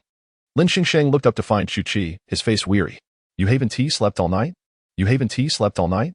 They spoke in unison. Then both appeared slightly embarrassed. Chu-Chi retrieved a steaming bun from his pocket and suddenly tossed it toward Lin Shengsheng. She hesitated for a moment and did not catch it, choosing instead to test her reflexes, watching as the bun fell and struck her face. Chu-Chi squinted apologetically. "Sorry, I threw it a bit hard. Eat quickly. Once you're done, we'll head up the mountain. Wu Song is waiting for you." "Wu Song? All right." She is now the designated chef for the Great Tiger. I almost forgot. The mountain morning was enveloped in mist, giving Lin Shengsheng a sensation of being amidst the clouds. Each blade of grass glistened with dew, translucent and shimmering. Mist wafted through the interlacing branches, dispersing like milk poured into water.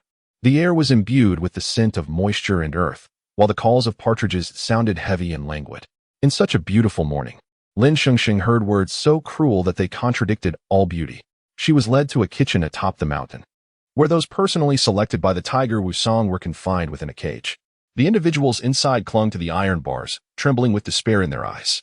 "Look at these people. Which one should we use for the buns today?" Chapter 51. Rescuing from the tiger's den as soon as the man's voice fell. The individuals confined within the cage erupted into tears. "Please, spare us. We will do anything you ask. Please. No. I beg you." A young girl cried out in terror. "Silence. What are you wailing about?" The man disregarded their pleas, striking the iron bars with a stick to intimidate them. Finally, he turned to the screaming girl, a lewd grin spreading across his face. "Even if you beg, I wouldn't dare to want you." Lin Shengsheng cast a cold glance at the man. "Your big tiger feasted on buns made from mutated wild boar meat yesterday, not human flesh." The man frowned, sneering at Lin Shengsheng. "Lord Wu Song only consumes those he personally selects. Just follow his example." Lin Shengsheng found a stool and sat down, raising her hands in surrender. "That won't do. If the taste is different, the tiger will be displeased, and the next meal will likely be you, not me." With no other choice, the man went to find the leader. "Stay here and don't wander off." Seeing the guard move away, one of the captives grasped the bars and called out to Lin Shengsheng, "Sister Lin, it's you, right? Do you remember me?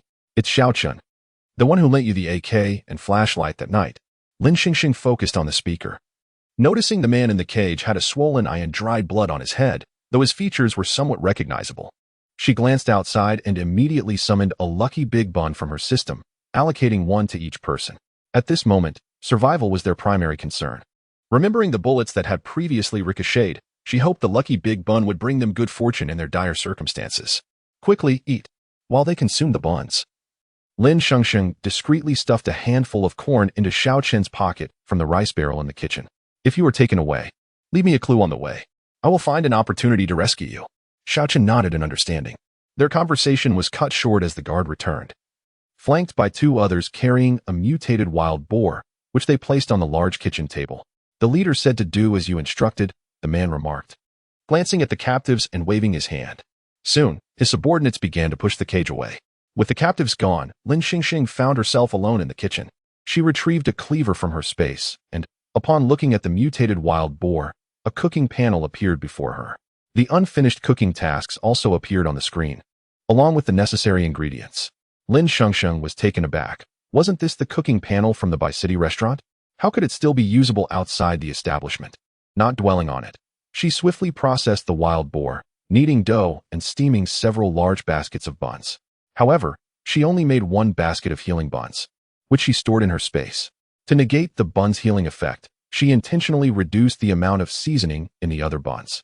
While waiting for the buns to steam, Lin Shengsheng selected the appropriate pork belly according to the recipe. The pork was diced into cubes and blanched with ginger and scallions in cold water. She added rock sugar, dark soy sauce, salt, star anise, cinnamon, and bay leaves to the pot, followed by Shaoxing wine, bringing it to a boil over high heat. She then simmered it on low. With the system's culinary proficiency skill, the braised pork that would typically take 2 hours was ready in just 10 minutes. Thanks to the miraculous effects of the Maillard reaction, the amino acids from the pork combined with sugar, transforming into a tantalizing golden brown hue, filling the kitchen with an irresistible aroma. Lin Shengsheng picked up a piece with chopsticks. It glistened brilliantly, trembling slightly, as her teeth sank into the skin. The first layer revealed tender fat, rich yet not greasy, followed by a layer of lean meat that melted in her mouth. The flavors were distinct and exquisite. Task activation in progress. Create spicy sausage. Spicy sausage, big intestine encasing small intestine, life without intestines. As long as you run fast enough, no one can catch you. Speed boost of 100, lasting for 1 hour. Task completion reward. Unlock new dish, roasted pig's trots. Lin Shengsheng had no time to continue cooking. She wanted to quickly feed the big tiger and descend the mountain to attend to urgent matters. However, upon seeing the effects of the spicy sausage, her plans shifted immediately. A 100 speed boost was an invaluable tool for escape. She decided to prepare dozens of portions first. The enticing aroma wafted from the kitchen, tantalizing the guards stationed at the mountaintop, almost bringing them to tears. The chef responsible for cooking for the leader would use this kitchen daily. But none could match the deliciousness of her creations. Tiger Wusong lay sprawled on a blanket, fast asleep. The enticing scent wafting through the air stirred him awake. At that moment, Guo Huang was listening to his subordinate's report. Rest assured, leader, that batch of people is surely hiding somewhere on this mountain. My men will definitely find them today. You better hurry. If the delivery date arrives and they are missing or fewer, I will hold you responsible. In a foul mood, Guo Huang caught a whiff of the aroma, his eyes lighting up. It was far more appetizing than his usual meals. The woman brought back by Chu Chi was rather intriguing. Tiger Wusong padded to the kitchen door, then suddenly halted, gagging momentarily before retreating back to the fragrant room. Finally satisfied as he squinted his eyes. Hey, I'm hungry. Go call someone to bring me food. Upon hearing footsteps outside the kitchen, Lin Shengsheng waved her hand, storing the braised pork and dozens of portions of spicy sausage into her space. Several individuals moved the large baskets of buns out of the kitchen. Lin Shengsheng stopped the last man leaving, recognizing him from the street where Maoto's mother lived. Brother, please take care of me in the future. I made some extras. Take these to eat. Lin Shengsheng stuffed several buns into the man's backpack. He inhaled the delightful aroma filling the room, his eyes sparkling. The woman brought back by Chu Chi was quite generous. Who could refuse such fragrant buns? After finishing, Lin Shengsheng retrieved a jug of goji berry elixir from the preparation table. This, please help me present it to the leader. I possess life-based abilities, and the effects of this goji water. She quietly explained the benefits of the goji elixir, causing the man's eyes to shine even brighter. Sure, sister, next time you brew goji water, remember to save some for me. Lin Shengsheng smiled shyly. Of course. Once everyone departed, Lin Shengsheng left the kitchen and descended the mountain. The guards at the mountaintop did not stop her, as Yi Hui, who was responsible for escorting her down, had been waiting at the entrance. According to the leader's instructions, she could leave after preparing meals for Wusong each day, returning at the next mealtime until the day she truly pledged allegiance to the Mom Min base, at which point no one would need to watch over her. As they walked down the mountain, having traveled 1,000 meters, Yihui glanced around to ensure no one was around before pulling a map from his pocket and handing it to Lin Shengsheng. This is the map to the laboratory where Yu Ziyuan is confined on the 3rd floor, north side. Do not go during the day, wait until night. At 1 o'clock, there is a shift change, and the next shift arrives at 7 in the morning. This is the key to the main entrance. The keys to the upper floors are with Dr. Zhou. I couldn't get those. Lin Shengsheng accepted the items, nodding in acknowledgement. At a fork in the road, she noticed scattered corn on the ground, undoubtedly left by Xiao Chun from base 9. She pointed toward the fork, asking Yihui, where does that lead? Yihui turned to look. That way leads to another group of cargo list individuals, not from base 9. Their trading date is also later than ours. Suddenly, Yihui grasped the implications, his eyes widening in realization as he looked at Lin Shengsheng. You're not planning to rescue everyone, are you? Lin Shengsheng paused. To rescue everyone, a more meticulous plan and additional assistance would be required. Today, food was seized from the jaws of a tiger. Several individuals from the 9th base were taken away. Lin Shengsheng neither uttered a word of rescue nor of neglect, for a grander scheme was simmering beneath the surface. If the number of those to be taken continues to rise, it would be far more prudent to obliterate the Mamin base altogether. Chapter 52. Internal counterattack in the summit hall. The formidable Wusong indulged in a sumptuous meal. Guo Huang, unable to resist, also grabbed a bun. And as he savored its flavor, the discontent from the recent loss of goods dissipated significantly. Chief, this is the goji berry elixir prepared for you by Lin Shengsheng. A man whispered as he leaned in close, holding a teapot. Guo Huang's eyes narrowed with amusement. Oh, it possesses such effects? However, instead of drinking immediately, he poured a cup for the man holding the teapot. Here, you should try it first. The man's eyes sparkled with joy, after enduring the harsh trials of the apocalypse. Despite the stability of life at the Mamin base, he found himself unable to regain his former vigor. Thank you, Chief. The man downed the cup in one gulp, the taste lingering sweetly yet slightly astringent. Guo Huang, though seemingly concerned, was primarily worried about the potential toxicity. He scrutinized the man, inquiring, so what do you think? It seems quite similar to ordinary water. No sooner had the man spoken than he felt a sudden wave of heat coursing through him. A certain part of him stirred with urgency. He glanced down and quickly shielded himself with both hands. Chief, I need to excuse myself for a moment. Guo Huang, astonished by the man's transformation, chuckled, don't leave just yet. It appears you won't be descending the mountain anytime soon. Choose one from the back. Thank you, Chief. Thank you. Guo Huang's observation was indeed accurate, as the man found himself unable to descend. Not long after the man departed, strange sounds echoed from the mountainside. Guo Huang glanced at the teapot, then returned to his quarters, leaving Wusong alone, still relishing his buns. Throughout the day, Lin Shengsheng ascended the summit twice to prepare meals, while the rest of the time was spent wandering through Yunshan, familiarizing herself with the routes. As the personal chef of the formidable Wusong, she encountered little trouble. Lin Shengsheng ventured once more to the residence of Mama Maudo, quickly locating her thanks to information from the townsfolk. Mama Maudo, whose name was Bai Yimei, appeared surprised at Lin Shengsheng's return, her face suffused with embarrassment. Maudo was currently sleeping soundly. Is Maudo's injury healed? Bai Yimei nodded, her expression tinged with sorrow. Thank you for your concern. It was merely superficial wounds, nothing serious. However, perhaps due to a fright or from the rain these past few days, he has been running a fever today. Bai Yimei's hairstyle had changed. Previously, her hair was neatly tied up, but today it cascaded down her shoulders, revealing faint marks on her cheeks. Lin Shengsheng approached Maudo, feeling his forehead, which was burning with fever. Did you not take Maudo for treatment? I saw a medical facility halfway up the mountain. Bai Yimei shook her head. I cannot afford treatment, let alone medication. That facility charges 10 yellow crystals per visit. I cannot produce that amount. As she wiped her tears, the red marks on her face became more pronounced. Lin Shengsheng gently brushed aside the hair that hung near Bai Yimei's cheek. Bai Yimei flinched at the unintended contact, a sharp intake of breath escaping her lips. The fresh wounds on her face caught Lin Shengsheng's eye. These wounds were inflicted yesterday? They beat me while interrogating me about the murderer of the tall man. I assure you, I did not mention you. Eventually, they grew tired and believed me. I had no connection to the matter. Maudo watched in terror as they struck me, and I pleaded with them to send him home first, but they refused. By the time I returned with Maodo, he had already developed a fever. As Lin Shengsheng listened, her heart grew heavier. Fearing further misfortune should she provide the nourishing soup to Maodo, she opened the medical section of the system shop, which she had never accessed before. Is Maodo allergic to any medications? Is cephalosporin and penicillin acceptable? Bai Yimei hesitated before shaking her head. Before the apocalypse, Maodo showed no signs of allergies. Then that is good. Keep these safe. Bai Yimei gazed in astonishment at the thermometer, ibuprofen, cephalosporin, and Lianhua Qingwen granules that appeared in Lin Shengsheng's hands. Treasures that could not easily be exchanged for crystals at the base. Thank you. Thank you. Bai Yimei exclaimed, hurriedly preparing the medicine and taking Maodo's temperature. Sister Bai, why do you not leave here with Maodo? Is escape impossible? Bai Yimei shook her head. It is impossible to escape. Many have tried in the past, only to be captured and beaten to death.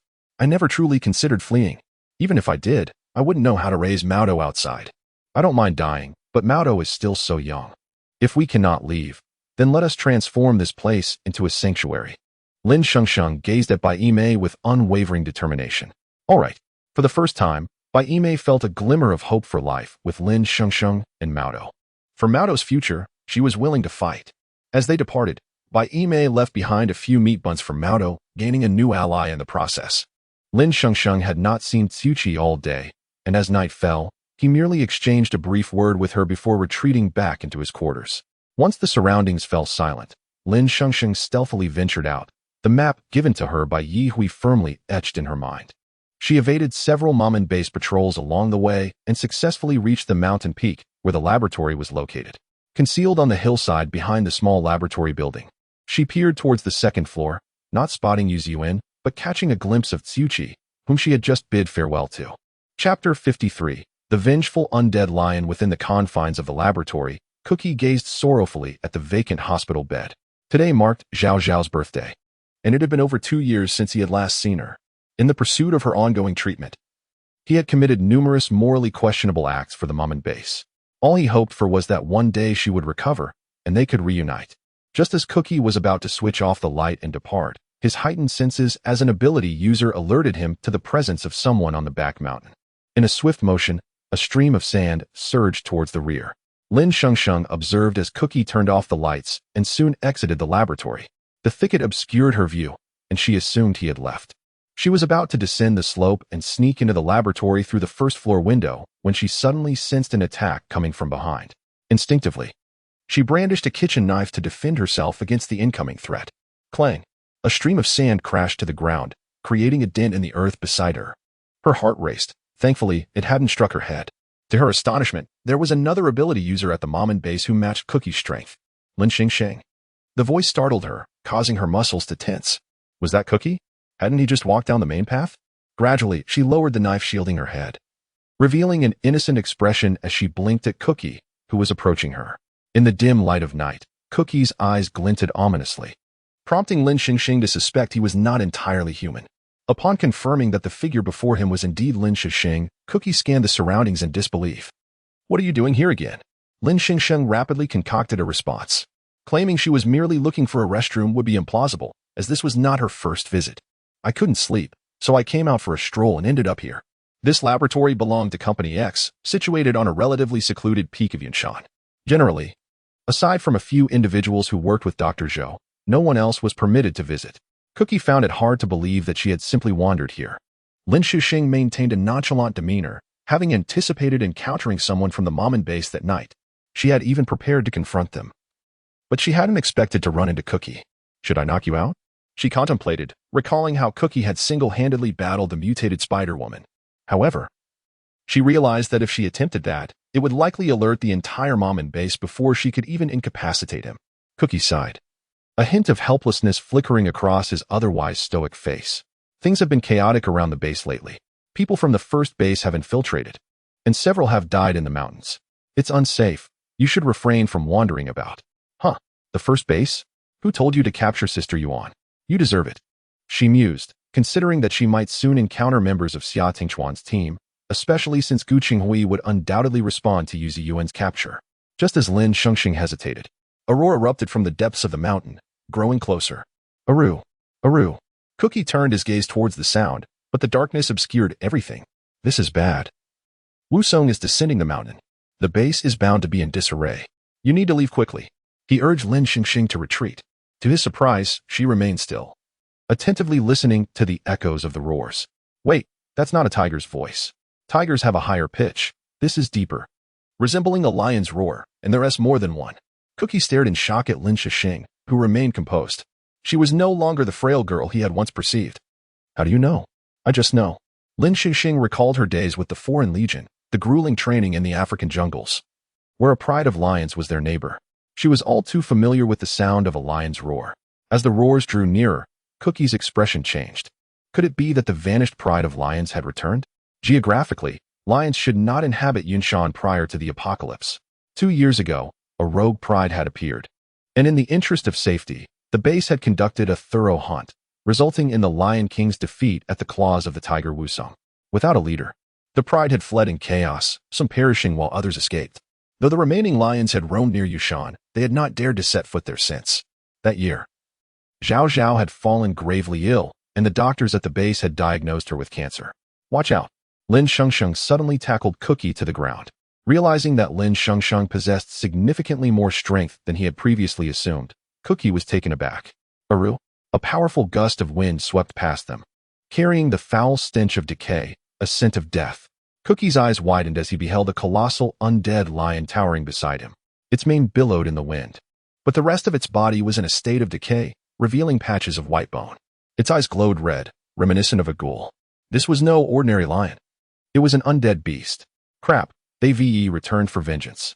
Cookie unleashed a stream of sand towards the undead lion, rising to grab Lin Shengsheng, intent on fleeing the scene. Yet, several more undead lions, including a few smaller females, surrounded them. Cookie and Lin Shengsheng found themselves with no escape. This pride never had so many lions before. Cookie muttered, his firearm primed and ready. Do you recognize them? Lin Shengsheng tilted her head, curious. Yes. 2 years ago, a pride wandered into Yunshan and was driven away. Cookie replied, his voice darkening. The Lion King and some of the pride perished here. So they returned for revenge? Lin Shengsheng remarked, astonished that she could remain so calm in such dire circumstances. Observing her face, Cookie noticed no signs of fear, just a cunning glint in her eyes, akin to that of a seasoned warrior. Lin Shengsheng, aren't you afraid? He asked, his heart racing. You might not believe it, but I've encountered dogs far more terrifying than this lion. Really? Just kidding. I'm quite scared. It's so cold that the wind has frozen my face, making it hard to express any emotion. Cookie felt a wave of self-deprecation wash over him. He had thought Lin Shengsheng needed protection like Zhao Zhao, but they were entirely different. Lin Shengsheng gripped the kitchen knife firmly, preparing to switch to her crossbow, ready to sprint. She couldn't forget her purpose for coming out tonight, to enter the laboratory and find Yuan. Aru. Another low growl resonated from a distance, soon intertwining with the screams of humans and the sound of gunfire from the base. Damn. Cookie's weary face was etched with fury as he fixed his gaze on the undead lion, decisively launching an attack. Tat-tat-tat-tat. The undead lion crouched low, wildly shaking its head, its mane now sharp as a blade, deflecting the bullets aimed at it. Enraged by the gunfire, the undead lion let out a furious roar at Lin Shengsheng and Cookie. The remaining undead lions wasted no time, leaping down the slope towards the laboratory. One male lion was more than enough to deal with 2 humans. In the next instant, the undead lion leaped into the air, pouncing towards them. Be careful. Cookie instinctively shielded Lin Shengsheng, unleashing a surge of sand that enveloped her, pulling her out of the undead lion's attack range. Lin Shengsheng's crossbow skewed, the bolt flying off in an unintended direction. Thanks to the protective sand, the impact did not send her crashing to the ground. She watched Cookie confront the undead lion alone, a mix of surprise and admiration swelling within her. Despite her exposure, he was still willing to protect her. Yihui mentioned that he had saved many lives alongside Cookie, yet had also committed numerous sins. Clearly, Cookie possessed the ability to survive in other bases. Why did he insist on remaining in this hellish nightmare?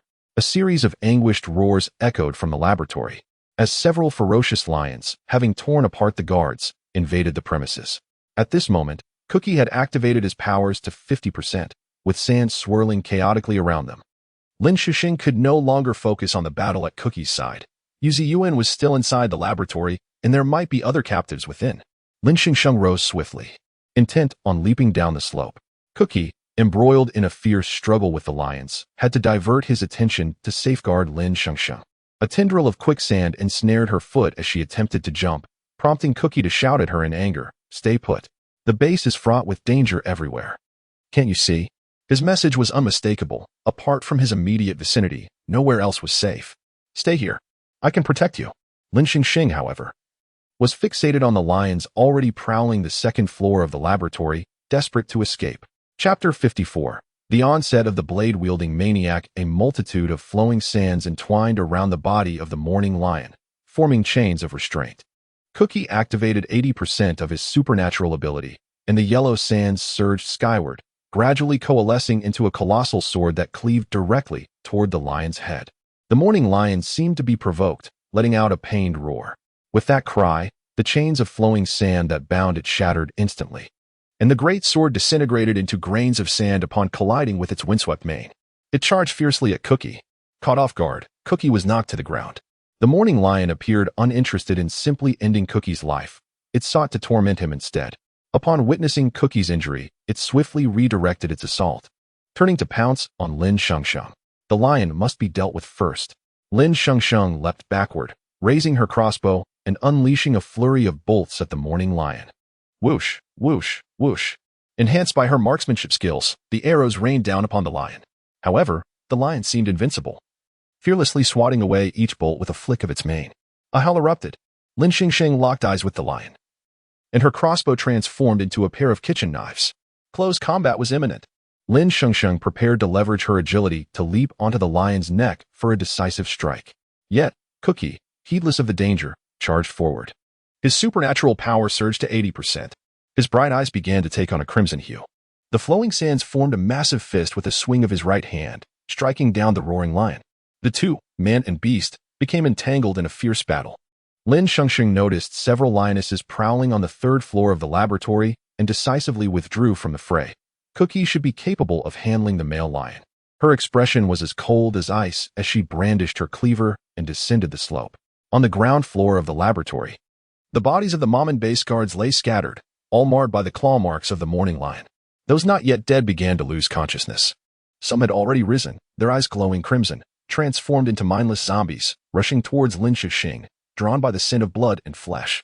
Lin Shengsheng coldly attacked the zombies charging at her, each strike lethal and unrelenting.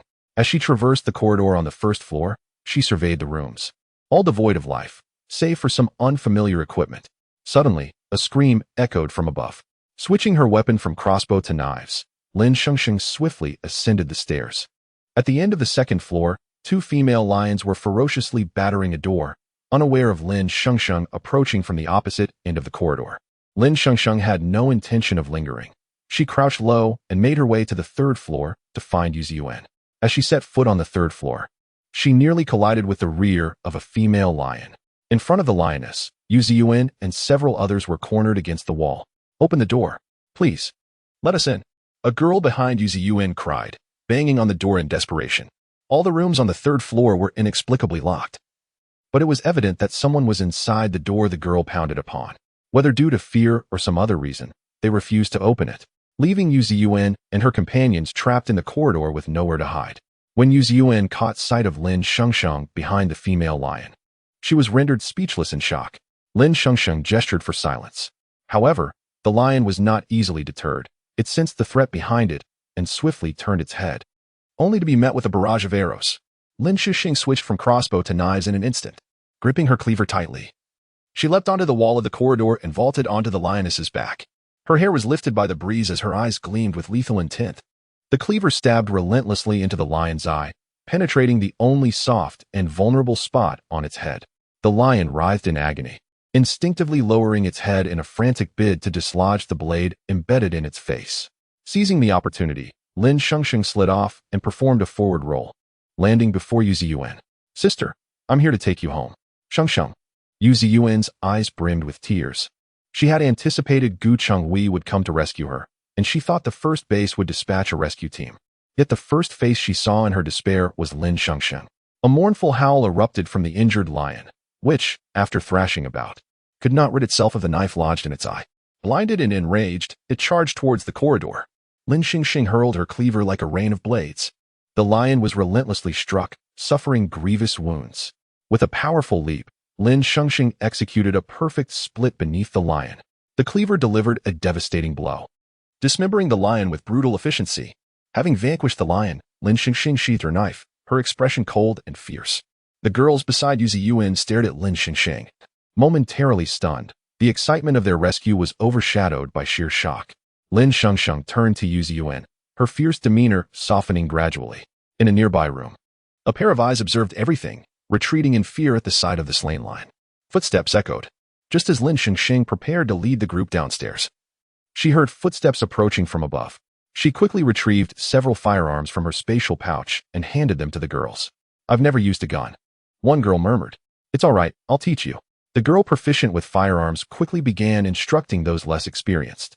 Lin Shengsheng remained vigilant, her gaze fixed at the end of the corridor, where a tall man, drenched in blood, approached with gleaming eyes. It was Cookie. Yuzi Yuan and the others recognized Cookie as a member of the Mamen base, a trusted confidant of the leader, Gu Huang. Some prepared to raise their weapons. But Lin Shengsheng interjected, "Don't shoot." Cookie showed no fear towards the girls wielding guns, his pace unaltered as he approached Lin Shengsheng.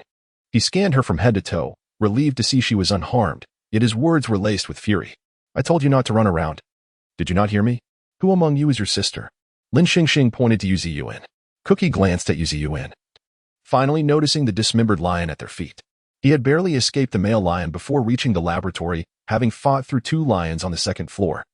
And now he found the lion on the ground not only dead but butchered beyond recognition. Several guards from the Mamen base lay sprawled nearby. Were they responsible? No. None of these guards had the skills of a butcher. A sudden urge to laugh gripped Lin Shengsheng. What was Cookie thinking? These people were the remnants of her previous struggle in the Northwest, after all. "Cookie, is that you?" A man's voice suddenly emerged from behind the tightly locked door nearby. Chapter 55. The moment of witnessing miracles. Dr. Zhou. Cookie recognized the man's voice. But upon seeing the tightly locked door and the several girls standing outside, she immediately understood. "It's me. Quickly, apprehend them. They just attempted to escape." Cookie glanced at the girls and then at the dismembered corpse of the lion on the floor. Escape? Delivering themselves to the lion's jaws? It was highly likely that Dr. Zhou, in a fit of cowardice, had pushed the girls out before he could conduct his human experiments on them. "You brainless pervert. You are the one who shoved us into the lion's mouth to buy yourself time to flee." Yuzi Yuan was infuriated. She had only just returned to base 1 a few days ago, and hadn't even reported to the combat team before being knocked unconscious. When she opened her eyes again, she found herself imprisoned at Mamen base. It was evident that there was a traitor in Base 1. Initially, the personnel at Mamen base claimed to value her healing abilities, and Yuzi Yuan thought they might have a critical patient. Little did she know, they intended to use her for human experimentation. Upon arriving at this laboratory, Yuzi Yuan discovered that the Mamen base concealed a secret laboratory of Company X. Dr. Zhou ignored Yuzi Yuan's protests and continued to command Cookie. "Quickly seize her. Don't let her escape." Cookie looked down at the kitchen knife in Lin Shengsheng's hand. "What should I capture her for? She is one of us." This knife-wielding maniac had just dismembered the lion. She is in cahoots with those girls. Cookie's shock value, 10086. "Dr. Zhou, please open the door first." "Captain Cookie, remember your mission. Have them toss their guns downstairs." With a thought, Cookie summoned several strands of quicksand from behind, wrapping around the girls' guns and tossing them downstairs. The sound of guns hitting the floor was replaced by a series of muffled groans. Everyone turned toward the noise only to discover that after sending away the lion, they were now faced with a horde of zombies. A swarm of zombies had inexplicably surged into the lower floor of the laboratory. They were currently gnawing on the corpses of the fallen guards, and it would not be long before they caught the scent of fresh flesh and ascended the stairs. Lin Shengsheng tightened her grip on the kitchen knife, glancing at Cookie. He appeared to harbor no ill will toward her, but Cookie remained noncommittal. If he stood with the opposing side, she would have to fight for her life. As the doorknob turned, the door gradually opened. Dr. Zhou, holding a gun, aimed it at Lin Shengsheng, whom he deemed the greatest threat. Several strands of quicksand ensnared Yuzi Yuan and the others, pushing the girls into the room. The girls, all healers, lacked combat prowess and were helpless against a high-level ability user like Cookie. Lin Shengsheng's eyes darkened, Cookie still. Just as she prepared to act, Cookie swiftly struck Dr. Zhou on the back of his neck, causing him to collapse immediately. The quicksand binding Yuzi Yuan and the others dissipated. "Go. You should leave." Cookie glanced at Lin Shengsheng, his gaze tinged with regret. I will create a path for you upstairs. Take the opportunity to escape with your abilities. You can surely make it out of Yunshan. We can manage without your help, Lin Shengsheng replied, pulling out a large bottle of soda from the system and pouring a cup for each person. Cheers. Yu Ziyuan recognized the soda's effects, while the other girls were bewildered. Cookie, astonished by what he held, could only remain speechless. However, it made sense. As a life ability user, possessing some rare food from before the apocalypse was hardly surprising. Farewell, a toast, never to meet again. The group drank in unison. Zombies are coming. A girl beside Yu Ziyuan suddenly whispered in alarm. The group watched as the zombies sniffed in their direction, then continued their ascent. Soon, a stench, more potent than that of the zombies, began to permeate the air. Several girls nearly retched, while Cookie raised his arm and sniffed, realizing the foul odor originated from himself. Don't be surprised. You're not the only one who smells. This is the soda. After drinking it, you can blend in with the zombies without being detected, albeit with a rather unpleasant odor. Its effectiveness lasts for an hour. The girls were stunned. So, even if they encountered zombies, they would not be in danger, just as Cookie was reeling in astonishment. Lin Shengsheng earnestly called out his name. Cookie, I heard from Yi Hui that you secretly saved many people and helped countless others. Since you possess a good nature, why remain at Mom and Base, aiding evildoers? If you truly wish to help us, join us in destroying this hell on earth. Cookie's eyes darkened with helplessness. He could not abandon Mom and Base or Guohuang, for they were his only connection to Company X. If they ceased to exist, who would treat Zhao Zhao's illness? As Lin Shengsheng awaited Cookie's response, Yu Ziyuan suddenly felt dizzy. She reached out to grasp Lin Shengsheng's arm but missed and collapsed heavily. Shengsheng. Yuanjie. Lin Shengsheng swiftly caught Yu Ziyuan around the waist, finding a clear space to lay her down flat. As she leaned closer, she noticed a large needle-mark scar on the side of Yu Ziyuan's neck. Were you injected with some drug? Lin Shengsheng asked the other girls, who shook their heads in response. Cookie knelt to examine the needle mark on Yu Ziyuan's neck. Dr. Zhou must have begun preparation for her experiments today. Do you know what drug it was? What were its components? Do you know the corresponding medication? A barrage of questions from Lin Shengsheng left Cookie bewildered. He shook his head. I only know that at the start of the experiments, Dr. Zhou would inject a poison into the subjects. I don't know the specifics. The girls knelt down, their healing light gradually illuminating as they hoped to purge the toxins from Yu Ziyuan's body. After a few seconds, Yu Ziyuan's eyelids fluttered, and she coughed up a mouthful of black blood but remained unconscious. One girl felt Yu Ziyuan's pulse, whispering, she might not last much longer. Lin Shengsheng watched Yu Ziyuan's increasingly pale face and decisively retrieved a bowl of nourishing soup from the system. As she fed Yu Ziyuan, she silently prayed. Yuanjie, please don't vomit it out. Please don't. After experiencing Mo Feng's death, Lin Shengsheng understood that even this miraculous dish was not infallible. Remembering the moments they had shared, gossiping, fishing together, strategizing against the zombie king, her eyes grew moist. Seeing Lin Shengsheng's sorrowful expression, Cookie felt a pang in his heart, reminiscent of Zhao Zhao's helplessness when she couldn't save a dying friend. Finally, the bowl of nourishing soup was entirely consumed. Lin Shengsheng exhaled a sigh of relief. Under her prayers, Yu Ziyuan remarkably did not vomit. A few seconds later, color gradually returned to Yu Ziyuan's pale face, and she opened her eyes slightly. Smiling at Lin Shengsheng, I'm still alive. Before she could finish her sentence, 2 streams of nosebleed gushed forth. To avoid a complete drenching, Yu Ziyuan hurriedly scrambled up and rushed to the corner of the room, clutching an empty bucket, her face gleaming with the joy of rebirth. Except for Lin Shengsheng. Everyone was astonished at the sight of Yu Ziyuan, whose face was smeared with blood. She has come back to life? What about the soup? Juchi turned to Lin Shengsheng. That is the tin-full nourishment soup, a miraculous dish capable of reviving one to full vitality as long as it is not expelled. Can that soup cure ailments? Might I request a bowl for my beloved? Is your wife unwell? Juchi nodded. Where is she? Let us go to her immediately. Juchi shook his head again. She was diagnosed with cancer 2 years ago. In this apocalyptic world, only Company X possesses the medical resources to save her. To facilitate her treatment, I made a deal with Guohuang. This is the reason I have remained at the Mamen base. If only I had met you sooner. Lin Shengsheng gently placed a hand on Tuchi's shoulder. It is not too late now. Let us bring your wife back. Tuchi nodded earnestly, preparing to discuss with Guohuang the matter of retrieving Zhao Zhao upon their ascent. Master, I have finally found you. The voice of Lin Huguo echoed in Lin Shengsheng's ears. Tuchi noticed zombies suddenly appearing outside the door, and with the shifting sands in his hands. He immediately launched an attack.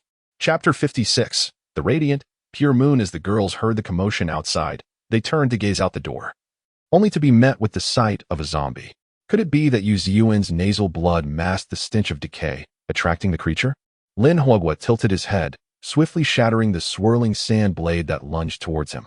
Ultimate move activated. Silently, I shall bite you. In an instant, Lin Huogua teleported behind Cookie, aiming to sink his teeth into her neck. Yet, just as he was about to strike, a multitude of sand blades surged forth to pierce his skull. At this critical moment, Lin Shengsheng interposed 2 kitchen knives, halting the confrontation. Stop. Huogua leapt back to stand behind Lin Shengsheng, exclaiming, Master. He is attacking me. Lin Shengsheng eyed the zombie, exclaiming, This zombie. Cookie, did you hear that? It's speaking. It's a high-level zombie. But it doesn't look like one. Frustration bubbled in Huogua, the tender leaves on his shoulder quivering with indignation. Who are you insulting? What do you mean it doesn't look like one? Indeed, this plump, carefree zombie could articulate thoughts. Cookie, suppressing her astonishment, noticed Lin Shengsheng fiercely protecting the undead creature and asked, Did you form a contract with the zombie? Lin Shengsheng nodded. But you don't have any wounds. It doesn't drink blood, it eats food. Cookie's expression morphed into one of shock once more. The other girls, witnessing the plan-adorned zombie, felt their understanding of zombies being utterly upended. Was it not true that only high-level zombies could awaken consciousness? Could mid-level or even low-level zombies possess awareness as well? Moreover, the revelation that he doesn't consume humans or blood, but instead eats food? Huogua tilted his head, uninterested in Cookie's musings, until his gaze landed on Yu Ziyuan, who was silently huddled in a corner, smeared with blood. Ecstatic, he dashed over. Yuan. It's really you. How wonderful. I was worried you'd be fed to the tiger at the mountaintop after hearing the newcomers are sent there. I even fought the big tiger to save you. Huogua, don't be so enthusiastic. I'm older than you. Call me sister. I'm alive and well. Stay away from me. You stink. All right, Yuan. I changed my clothes and bathed before coming. It's the cola you drank that smells. Huogua, why do you have a plant growing on your shoulder? Do you like it, Yuan? When it blooms, I can pick it for you. Covered in blood, Yu Ziyuan pushed the approaching Huogua away. The tearful Huogua extended his arms, pleading for a hug. To an outsider, it might seem as though Huogua was about to devour Yu Ziyuan. Dr. Zhou, who had fainted, emitted a faint groan, stirring slightly. Cookie swiftly delivered a chop to his neck, rendering him unconscious once more. Let us feed him to the zombies, suggested one girl, only to be met with Cookie's objection. He cannot die. If he does, the bridge between Mammon Base and Company X will be severed. Zhao has returned, and Dr. Zhou must remain alive. Outside the laboratory, the sounds of gunfire and screams echoed from the back mountain. The entire Yunsan was now overrun with zombies, zombie lions, and fleeing individuals. The chaos made it impractical to carry Dr. Zhou, so after everyone left, Cookie locked the room, planning to return after the turmoil subsided. Once the girls descended the stairs, they gathered weapons from the ground. With the aid of Huogua, the carefree zombie, no zombies approached to attack them. Just as they exited the small laboratory, they collided with Yi Hui, who was rushing by with a gun. His face a mask of fear as he glanced at Lin Shengsheng, and then at the furious Cookie, realizing the zombie accompanying Lin Shengsheng was still present. Brother Cookie, I apologize for not informing you. Cookie suppressed his simmering anger, conceding, Fine, you did it to save the innocent. I'll join you. Numerous unarmed civilians and slaves from Mammon Base rushed out, the air filled with cries and screams. Maudo. No, Maudo. Mommy will save you. Amidst the chaos, Baime's voice rang out. Lin Shengsheng searched the darkness for its source, faintly recognizing Baime's frail figure. Cookie, Yi Hui, please escort them to the cave by the cliff. Huogua, protect Sister Yuan. Call for me if anything happens. Huogua saluted with 2 fingers on his forehead, declaring, No problem. Mission accomplished. With that, Lin Shengsheng dashed away like an arrow, leaving behind several bottles of Huogua.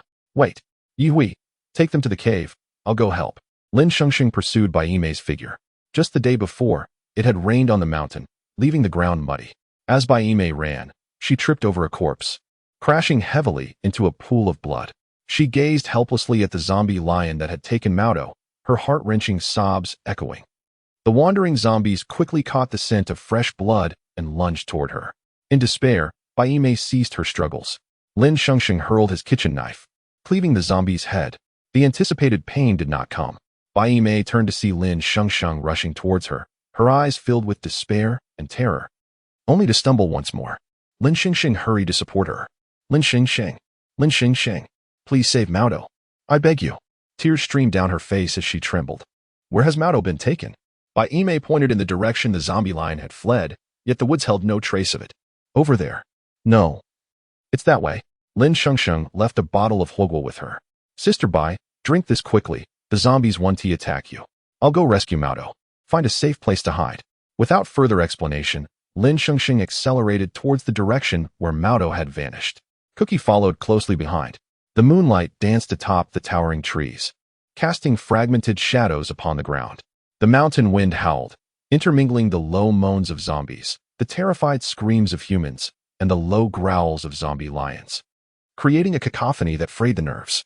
As Lin Shengsheng entered a thicket, she had not wandered far before encountering a zombie lion even taller than the previous one. This monstrous creature towered over the small building, its horror level rivaling that of Tuanzi in its undead form. Lin Shengsheng's heart sank. Maodo was in grave danger. Crack! Accidentally stepping on fallen leaves, the zombie lion abruptly turned its head. Roar! The zombie lion roared, stirring a foul wind. Lin Shengsheng spotted Maodo pinned beneath its claw. Maodo was still alive, his terrified gaze darting between the lion and Lin Shengsheng, unable to utter a word, only pleading for help with tear-filled eyes. Cookie's swirling sands were primed for attack, ready to strike. Lin Shengsheng gazed at the colossal zombie lion, perplexed as to why it had not yet killed Maodo. Instead, it regarded him with a fleeting, tender expression. Maodo, Maodo, ah. Bai Yimei staggered forward, her eyes locking onto the living Maodo beneath the zombie lion's paw. Summoning all her strength, she clenched her fists and cried out in anguish. The massive zombie lion stood motionless, observing the three before it. Suddenly, Bai Yimei charged at the lion. Lin Shengsheng reached out, grasping only a fragment of her clothing. Sister Bai. The kitchen knife transformed into a flurry of blades, raining down in a furious assault upon the giant zombie lion. Lin Shengsheng and Tsuchi shielded Bai Yimei as she desperately charged towards the colossal lion. The immense beast leaped into the air to evade the assault, its mane billowing in the wind, shattering the quicksand and repelling the sharp rain of blades. As the lion twisted midair, it landed heavily back on the ground. In that moment, Maodo was left vulnerable beneath its massive paws, with the lion's deadly claws poised to crush him at any moment. Lin Shengsheng and Tsuchi sprinted towards the lion's feet, but they could not match the speed of the descending claws. In a moment of peril, Bai Yimei dashed forward, raising her hands to brace against the lion's colossal claws. In that instant, a profound maternal strength surged forth, enabling her to lift the weighty claw, which weighed 1,000 pounds, with sheer willpower. Lin Shengsheng and Tsuchi hastened their attacks, yet the giant lion remained unfazed. It glanced down at the mother and child, revealing a flicker of tenderness in its eyes. With a long, low roar, the lion retracted its claws and took a step back, indicating it had no intention to continue its assault. Bai Yimei, a shut in resignation, held her hands aloft, believing death was imminent. She saw Lin Shengsheng rushing towards her yet remained motionless, convinced she was still supporting the lion's claws. Shengsheng, quickly take Maodo away. Mom. Maodo, momentarily stunned by fear, suddenly rose and tightly embraced his mother. Bai Yimei still did not lower her outstretched hands. Sister Bai? Hurry. Lin Shengsheng scooped up Maodo in one arm, while pulling Bai Yimei with the other, retreating under the cover of the quicksand. Once they had distanced themselves to a relatively safe position, Lin Shengsheng turned to gaze at the imposing lion, which seemed to possess an awareness of its own. Suddenly, a figure leaped from a nearby tree and landed gracefully atop the lion. It was a frail woman, or rather, a zombie, without any grotesque wounds or the stench of decay. Her long hair was tied back, and her crimson eyes glimmered with a chilling intensity. The yellow sand that had enveloped the grove dissipated entirely upon her arrival. Tsuchi trembled, his eyes wide with disbelief, as he stumbled, struggling to maintain his footing while tracing her visage in the air. Lin Shengsheng heard Tsuchi murmur softly, Zhao Zhao. Chapter 57. The arrival of the zombie king. Lin Shengsheng cast a glance at the visibly distressed Cookie. Cookie, do you know her? She is my beloved. Lin Shengsheng was taken aback. Your wife? Is a zombie? Her words pierced Cookie's heart like a dagger. She wasn't like this 2 years ago. Guo Huang said he would send her to the headquarters of Company X for treatment, where the best medical equipment in this apocalyptic world exists. Zhao Zhao looked into Cookie's eyes, which reflected not a trace of affection or tenderness, as if she were gazing at a complete stranger. Cookie's voice began to choke with emotion. It was evident that Cookie had been deceived by Guo Huang. 2 years of waiting, With each sunset and the changing of seasons, he had long ceased to care whether Zhao Zhao had turned into a zombie. He only wanted to embrace her without reservation. Grief, joy, longing, helplessness, an array of emotions swirled within Cookie. Unable to contain himself any longer, he dashed towards Zhao Zhao. At that moment, the massive zombie lion's crimson eyes flickered with a glint, as if it had received a command. And it let out a roar directed at Lin Shengsheng and Cookie. A howl erupted, stirring up a gale that rustled the leaves. It was a threat, a show of dominance. Yet Cookie persisted in his fervent run towards Zhao Zhao. With that deep roar, several other zombie lions emerged from all directions, encircling Lin Shengsheng and her child, Maodo. Lin Shengsheng gazed at the colossal zombie lion, its eyes flashing hostility. Hadn't they just agreed to cease hostilities? Cookie had reached near the giant zombie lion, raising his head and extending his arm. Zhao Zhao, I know it's you. Zhao Zhao, I am Cookie. Zhao Zhao, please come down and look at me. Zhao Zhao, don't ignore me. Zhao Zhao, why have you turned into? Zhao Zhao, who had been indifferent to Cookie, suddenly turned her rigid head, looking down at the pleading and disheveled Cookie. Who are you? Zhao Zhao enunciated the first question she posed upon seeing Cookie, her consciousness just beginning to awaken, and speaking was laborious. She had forgotten many people and things. Yet she vividly remembered Mom and Base, Gua Huang, and the people from Company X. They were the ones who caused her to become this way. From the moment she regained her awareness, her sole intention was to return here for revenge. I am Cookie, your husband, Cookie. Look, this is our marriage certificate. Cookie carefully retrieved a bag from his waist, unfolding layer upon layer of fabric until he revealed a small red booklet. He opened the marriage certificate, raising it high above his head, displaying the page with their names and a shared photograph to Zhao Zhao. Zhao Zhao tilted her head, and as she swayed, she heard a clanging sound in her mind, an unpleasant sensation. She recalled the initial moments of her transformation into a zombie, that same clanging noise. As if her brainstem were colliding with her skull, each impact causing her to forget a fragment of her memory. Ultimately, all that remained was an endless sensation of hunger. Zhao Zhao leaped from the massive zombie lion and approached Cookie, scrutinizing the marriage certificate in his hand. Cookie gazed at Zhao Zhao, whose complexion was pale and eyes were crimson, as he released one hand from the certificate, trembling as he attempted to touch her face. Yet, before his hand could reach Zhao Zhao, she kicked him, sending him sprawling 2 meters away. Without sparing Cookie another glance, Zhao Zhao jumped back onto the back of the massive zombie lion, her expression cold and resolute, fixating on the encircled Lin Shengsheng and Maodo. The giant zombie lion crouched slightly, adopting a combat stance, and the next moment, charged towards Lin Shengsheng and her child. Zhao Zhao, no. Zhao Zhao, come back. I am Cookie, I am Cookie. Gua Huang said he would send you to Company X for treatment. Why did you return like this? Cookie staggered to his feet, filled with urgency, shouting loudly, while the sand in his hand scattered chaotically due to Zhao Zhao's actions. Zhao Zhao ignored Cookie's cries. But upon hearing Gua Huang's name, her expression momentarily froze. She did not turn back, quickly refocusing on the impending battle, her gaze locked onto Lin Shengsheng. Master, Wugua, Yi Hui, and Yu Ziwen returned, weapons in hand, but were swiftly entangled by 2 zombie lions. Lin Shengsheng watched as the enormous zombie lion lunged towards her, its massive maw filled with fangs, each one as long as her arm. There was no escape. Defeating it from the outside was nearly impossible, but its mouth. Lin Shengsheng did not evade, gripping her kitchen knife tightly. A bead of sweat trickled down her forehead. To claim she was unafraid would be a lie. However, she did not wish to die, not now, nor here. Lin Shengsheng failed to notice the flicker of light that danced across the black leather band on her wrist. The massive zombie lion cast a huge shadow over Lin Shengsheng just as it was about to devour her. Suddenly, one of its fangs snapped with a resounding crack. With the precision of a butcher, Lin Shengsheng's movements were swift. As her kitchen knife danced through the air, the giant zombie lion's fangs shattered one by one. Following that, its sharp mane, the once magnificent mane of the lion, was shorn in half in an instant. The shock of astonishment filled the crimson eyes of the giant zombie lion. Although the attacks were not fatal and the damage was minimal, the humiliation was profound. Just as Cookie believed Lin Shengsheng had been consumed, he noticed the zombie lion inexplicably retreating. Zhao Zhao, who had been firmly positioned atop the lion, began to wobble unsteadily. Do you think that just because you've severed my fangs, I can no longer consume you? As Lin Shengsheng dodged the lion's attack, she was momentarily stunned by the realization that she had heard the lion's thoughts. Why would I randomly come to attack you? How could I sever your fangs? There are plenty of edible beings on the mountain. Why are you fixated on me? The massive zombie lion was equally taken aback. unable to believe that Lin Shengsheng was speaking to it. Tentatively, Lin Shengsheng ventured, "Hey, there is plenty of delicious food at the mountaintop.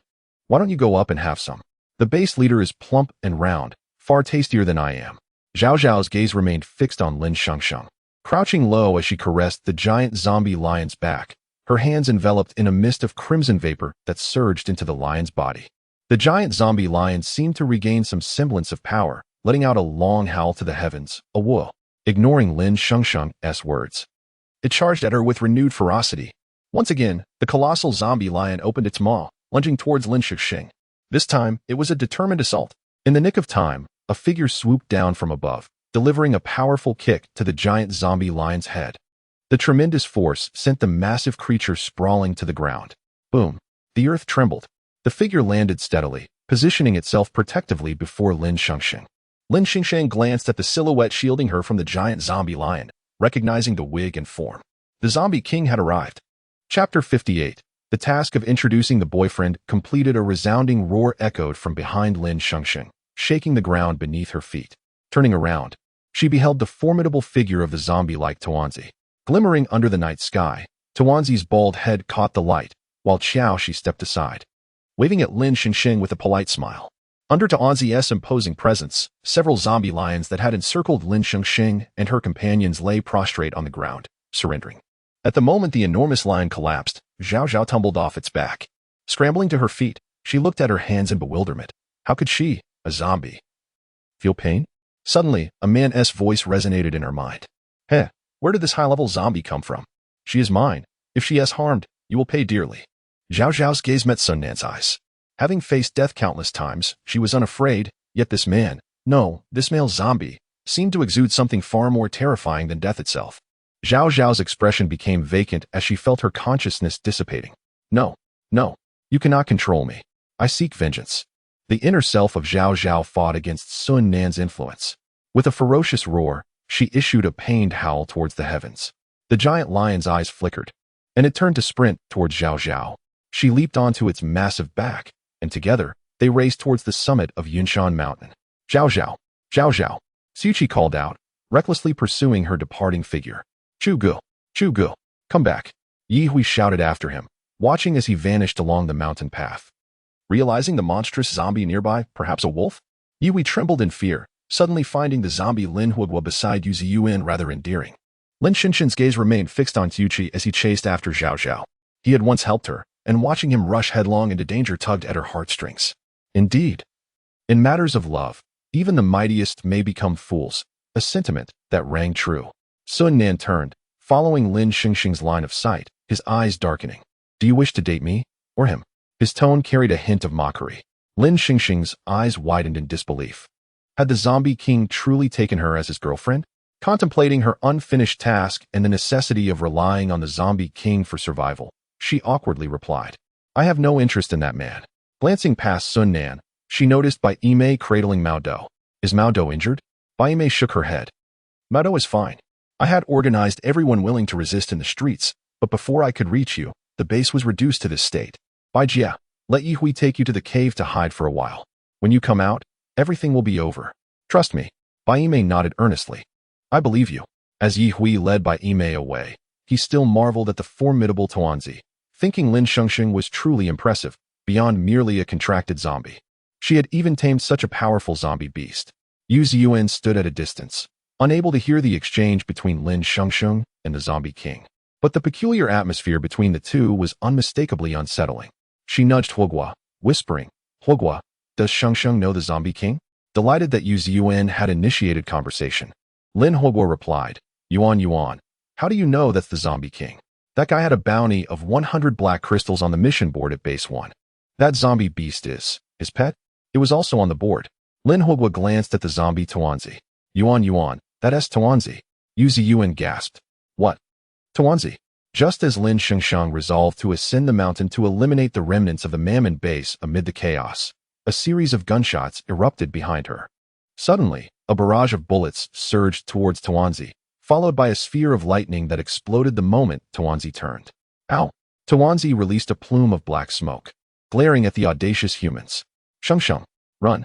A familiar voice rang out as Lin Shengsheng turned to locate the source of the lightning. The radiant energy illuminated Xia Tingchuan's face. Ziyuan, are you alright? Gu Qinghui's voice soon followed. Yi Jinghong, lying in ambush atop a nearby tree, aimed his sniper rifle at Sun Nan's head. Timing his shot, he squeezed the trigger. The bullet appeared to move in slow motion from Sun Nan's perspective. With a swift motion, he conjured a fireball that collided with the bullet, erupting into a larger fireball directed at Yi Jinghong's tree. Boom. The blaze instantly illuminated the pitch-black night. Surviving the encounter, Yi Jinghong gazed at the charred remains of the tree, relieved he had escaped in time. Xia Tingchuan, unaware of why Lin Shengsheng stood frozen, assumed she had fallen under the zombie king's mental control, unhesitatingly boosting his powers to confront Sun Nan directly. Lin Shengsheng, witnessing Xia Tingchuan's team engage the fight with Tuanzi and the zombie king, was bewildered. Stop. That zombie beast is Tuanzi. Gu Qinghui. Yi Jinghong. Xia Tingchuan. Hearing Lin Shengsheng's shout, Tuanzi halted, observing the incredulous expressions of the group. It shrugged its skeletal frame, drawing attention to a bag of meat buns dangling from a bone around its neck. Everyone from Base 1 recognized that this zombie dog was associated with the zombie king, and many turned their gaze towards Sun Nan. Xia Tingchuan furrowed his brow deeper. The zombie king appeared far from harmless like Huogua. Do you know the zombie king? Sun Nan chuckled lightly, stepping closer to Lin Shengsheng, exuding an undeniable air of dominance. Not only do we know each other, I am her boyfriend. All eyes turned towards Lin Shengsheng, seeking confirmation. With a resigned nod, she replied, he is my boyfriend. The kind you are bound to by the system, where rejecting him could cost me my life. Congratulations, host, for completing the task of introducing your boyfriend to your friends. Reward, 3 months of life extension. Heartbreak value from Xia Tingchuan, 10086. Shock value from Gu Qinghui, 10086. Shock value from Yi Jinghong, 10086. Shock value from Yu Ziyuan, 10086. Yu Ziyuan suddenly regained her senses. The man Lin Shengsheng had once mentioned wanting to sleep with was, astonishingly, the zombie king. An awkward silence enveloped the air, thick with embarrassment. Let us not fight for now. We should head up the mountain to take care of some urgent matters. Guohuang is likely still alive. Lin Shengsheng, without inquiring whether Sun Nan wished to accompany her, took hold of his hand and dashed towards the mountain peak, followed closely by Xia Tingchuan's team. Gu Qinghui, feeling irritated by Lin Huogua, who lingered beside Yu Ziyuan, barked, "What are you doing here? Go find your master. I like Yuan. I want to protect her." Gu Qinghui, who had not consumed any of the lethargic beverages, remained oblivious to Huogua's declaration, only hearing a shout. Yu Ziyuan, exasperated, cried, "Shut up." Gu Qinghui, what did he say? He said he is afraid of the zombie king. Roar. I'm not afraid. Upon reaching the summit, they found Zhao Zhao, accompanied by the giant lion and several unvanquished zombie lions, fiercely blocking the surviving crowd at the peak of the Mammon base. The formidable Wu Song stood atop a towering precipice, his gaze fixed intensely upon the leading figure, Zhao Zhao. He couldn't shake the eerie sensation that he had encountered this zombie before. Chapter 59. The tide of battle turns as chaos engulfed Yinshan.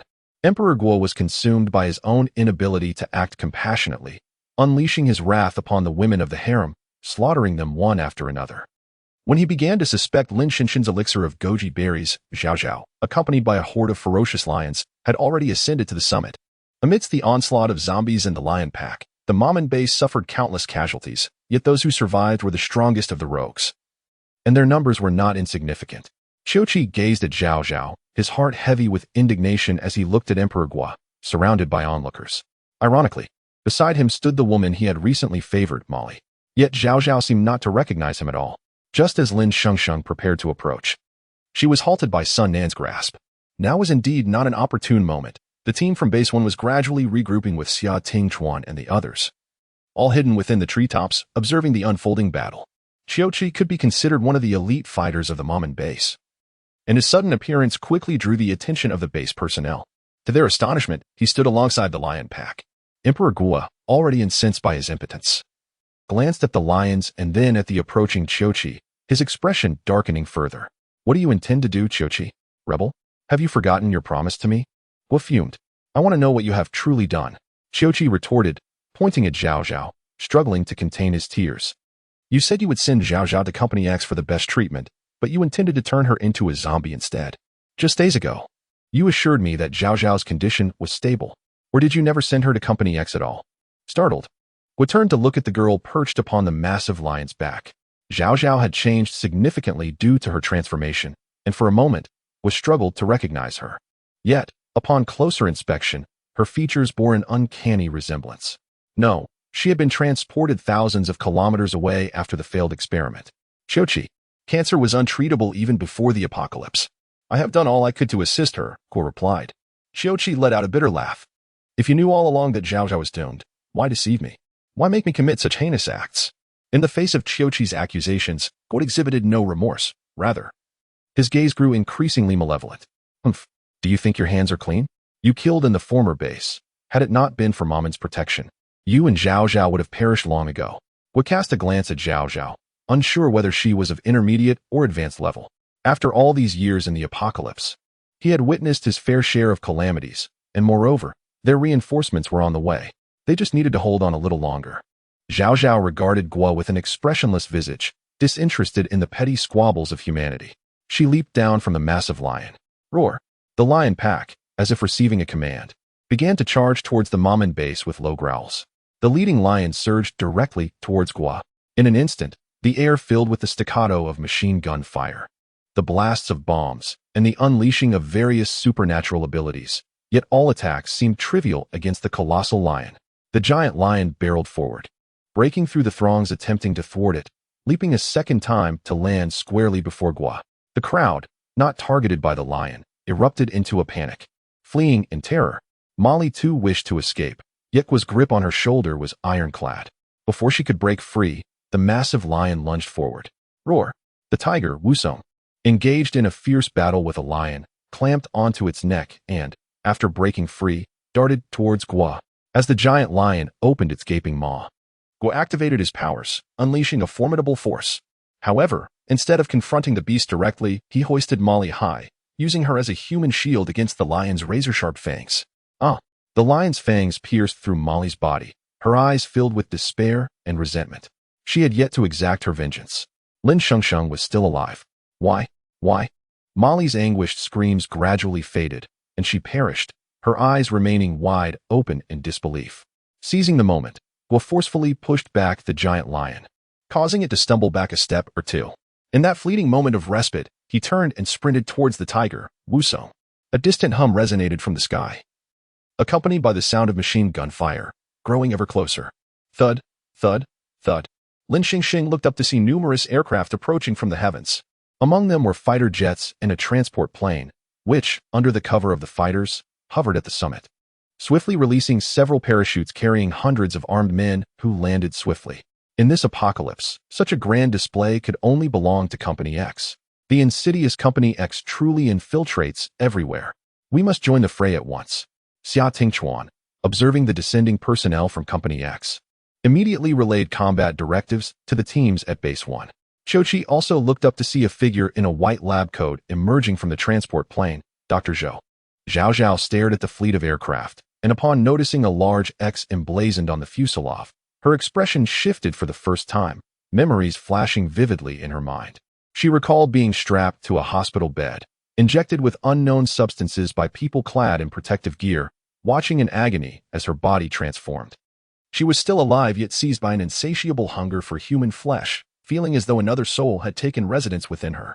Zhao Zhao shook her head in torment. With Company X's support arriving, the tide of battle swiftly turned at the mountaintop. Zhao Zhao silently turned away, leading the remaining lions in retreat. Qiuqi cast a sorrowful glance at her before hastily following suit. Tuanzi, regaining its composure just before Company X's personnel landed, felt an inkling of fear. Sun Nan, let us withdraw. I do not wish to be captured by them again. Sun Nan did not respond but merely glanced at Lin Shengsheng, questioning, shall we fight? The troops from Company X had taken control of the summit, seemingly beginning their search of the mountain. Lin Shengsheng, recalling those still hiding in the cave, nodded resolutely. Fight. The teams from Base 1 had already engaged with Company X personnel. Yu Ziyuan, accompanied by a small squad, approached Lin Shengsheng. Shengsheng, let us head to the cave. This group will cover our descent. Xia's team will join us shortly. The members of this group were astonished, having heard Xia Tingchuan mention Lin Shengsheng earlier. They were in awe of this wanderer who had managed to contract the Zombie King. Lin Shengsheng nodded and led the team from Base 1 down the mountain. Tuanzi, follow her. Xiaoxi, let us go. Sun Nan gazed at Lin Shengsheng's retreating figure, halting his steps. After speaking, he vanished into the night. Before Lin Shengsheng and her team could reach the cave, they encountered Yi Hui, bloodied and gasping for breath, collapsing in a heap. The members of Base 1 raised their guns at him. Don't shoot, Lin Shengsheng cried. Everyone has been taken aboard the transport plane by Company X. I'm sorry. I couldn't protect them. I escaped to find you to warn you. Now I can die without regret. Yi Hui's voice gradually weakened, and he slowly closed his eyes. Thud, thud, thud. Lin Shengsheng seized a nourishing elixir and forcefully poured it into Yi Hui's mouth, splattering some of the liquid in the process. Yet, Yi Hui remained unconscious.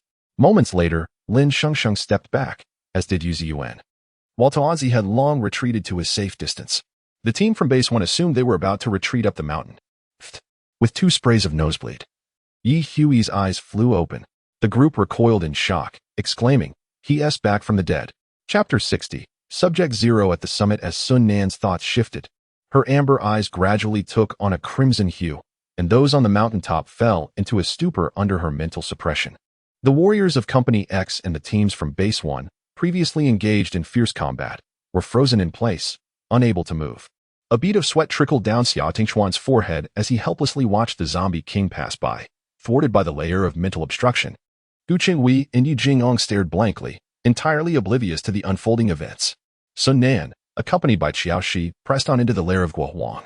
On the other side of the wall, Dr. Zhou remarked, "It seems your shipment is significantly short." A man from Company X, clad in uniform, perused the cargo manifest in his hands. Guohuang slightly bowed, a sheen of sweat glistening on his forehead, his demeanor respectful yet cautious. An unforeseen incident occurred on the mountain. We have replenished the goods as per your request. With a sharp clap, the man from Company X snapped the manifest shut, his piercing gaze seeming to penetrate Guohuang. Lord Yu, you see the heavy casualties among my men.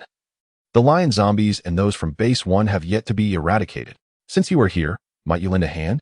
Before Guohuang could finish his plea, the man scoffed, "Help you? Certainly, provided you can meet the price."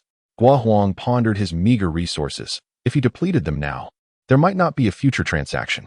Should Company X withdraw its laboratory from the Mamen base, their prospects would be bleak. Suddenly, an idea struck him. Lord Yu, we have a remarkable young lady on the mountain. I'm not interested in women. How about using your tiger as leverage? Dr. Zhou has had his eye on it for quite some time. The tiger, Wusong, who had been resting beside Guohuang, stood up with a fierce glare, letting out a threatening roar. Wusong, lie down, Guohuang urged in a hushed tone, pressing the tiger back down. Reluctantly, Wusong complied but remained vigilant. Lord Yu, please let me finish. This girl possesses extraordinary abilities related to sustenance. Her food has remarkable effects. The man from Company X remained unimpressed, but Dr. Zhou's eyes glimmered with a disturbing enthusiasm. Are you referring to Lin Shengsheng? Upon seeing Dr. Zhou's interest, Guohuang nodded vigorously. Indeed, this child is quite extraordinary. You should have seen her wielding a kitchen knife, dismantling the lion zombies with ease. I'm not talking about the common low-grade zombies, Dr. Zhou continued. So, this life ability user possesses such formidable combat prowess? Sun Nan, overhearing the conversation, felt her expression harden. With a mere thought, she enveloped the mountaintop in an overwhelming mental pressure. Guohuang's eyes glazed over as he stared blankly ahead, as did Dr. Zhou. Wusong turned his head to the door and roared, only to fall into a stupor moments later. Time seemed to stand still. Yuri's gaze sharpened as he braced against the formidable mental assault. The lights in the room flickered ominously, casting a shadow over Yuri's face, enhancing his menacing demeanor. A slow smile crept across his lips. Ah, the most successful experiment from Company X has arrived. How intriguing. Suddenly, the door swung open.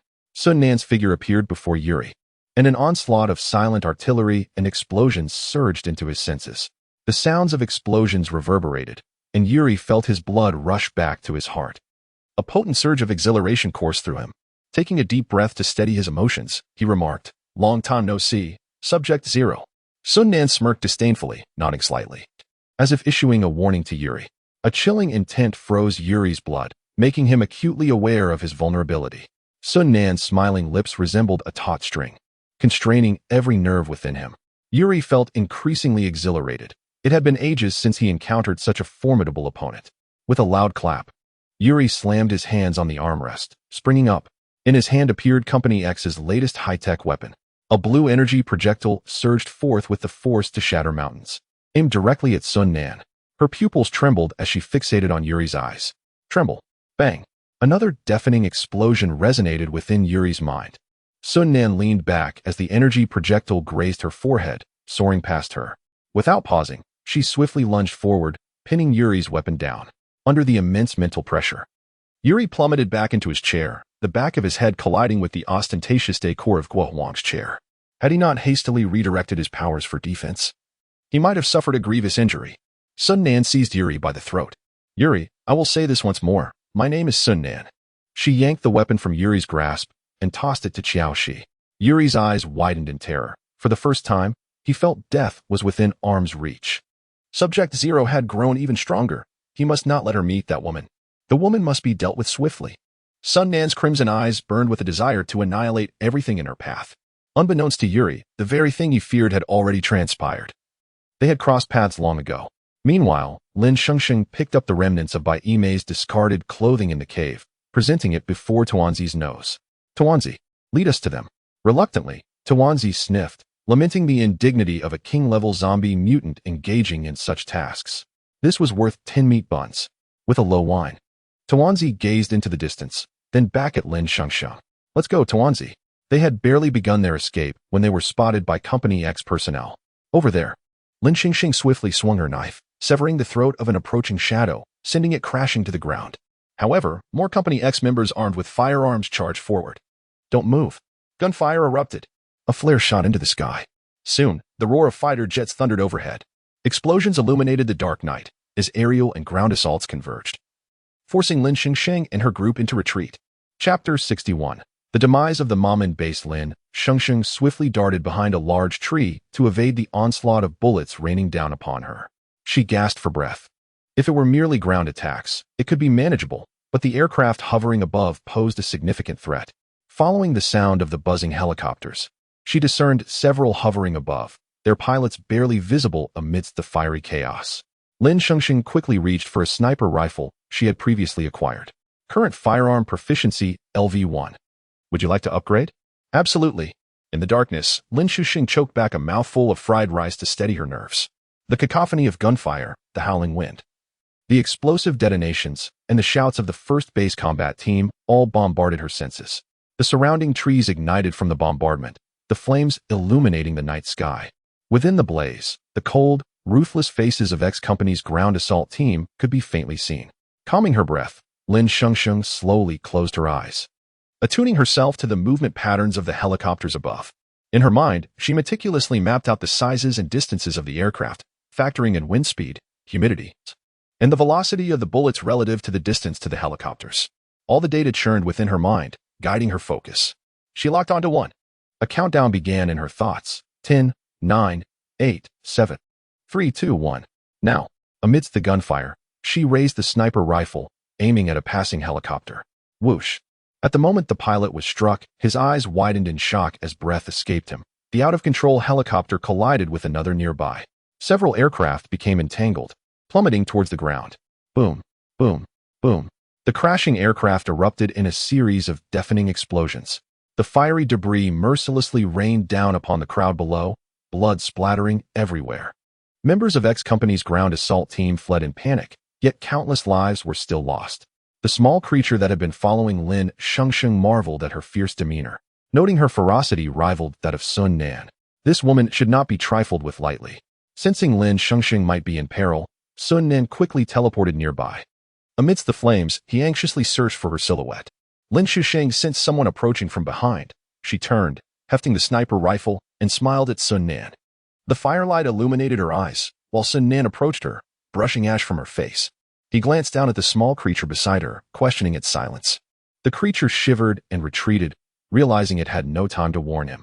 Feeling a bit embarrassed, Lin Shengsheng wiped the grime from her face. In the future, let's avoid such dangerous endeavors. It could lead to death. Sun Nan's voice trembled slightly, betraying his concern. Lin Shengsheng calmly reassured him, "Don't worry. For the sake of the creature's provisions, I will not perish." The small creature trembled again and hurried away to avoid Sun Nan's fierce gaze. Xia Tingchuan, Gu Changwei, and Yi Jinghong arrived late, engaging in a brief exchange with Yu Ziyuan. Lin Shengsheng's system screen began to refresh with various emotional values. Atop the mountain. With Sun Nan's departure, all those liberated from mental control at the Mamen base fell lifeless, soon awakening as zombies. Dr. Su, upon regaining consciousness, swiftly injected himself with a syringe from his medical kit. The crimson hue in his eyes gradually faded, and a wicked smile crept across his lips. Experiment No. 0 had evolved once again. The surrounding zombies did not attack Dr. Su as he exited Gu Huang's residence, making his way to a nearby parking area where a transport plane from X-Base awaited. All the research achievements from the Yunshan laboratory and goods to be taken from Mamen base were on board. It was time to depart. Zhao Zhao returned to the mountaintop with a pack of zombie lions, witnessing the transformation of the Mamen base personnel and ex-company members into zombies. Roar. They do not deserve this. Not even as zombies. The pack of zombie lions savagely tore apart the throngs of people turned undead. Zhao Zhao advanced into the hall, observing Gu Huang, whose eyes now glowed crimson, seated upon his throne despite his zombie status. She extended her hand, unleashing a swirling red light towards him. Roar. The mutated tiger, Wusong, leaped in front of Gu Huang. Baldy. Wusong. Gu Huang's consciousness began to resurface at the call of the tiger. His bloodshot gaze filled with murderous intent directed at Zhao Zhao. A confrontation between the undead ensued. Yet, the newly mutated Gu Huang stood no chance against Zhao Zhao. He charged at her, only to be struck down by her red light before he could reach her. Zhao Zhao wandered about, searching for Dr. Su. But upon tracking his aura to the parking lot, she found Cookie had already arrived. The swirling yellow sand fiercely hindered the aircraft above, while Cookie was drenched in sweat despite the cold night. Zhao Zhao observed Cookie's back, her eyes flickering as fragments of memories resurfaced. Images of a man smiling at her, tying her shoelaces, kissing her, and bidding her farewell with tears in his eyes.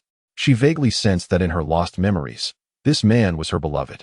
Lin Shengsheng and her companions soon arrived at the parking lot. She surveyed the aircraft above and glanced at Cookie, who was on the verge of collapse, furrowing her brow. The personnel from the 9th base were on board. Before she could devise a plan, Sun Nan called out to the creature in his mind. Understanding its cue, the creature immediately transformed into a zombie. Sun Nan wrapped an arm around Lin Shengsheng's shoulders, gently leaping onto the creature's back. The creature surged towards the aircraft, and at the opportune moment, Sun Nan and Lin Shengsheng leaped aboard the transport plane. In a flurry of fists and kicks, the few surviving members of X Company were unceremoniously thrown from the aircraft. Dr. Su raised his hands in terror. Sun Nan was slightly taken aback to see him alive, and not transformed into a zombie. The 9th base personnel were astonished at the sight of Lin Shengsheng. They could hardly believe their eyes. She had indeed come to rescue them. Xiaohua began to weep. Sister Shengsheng, I thought I was going to die? Bai Yimei sobbed with joy, while the little bean was still in shock. Lin Shengsheng reached out to comfort the little bean nestled beside Bai Yimei. Little bean, you are a brave little warrior. Do not fear. The little bean nodded vigorously. As Sun Nan approached menacingly, Dr. Su cried out in panic, Don't kill me. I possess the antidote to the zombie virus. I can save all of humanity. Chapter 62. Building a harmonious new world at this moment. Zhao Zhao, utilizing the power of the quicksand from Cookie, successfully ascended onto the transport aircraft. With no time for idle chatter and a clear objective in mind, she swiftly snapped Dr. Zhou's neck. Zhao Zhao. He possesses the zombie antidote. Lin Shengsheng's words trailed off as Dr. Zhou's breath ceased.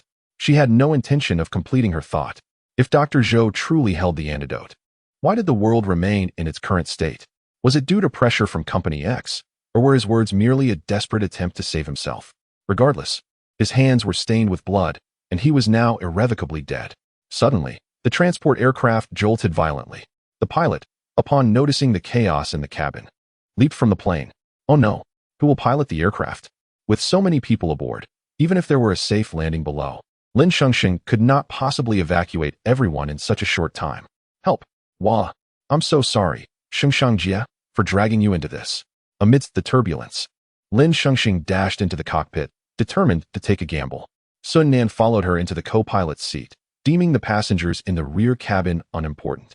Since she was unwilling to leave immediately, he would let her play for a while, as long as he could ensure her safety. As Lin Shengsheng's hands gripped the aircraft controls, the system's voice resonated in her ears. Skill triggered, aircraft pilotage. Current level, aircraft pilotage LV1. Would the host like to upgrade? Level up. A wealth of knowledge and skills regarding aircraft piloting flooded Lin Shengsheng's mind, and with a series of deft maneuvers, The previously swaying aircraft gradually stabilized. Safely, she brought everyone back to the landing zone. Sun Nan's eyes flickered with surprise. What could she not accomplish? She could even pilot a plane. All personnel from the 9th base, along with others captured by the Maman base, disembarked the aircraft safely. Yun, accompanied by several healers, formed an impromptu medical team to provide basic treatment to the injured. As Lin Shengsheng exited the cockpit, the members of the 1st base team stood at attention, saluting her with the utmost respect. They had lost many comrades on this mission, which was initially a death sentence, yet Lin Shengsheng's presence had completely turned the tide. Cookie, noticing that everyone from the 9th base had emerged, hurried over in search of Zhao Zhao. He found her rummaging through a pile of boxes left behind by Dr. Zhou. Suddenly, a faint cry of a baby emanated from one of the boxes, prompting her to hastily retrieve it. As Cookie approached Zhao Zhao, he watched her open the box to reveal a baby girl swathed in spider silk, Black Widow's daughter.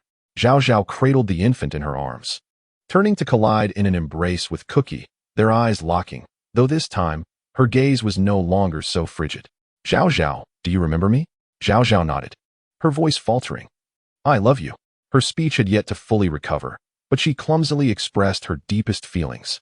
Reminiscent of the first time she had whispered sweet nothings to him. Tears shimmered in Cookie's eyes, overwhelmed with joy. Zhao Zhao truly remembered him. He held her tightly as they descended from the transport aircraft. Lin Shengsheng, curious, glanced at the precious bundle in Zhao Zhao's arms, a living baby. A colossal zombie lion stood atop a distant hill, observing this scene. Aru?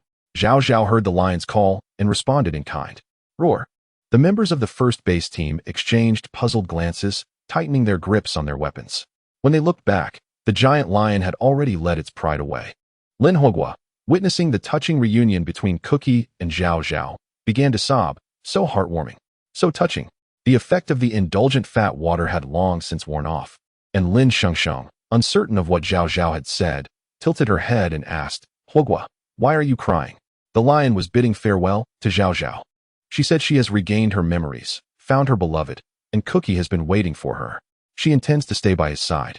Their love, transcending the divide between humans and zombies, is simply too poignant. Lin Huogua discreetly cast a glance at Yuan, who was diligently tending to Xiaohua's wounds, reinforcing his belief in love. What did it matter that he was a zombie now? Xia Tinghuan, leading a team to sort through the experimental materials left by Company X aboard the transport aircraft, frowned upon seeing the baby in Zhao Zhao's arms. Zhao Zhao instinctively tightened her grip around the child, casting a wary glare at Gu Qinghui, a low growl escaping her throat. She was determined to protect Black Widow's child. Cookie stepped forward, a mixture of regret and guilt on his face. Let us take this child. We cannot allow her to become a test subject. Xia Tingchuan understood well that transporting these specimens captured from Company X's Yunshan laboratory back to the 1st base would only result in them entering another laboratory. He closed the list in his hands and spoke in a tone only they could hear. You may leave.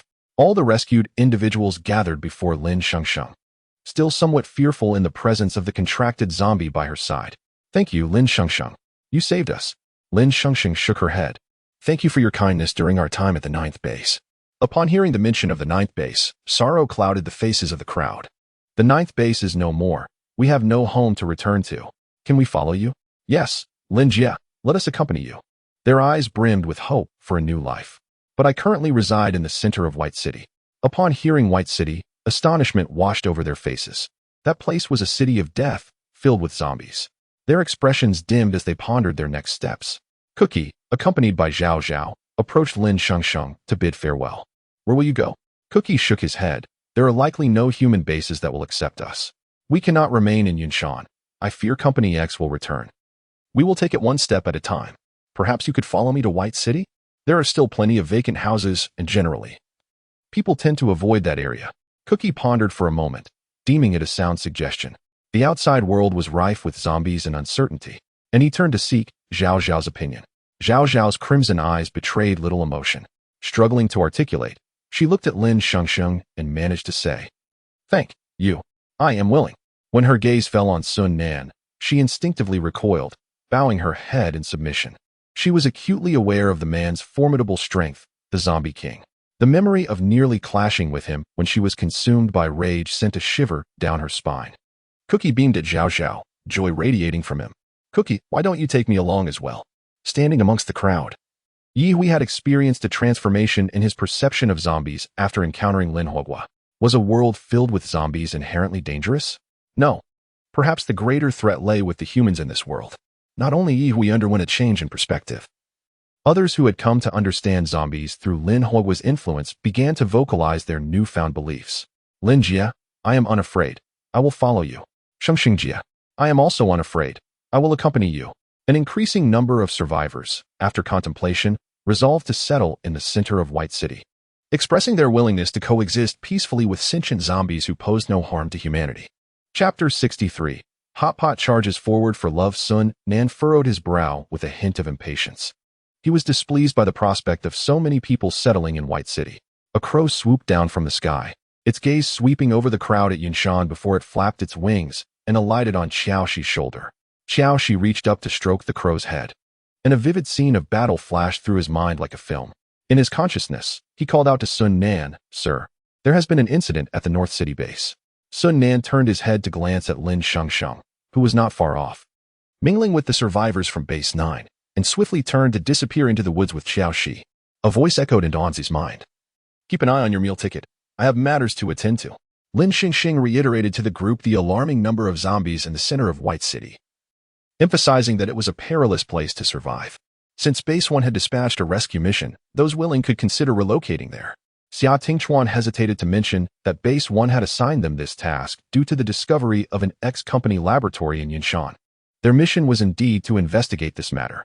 The population at Base 1 had surged drastically, and even if he wished to take the survivors from Base 9 with him, he was uncertain if Base 1 could accommodate them all.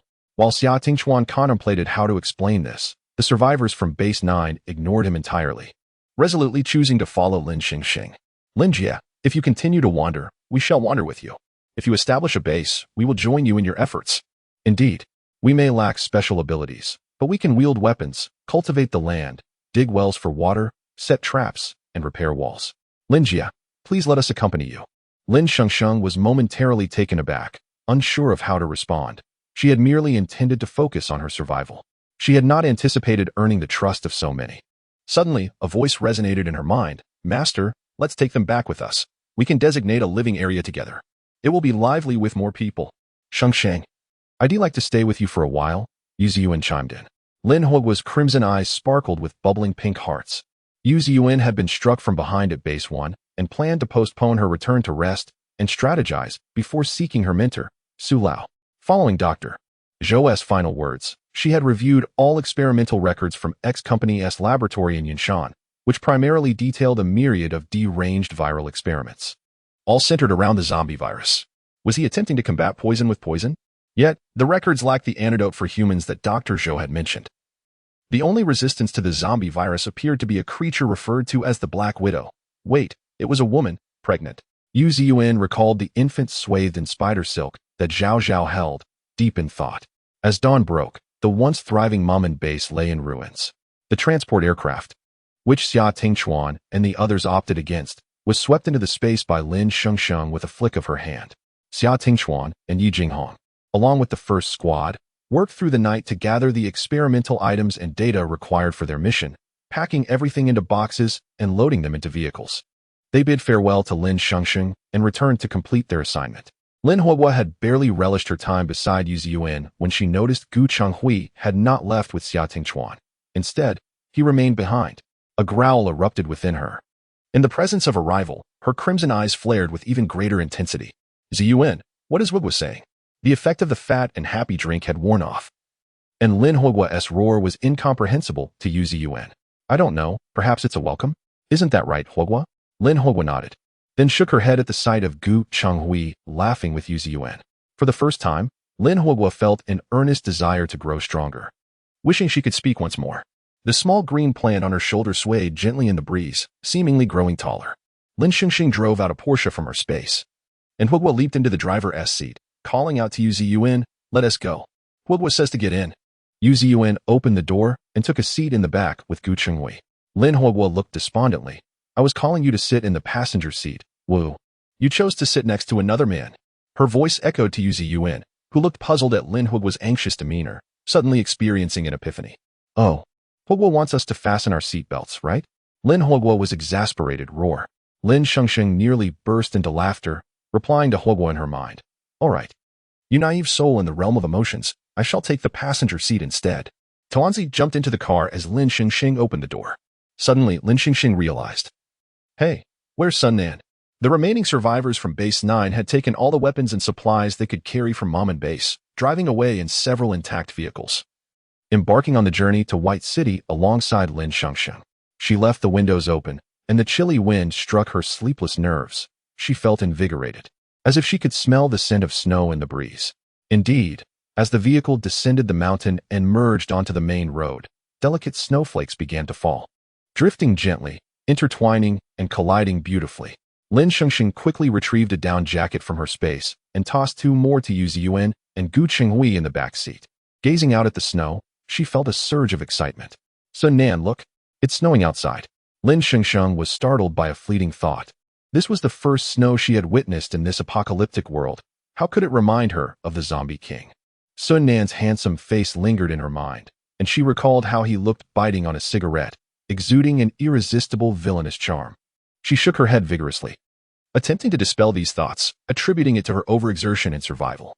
Fan, I refuse to take the blame for this. As they approached White City, the number of wandering zombies began to increase. Following Lin Shengsheng's instructions, the survivors from Base 9 all drank the fat and happy drink. The convoy gradually entered White City. And under Lin Huoguo's mental influence, the low-level zombies parted to clear a path for the vehicles, merely gazing at the approaching convoy without any intent to attack. That zombie is quite formidable. It has evolved so nimbly that it can drive? One zombie remarked, lifting its stiff arm, unable to raise it. Hey, the guy driving, where did you get that wig? A bald zombie scratched its scarred head, shouting at Lin Huoguo. Lin Huoguo turned to glance, astonished to find that there were quite a few sentient zombies in the center of White City, enjoying hotpot and sporting long hair. Huh, what hotpot? Don't go. Wait for me. The survivors from Base 9 were taken aback to hear zombies speaking, feeling as though their world had become increasingly surreal. Chapter 64. Is the assassin from the future? Everyone disembarked and returned to the White City Hotel with Lin Shengsheng. The snow had not ceased, transforming White City into a veritable white expanse. Due to the host's absence, the hotel incurred business losses, deducting 999 emotional points from the host. Mission activated. Hotel sales must reach 1,000 crystal cores. Mission reward. 1 blind box of ingredients. In this zombie-infested city, who would dine at a hotel suffering from business losses? To enter the city just to feed the zombies? Lin Shengsheng coughed violently, exclaiming, damn it. You didn't mention this before I left. The emotional points earned from the last trip to Yunshan had been significantly depleted. Shengsheng, are you all right? Yu Ziyuan asked with concern, patting Lin Shengsheng's back. I'm fine. Everyone gazed in astonishment at the hotel at the center of this deathly city, while the surrounding zombies ambled past, seemingly oblivious to the presence of the living. The hotel was packed with a dozen individuals, yet they shivered in the cold. Winter had arrived too early, and none had adequate winter clothing after fleeing from Yushan. Mom, I'm so cold. Mao clung tightly to Bai Yimei, who was wearing her mother's coat but still shivering uncontrollably. Bai Yimei had only a short-sleeved shirt left. She could remove no more clothing and could only hold Mao closer. Be good, Mao. I'll find you some clothes soon. Lin Shengsheng retrieved the winter jackets and down coats she had prepared from the mall and distributed them among everyone, while also conjuring several hot pot sets from the system. Lin Huoguo was particularly excited about the hot pot, skillfully preparing the fire and ingredients. Everyone feasted heartily, discussing the prospects of their future. I noticed a garden behind that block. It would be nice to plant some vegetables in spring. I remember there's a large river on the outskirts of White City. We should check it out tomorrow and dig a drainage channel. Let us make the most of this energy and clear out a few houses after we finish eating. Exactly. Let us eat quickly.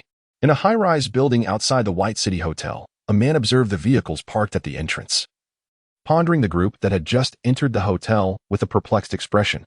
When did so many people move into the center of White City? Beside him, a zombie tilted its head and peered out through the window, sniffing the air. It smells delicious. What is that? Have you come across your favorite Rh-negative panda blood? No. It seems to be the scent of hot pot. The man raised an eyebrow. Oh, is that so? Go take a look for yourself. Behind the White City Hotel, a street lined with small houses featuring gardens stretched out, perfect for habitation. As a zombie, Lin Huoguo did not require sleep. While everyone rested, He had already used his mental prowess to drive away all the low-level zombies from the adjacent block. After a brief respite, he led the group in establishing a temporary living arrangement. Lin Shengsheng demonstrated his formidable leadership skills, assigning tasks to everyone. Some were chopping wood. Others were constructing fences, and some were demolishing houses to collect bricks for building walls. Each person had their role. Lin Shengsheng glanced at the industrious group, stifling a yawn. Perhaps it was due to overeating, but the cold air and falling snow could not deter her drowsiness. She needed to return to the hotel for a quick nap. As she lay in bed, Lin Shengsheng felt exceedingly sleepy, yet found herself tossing and turning, unable to rest. Whenever she closed her eyes, vivid scenes from the past few days replayed like a film in her mind. A recent image flickered through her thoughts, a figure clad in black wielding high-tech weaponry. This prompted her to sit upright, retrieving the gun she had confiscated from the man in black from her space. The gun appeared indistinguishable from an ordinary firearm, black and devoid of a trigger. The gun's body was made of an unfamiliar material. As she brushed her fingers across its surface, a blue display screen suddenly materialized, and the muzzle emitted a soft blue glow. I don't know how to use this. It won't accidentally discharge, will it? Carefully, she held the gun, studying the words on the display screen, which indicated a time. Fan, what year is it now? Host, it is now the year 3022. Lin Shengsheng's gaze returned to the gun's display, which read a date precisely 20 years in the future. This gun is from the future? That's impossible. Yet considering she was not originally from this apocalyptic world, it seemed less strange for the weapon to originate from the future. So, someone from the future wishes to kill her? But why? Confounded, Lin Shengsheng slid the gun back into her space, feeling the weight of drowsiness return. Outside the White City Hotel, the man who had observed the hotel earlier was now accompanied by his contracted zombie. As soon as he stepped into the courtyard, he heard the voice of his contracted zombie. Damn it, Jifeng, I can't enter this yard. Jifeng halted, glancing back at his contracted zombie, Yuan, who, despite his attempts, seemed unable to breach an invisible barrier surrounding the courtyard. Jifeng waved his hand, but touched nothing. He tugged at Yuan. Yet he could not pull him inside. Ugh, Jifeng, you bastard. That hurts. Do you believe I want to drain your blood later? Jifeng released his grip with a huff. Umph. I saw you transform into a high-level zombie earlier. Without further ado, he strode toward the hotel. Hey, if there really is hotpot, you better bring it out for me. Yuan called after him. You wish. Thud, thud, thud. Startled awake by the knocking on the door, Lin Shengsheng initially thought it was Huogua and the others returning. She distinctly remembered not locking the door.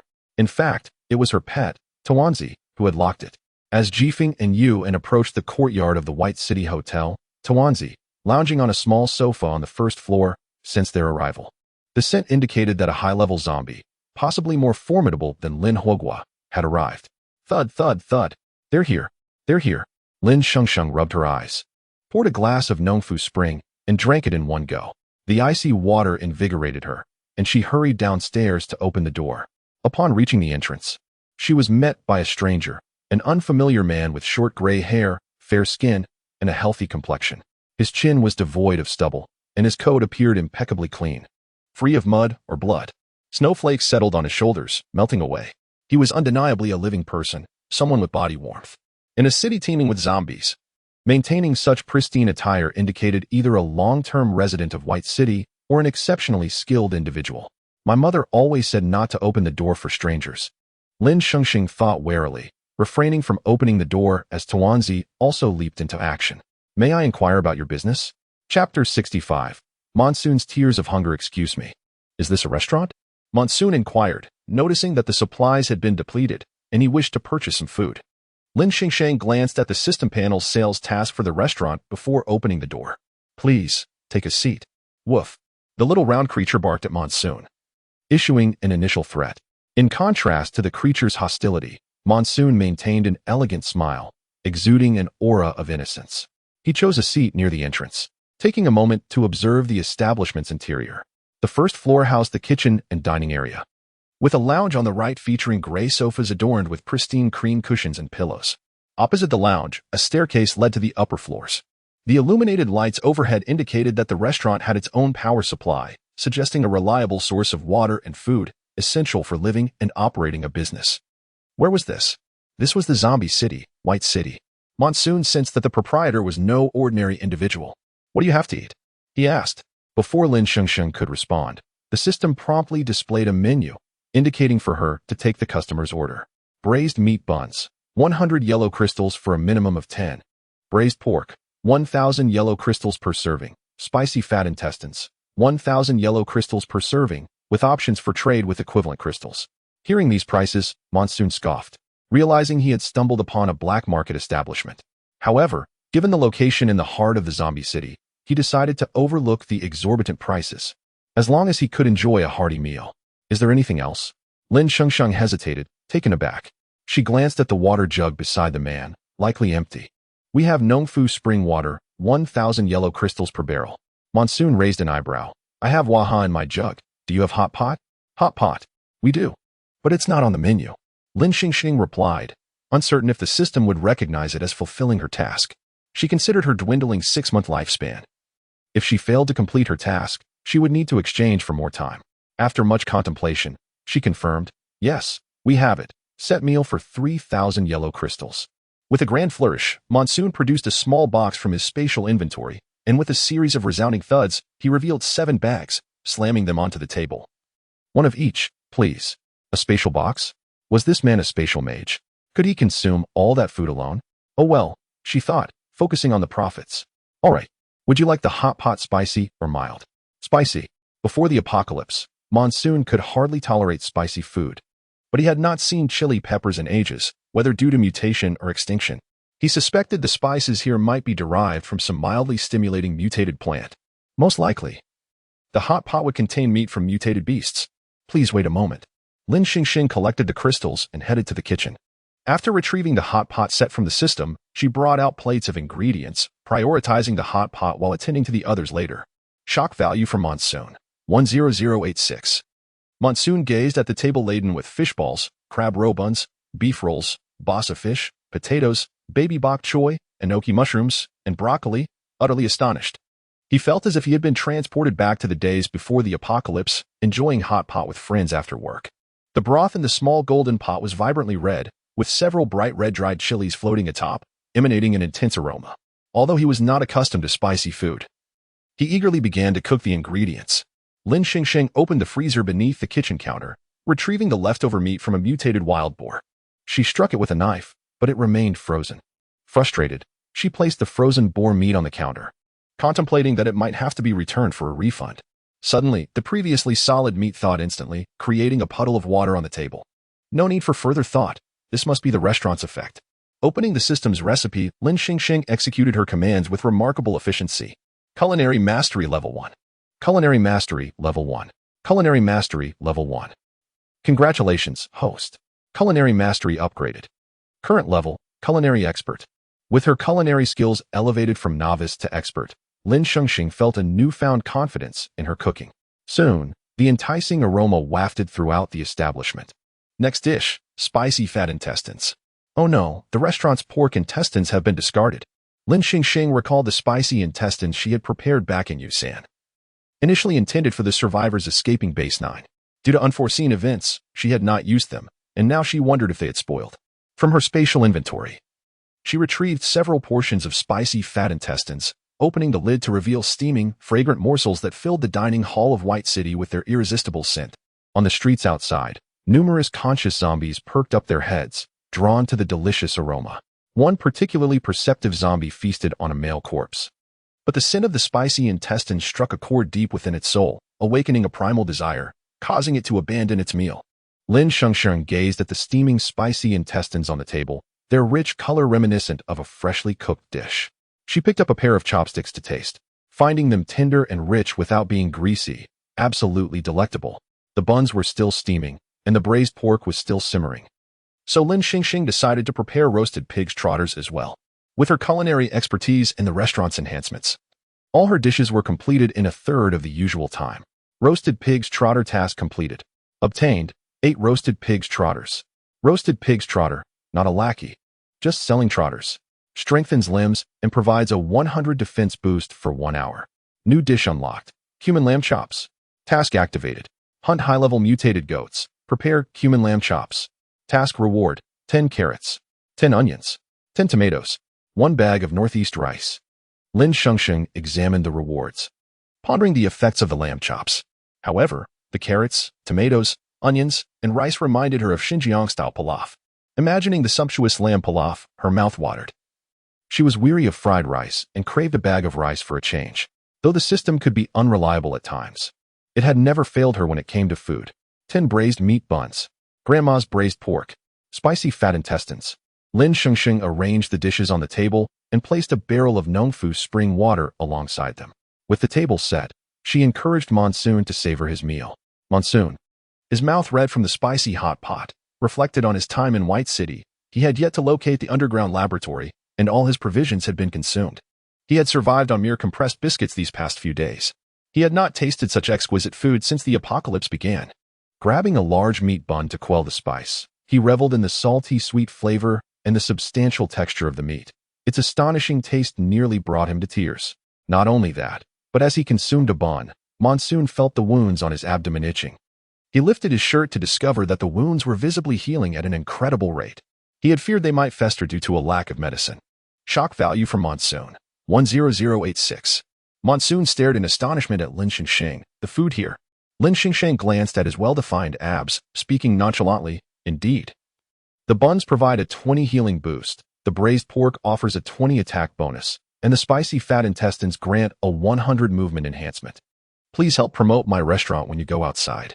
Monsoon nodded vigorously, absolutely. Woof woof woof. The little round creature barked at Monsoon. You exhibitionist. Cover up those abs. Do not entice my source of sustenance. The elevated zombie, unable to enter the restaurant, wandered aimlessly around, when suddenly it caught a whiff of human scent in the air. It made its way towards the alley behind the White City restaurant and, indeed, found a group of a dozen individuals constructing a wall. In an instant, it teleported to stand before them. Ah, a zombie is approaching. Chapter 66. The reunion of lost brothers. With a startled cry from Xiaohua, everyone instinctively raised their weapons. Lin Huogua teleported in and forcefully shoved Yuan aside, causing the entire zombie to roll away with him. In that moment, Huogua could clearly sense that the opponent's strength surpassed his own. Even when he had approached earlier, he had been completely oblivious to it. Roar!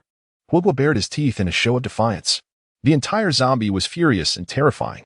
Yuan, his eyes filled with malice, mustered his strength to push away the zombie that was pinning him down. Damn, so what if you have hair? When Lin Huogua locked eyes with Yuan, the expression on the zombie's face gradually relaxed, his eyes widening in astonishment and delight, a smile creeping across his lips. Everyone, don't shoot. P.S. my brother. Yuan, how did you end up here? Where until you captured 2 years ago? Did you escape? Yuan scrutinized Lin Huogua closely and suddenly realized that this was the zombie who had once roamed alongside him. The eyes were the same, the mouth was the same, the nose was the same, yet somehow, he appeared even more refined. Brother, it's you. I never expected to see you again. Back then, you were losing consciousness. Have you regained it now? Yuan grasped the hand Lin Huogua had extended and stood up. It's a long story. We'll talk later. By the way, I have a name now. It's Lin Huogua. Yuan raised an eyebrow. Huogua? Now that you mention it, I did catch a whiff of hot pot earlier. It truly whetted my appetite.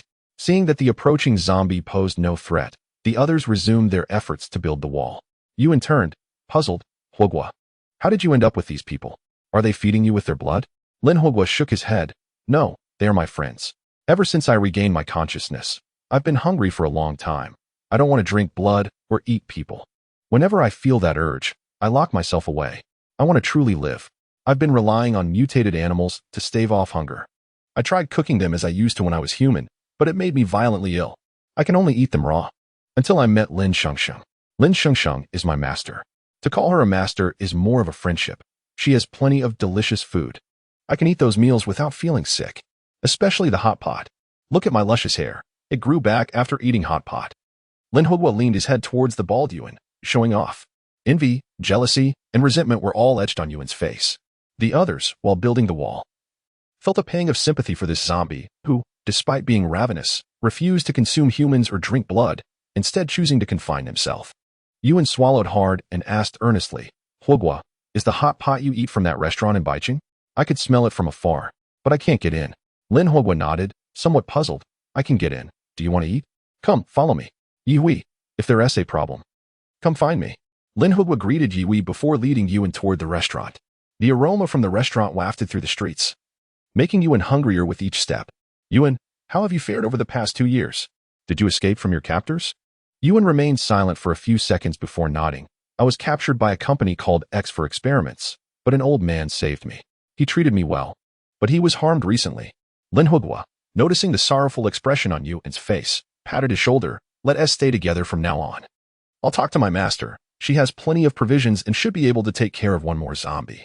Lin Hugua entered the courtyard of the Baiqing restaurant, urging Yuan to hurry, but once again, Yuan found himself blocked outside the courtyard. Lin Hugua tried several times to pull Yuan inside, but it was futile.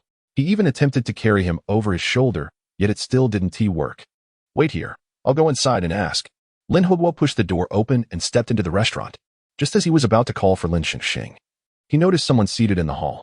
Ji Feng locked eyes with Lin Hugua. Roar. Then he watched as Lin Hugua dashed off to the kitchen to find the restaurant owner. Ji Feng was somewhat surprised. This zombie appeared to have awareness, but had yet to regain the ability to speak. Perhaps he was the restaurant owner's contracted zombie? That should make him a mid-level one. Seeing Lin Hugua, Ji Feng suddenly recalled the Yuan who had been unable to enter outside, so he took 2 buns and stepped outside. In the kitchen, Master Lin Shengsheng was currently gnawing on a pig's trotter. Upon seeing Hugua rush in, she mumbled indistinctly, Hugua's gaze fixated on the pig's trotter in Lin Shengsheng's mouth, and then glanced at the plate, his eyes lighting up. Hey, Master, are you having a secret feast here? Can you spare me 2? Sure, but remember to bring me back 2 mutated wild boars. Hugua happily grabbed the pig's trotter. No problem. Master, I just ran into a brother from my past wandering days. He also wants to eat hotpot. Is that all right? Lin Shengsheng glanced at the mutton chop task from the restaurant. All right, but you both must bring me back a mutated goat. Absolutely. Bring your friend along. Lin Hugua scratched his head. Master, I don't know why he can't come in. Lin Shengsheng followed Hugua to the courtyard, only to see Ji Feng giving a bun to a zombie standing outside. For pairs of eyes met, and there was an awkward silence between the human and the zombie. The system's voice chimed in. Baiqing restaurant, zombies retreat. To enter, one must obtain the owner's permission. Lin Shengsheng looked at Ji Feng, then at Hugua's zombie brother, clearly recognizing that the two were acquainted. Want to eat hot pot? Yuan nodded vigorously. All right, I permit you to enter, but no causing a ruckus on my turf. At last, Yuan fulfilled his wish of eating hot pot, tears of joy welling in his eyes. 1 hot pot meal was not enough, so Ji Feng had no choice but to part with 3,000 crystal cores. The aroma of the hot pot spread, growing more intense throughout the street, attracting an increasing number of zombies outside the Baiqing restaurant courtyard. Brother, you haven't come to the wrong place, have you? Not at all. The scent is definitely coming from here, but we can't get in. Try over there. That one tea work. It doesn't work for me either. How about we all let out a zombie roar to call the owner out? But she doesn't even know we want to eat hot pot. Forget it. Let us just shout. Roar. Lin Hugua heard the commotion outside and, in his mind, called out to Lin Shengsheng, Master. It seems like a lot of zombies have come outside and want to eat hot pot. Lin Shengsheng stepped into the courtyard, and the previously roaring zombies fell silent. You all want to eat hot pot? The zombies nodded. All right, 3,000 yellow crystal cores per serving. The zombies were bewildered. Where would they get crystal cores? They looked at one another, realizing they couldn't possibly turn on each other. Then one zombie pulled out a box of instant noodles, another produced a cigarette, and yet another retrieved a bottle of Mao Dai. Chapter 67 Yuan was a despondent panda. Lin Shengsheng. These few are rather gloomy. Have they prepared both cigarettes and liquor? Is it Huazi and Matai? Are they planning to savor hot pot while lamenting their existence? The gloomy figures, undeterred by Lin Shengsheng, shook the items in their hands. Perhaps she looked down upon what they possessed. Surely not. Just this Huazi could fetch 2,000 yellow crystal cores at the human base. My Matai could be sold for 5,000 yellow crystal cores. She stands to gain immensely. As for my instant noodles, the one clutching the noodles fell silent. His noodles were worthless. Alas, he would not be relishing hot pot today. The effectiveness of the sugary beverage had waned, and Lin Shengsheng observed several despondent figures before her, brandishing their items while incessantly shouting. Are you trying to convey something? They nodded in unison. Wait a moment. Let me call a translator. Hot pot, come here. Lin Hotpot, who was indulging in Yuan's hot pot, reluctantly set down his chopsticks and dashed outside. He glanced at the despondent figures at the door, recognizing one of them as the zombie who had chased their vehicle upon entering Baiqing. The gloomy figures exchanged words. Master, they wish to trade their items for hot pot. Lin Shengsheng, who neither smoked nor drank, surveyed the expired instant noodles and the old pickled vegetables. She lost her appetite. I have no need for your items. The figures looked at her with tearful eyes. The one holding the noodles suddenly had an idea, kneeling down and extending a hand towards Lin Shengsheng. The other two, not wanting to be outdone, quickly knelt beside him, also reaching out towards her. Lin Hotpot observed, "Ah, here come the beggars." Lin Shengsheng was not unfamiliar with this scene. She understood they sought a contract. In this apocalypse, typically, a superhuman could contract only one zombie, but she was different. She had previously inquired with Fan Fan, and there was no limit. She could even form an entire zombie army if she wished. Considering the survivors who had followed her to the 9th base in Baicheng, given the current subpar security conditions, as long as they did not attack humans, gathering a few zombies seemed advantageous. Lin Shengsheng summoned a bowl of soul-stirring fried rice from her space, took a bite, and immediately, a health bar and level indicators appeared above the heads of the 3 kneeling zombies. The one with the noodles was a mid-level wind-type zombie. The one holding Huazi was a mid-level earth-type zombie. The one with Matai was a mid-level strength-type zombie. My zombies are fed 3 meals a day, albeit with certain restrictions. I will not provide blood for you, and you cannot indiscriminately consume humans. If I discover otherwise, there will be only one outcome, Lin Shengsheng declared, mimicking a killing gesture at her neck. A powerful aura emanated from her, suppressing the inner turmoil of the 3 zombies, making their breathing labored. Those zombies no longer breathed. They looked up at her and then silently lowered their heads, nodding frantically. Lin Shengsheng extended her hand and lightly brushed against the hands of the 3 zombies, a fleeting glimmer passing between them. "Master!" The 3 zombies stood up in unison, eagerly presenting their treasures to Lin Shengsheng. "No need. Keep your items for yourselves." Hotpot rubbed his increasingly round belly, pondering whether he would still be able to eat his fill with an influx of zombies. "I am Lin Shengsheng. What are your names?" The 3 zombies shook their heads. "We do not remember." "Master, perhaps you could give us names?" Having no talent for naming, Lin Shengsheng glanced at the items they held. "Then you shall be called Instant Noodles, Huazi, and Matai." The 3 zombies nodded earnestly and followed Lin Shengsheng into the restaurant, finally obtaining their long-desired hot pot. Jifeng, observing the room full of zombies, suddenly felt quite out of place as a human. After satisfying their hunger with hot pot, the 3 zombies accompanied Lin Hotpot to the back street, embarking on their journey as working zombies. With the assistance of the Earth-type zombie Huazi and the speedily agile Wind-type zombie Instant Noodles, the originally planned 2-day construction of the defensive wall was swiftly completed, and they even cleared a small building for the 3 zombies to reside in. "Shengsheng, look at the wonderful items we brought back," a voice echoed from outside. Belonging to Yuan. Lin Shengsheng turned to the door and beheld the generator and various large pipes they had dragged back with their vehicle. Guchigui patted the large pipes, affirming that, combined with the generator brought from Yushan, they should suffice for the current residents' needs. With the temperatures dropping, they would see how to install heating in their living quarters tomorrow. Yuan, shivering from the cold, exclaimed, "It's freezing. Let us go inside and warm up." Jifeng and Yuan remained engrossed in their meal inside. Upon entering, Yuan's gaze met Yuan's, her face a canvas of surprise. Yuan. As Yuan searched for the figure of Su Lao around Yuan, she only found a stranger. Jifeng, noticing someone calling the name of the zombie Yuan, halted his movements, turning to observe with caution. Unfamiliar, he activated his powers, ready to fight. To his surprise, Yuan's crimson eyes grew misty, teleporting beside Yuan and embracing her, overwhelmed with sorrow. "Sister, Lin Hotpot." "Damn it, that's the woman I have my eyes on." "Guchingwei." "Damn it, Yuan is my wife." Guchingwei stepped forward to push Yuan away, while Lin Hotpot tugged him back. Jifeng suppressed the power swirling within him. It appeared they were not here to capture Yuan. "Don't cry. How did you end up here? Where's Teacher Su?" "Teacher." Yuan hesitated, glancing warily at Lin Shengsheng and Gu Chengwei. "It's all right. Speak freely. They are trustworthy friends. Our team was originally planning to set out next week to find Su Lao." Yuan steadied her emotions, suppressing tears that nearly fell. "To save me, Su Lao was killed." "What?" "That night, I returned to my room to sleep with Su Lao. I vaguely sensed someone entering, and when I got up to check, I stumbled upon a group rummaging through Su Lao's research materials. I fought them off, but there were too many. I was injured and surrounded. They did not kill me, but injected me with something unknown. Before I lost consciousness, Jifeng fought them off and rescued me. When I awoke, I found myself in the sewer of the residence. Su Lao had sustained a severe leg injury, and although I had regained consciousness, I was completely immobile. To allow Jifeng to take me away, Su Lao committed suicide by poison." As Yuan spoke, tears streamed down her face.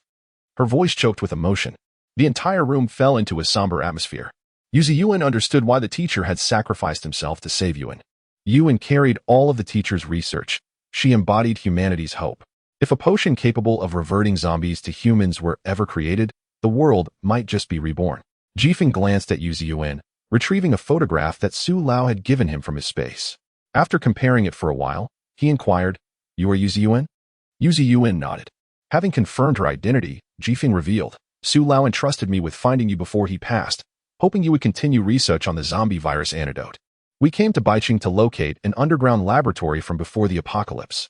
Su Lao mentioned that a particular plant extract might be missing from the antidote. Before Jifeng could finish, a knocking sound echoed from outside. Knock, knock, knock. Chapter 68. Encounter with Gao Qi. Lin Shengsheng never anticipated that the previously desolate Bai city would be so bustling, and now there were more visitors knocking at the door. Upon opening it, she was greeted by 5 familiar faces. The leader, upon recognizing Lin Shengsheng, expressed excitement. "The knife-wielding maniac?" No, it's the goddess. Lin Shengsheng. "It's me. Gao Qi from the second base. We fought together in the mines. And I'm Jiang Shi. And I'm Jiang Hu. The one whose life you saved that day." Lin Shengsheng stared at the faces, recalling that indeed, they were 3 from the second base. With 2 unfamiliar faces she had yet to encounter. "What brings you to Bai City?" she inquired. "We came on a mission, but goddess, how did your restaurant end up here? In the heart of a city teeming with zombies, can there even be business?" Jiang Shi remarked, suddenly noticing a table inside where 3 individuals were dining with a zombie. "Wait, isn't that Jifeng?" As soon as Jiang Shi spoke, the 5 from the second base swiftly raised their guns, surrounding Jifeng. The atmosphere became tense and charged. Lin Shengsheng hurried over, positioning herself protectively in front of Jifeng. "Gao Qi, regardless of your grievances, there can be no disturbances in my establishment." Seeing Lin Shengsheng's displeasure, Gao Qi and his companions softened their tone. "We're not here to cause trouble." Gao Qi then turned back, a fierce expression returning to his face. "Take Jifeng outside before we make a move. We mustn't dirty the goddess's place." Gu Qinghui and Yuan instantly aimed their weapons at Gao Qi and Jiang Shi, while another member had a claw-like grip on Jiang Hu's neck. The other 2 pointed their guns directly at Jifeng and the others. "Wait," Lin Shengsheng interjected again, pointing at Jifeng. "He hasn't finished his meal yet. In this apocalypse, food is precious. I won't allow any waste in my restaurant. And what about you all? Are you dining? If not, get out." Having witnessed Lin Shengsheng's prowess before, Gao Qi and the others, aware of their indebtedness to her, relented. If it weren't for her accompanying them into the mines that day, they might never have emerged. "Very well, we will eat." Gao Qi instructed his men to lower their weapons. Yuan and Gu Qinghui also did the same. "You all, sit over there." Lin Shengsheng directed Gao Qi and his companions to the opposite side of the hall. The 2 unfamiliar individuals, having only heard rumors about Lin Shengsheng, were astonished upon seeing her. She appeared to be a delicate girl, albeit with a commanding voice. One of them muttered quietly, "Captain Gao, we outnumber them." "Should we?" "Silence. Sit down and wait for your meal." Gao Qi snapped, unwilling to believe that Jifeng would leave without confronting them. "What will you have to eat?" Lin Shengsheng stood beside Gao Qi's table. "Braised pork buns, 200 yellow crystal cores each, minimum order of 10, braised pork, 2,000 yellow crystal cores per serving, spicy pork intestines, also 2,000 yellow crystal cores per serving. Other equivalent crystal cores may be used for exchange." Upon hearing the prices, Jifeng was taken aback. Lin Shengsheng's quoted prices were double that of what he had expected. The 2 unfamiliar members of the second base were aghast, their eyes nearly popping out. "So expensive?" Gao Qi and the Jiang brothers were unfazed, even raising no eyebrows. Their smooth entry into Bai City was thanks to Lin Shengsheng's delectable lazy happy drink, which had spared them considerable trouble. Their previous supplies from Lin Shengsheng had nearly been depleted, and even their stock of the lazy happy drink was almost zero. On this mission, their team had only managed to secure 1 bottle, which they were conserving. "All right, we'll have one of everything." Gao Qi pulled out a pouch from his backpack, filled with precious crystal cores. "This is 1,000 blue crystal cores. Also, arrange for some of that lazy happy drink for us." Lin Shengsheng collected the crystal cores into her system and turned to enter the kitchen. "Congratulations, host, for completing the task. You have received a food ingredient blind box. Would you like to open the blind box?" Lin Shengsheng, "Open." "Congratulations, host, you have obtained 10 portions of rice noodles." Task activation. Restaurant sales must reach 10,000 yellow crystal cores. Task reward. Restaurant area doubled. 5 sets of tables and chairs added to the hall. And 2 rooms on the second floor. Lin Shengsheng glanced at the rice noodles in her space. Although they possessed no special effects, they would be excellent for making pork intestine rice noodles. She deftly took a portion of the rice noodles and soaked them in water.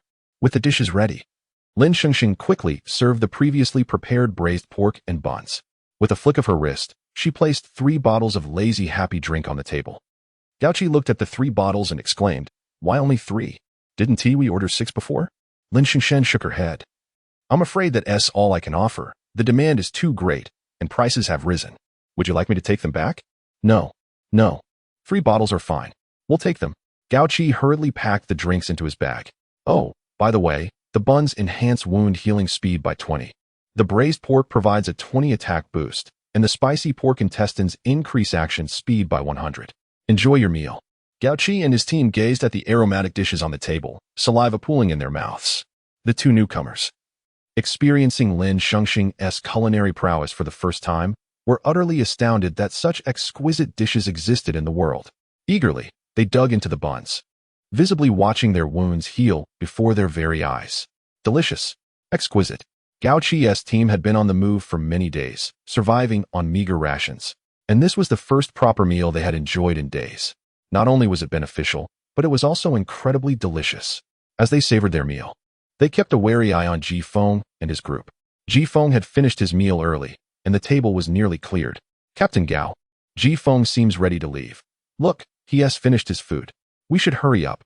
Just as Gao-chi's table was nearly finished and preparing to follow Ji-feng, they heard Yu Ziyuan exclaim, "Shengsheng, I'm still hungry. Do you have anything else to eat?"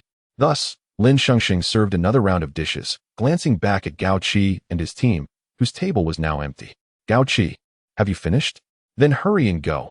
I have limited seating, and if more people come, there won't be a place to sit." "No place to sit? How can that be? There are plenty of seats." One of Gao-chi's men, still inexperienced, protested, "You, the owner, we spent 600 blue crystal cores, which are far more valuable than yellow ones. Can't we rest here for a bit after finishing?" "No, if you want to sit longer, you may continue to order." Gao-chi, inspecting his nearly empty pouch of crystal cores, felt his face turn green. "Let us think it over. We'll call you." Seeing that Gao-chi had something to discuss, Lin Shengsheng walked back into the kitchen.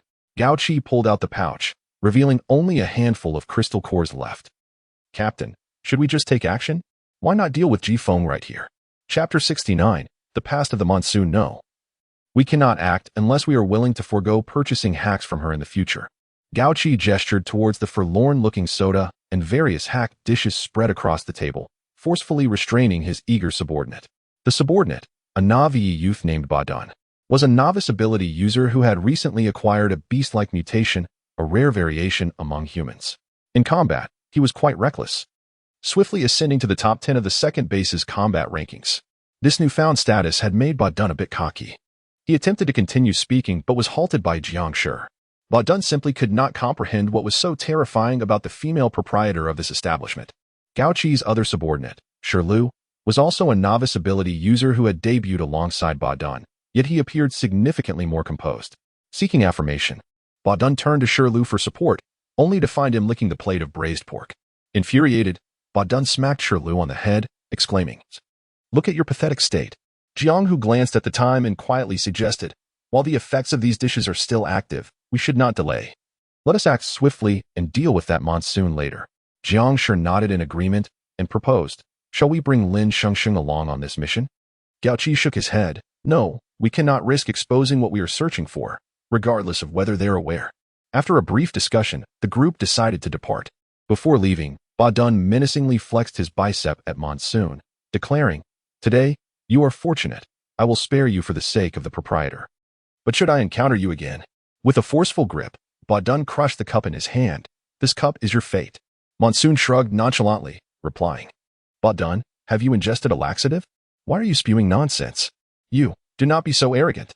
Ba-dun could no longer contain himself, roaring as his clothes exploded off his body. Beast transformation. Lin Shengsheng observed the muscular Ba-dun, his bare upper body suddenly cloaked in thick black fur, muscles bulging. His fists grew in size, and as he swung them, the hairs stood erect like needles. His face morphed entirely, resembling a massive black-furred gorilla. Ba Dun lunged a punch at Monsoon's head. In a swift motion, Lin Shengsheng produced a chef's knife. Clang! Ba Dun's fist collided with the knife. The impact sent shockwaves through him. For the sake of pride, Ba Dun forced his facial expression to remain composed, but internally, a voice screamed. Ah, it hurts. My hand is numb. What is this knife made from? Lin Shengsheng's gaze was cold and sharp, cutting through Ba Dun and landing on Gao Qi. Gao Qi felt a chill run down his spine. In an instant, his abilities activated, and leveraging his immense strength, he forcibly dragged the raucous Ba Dun outside. As they exited, he apologized to Lin Shengsheng. My apologies. The youth is quite fiery. Ba Dun, still struggling in the yard, yelled, Gao Qi, why are you pulling me? I will take him down. Gao Qi delivered a punch to Ba Dun's face, silencing him. Stop wasting your abilities. We have important matters to attend to. With a disgruntled look, Ba Dun reverted to his human form, albeit now without any clothing. Jiang Shi and Jiang Hu hurriedly bid farewell to Lin Shengsheng, dragging Shi Lu, who was still licking his plate, away. From a distance, Gao Qi's team could be heard conversing. Ba Dun, Jiang Gu, I am cold. Do you have an extra piece of clothing? Jiang Shi, no, serves you right. Who told you to explode your clothes in the middle of winter? Ba Dun, Shi Lu, lend me a piece of your clothing. Once Gao Qi's team had distanced themselves, Monsoon expressed gratitude to Lin Shengsheng. Lin Shengsheng regarded Monsoon with a cold, piercing gaze. What transpired between you and Gao Qi? Monsoon's expression grew grave as he recounted his entanglements with Gao Qi's team. After the apocalypse, I wandered with my sister. Having heard there was a human base in Snow City nearby, we set off to survive the harsh winter. Yet, before we had traveled halfway, we encountered a horde of zombies. We fled desperately, seeking refuge in a tall building. Just as we evaded the horde, I discovered she had been bitten. We were trapped on the rooftop, devoid of food and medicine. She began to suffer from a high fever, vomiting, and falling unconscious, her consciousness fading. After enduring 48 hours of torment, she no longer recognized me. As Monsoon spoke, his eyes gradually welled with tears. I aimed my gun at her head, but I could not pull the trigger. You might think me a monster. I sealed her mouth, bound her hands, and chained her, continuing to wander with her. When she was hungry, I fed her my blood. I truly did not want to abandon her. At that time, the Alliance had an SSS-level bounty task, rewarding an A-level ability serum. It was said that humans who consumed it would likely gain abilities, while zombies could level up. By then, zombies had evolved to possess a form of civilization. Those high-level zombies had consciousness and could speak. I thought, if my sister consumed that serum, could she not return to life? As a newly awakened ability user, I was fortunate enough to participate in that mission, alongside many from various bases in the Wanderers Alliance. In the end, only I and Gao Qi's team from the second base survived. I fought fiercely, slaying the last mutated creature, reclaiming the factory, and ultimately acquiring the serum. The second base offered me 100 black crystals to buy the serum, but I refused. I administered it to my sister the moment I obtained it. Tears shimmered in Monsoon's eyes as he looked up, desperately blinking them away. Yu Ziyuan, feeling anxious, remarked, but I do not see your sister with them. What happened next? Did she regain her consciousness? Monsoon nodded but wore a desolate expression. She regained consciousness and could utter simple words. Yet she did not remember me. The next day, my sister had vanished, and nearby wanderers claimed she had been taken by the zombie king of North City. I later went to North City, but I could never find her. Monsoon retrieved his sister's student ID from his space. This is my sister. The photo was taken before the semester began. Isn't she adorable? Lin Shengsheng glanced at the student ID. The girl in the photo was a cute little girl with a round face and pigtails, a middle school student. Yuanzi reached out to pat Monsoon's shoulder in comfort, understanding the pain of amnesia all too well. Perhaps your sister is living well now, as long as she is alive. That is what matters. Once the antidote is developed, I will accompany you to find her. Listening to Monsoon's tale, Yuanzi jumped onto a nearby chair and peeked at the photo on the ID, realizing, aside from the hairstyle, it bore a striking resemblance to Ji Xiao. Remembering Ji Xiao, Yuanzi shuddered, thinking, how is she cute? She is simply depraved. Oh no, master, we are in trouble. Instant noodles rushed into the restaurant like a whirlwind, covered in wounds. What happened? Weren't you assisting in constructing the protective wall in the back street? Monsters from beneath White City have emerged. Several people have been captured.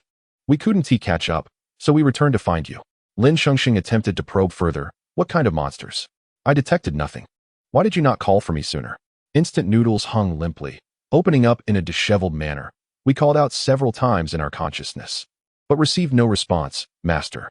Hotpot, let us move. Chapter 70. The underground snow monster Lin Shengsheng cast a glance at the system's remaining emotional value, which had been entirely drained due to her departure from White City. Now, even procuring a nourishing soup felt like a daunting challenge. As she ran, she tossed a couple of meat buns from her spatial inventory to Instant Noodles, encouraging him to eat them to aid his recovery. Instant Noodles felt a wave of gratitude. As someone accustomed to despair, he had always healed slowly by himself whenever injured. Jifeng and Yuan exchanged a glance and fell in step behind Yuan. The group arrived at the neighborhood behind the restaurant, where the walls remained intact. But only 5 or 6 survivors remained from the over a dozen at base 9. Little Flower was treating the injured Xiao Chun. Suddenly, from the left side of the street, low hisses and gunfire echoed. Lin Shengsheng dropped a basket of buns and pursued the source of the commotion. There, a creature was fending off attacks from Huazi and Matai. The monster resembled a human, entirely snow-white, devoid of hair, with a bizarre grayish-white face, a bald head, and blood-red eyes. In the distance, a few cries could be faintly heard as several similar creatures carried away people from their homes, gradually disappearing from sight. Target identification in progress. Underground snow monster, lives underground, moves swiftly, possesses excellent night vision. Do not engage at underground. Danger level, SS. Under the cover of Huazi and Matai, Yihui unleashed a barrage of gunfire at the creature. Hotpot, seeing this, joined the fray, vanishing in an instant before reappearing to claw at the monster's neck. However, the creature was evidently more agile than an ordinary zombie, successfully evading Hotpot's attack, leaving behind a deep claw mark on its back as it fled. Hotpot let out a cry of anguish. Yihui reached out toward the creature in desperation when suddenly, the vines of a large tree by the roadside seemed to react to a stimulus and launched themselves at the monster, entwining it. Yihui was taken aback. Could it be? Focusing her thoughts, she watched as the grass on the ground grew wildly, entangling the underground snow monster. Hiss! A howl erupted from the snow monster, shattering the plants that had ensnared it. Simultaneously, Yihui, having just acquired her powers, misused them and collapsed to the ground. Yuan and Guchui opened fire on the underground snow monster, but it dodged every shot. It was simply too fast. Lin Shengsheng, steady with her crossbow, tracked the creature. In mere seconds, its movements crystallized into countless frames. She slightly adjusted her aim and gently pressed the trigger. Whoosh! A miss. Lin Shengsheng refrained from reloading. A roar resonated, and the dumpling zombie transformed, towering to the height of a 2-story building. The onlookers were stunned by the sight of the transformed dumpling. Dumpling, don't kill it. In an instant, the dumpling reverted to its normal form. In that fleeting moment, the snow monster seized the opportunity and fled at breakneck speed. Follow it. Yes, they needed to keep the snow monster alive to lead them to the lair of the creatures. Yuan and Instant Noodles, both wind-type zombies, sprinted ahead. The others hastily followed in their vehicles. Lin Shengsheng turned to Little Flower and instructed, everyone, head to the restaurant, shut the doors, draw the curtains, and wait for my return. Little Flower nodded, helping Yihui and several injured individuals toward the restaurant. Beep. Hotpot drove the off-road vehicle from the restaurant, picking up Lin Shengsheng to pursue the snow monster. The creature's white form was nearly indistinguishable in the snow, and without Dumpling's exceptional sense of smell, they might have lost track of it. The underground snow monster led the group in circles outside White City, and upon realizing it had shaken them off, it darted toward the outskirts on the west side of White City. The group followed the underground snow monster to a cave, maintaining their distance as they lay in ambush behind a dilapidated thatched cottage.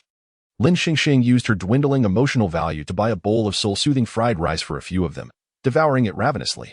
Before entering the cave, the snow monster glanced back, detecting nothing unusual, lowered its head, and slipped into the darkness. Wailing. No. The sound of human screams and gunfire erupted from nearby. A small girl was desperately running toward the thatched cottage. Hot on her heels was an underground snow monster. 2 men and a woman soon followed, disregarding the pursuing monster as they aimed their guns at it to protect the girl. Whoosh. Bullseye. Just as the snow monster was about to swat the girl on the head, an arrow struck its forehead, sending it tumbling to the ground. Whoosh. Whoosh. Whoosh. 3 more arrows flew out, taking down the snow monsters following the men and woman. Bloodied, the woman reached the girl, pulling her tightly into an embrace. Little treasure. Let me see, are you hurt? The girl shook her head, wiping away the tears from the woman's eyes. The 2 men stared in shock at the fallen snow monsters behind them before they hurriedly turned back toward the thatched cottage. As they retreated, they spotted Lin Shengsheng and her group. The man, panting heavily, expressed his gratitude. "Thank you for saving us." Upon seeing the zombies behind Lin Shengsheng, he was even more astonished. His arm bore an injury that seemed old and festering. "Daddy," the little girl called to the man. "I'm fine, little treasure, be good." "Thank the lady." The girl obediently looked at Lin Shengsheng and said, "Thank you." Lin Shengsheng glanced at her remaining emotional value, insufficient to purchase any more culinary aids. She inspected the man's injury and retrieved some antibiotics she had previously stockpiled from her spatial inventory, handing them over. Shock value from Jiang Ho, 10086. Jiang Ho did not immediately accept the antibiotics. In this apocalypse, antibiotics were a precious commodity, and he was acutely aware of the survival rules, especially the principle of unequal exchange. His first instinct was to wonder what she wanted in return. "Take it. We still need to rescue others. No time to linger here," Lin Shengsheng urged, pushing the antibiotics into the man's hands, signaling to her companions that it was time to move. "Thank you. We wandered here from Lan City. May I ask where your base is? Can I join you?" Jiang Ho hurriedly inquired, chasing after Lin Shengsheng. Lin Shengsheng paused, turning back to see the girl's pleading gaze. She glanced at the injured individuals. Although their origins were unclear, they posed no immediate threat. "Yuan Jie, Ahui. You take them back. Come back later to pick us up, and be cautious." Yuzi Yuan spoke anxiously, but no buts. "We have no idea what is happening in the cave, and someone needs to watch over the residents." Yuzi Yuan nodded heavily, acquiescing to Lin Shengsheng's decision. She and Gu Chigui took one of the vehicles, escorting Jiang Ho and the others away. Ji Feng stood at the cave entrance, the first to throw a Molotov cocktail inside. The pitch-black cave was illuminated, revealing no trace of the underground snow monster. It was a tunnel leading deep underground, and the end of the burning projectile faded into darkness. Lin Shengsheng and her group walked for a long time, hearing only distant growls, encountering no monsters. As they progressed, they reached a fork in the path. Lin Shengsheng glanced at Dumpling, who sniffed left and right before shaking his head at her. For the sake of safety, the group decided to advance together. "Lin Shengsheng, which way should we go?" "You decide," Ji Feng said, unsure between the two paths. Lin Shengsheng remained silent, leveraging the emotional value contributed by Xiaoho earlier to purchase a lucky big meat bun. When Ji Feng turned back, he found Lin Shengsheng munching on the bun, his expression morphing into one of confusion. This is a survival tactic? Eating during crucial moments? However, after finishing the lucky big meat bun, Lin Shengsheng felt no surge of inspiration. Trusting her intuition, she pointed to the left. "Let us go this way." Chapter 71. The poverty of external aids. Lin Shengsheng suddenly recalled that there seemed to be night vision goggles among the supplies from the Mamen base. With a swift thought, she rummaged through her space and retrieved them, donning them promptly. Ji Feng glanced at the night vision goggles in Lin Shengsheng's hand, astonished, and hurriedly took them to wear properly. A fleeting glance at the emotion value that the system displayed revealed it to be woefully insufficient. She was utterly destitute. "Hotpot, do you need these?" she inquired, but the few zombies shook their heads, for the vision of the intermediate zombies was still quite keen in the darkness. Lin Shengsheng then distributed several firearms to the group, preparing for any unforeseen circumstances. The deeper they ventured, the more pungent the scent of blood became. Ji Feng had already manifested a blade of ice in his hand, ever ready to confront any adversary. Hiss, hiss, hiss. The underground tunnel echoed with the eerie sounds of snow monsters prowling, accompanied by the heavy thud of their limbs hitting the ground and the unsettling vibrations of some unknown entity. They were here. A colossal snow monster, approximately 3 meters in length, discovered the intruders in its lair. It crouched low, emitting a menacing hiss, and within seconds, charged at the group with astonishing speed. "Master, this snow monster is peculiar. Its body is covered in scales." As the first line of defense, Yuan and Hotpot engaged, but were swiftly injured by the monster's scales. Ji Feng unleashed a barrage of ice blades towards the snow monster, only to see them shatter against its armored hide. Bang, bang, bang. The trio of zombies unleashed a torrent of gunfire. Bullets struck the rapidly trembling scales of the snow monster, exploding but failing to inflict any damage. The earlier vibrations they had heard must have originated from these scales. This snow monster, being a patrol guardian of the underground tunnel, was evidently of a higher evolutionary level than those they had encountered previously, making it far more formidable. Through the night vision goggles, Lin Shengsheng clearly observed the 4 eyes atop the snow monster's head. Gripping her kitchen knife firmly, she leapt onto the snow monster's head as it charged towards her, swiftly running along its back. In that instant, the scales on the monster's spine trembled like razor blades, tearing through her pants but sparing her feet. The enhancement effect from the roasted pig's feet seemed rather effective. Lin Shengsheng exerted her strength with each step, forcefully trampling down the scales on the snow monster's back. For the first time, the snow monster felt a sharp pain in its spine, letting out a furious roar. Hiss. Roar. The sound reverberated throughout the underground tunnel, refusing to subside. In its wrath, the snow monster abruptly leaped, flinging Lin Shengsheng off its back. Its scales quivered ominously, anticipating her descent, with nothing nearby to grasp. Lin Shengsheng knew that if she fell, she would be torn asunder. Just as she was about to plummet, Ji-Feng conjured an ice pillar, swiftly withdrawing her from the monster's vicinity. The snow monster glared with fury, its blood-red eyes ablaze. Leaping to shatter the ice pillar, it lunged forward, ready to sink its teeth into Lin Shengsheng's body. She pushed off the monster's fangs, propelling herself backward to create distance. Hiss, as the snow monster roared. Several scales detached from its body and hurtled toward her, slicing through her arm and leg. Refusing to evade any longer, she steadied herself and hurled the kitchen knife with precision. Four knives plunged into the monster's eyes, black blood gushing forth and pooling on the ground. Roar. The snow monster howled in agony, rampaging through the tunnel. It yanked out two of the knives, its scales rising once more in defiance. The zombies surged forward, unleashing a barrage aimed directly at the monster's eyes. The bullets struck, yet failed to penetrate deeply enough to reach its brain, prompting a furious howl as the creature turned, shedding its scales like projectiles. Everyone immediately dodged, yet it was too late. Several zombies were injured, and Ji-Feng received a deep cut to his neck. Lin Shengsheng raised her knife to defend against the flying scales, but it was in vain. A scale pierced her abdomen, instantly staining her clothing with crimson. Pain surged through her. She pressed her hand against the wound, blood seeping through her fingers. She could not fall, could not succumb. There were still those she needed to save, and the hard-won 6 months of her life had yet to be exhausted. The fresh scent of blood invigorated the snow monster, heightening its ferocity as it turned to remove the last 2 knives from its eyes, preparing for another assault. Suddenly, a whistle echoed from deep within the tunnel, startling the snow monster, which glanced back at the group with a mix of reluctance and fury. With a final roar, it retreated several steps and dashed toward the tunnel's exit. The eerie whistle persisted for several minutes before fading into silence. Lin Shengsheng was uncertain whether she had chosen the right path or if the snow monster's departure was a fortunate consequence of the commotion. Nevertheless, they finally gained a moment of respite. Only then did the group notice Lin Shengsheng's injury. "Master, you're hurt. Quickly, take the restorative soup," Hotpot exclaimed, alarmed at the sight of blood-soaked fabric. She too wished to consume medicine, but with her meager emotional value, it was impossible. Ji-Feng tore a piece of cloth from his backpack to bandage Lin Shengsheng's wound. From Lin Hotpot, sadness value 10086.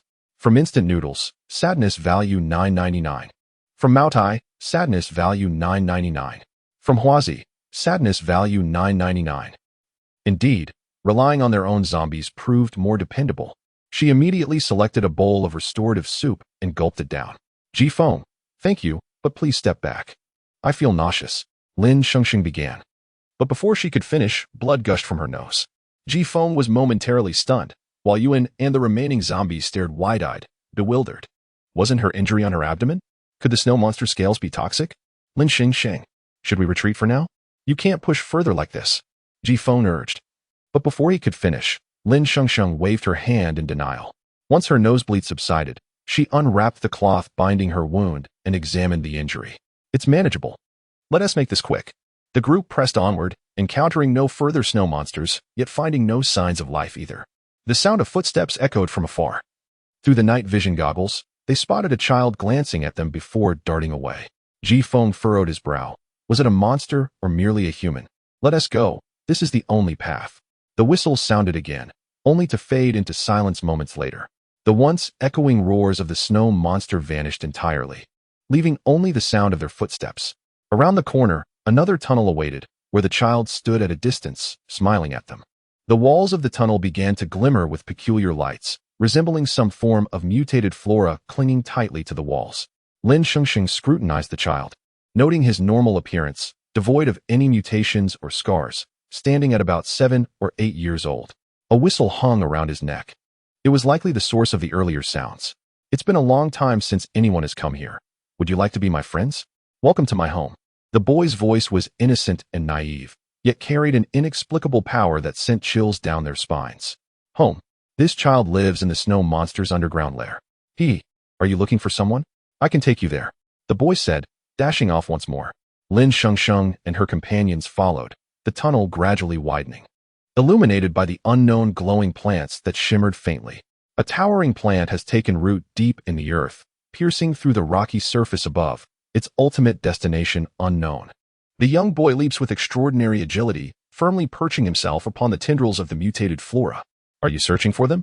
He inquires, as the boy's gaze descends. Lin Shengsheng's heart races with horror as she discovers that the very tendrils are ensnaring one lifeless figure after another, their faces pale and devoid of any signs of life. Suddenly, the captives begin to writhe, a force constraining them, rendering them immobile. Lin Shengsheng desperately struggles against this overpowering force, only to find herself sinking into darkness. The winds and the hotpot vanish without a trace. Only the boy, radiating light, gazes at her with a serene smile, resembling a deity. For the first time, the immobilized Lin Shengsheng experiences profound terror. What manner of being is this child? In the depths of the darkness, a distant voice resonates. It is Sun Nan. Imbued with a piercing determination. Lin Shengsheng, wake up. Do not succumb to his dream. Gradually, her foggy consciousness begins to clear, and the small leather band on her wrist, a token of her pact with Sun Nan, gleams softly. It feels as if a surge of power infiltrates Lin Shengsheng's mind and nerves. She inhales deeply, instinctively clutching the person beside her. Sun Nan's form brightens instantly, and Lin Shengsheng realizes she is cradled in the arms of the zombie king. Where have you wandered off to in my absence? Where's Tuanzi?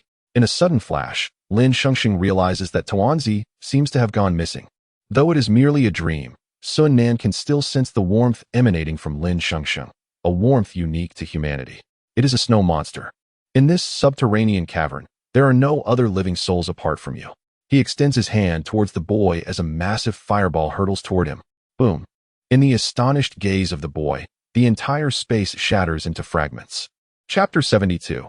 The first generation of the snow monster Sun Nan found himself reluctantly clinging to the warmth of his surroundings, which soon vanished as the dreamscape fragmented.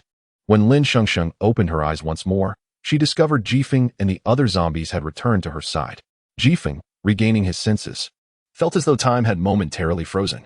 Yuan and the three zombies looked utterly bewildered, their consciousness still not fully restored. Lin Hogwa gradually regained composure and, noticing the wilting plants before him, exclaimed loudly, "Master, that child is a snow monster." Lin Shengsheng looked up to see that the once luminous plants had withered instantly, and the small boy sitting among the vines had perished. Scales, previously invisible, now covered his entire body, marred by the burns of fire. A pool of blood began to seep from beneath the decayed plants. Those who had been ensnared by the vines had lost their corporeal forms, scattered across the ground in a harrowing sight as the mutated vegetation collapsed, leaving devastation in its wake. At the center of the withered plants, Lin Shengsheng recognized several familiar figures huddled together. They were the survivors from Base 9. Huogua and Yuan hurried over, checking for signs of life among the group. Only to shake their heads, everyone was dead. Lin Shengsheng's mind flashed back to their smiling faces when they spoke of living together in Yinshan. A pang of sorrow gripping her heart. Amidst the adult's embrace, Mao Dou quietly curled up, suddenly stirring and opening his eyes. Huogua reached out, pulling Mao Dou from the group. He was still alive. Standing on the ground, Mao Dou gazed at Lin Shengsheng with piercing eyes, extending his arms toward her and exclaiming, "Sister." Just as Lin Shengsheng prepared to pat his little head, her hand froze. Something was amiss. He was not Mao Dou. As the scales atop Mao Dou's head began to tremble, Lin Shengsheng instinctively pushed him away. Huogua gasped in shock. Why had she pushed Mao Dou aside? When the others noticed the quivering scales on Mao Dou's head, they realized the horrifying truth. This was a snow monster. Mao Dou slid back a few steps but quickly regained his balance, smiling at Lin Shengsheng. How did you know I wasn't him? What is your connection to that zombie king? It was evident that the body of Mao Dou was now inhabited by the snow monster boy. Lin Shengsheng chose not to engage in further conversation. She swiftly drew the incendiary grenade from Jifeng's belt and unleashed a torrential rain of blades upon Mao Dou. Mao Dou smirked dismissively, feeling no fear as none of the present possessed fire-based abilities. The moment had arrived. Whoosh! As Mao Dou evaded the barrage of blades, Lin Shengsheng hesitated no longer, raising her gun and aiming the incendiary grenade at his eyes. Boom! Roar! The snow monster, having just transferred into a new body, was unprepared for the sudden assault of the incendiary grenade, rolling in panic on the ground as its scales erupted chaotically. As the flames began to diminish, Lin Shengsheng retrieved a large basin of pig fat rendered from mutated wild boars from her spatial pocket and slammed it onto the snow monster's head. Boom! With the flames growing ever fiercer, the snow monster fell silent, and a purple crystal core slowly slipped to the ground. A purple crystal core? It was unfamiliar. And even the system lacked a means of exchange for such an item. Lin Shengsheng picked it up, and her mind was flooded with the tragic life story of the little boy. At the dawn of the apocalypse, his parents perished while trying to save him from zombie bites. Helpless and frail, he was taken away by a man in a white coat. Lin Shengsheng looked up. It was none other than Dr. Zhou. Along with him, the boy's parents, now transformed into zombies, were also taken. Dr. Zhou assured the boy that if he complied, he could resurrect his parents. The bewildered child nodded, longing for his mother and father to return to their former selves, to hold and kiss him once more. From that moment on, the boy became the first snow monster created by Company X. Subsequent snow monsters underwent continual mutations, but as the first generation, he possessed the ability to control them. Yet when the experiment concluded, Dr. Zhou failed to fulfill his promise. The boy's parents, now zombies, met a tragic end on the operating table. Gradually, he lost his sanity, transforming into a killing machine, commanding his subordinates to capture his parents, who neither loved him nor wished to remain by his side. Boom! As the boy perished, the colossal, withered mutated plant collapsed with a resounding crash, shattering the cave walls into debris. Contrary to what everyone expected, the underground cavern did not collapse. As dust settled, a sturdy blast door stood firm on the opposite wall, with faintly inscribed words, X-Biological Base, White City Laboratory. Jifeng dashed excitedly to the blast door, exclaiming, "This is it, the underground laboratory of White City. The plant component for the zombie virus antidote that old Su mentioned is right here." Just as the group attempted various methods to open the door, a sudden bark echoed from within. Woof! Lin Shengsheng pressed against the blast door, peering through to see a familiar figure, Tuanzi. White City Restaurant Yu Ziyuan and Gu Chenghui returned with Jiang Ho and the 3 adults, along with 1 child. Xiaohua treated Jiang Ho's injuries and provided them with food. "Little friend, bear with it. It might sting a bit," she said gently. The little girl nodded, gritting her teeth. Though the pain was intense, she neither cried nor fussed. "All right, you are truly brave. What is your name, little one?" "I am Huahua. My parents like to call me Little Treasure." "Thank you, Auntie. What a coincidence. My name is Xiaohua." Jiang Ho and his companions were astonished by the restaurant's existence, located at the heart of the zombie-infested city. Yet the zombies outside could not breach its threshold. What a splendid refuge it was. A wicked thought crossed their minds. As night fell, the restaurant could not accommodate everyone. But given the earlier attack by the snow monster, everyone decided to stay at the White City restaurant. During dinner, the Baozi Lin Shengsheng had left for few. Each person received 1, leaving only 4 remaining. Xiaohua collected the Baozi, planning to reserve them for the injured the following day. "When morning comes, I will call Xiao Chen to accompany us back to the mall for supplies."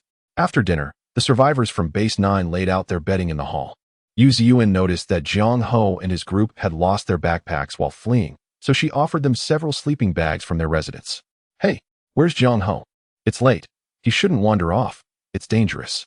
Unexpectedly, Jiang Ho emerged from the kitchen, chomping down on the baozi that Yu Ziyuan had set aside, voraciously devouring a second one while asking Huahua if she wanted some. Huahua shyly shook her head. Yu Ziyuan frowned but said nothing, thinking Jiang Ho must be starving. Jiang Ho glanced at the sleeping bags Yu Ziyuan had provided and the makeshift bedding area in the hall. "Aren't there rooms with beds upstairs? Let Huahua sleep upstairs." Yu Ziyuan hesitated, but considering the child's age, she eventually nodded in agreement. However, what was supposed to be Huahua sleeping upstairs turned into Jiang Ho and his companions all heading upstairs. Yu Ziyuan was utterly astonished, her disbelief palpable. How audacious these people were. Gu Chenghui wasted no time, marching upstairs and shooing everyone except Huahua back down. In an instant, Jiang Ho and Gu Chenghui were embroiled in a scuffle. Chapter 73. The King of White City Zombies. Jiang Ho is a power-type novice ability user, and his powers have notably recovered, enabling him to unleash them during combat. Although Gu Chenghui lacks any abilities, he recently retired from the Special Forces before the apocalypse, making him an exceptional fighter. He quickly overpowers Jiang Ho, who is still recovering from his injuries. Yang Yu, Huahua's mother, attempts to separate the two but finds it impossible to intervene.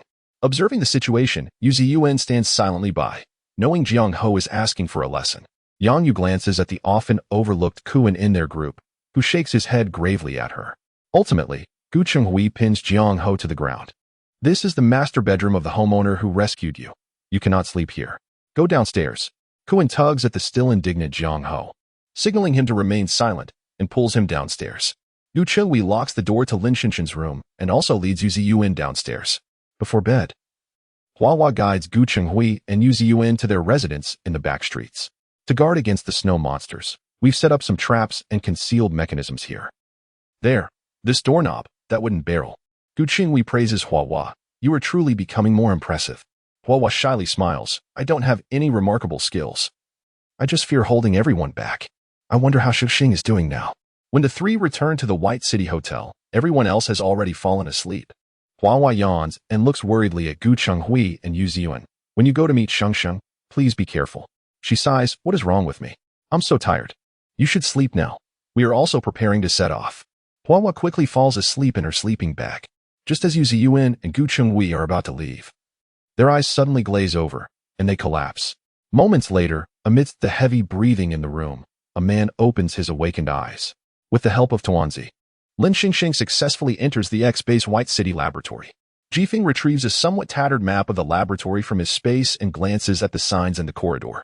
We are currently in the L corridor. We need to reach the information room in Area A of the laboratory, which is quite a distance. Lin Shengsheng examines the underground laboratory map. How vast is this laboratory? The group swiftly traverses the L corridor and arrives at Area C, where bloodstains from a fierce battle coat the floors and walls, and there are even corpses that have not yet fully decomposed. Clearly, this area may be infested with zombies or snow monsters. They cautiously advance towards Area B, where a few blood-red words greet them. There is no boundary between life and death here, no distinction between you and me. The words, written in dried blood, are crooked and eerily silent, sending chills down their spines. Lin Shengsheng feels a storm cloud gathering in her heart. These words appear to have been left by someone, akin to a twisted welcome. A horde of zombies is coming. Yuan and Lin Hua exclaim in unison. Lin Shengsheng retrieves her stockpile of fizzy drinks from her space, raising a toast with Jifeng. Dozens of zombies surge towards them. Just as Lin Shengsheng confidently strides forward, the zombies open their mouths wide, lunging at her and Jifeng. Clang! The sound of shattered teeth rings out as Lin Shengsheng swings her kitchen knife, parrying the fangs of a nearby zombie and using the momentum to topple several of them. Jifeng throws his last few ice blades. But due to the dryness of the underground, he can no longer summon more. Reluctantly, he raises his gun and starts firing at the horde. Tuanzi attempts to transform into a zombie, but is met with a powerful mental suppression. It opens its eyes wide, realizing it cannot transform and remains a small, soft creature. It clearly feels the psychic pressure from the king of zombies. Hua, what are you doing? Despite Lin Shengsheng's formidable combat prowess, she cannot withstand the sheer number of zombies. She glances back at Lin Hua, who, along with Yuan and the three zombies, appears dazed, as if their vitality has been drained. With her mind racing with questions, Lin Shengsheng continues to fight fiercely. Lin Hua yearns to shout, "There's a king-level zombie underground." But the mental suppression prevents him from conveying this to Lin Shengsheng. The horde in the underground laboratory far exceeds ordinary zombies in both attack and speed, causing Lin Shengsheng to retreat step by step as Hua and Yuan gradually merge into the horde. Jifeng's gun is completely out of bullets when suddenly a zombie with an eerie smile pushes through the crowd, raising its hands. Purple smoke instantly fills the entire tunnel, saturating the air with a sickly sweet scent. Lin Shengsheng and Jifeng collapse before they can hold their breath. Morning, morning, morning. Lin Shengsheng thinks, what a farce. A conscience-less cheat, killing and looting. Could you lend a hand, Fan? As her consciousness blurs, she gradually closes her eyes, the sounds of zombies roaring filling her ears. When Lin Shengsheng opens her eyes again, bolstered by the effects of the soul-stirring egg fried rice, she finds herself surrounded by a group of advanced zombies. Roar, roar. Upon seeing Lin Shengsheng awaken, the advanced zombies stir restlessly, their crimson eyes glaring fiercely. One zombie leaps down from above, and the others fall silent. The words Zombie King glaringly appearing above its head. This Zombie King has gray eyes and long gray hair, which billows behind it as it descends. Lin Shengsheng muses, what is up with this Zombie King? Can't grow hair, so it resorts to a wig? The king reaches out to touch Lin Shengsheng's back, slightly opening and then gently closing its mouth, as if ready to bite her neck at any moment. Its sinister gaze sweeps over Lin Shengsheng's face, her neck, her chest, and her lower abdomen, its gaze piercing as if penetrating her clothing. The zombie king suddenly closes its eyes, greedily inhaling towards Lin Shengsheng, its face filled with a longing for flesh and blood, as if it hasn't felt such an impulse in ages. Lin Shengsheng realizes her hands are not wielding the kitchen knife. She is bound tightly with iron chains, her hands secured behind her. Even a circular iron headpiece encircling her head. What? Do these zombies fear I might bite them? A hoarse, deep voice emerges from the colorless lips of the zombie king. You are the owner of the White City Hotel? Lin Shengsheng nods, noting how well-informed the White City zombie king seems, considering she has not been in White City long. She cautiously proposes, in the White City Hotel, humans and zombies are equal. If you wish to dine, I welcome you. I inadvertently entered here while on a mission to rescue my companion from the snow monster's lair. The gray-eyed zombie king's gaze flickers, and it smirks. Humans and zombies equal? Huh. That's the first time I've heard such a hilarious statement. Lin Shengsheng feels a sense of unease at the zombie king's smile, which lacks sincerity and carries an air of contempt for all life. She is acutely aware of the zombie king's combat capabilities in a confrontation. Against this group of advanced zombies, her chances of victory are slim. She calls out in her mind, Hugua, Hugua, but receives no response. Instant noodles. Huazi, Maodai. Still, there is no reply. Lin Shengsheng turns her gaze back to the zombie king. Where are my friends? Chapter 74. The best strategy is to retreat. The king of zombies did not respond to Lin Shengsheng's words, but retorted, I have heard you are quite formidable. My subordinate, Zhang perished at your hands. Zhang. Lin Shengsheng recalled the somewhat familiar name and suddenly remembered that he was the advanced zombie that Molly had sought to contract outside the 9th base. A high-level zombie approaching the king's status. It seems this creature had long been fixated on her. At that moment, a towering, muscular advanced zombie emerged from the horde. His crimson eyes ablaze with fury. He threw back his shoulders and let out a furious roar. You see, she killed my brother. Let her go. I demand a duel to the death. Lin Shengsheng observed the enraged powerhouse before her, suspecting him to be Zhang Yan's brother. The king zombie, Yusi, straightened his posture and, without hesitation, delivered a punch that sent the hefty Zhang Xian crashing to the ground. Zhang Xian knelt, supporting himself with one hand. A trickle of black blood staining his lips, simmering with anger, yet too intimidated to retaliate. Yusi leisurely examined his knuckles, which had just struck Zhang Xian, and remarked, How many times must I say, do not bicker in my presence? Yes, my king, Zhang Xian replied, lowering his gaze. Yusi turned his attention to Lin Shengsheng, arching an eyebrow as he glanced at the kneeling Zhang Xian. I wish to witness her strength. Feel free to engage her, but do not kill her. I need her alive to lure Sun Nan here so I can eliminate him. Sun Nan? Lin Shengsheng was taken aback. Was she willingly delivering herself to her doom? Had she not come, Yusi would likely have pursued her to Baiqing. Zhang Xian lifted his head, his eyes fixated on Lin Shengsheng, filled with bloodthirsty intent. Several advanced zombies, under Yusi's command, began to loosen her bindings. Lin Shengsheng surveyed her surroundings. The cement floor, encircled by various metallic pipes, with the wall inscribed with M passage. She glanced down, noting an outwardly extending opening on the left side, just large enough for a person to slip through. This might be her only escape route. In her mind, Lin Shengsheng replayed the map of the underground laboratory that Jifeng had shown her. M passage. If all went well, that opening would lead to the laboratory's quarantine zone, and beyond that lay the A-zone document room of the underground laboratory. As Lin Shengsheng plotted her escape, Zhang Xian glared at her, the tension of impending battle palpable. Just as he prepared to unleash his wrath, Yusi intervened, stating, I fear you may kill her. Bring her to me. Zhang Xian swallowed his indignation and stepped back. From behind the throng of advanced zombies, a female zombie slowly emerged. Lin Shengsheng. I did not expect to see you again, the female zombie said, her eyelids darkened. Molly? As a scheming supporting character, she had managed to survive far too long. Lin Shengsheng observed the bloodline atop Molly's head, realizing that after becoming a zombie, she had evidently worked hard enough to ascend to an advanced zombie ranking. Meanwhile, the hotpot had remained merely a mid-tier zombie, reduced to a mere loudmouth. Lin Shengsheng felt a sudden curiosity. What new skills had Molly acquired after transforming from a low-level space ability user, who could only transport items, into a zombie? With a roar, Molly suddenly grew taller. her body enveloped in a layer of black substance resembling pitch but extraordinarily hard. Her fierce, crimson gaze was locked onto Lin Shengsheng as if she intended to tear her apart. Lin Shengsheng gripped her kitchen knives tightly. The two, one human and one zombie, stood resolutely fixed on one another. Bang! The pitch in Molly's hand morphed into a gun and shot towards Lin Shengsheng. But instead of bullets, it spewed forth a caustic black liquid. The corrosive liquid splattered on the ground, quickly etching small craters into the surface. Lin Shengsheng, observing the impact zones of the liquid, hurled two knives to shield herself from the onslaught of the black substance. She did not seize the opportunity to counterattack Molly, but rather darted swiftly into the left side opening.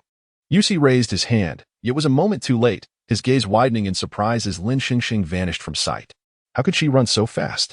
Regardless, she could not escape his grasp. Baicheng was his domain. The advanced zombies surged forth, pursuing Lin Shengsheng, but they were unable to keep pace with her speed. She was quick, the kind of speed honed from countless trials. She dashed into the quarantine zone. As the advanced zombies reached the quarantine zone, they halted, exchanging glances, unwilling to advance further. It was not that they chose to spare Lin Shengsheng. Rather, there were monsters within the laboratory's quarantine zone that they dared not provoke. Lin Shengsheng glanced back at the halted advanced zombies, suspecting they might attempt to flank her through another route. She called out in her mind again, "Fire pot. Huazi. Instant noodles. Mao Dai." Several seconds passed without a response. Lin Shengsheng, unwilling to linger, hastened her steps toward the A-zone document room. Suddenly, the ground of the quarantine zone trembled, and something massive approached her. Two gigantic claws emerged, and then Lin Shengsheng beheld a towering creature before her, resembling a snow monster. Yet its claws were unnaturally large and sharp, the result of some experiment. Suddenly, a single eye opened on the creature's forehead, glaring menacingly at Lin Shengsheng. In the next moment, countless eyes across its body snapped open. Ugh! Lin Shengsheng felt nauseous. She had encountered many grotesque monsters in this apocalypse, but none quite so hideous as this one, whose multitude of eyes triggered her claustrophobia. Lin Shengsheng unleashed a volley of crossbow bolts at the creature. The creature's shriek was deafening. "Watch out!" Jifeng's voice called from behind her. He threw an ice blade to intercept a monster bomb hurled at Lin Shengsheng. Boom! The ice blade collided with the monster bomb, exploding in an instant. Lin Shengsheng was startled. This abomination, with its myriad of eyes, had been designed to explode. After a furious assault on the creature, the two found themselves retreating from its relentless barrage, each moment filled with peril, as any delay could cost them their lives. Lin Shengsheng dared not attack further. If this monster self-destructed, given the quantity of explosives it carried, it could very well collapse the entire underground laboratory. They were forced back outside the quarantine zone, and as the monsters observed their retreat, they ceased their pursuit and turned away. Fortunately, the advanced zombies had already departed, providing them a brief respite. "Jifeng, have you seen Firepot and the others?" Jifeng shook his head. "Then we must head to the A-zone document room. After retrieving what you need, I will search for them. Are there alternative routes?" Jifeng shook his head again. Lin Shengsheng gritted her teeth, feeling exasperated. Woof! A small bark broke the tension, and Lin Shengsheng turned to see Tuanzi racing towards her, accompanied by Firepot and the three zombies. "Master, we finally found you," Firepot exclaimed, tears streaming down his face. "Are you all right?" Firepot wiped his tears and let a few drops fall onto the small green plant on his shoulder. "We are fine. We infiltrated the enemy's ranks." As he spoke, Firepot produced several vials of potion from his pocket, displaying them before Lin Shengsheng. Chapter 75. The occupation of the White City Hotel. After the Zombie King lifted its mental suppression over us, we were confined to a laboratory. I overheard them casually discussing the creatures within the A-zone quarantine area. Later, Tuanzi lured those zombies away with meat buns, allowing us to find these potions in a room adjacent to the laboratory. The labels on the cabinets all indicated a zone quarantine, and unsure of their efficacy, I decided to take them all. Lin Shengsheng recalled the system's previous drug analysis function and glanced at the items in the hotpot's grasp. Analyzing target. Substance composition in progress. Experimental phase C drug. Toxin. Reduces Yeti's power by 20. Experimental phase B drug. Toxin. Reduces Yeti's power by 45. Experimental phase A drug. Toxin. Reduces Yeti's power by 70. Experimental phase S drug. Super toxin. Reduces Yeti's power by 100, with potential lethality. Upon hearing this, Lin Shengsheng seized the rightmost vial from the hot pot and retrieved the automatic injector that Sister Yuan had previously given her. drawing every last drop into it before affixing it to her crossbow bolt. "Let us go. We'll use this one." The group did not question Lin Shengsheng's judgment and nodded in agreement. As they re-entered the quarantine zone, the ground began to tremble once more, the bomb-laden Yeti roaring as it crashed against the earth. This time, Jifeng led the horde of zombies forward, while Lin Shengsheng stood behind them, searching for an opportune moment to shoot. The air was filled with the Yeti's roars, the sounds of explosions, gunfire, and the shattering of ice blades, creating a cacophony.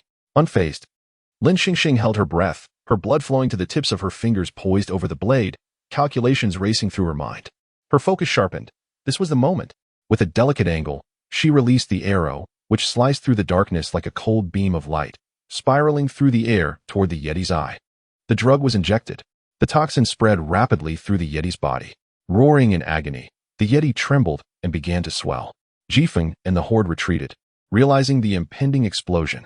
With another feeble shriek, the expanding Yeti collapsed like a deflated balloon, all its eyes closing in unison. Lin Hogua and Yuan cautiously kicked the Yeti. "Master, it seems this fellow is dead. Let us hurry." Behind the quarantine zone lay the A-Zone's archive room. The password lock on the archive's door was damaged, allowing Lin Shengsheng and the others to enter with ease. The room was expansive, over 80 square meters, filled with rows of cabinets containing experimental records from various eras, many of which showed signs of having been rummaged through. 3 computers lay dormant without power, and 2 dusty safes stood untouched. Jifeng furrowed his brow. "We don't have much time. Everyone, quickly search for any plant-related documents." "Yuan, you look for the secret door that old Su mentioned." Yuan nodded, while Jifeng began to sift through the nearest row of cabinets. "No need to search. Just take everything," Lin Shengsheng declared, sprinting along the cabinets. As she touched them, all the contents of the archive were drawn into her space, even maintaining their order. In just a few minutes, the entire laboratory, including tables, chairs, and scattered paper sheets, was entirely emptied by Lin Shengsheng. Jifeng stared in disbelief. Having awakened his powers with only enough space to store some crystal cores and precious items. Yet Lin Shengsheng, she had taken everything from this room. As the archive room was cleared, a hidden door appeared on the wall before them. "Let us go." Old Su said there's a tunnel leading outside behind this door. This tunnel seemed to be a secret passage, and they encountered no Yetis or zombies along the way, safely returning to the surface. The overcast sky was heavy with snowflakes cascading down like feathers, enveloping the world in a thick blanket of white and gray, the surroundings eerily desolate. Suddenly, Lin Shengsheng felt a sharp pain in her calf, rolling up her pant leg to reveal a wound inflicted by the Yeti. It was perplexing. She had just consumed a restorative soup that had healed all her injuries. Glancing at the system map, she noted they were over 40 kilometers from the center of White City, estimating a half-hour drive back, which felt excessively long. With a thought, a transport aircraft materialized in the snowy expanse. Shocking value from Jifeng, 10,086. Shocking value from Yuan, 10,086. Shocking value from the 3 zombies, 10,086 x 3. Let us go back to White City. As the 3 zombies boarded the plane, they felt deeply fortunate to have allied with such powerful beings. White City Hotel. Kong House team member, Kuan, was found dead in the White City Hotel, a distinct knife mark on his neck, the cause of death unknown. The first to discover this was the earliest awakened, Xiaohua, who stifled a gasp with her hand over her mouth. Kuan's death within the hotel indicated that the murderer was among them. Xiaohua rushed to awaken the still sleeping Gu Chenghui and Yu Ziyuan, relieved that they had not left the previous night. Otherwise, she would have been at a loss for how to face such a situation alone. "Brother Hui, Sister Yuan, wake up, quickly." Though Xiaohua's cries failed to rouse Gu Chenghui and Yu Ziyuan, they did disturb several other members of Kong House team. Looking at Kuan's pallid face and the blood pooling in his sleeping bag, Kong Hao's expression twisted with rage and hatred. He turned to Gu Chenghui and the others, shouting, "Who killed Kuan?"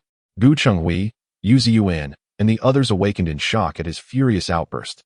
Upon seeing Kuan's body, their faces were painted with disbelief, unable to comprehend the unfolding tragedy. Having fully regained his powers after a day of recuperation, Kong Hao's rising fury led him to act violently against Gu Chenghui and the others. The other occupants of the White City Hotel were no match for Kong Hao, who swiftly subdued them all, binding them tightly and imprisoning them in a large iron cage within their living quarters. This cage, brought back by Lin Shengsheng from Yinshan, had no lock. It relied solely on gravity to keep the iron frame in place. Unless one possessed immense strength, Escape was nearly impossible. Amidst the winter-esque scarcity of supplies, the cage was originally intended to hold mutated wild boars. The biting cold wind howled, and the heavy snow showed no signs of abating. Those trapped within the cage shivered uncontrollably. They were unaware of Lin Shengsheng and Jifeng's situation. Having not returned for a day and night, would they freeze to death here? Stop talking. Let us try pushing the iron frame above us. The group exerted every ounce of strength, yet could not lift the framework pressing down upon them. Yihui observed that Kong Hao and the others had moved away, searching for any plants. After considerable effort, he managed to coax a blade of grass to sprout from the snow, attempting to encourage it to grow higher and reach the top of the cage. If he could pull the cage up with it, they might escape. However, reality dealt Yihui a harsh blow. The grass barely reached the cage's top when his vision blurred, his energy depleted. A trickle of blood seeped from his lips. Among their group, Cookie and Zhao Zhao were the strongest, yet Zhao Zhao was still adjusting to being among so many people. Insisting on moving with Cookie to a slightly more distant area of White City, leaving them too far to come to their aid immediately. Amid the swirling snow, they tried various methods to save themselves, all in vain, unaware that death might be their only waiting fate. Chapter 76. Lin Shengsheng's return. Lin Shengsheng landed the aircraft atop a tall building in Baiqing. As she disembarked, the pain in her leg intensified, blood having thoroughly soaked her pant leg. Master, your leg. It's nothing, just wait a moment. Let me have a bowl of soup first. Lin Shengsheng waved her hand, retracting the aircraft into her spatial realm. Using the invaluable emotional points contributed by Jifeng and a few zombies, she conjured 2 bowls of soup, handing one to Jifeng. Drink up, this soup is free. Upon finishing the nourishing soup, both of them experienced an unexpected and forceful nosebleed, drawing a horde of mindless low-level zombies to the scene, their mouths agape in hunger. Jifeng's injuries healed rapidly. Yet Lin Shengsheng observed that her own abrasions had completely mended while her leg remained grievously painful. Upon rolling up her pant leg, she discovered her wound showed no signs of improvement and was even beginning to fester. Hey, did your nourishing soup expire? She silently lamented within her mind. Scanning host's body. Fragments of snow monster scales detected in the leg. Please proceed to surgical extraction promptly. Lin Shengsheng inhaled deeply, gazing at her mangled leg. She needed to return to seek Yuan's assistance urgently. Jifeng, filled with worry and confusion, noted that while his wounds had healed, Lin Shengsheng's leg remained in a dire state. Let us head back to the hotel, he urged, seeing her limp. Suddenly, Tawanzi leaped up and latched onto Jifeng's sleeve. Hey, Tawanzi, why are you biting me? Let go, you rascal. Yuan rushed forward to assist, but Tawanzi clung stubbornly. The fiery gaze from Tawanzi sent a shiver down Hotpot's spine. He hurriedly supported Lin Shengsheng's arm. Yuan, just let me take care of my master. Upon arriving at the Baiqing Hotel, Lin Shengsheng's lips had begun to pale, her body drenched in sweat from pain, the winter wind chilling her to the bone. She felt her strength waning. In the woods behind the Baiqing Hotel, Jiang Ho glared at the imprisoned individuals, his voice dripping with disdain. Are you cold? Hungry? Lin Shengsheng entered the snow monster's lair and has yet to return. I suspect she has perished within. If you hand over the murderer of Kuan, I can spare the rest of you. Otherwise, I shall cast you all into the tide of corpses. The captives exchanged glances, recalling their previous discussions. They had concluded that the true culprit was not among them. Xiaoqian's assertion gained traction, suggesting Jiang Ho himself was the likely murderer. He might have harbored a grudge against his teammate, killing him to seize their territory. For the sake of others' safety, Gu Chenghui grasped the bars of the cage. It was me. I killed him. Jiang Ho ultimately chose not to execute Gu Chenghui, but rather exiled him, confident that without weapons or supplies, Gu Chenghui would not survive the zombie-infested city. 3 zombies pushed open the doors of the Baiqing Hotel, but instead of encountering the remaining survivors from Base 9, they were met by Jiang Ho and his family. Jiang Ho expressed his gratitude to Lin Shengsheng once more, introducing his family without mentioning Kuan's death or the altercation with Gu Chenghui. Jiang Ho examined Lin Shengsheng's leg injury with concern. Recalling the antibiotics she had provided him earlier, he rummaged through his backpack and offered them to her. I'm fine, you can keep these. My wound has become infected. Lin Shengsheng waved them off. I have plenty of medicine. I need surgery for my leg. Upon hearing that there were still ample supplies of medicine, Jiang Ho's eyes gleamed. After confining the others in the cage, he and Yang Yu scrutinized the hotel and living quarters, finding only basic supplies and no medicines, leading him to conclude that this base was quite affluent. Huahua gazed at Lin Shengsheng's leg with sorrow. Auntie, you must be in so much pain. Let me blow on it for you. Hua gently blew on Lin Shengsheng's wound, her innocence and warmth radiating. Oh no. What if Sister Yuan and Gucheng Wei have gone to meet us and haven't returned yet? Hotpot suddenly slapped his forehead. Tuanzi wandered around the room. Despite Kuin's body having been discarded by Jiang Ho and the floor cleaned by Yang Yu, the lingering sin of blood was still detectable to Tuanzi. Jiang Ho. Where are the people from my living quarters? Where have they gone? Yang Yu quivered at Lin Shengsheng's sudden inquiry, hastily averting her gaze. There is a murderer among your residents. One of our companions was killed by him. Jiang Ho spoke with righteous indignation, clenching his fists tightly. The murderer has been exiled. And I regret to inform you that the others have been temporarily confined until your return. What? Tuanzi shot a glance at Jiang Ho, a nagging feeling that he was not to be trusted. Seizing the opportunity when no one was watching, it scampered upstairs and leaped off the second-floor balcony, traversing the living quarters until it reached the small woods behind the housing area, searching for traces of Yu Ziyuan. From afar, Yu Ziyuan spotted a bouncing white figure in the snow, and upon closer inspection, it was indeed Tuanzi. This indicated that Lin Shengsheng and the others had returned. Tuanzi! Tuanzi! Hearing the call, Tuanzi dashed towards the cage, gazing at the confined individuals, instantly transforming into a zombie. Roar! The cage was overturned. Aside from Yu Ziyuan, who had witnessed Tuanzi's transformation, the others were utterly astonished, a blend of gratitude and fear washing over them. Xiaohua recalled how she had once cuddled Tuanzi just days prior, exclaiming, Tuanzi, has Shengsheng returned? Woof woof. The group retrieved their hidden weapons and followed Tuanzi back to the Baiqing Hotel. As the heavy door swung open, a gust of cold wind rushed in. Yu Ziyuan charged in, aiming her gun directly at Jiang Ho's head. Before Jiang Ho could activate his ability, Tuanzi, now in zombie form, pinned him to the ground with a claw, blood gushing from his half-exposed cheek. Yang Yu quickly covered Hua's eyes. Xiaohua recounted the series of events that transpired at the Baiqing Hotel during her absence, highlighting the discrepancies with Jiang Ho's narrative. Lin Shengsheng glared at Jiang Ho, her voice filled with fury. I saved you, and this is how you treat my friends? Chapter 77. Lin Shengsheng's coma. You harbor a murderer in your dwelling. One who has slain our kin. Jiang Ho glared furiously at Lin Shengsheng. Humph. You speak as if it's the truth.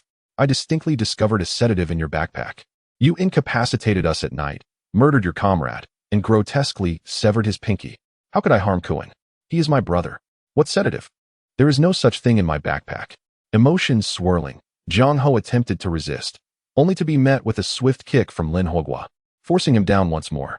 The remaining few survivors from Base 9 glared at Jiang Ho, none questioning the integrity of their own ranks.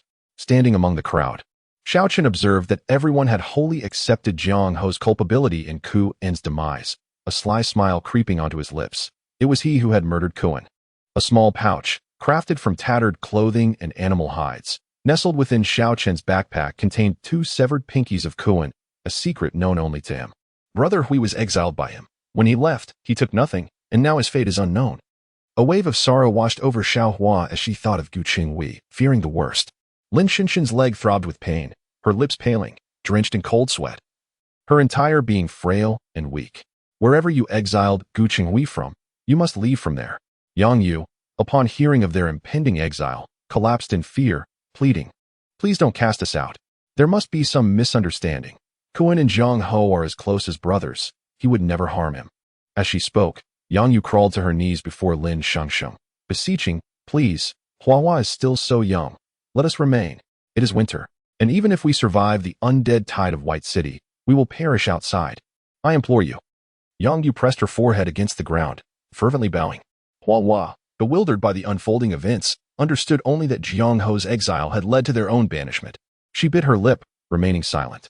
Lin Shengsheng glanced at Hua. A flicker of compassion sparked within her, recalling the deceased Maodo. Hua may stay, you all may leave. Yang Yu was taken aback, halting her pleas. In this frigid winter, at least Hua would have food here, and the child was not her own, merely someone she encountered in this apocalyptic world. Her hands were stained with too much blood and loss. Hua represented her only redemption amidst a life clouded by darkness. She recognized that Lin Shengsheng was not a malevolent person. Hua could remain here, at least sheltered from the biting cold and assured of sustenance. Gradually, Yang Yu's expression hardened. Fearing Hua would refuse to stay, she declared, Hua, from this day forth, we shall no longer claim you. You will follow them. Jiang Ho's exile became inevitable. Yang Yu loved him, accepting this as her life's conclusion. Yu Ziyuan and Jifeng escorted Jiang Ho out of the courtyard of the White City Hotel, with Yang Yu closely trailing behind. As they stepped beyond the confines of the hotel, a horde of zombies surged towards them with ferocity. Huahua glanced back at Yang Yu and Jiang Ho outside the door, despite not being her biological parents. They had protected and cared for her during these harrowing days of the apocalypse. Watching Jiang Ho and Yang Yu battle the undead, Huahua burst into tears, mimicking Yang Yu's earlier actions by kneeling and fervently bowing. "Aunt Lin, please forgive my parents. I beg you, grant them another chance." Lin Shengsheng, her expression heavy with sorrow, replied, "I'm sorry, I cannot." At that moment, the scales of the snow creature pierced Lin Shengsheng's calf, releasing its full neurotoxin, inflicting agony comparable to childbirth. Barely managing to converse with Huahua, Lin Shengsheng felt the pain surging throughout her body, a torment unbearable. "Yuan Jia, I must undergo surgery immediately." Lin Shengsheng's words trailed off as her vision grew increasingly blurred. Outside the White City Hotel, the number of zombies swelled, launching an assault on Jiang Ho and Yang Yu, who soon found themselves overwhelmed. Huahua, torn between pleading with Lin Shengsheng for forgiveness and the desperate struggle of her foster parents, saw Yang Yu tackled to the ground by a zombie. Without hesitation, Huahua seized the dagger at Yi Hui's feet and dashed outside. Lin Shengsheng closed her eyes, the last image etched in her mind being Huahua's stubborn little silhouette, followed by the sound of Huahua's youthful yet resolute cry, "Mom, I'm coming to save you." Jiang Ho, witnessing Huahua charge out of the hotel, widened his eyes in astonishment, unleashing a surge of fighting spirit as he kicked away an approaching zombie and raced towards her. In Huahua's eyes, the encircling zombies faded into oblivion. Her sole focus was on Yang Yu. She dodged the lunging undead and sprinted towards her mother. With a swift thrust, the dagger plunged into the head of the zombie poised to bite Yang Yu's neck, dark, viscous blood spraying across the ground. Yang Yu, spotting Huahua, felt a rush of joy mingled with fear, instantly flipping over to shield Huahua, bracing against the next wave of zombies. "Huahua, you must return. Do not come out again." The anticipated pain never arrived. The zombies behind Yang Yu fell lifelessly. Turning, she beheld Jiang Ho, drenched in blood, his eyes filled with fury. As Lin Shengsheng succumbed to unconsciousness, the once impenetrable defenses of the White City Hotel began to crumble. Warning! Warning! White City Hotel defenses deactivating. 80, 50, 30. Zombies, previously unable to breach the hotel courtyard, now filled the space, clamoring against the doors. The occupants within the White City Hotel gaped at the encroaching horde and the door on the brink of giving way. The spirits of the once spirited Kola had dissipated. With Lin Shengsheng injured and unconscious, tension mounted among them. Huahua and Yuan immediately employed their mental powers to suppress the zombies outside, only to discover a more formidable force compelling their actions. Yuan glanced at Jifeng, uncertain whether the zombie king had arrived. Their mental suppression proved ineffective. "Everyone, retreat to the second floor. Find materials to barricade the doors. Also block the stairway to the second floor." No sooner had Yu Ziyuan's words left her lips than everyone sprang into action, each taking on their tasks. Huahua and Instant Noodles hurriedly lifted Lin Shengsheng upstairs. They gathered sofas, tables, and even kitchen counters to barricade the hotel entrance. All the survivors moved to the second floor, working together to upright beds from the bedrooms to block the staircase. From the zombie king of White City, UC, anger level 999. From advanced zombies on Xian, anger level 10086. From advanced zombie Emoli, anger level 10086. The emotional values on the system continued to refresh. Yet Lin Shengsheng remained oblivious. "Xiaohua, come help. We must commence surgery." Yu Ziyuan retrieved the medical kit, swiftly cutting open Lin Shengsheng's pant leg. Their anesthetics had run out. The situation was dire, leaving them no choice but to perform surgery directly. If Shengsheng awakens from the pain, Huahua and Huahua ensure she remains still. Huahua and Huahua stood vigil by the bedside, solemnly nodding in agreement. Upon seeing the necrotic flesh on Lin Shengsheng's leg, Yu Ziyuan's breath hitched as she steeled herself to make the incision. Huahua and Huahua pressed down on Lin Shengsheng. Yet the unconscious woman showed no signs of awakening. Meanwhile, Jifeng and Yuan, alongside 3 other zombies and several survivors from Base 9, engaged in combat with the undead from the rooftop of the White City Hotel. Yet, the horde only continued to swell, an endless tide of foes. Yuan sought the leader of this wave of zombies amid the swarm, soon spotting an advanced zombie atop a nearby building. Jifeng, over there. Jifeng followed Yuan's gaze, his eyes sharpening as he conjured a chilling energy in his palm. In the frigid winter, outdoors, this was indeed his realm of ice. In an instant, a myriad of icy blades materialized in the sky above the rooftops nearby. The advanced zombie looked up, only to behold countless ice shards descending rapidly, piercing towards his entire being. Chapter 78. The dual waves of the undead assault. The advanced zombie remained utterly still, a malevolent smile gracing its features as it cast its gaze towards the rooftop of the White City Hotel, exuding an aura of unrestrained excitement and fervor. Surrounding it, a throng of lesser zombies surged forward, shielding it from the onslaught of ice blades, while those struck by the icy projectiles collapsed. An even greater multitude of lesser zombies filled the gaps. As Jifeng locked eyes with the advanced zombie, a fleeting expression crossed his face, and in an instant, the formidable creature vanished from sight. He was compelled to refocus his efforts on the relentless tide of the undead surging below. The front doors of the hotel were soon breached by the horde, prompting the group to hurl every explosive they had salvaged from the Mammon base downwards. The air was filled with the deafening sounds of explosions, and flames danced wildly, illuminating the pale expanse with a brilliant hue, transforming the scene into a sea of fire. The roars of the undead echoed incessantly, resonating like a dreadful chorus from the depths of hell. In the next moment, time seemed to freeze. The zombies, as if receiving some unseen command, halted their assault, falling into a tense silence, the atmosphere thick with an impending sense of dread. The stillness of the undead formed a powerful backdrop as the advanced zombie, known as Qiuji, approached slowly from a distance, flanked by a few sentient mid-tier zombies. Whoever captures the woman from the White City Hotel shall feast upon endless flesh and blood. Qiuji's thunderous roar reverberated through the air. As a subordinate of UC, he was on the brink of breaking through to the rank of king. With the woman from the hotel in his grasp, he would possess leverage against the zombie king UC, threatening his dominion over White City. Lin Hongwa, Yuan, and the trio of zombies trembled in fear. This is bad. They are after Lin Shengsheng. In the second-floor bedroom, Xiao Hua's healing light flickered uncertainly.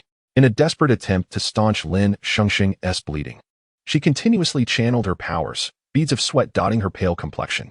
Sister Yuan, how much longer? I may not be able to hold on. The scales of the snow monster were lodged deep within Lin Shengsheng's flesh, as Yu Ziyuan struggled for a long time to extract them. Almost there. Hold on. The front doors of the White City Hotel were finally breached by the advancing horde. Jifeng and the others fought valiantly to defend the staircase leading to the second floor. Meanwhile, Yu Ziyuan intensified her powers, and with a decisive pull, the scales were finally dislodged from Lin Shengsheng's leg. Lin Shengsheng awoke suddenly, gasping for breath. Shengsheng, you're awake? That is wonderful. The horde is coming. The horde? But isn't the White City Hotel invulnerable to such attacks? How could they have breached our defenses? Lin Shengsheng's first instinct was to check the system panel. Upon consuming a bowl of nourishing soup, she noticed a flurry of alerts indicating that the hotel's defenses had been entirely dismantled, rendering it no different from an ordinary residence. In her near-death state, the system had seemingly abandoned her. Oh, that wretched system.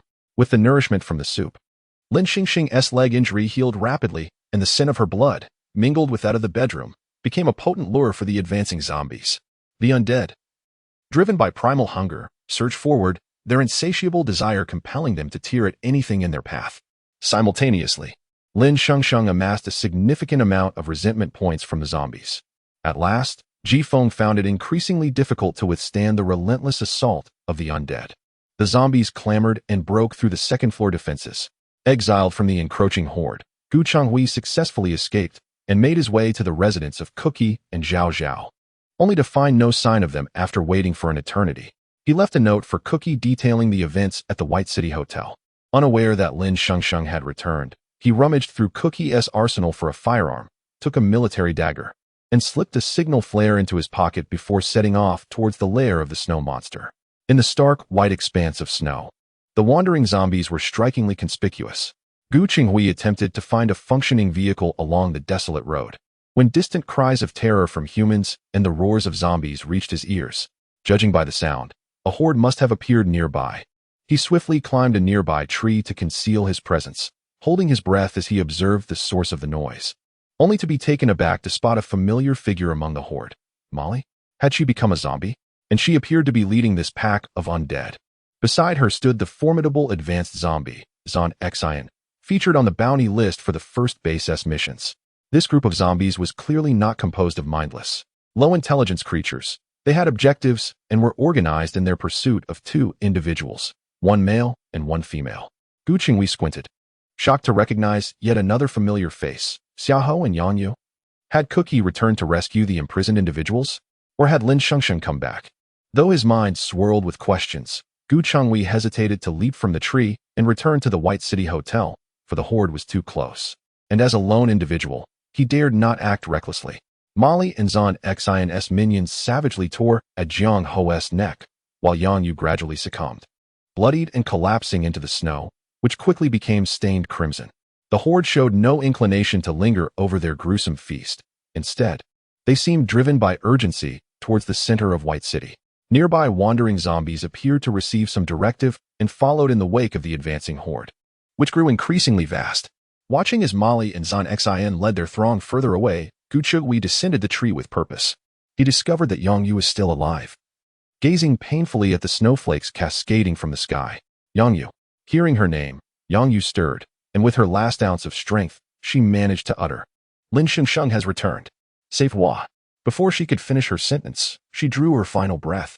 Gu Qingwei glanced towards the center of White City. Realizing that his companions at the hotel were in grave danger due to the approaching horde led by Molly and Zan Xin, he sprinted back, finding the path clear as the nearby wandering zombies had followed Molly away.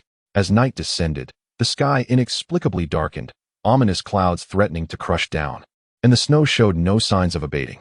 With no vehicles in sight, not even a battered bicycle, Gu Qingwei slammed his fists into the ground in frustration. Damn it! As an ordinary person, I cannot match the speed of those advanced zombies. If this continues, I want to be able to warn Lin Shengsheng and Yu Ziyuan in time to prepare their defenses. Desperation surged within him as he quickened his pace, sweat pouring down his brow despite the biting cold. He recalled a hill to his left, a place he had traversed with Xia Tingchuan during a mission in White City years ago. This small hill extended towards the scenic park, offering a shortcut back to the hotel. From its heights, he could observe the movements of the horde led by Molly. With determination, Gu Qingwei raced up the hill. Chapter 79.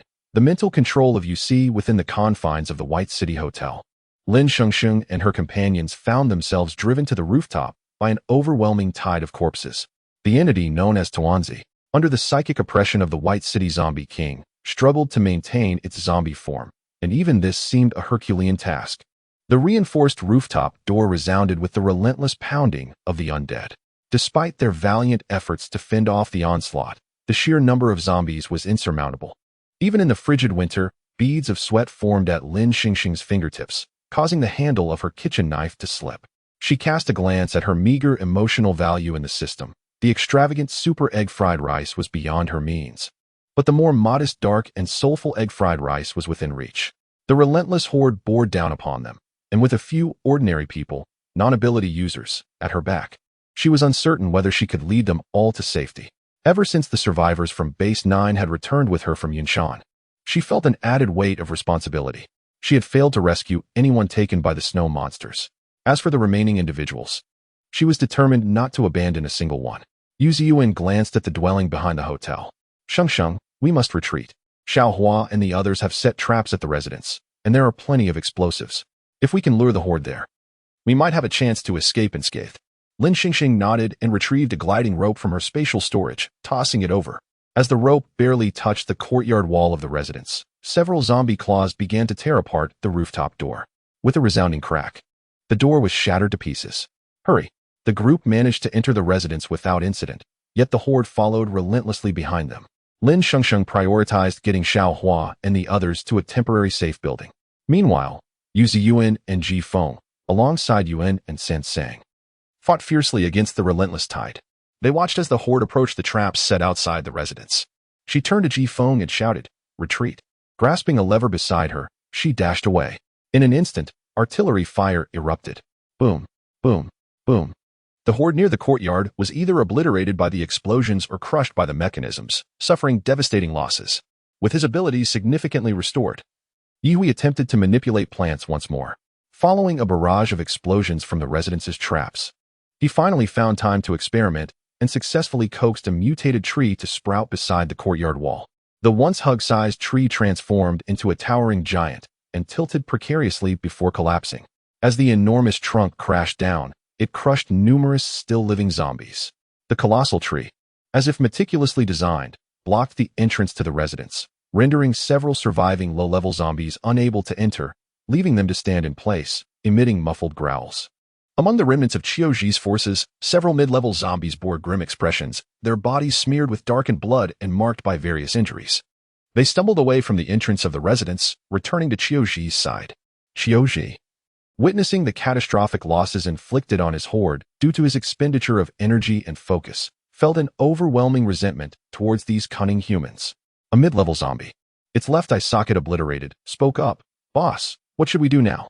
Although Qiuji yearned to launch another aggressive assault, he found himself devoid of an army and decided to temporarily retreat and await reinforcements. However, the support he anticipated was not from the Zombie King UC subordinates, Mo Li and Zhan Xian. Rather, he had secretly allied with his adversaries to eliminate UC. Lin Shengsheng and her party ascended to the highest point of the residence. Surveying the situation outside, she gazed in astonishment at the fallen giant tree at the entrance. "You awakened your powers?" she asked Yihui, her eyes wide with wonder. Yihui nodded. "It seems to be plant-based. It's peculiar.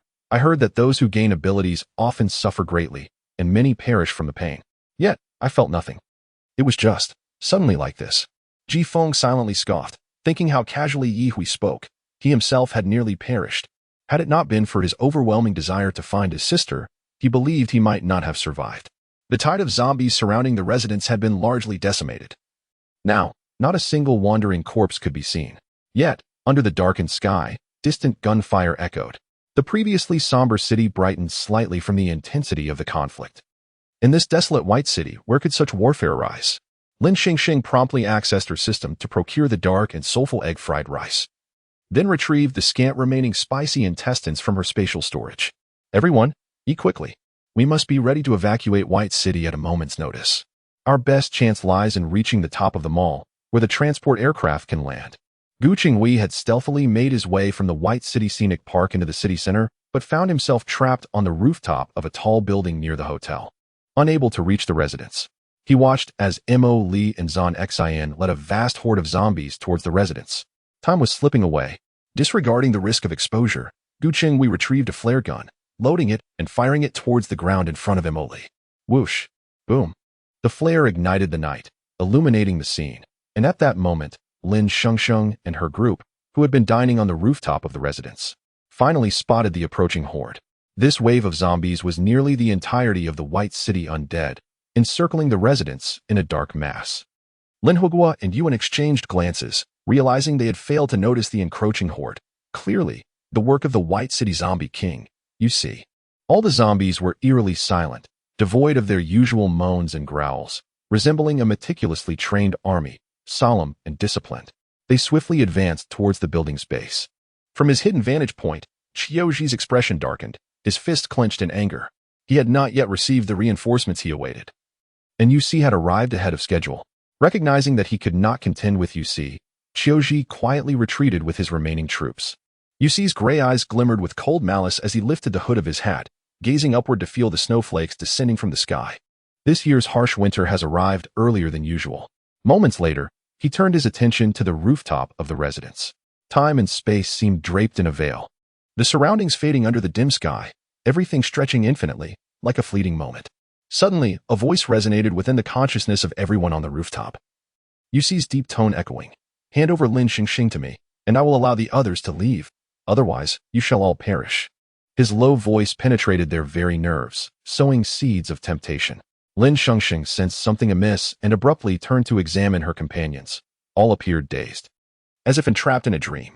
Yihui, Shaoqin, and several other non-ability users pointed their guns at one another, while Ji Feng began to coalesce ice blades in his hands. Xiao Hua and Yuzi Yuan slowly raised their weapons at each other. Lin Huguo, Yuan, and San Sang were engaged in a fierce struggle. Tuanzi remained motionless, frozen in place. Lin Shengsheng's kitchen knife spun with alarming speed, the back of the blade striking the hands of those wielding weapons. The subsequent gunfire rang out sharply against the ground. Bang, bang, bang. The sudden noise jolted Ji Feng from his stupor, and he quickly regained his senses, causing the ice blades in his grasp to dissipate. Realizing the situation, He turned to separate Yuan and Lin Huguo, who were still locked in combat. Apologies, Ziyuan, Xiaohua. Lin Shengsheng feared her strength might inadvertently harm them. So instead of striking, she resorted to delivering forceful smacks to their backsides. Ouch, that hurts. Yu Ziyuan and Xiaohua, stung by the pain, snapped out of Yuxi's trance. After enduring a vigorous beating from Lin Shengsheng, Xiaoqian and Yi Hui soon regained their faculties as well. However, the remaining survivors from Base 9 remained ensnared in the dream, retreating to the edge of the rooftop, and before anyone could react, they leaped into the horde below. Chapter 80. Her kitchen knife is a bit excessive. The gaze of the zombie king, you see, narrowed as he observed several individuals leaping into the tide of corpses. A chilling smile gracing his lips, sending shivers down the spine. Lin Shengsheng surveyed the encroaching horde surrounding their refuge, feeling compelled to break through by force. Recalling Yuxi's terrifying mental control, nobody could predict if further misfortunes lay ahead. Her pale visage revealed no emotion beneath the darkened sky, filled with an aura of slaughter. She spent her remaining emotional energy on a lucky meat bun, taking bite after bite. With each mouthful, she silently wished not for her own survival, but for the safety of everyone on the rooftop, hoping they could escape this calamity and continue to live. Lin Shengsheng's gaze turned steely as she faced the northwest, exuding a cold and ruthless determination. Let us break out. A flicker of hope ignited in the lifeless eyes of the crowd, fueled by trust. Leading the charge, Lin Shengsheng and her companions surged forward, while the relatively weaker members, Xiaohua, Yu Ziyuan, and Xiaoqian, positioned themselves in the middle, with Ji Feng and Yu in bringing up the rear. Thus, they raced towards the northwest. With a sudden burst of speed, Lin Shengsheng swiftly dispatched the first wave of the undead. Her strikes were fierce, 1 against 100. Everyone steeled themselves. This was a battle of life and death. As they moved, the ground was littered with the bodies of zombies, creating mounds of flesh. Each person bore the stains of battle, and Lin Shengsheng led them in carving a bloody path. However, a few advanced zombies soon appeared along their planned escape route upon sensing Lin Shengsheng's intent. Except for Lin Shengsheng and Ji Feng, the others were panting heavily, their strength nearly depleted, yet the tide of corpses showed no sign of abating. In the heat of battle, the fear of death often dissipates, but as they approached that grim reality, the true horror of death began to dawn upon them. Under the predatory gazes of the advanced zombies, an unsettling tension gripped them, as if an unseen hand were tightening around their throats. Molly extended her hand, and a viscous black liquid, akin to asphalt, quickly enveloped them, swirling around their necks as if ready to constrict, potentially penetrating their skin, piercing flesh, corroding bone, and stripping away life. No one dared to make a move. A mocking expression emerged on Molly's stiff face. No matter how formidable, a mere human was nothing more than an ant beneath her feet. She had initially allied with the Yunshan Mammon base, hoping one day to use Guo Huang's hand to eliminate Lin Shengsheng, only to find herself pushed into the jaws of a zombie lion. In this apocalyptic world, no one could be trusted, especially men. Everything relied on oneself. She had persevered, finally awaiting the day of her transformation. Lin Shengsheng, how does it feel to be on the brink of death? Haha. You could kneel and plead for mercy, and if it amuses me, I might consider sparing them. Lin Shengsheng's gaze grew ever colder, and as Molly envisioned the scene of Lin Shengsheng kneeling and begging, a wave of dark pleasure coursed through her. Today marked her happiest day as a zombie. Lin Shengsheng's bowing was merely a prelude, a build-up of energy. Everyone crouched down at Lin Shengsheng's command. Yu Ziyuan and the others obeyed immediately. With a sudden burst of speed, Lin Shengsheng leapt onto the shoulders of hotpot and instant noodles. They instinctively rose to provide her with support. Lin Shengsheng's jump soared above the average height, her body forming a perfect arc.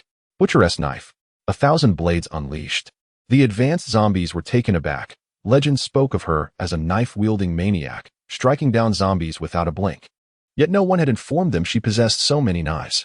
The lower-tier zombies hardly had time to react before their heads exploded, collapsing to the ground. The advanced zombies scrambled to deploy their various abilities to counter the onslaught of knives. In a desperate bid for survival, the black liquid surrounding the group dissipated. Lucky finish. Double the zombie crystal cores dropped. Big lucky finish. Tenfold the zombie crystal cores dropped. Huge lucky finish. 100-fold the zombie crystal cores dropped. At this moment, as the lower-tier zombies fell in droves, the ground became strewn with a kaleidoscope of crystal cores, and the drop rate surged. Everyone was left dumbfounded. Even the advanced zombies were astonished. They had never witnessed such an abundant yield from a horde before. Yet, Lin Shengsheng felt little joy. If the luck from the meat bun was spent here, Would her wish still come true? Ji-Feng, take them and go. The tide of zombies had finally opened a breach, and Lin Shengsheng shouted, urging everyone to hasten their steps. They understood they could not match Lin Shengsheng's prowess. Remaining any longer would only hinder her. Lower-tier zombies from other directions quickly surged toward the breach, soon refilling it. A few individuals retreated back to Lin Shengsheng's side. I'm sorry, Shengsheng, we can't break through. It's all right, we'll find another opportunity. Host, due to your actions, the White City Hotel has collapsed, requiring a compensation of 999 yellow crystal cores. Given that you've been busy, I hadn't had the chance to mention it. You should hurry and collect the crystal cores scattered around. Collect them yourself. Lin Shengsheng internally scoffed, disregarding the system. Yet her assault on the zombies did not cease. Just as Molly had resolved the knife attack overhead, her eyes widened once more in shock. Lin Shengsheng was gripping a kitchen knife, aiming a fierce strike at her face. With the sound of the knife slicing through the air, Molly's pupils dilated as she rapidly summoned the black liquid to envelop her entire head. Butcher's cleaver. A murderous smile adorned Lin Shengsheng's face, her shoulder-length black hair swirling in the wind. Until her last moment, Molly's eyes reflected disbelief and horror. Her zombie powers were a product of genetic modification, granting her influence among the advanced zombies. But how could it come to this? The other advanced zombies watched Lin Shengsheng's display in wide-eyed terror, their souls nearly escaping them. You see Soon sensed the shift, teleporting in front of the advanced zombies. He cast a glance at Molly, now a fragmented corpse, and that perverse fervor reappeared in his gray eyes. Interesting. You are indeed chosen by Sun Nan. Why not join my ranks? I can assure you peace at your base, and I can offer you more than Sun Nan ever could.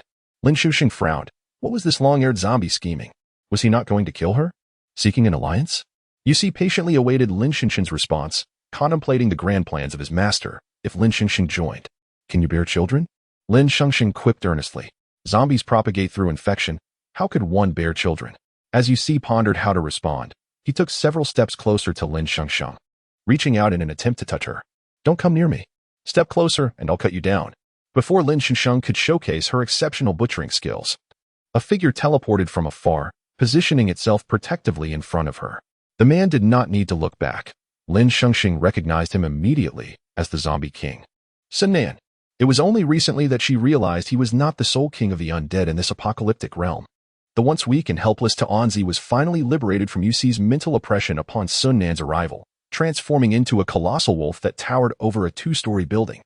In an instant, all lower-tier zombies and humans were struck dumb, halting their movements.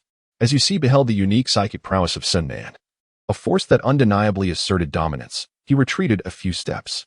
Zero, you have finally arrived, he articulated with deliberate enunciation, his tone imbued with a nostalgic yearning and a deep-seated animosity. Sun Nan disregarded UC's words, instead casting a sidelong glance at Lin Shengsheng. Whom do you intend to bear a child with? His voice rose slightly, laced with a hint of teasing. Lin Shengsheng retorted, you must be mistaken. A surge of inexplicable emotion coursed through her, prompting her to exclaim, why don't you produce a child for me to observe? Sun Nan's tone remained nonchalant. Men lack that capability.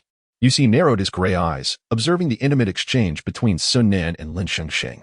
Have you lost all sense of respect? Realizing that those around them, including the undead, had become motionless due to Sun Nan's power, Lin Shengsheng gestured towards UC. Turning to face UC, Sun Nan's gaze was cold and detached. Let me remind you once more, my name is Sun Nan. A disdainful smirk curled on UC's lips as his piercing gray eyes fixed intently on Sun Nan. You have always been the most exceptional specimen among us, enduring the most terrifying and tyrannical virus, adapting with unparalleled swiftness. This truly evokes my envy.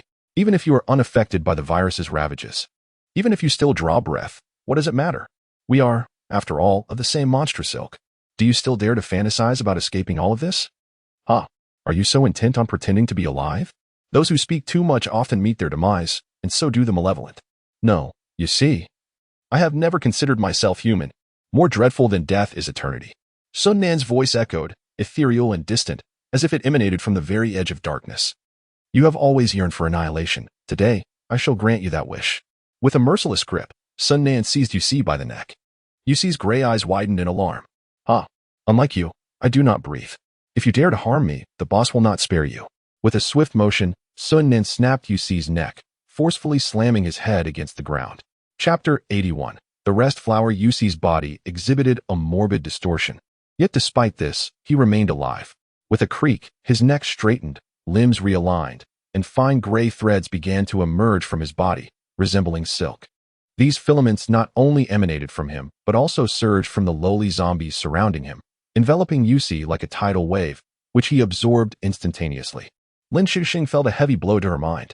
Suddenly, those gray threads rushed toward her like volcanic ash, covering her from all directions, as if seeking to engulf her and dissolve her into a part of Yusi's body. Startled, Lin Shengsheng wielded her kitchen knife, frantically hacking at the encroaching threads, only to discover that her efforts were futile against their supple resilience. With a slash, a flaming sword cleaved through the gray strands enveloping Lin Shengsheng. Just as Yusi intended to continue his actions, he suddenly froze, his face contorted in terror as he gazed at Sun Nan. Had he evolved again? Roaring. Yusi struggled and howled, attempting to break free from this mental restraint. Yet, he heard Sun Nan casually inquire, "Would you like the black crystal core?" He directed the question at Lin Shengsheng. Yusi's eyes widened in fear. Was he truly contemplating extracting his own core? Channeling all his energy, Yusi screamed, and several gray threads broke through his defenses, revealing numerous lesions scorched by flames across his body. Sun Nan turned to Lin Shengsheng, the sound of flowing blood igniting a primal urge within him. He glanced at the delicate curve of Lin Shengsheng's neck peeking from her high-collared sweater, suppressing his bloodlust as he released his mental grip on Yu Ziyuan and the others. "You all should leave." Lin Shengsheng hesitated, but upon witnessing the impotent struggle of her companions against the White City Zombie King, she chose to depart. In her mind, she expressed her gratitude to Sun Nan, saying, "Thank you. I'll treat you to a meal later." Yusi did not impede Lin Shengsheng and her companions' retreat. He needed to focus entirely on confronting Sun Nan and ensuring his own survival. Yusi activated his zombie abilities to level 10, teetering on the brink of a berserker rage, his movements becoming alarmingly swift. Sun Nan drew his flaming sword, disregarding the gray strands that had infiltrated his body, and turned to thrust it violently into Yusi's abdomen, the blade slicing upward with force. The momentum created a gaping wound from Yusi's belly to his chest. With another thrust, the blade continued up to Yusi's brain. A thick, black viscous liquid erupted forth. Yusi's eyes widened as he struggled desperately, then unexpectedly took a deep breath. Why? Was he about to die? He could breathe. His gray eyes gradually turned black, and his gray hair fell away, as if he could hear the world collapsing around him. He sensed his energy waning. He heard his heart beating once more. Thump, thump, thump, thump. Then silence. In his final moments, Yusi recalled his humanity, a torrent of emotions flooding his heart. With a single tear of black descending from his eye, he collapsed into the snow. Above, Gu Qingwei watched as Lin Shengsheng and her group drove away, joyfully shouting. Seizing the moment when Sun Nan's mental control over the zombie horde faltered, he hurried down to pursue them. With Yusi's demise, Sun Nan released his mental hold over the White City zombie horde, and the lower-tier zombies began to wander aimlessly. The high-tier and mid-tier zombies that had followed Yusi knelt on one knee, welcoming their new king, Sun Nan. Xiaoxi arrived late. He glanced at Yusi lying in the snow and then at the kneeling zombies. Was this the end? In his mind, he communicated, "Sir, the chaos in North City has been traced back to the boss's men." The kneeling zombies, noticing Sun Nan's silence, looked up to find his expression icy and laced with a chilling ruthlessness, prompting them to lower their heads instinctively. "Xiaoxi, have Jishao take over White City." Xiaoxi hesitated. "That was the second matter I intended to address. During the North City upheaval, Jishao was captured by the boss. As darkness fell, the cold wind howled, and beyond the snow-covered mountains lay an empty horizon. A blizzard obstructed Lin Shengsheng and her group's path forward, prompting them to stop at an abandoned settlement several kilometers from White City for the night. Perhaps due to the prior zombie horde, not a single wandering corpse was in sight in the vicinity. For safety, everyone gathered in a 3-story building. The first floor contained a fireplace, where Ji Feng and Yuan dismantled some furniture to ignite a fire, bathing the cold space in a somber red glow. Lin Shengsheng glanced at the system's emotional value. After a fierce battle, it had remarkably replenished. She promptly ordered 3 bowls of supreme fried rice for emergencies and a few hot pot sets. "Let's eat some hot pot to warm up." Concerned for Sun Nan, Lin Shengsheng checked the target location for the Zombie King mission, discovering that Sun Nan had already left White City, heading toward North City. So, he had managed to leave safely? As she monitored Sun Nan's position, the system chimed in. "Boyfriend task, countdown initiated. Remaining time, 24 hours." Lin Shengsheng focused on the two unfinished tasks. Had time really run out so swiftly? Have your boyfriend peel an apple and feed it to you. I should be able to manage that with a little courage. The room must be adorned with pictures of you and your boyfriend arranged in a heart shape on the wall. That seemed far too challenging. With White City's hotel gone and their shelter lost, she was now adrift without a home. Where could she hang any photos? She quickly checked the distance from her current location to North City, too far. With the blizzard raging outside, driving there would be impossible. Even flying would be a challenge. The only solution was to enter a dream. Exhausted from the intense battles, Lin Shengsheng leaned against the dilapidated, uncomfortable sofa, tossing and turning, unable to sleep. Forget it. I'll eat first. While enjoying the hot pot, Lin Shengsheng recounted the events that transpired in the underground laboratory of White City, casually displaying several rows of files from her space. After finishing the hot pot, Xiao Chun and Yi Hui, who struggled to comprehend the experimental documents, began searching for information related to plants under Xiao Hua's guidance. Everyone had rummaged through 2 entire cabinets of documents, but found no trace of any botanical information. This was untenable. Sleepless, Lin Shengsheng joined the search for data. As her hand flipped through the pages, the system's voice echoed. Skill triggered. Skim reading. Lin Shengsheng glanced at her full emotional value, with only a 10th remaining, and boldly declared, System, fill it up. Thus, Lin Shengsheng activated her skill. And while the others were still perusing 1 cabinet of materials, she had already completed an entire 10 cabinets. Finally, upon finishing the 25th cabinet, she discovered a book related to plants. Flipping it open, she found an array of incomprehensible data, but the last few pages contained clear images of the plant, detailing its seed form, germination state, seedling stage, and flowering phase. When Lin Shengsheng observed the seedling stage, she felt an uncanny familiarity. Glancing up at the little green plant nestled beside Yuzuan, her gaze landing on its shoulder. Despite the harsh winter, the small green plant remained vibrant, completely unaffected, even sprouting a bud. Comparing the images in her hands with the green plant, she became increasingly convinced that it was indeed the same species. She presented the plant information to Yu Ziyuan and Ji Feng for their examination. The monsoon pointed to the column listing plant names, exclaiming with delight, Yes, this is it. The plant Mr. Su asked me to find is indeed the one known as the rest flower. This is the first volume. There should be a second and third volume as well. The document notes that additional information can be found on the hard drive of the computer in the underground laboratory in Baiqing. Yu Ziyuan carefully examined the information regarding the rest flower, and her gaze eventually shifted toward Lin Huogua. Lin Huogua, sensing that his beloved Yuan was looking at him, felt a sudden warmth dispel the chill of his previously lifeless expression. This is the sensation of being alive. This is the power of love. He began to feel increasingly human. Look, he said, this rest flower resembles the plant on my shoulder, doesn't it? Chapter 82. Meeting Sun Nan in the North City. Lin Huogua was taken aback, realizing that Yu Ziyuan was observing the small flower on his shoulder. His gaze shifted to the dossier in Yu Ziyuan's hand, comparing it repeatedly. Indeed, the shape of the leaves and the delicate pinkish-white hue of the buds bore a striking resemblance. The anchi flower, a rare plant before the apocalypse, was known for its medicinal properties. With the mutations of flora and fauna in this new world, he wondered if such a flower could still be found. If the plant on Huogua's shoulder truly was the anchi flower, it might be the only one left in existence. Yu Ziyuan looked at Lin Huogua with a serious expression. With Elder Su's unfortunate fate and the anchi flower so close, she had to inherit her mentor's knowledge and continue the quest for a cure to the zombie virus. To confirm whether the plant on Lin Huogua's shoulder was indeed the anchi flower, Yu Ziyuan decided to journey to a military laboratory near Baiqing. Before the apocalypse, the military laboratory in Lancheng was where her father worked. It boasted complete and mature experimental equipment, with an independent power supply system. After the end of the world, she had kept in touch with her mentor there. If power was still operational, they could access the computer brought back from the underground laboratory of Company X in Baiqing. After a discussion among the group, no one wished to venture to the nearby human base. Instead, they resolved to accompany Yu Ziyuan to launching in search of the cure for the zombie virus. After rummaging through dozens of cabinets, everyone was utterly exhausted. Having found only 2 volumes of the 3 available on the anchi flower, the last one presumably taken by someone else. As night fell, everyone found their spots to sleep. Since zombies do not require rest, Yuan, Lin Huogua, and San Sang took on the night watch.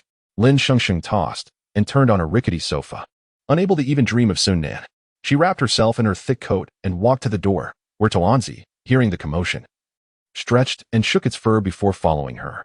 After days of heavy snowfall, the storm had finally ceased, the clouds parted, and a bright moon hung high in the darkened sky. The absence of the pre-apocalyptic glow from skyscrapers made the moonlight appear exceptionally clear.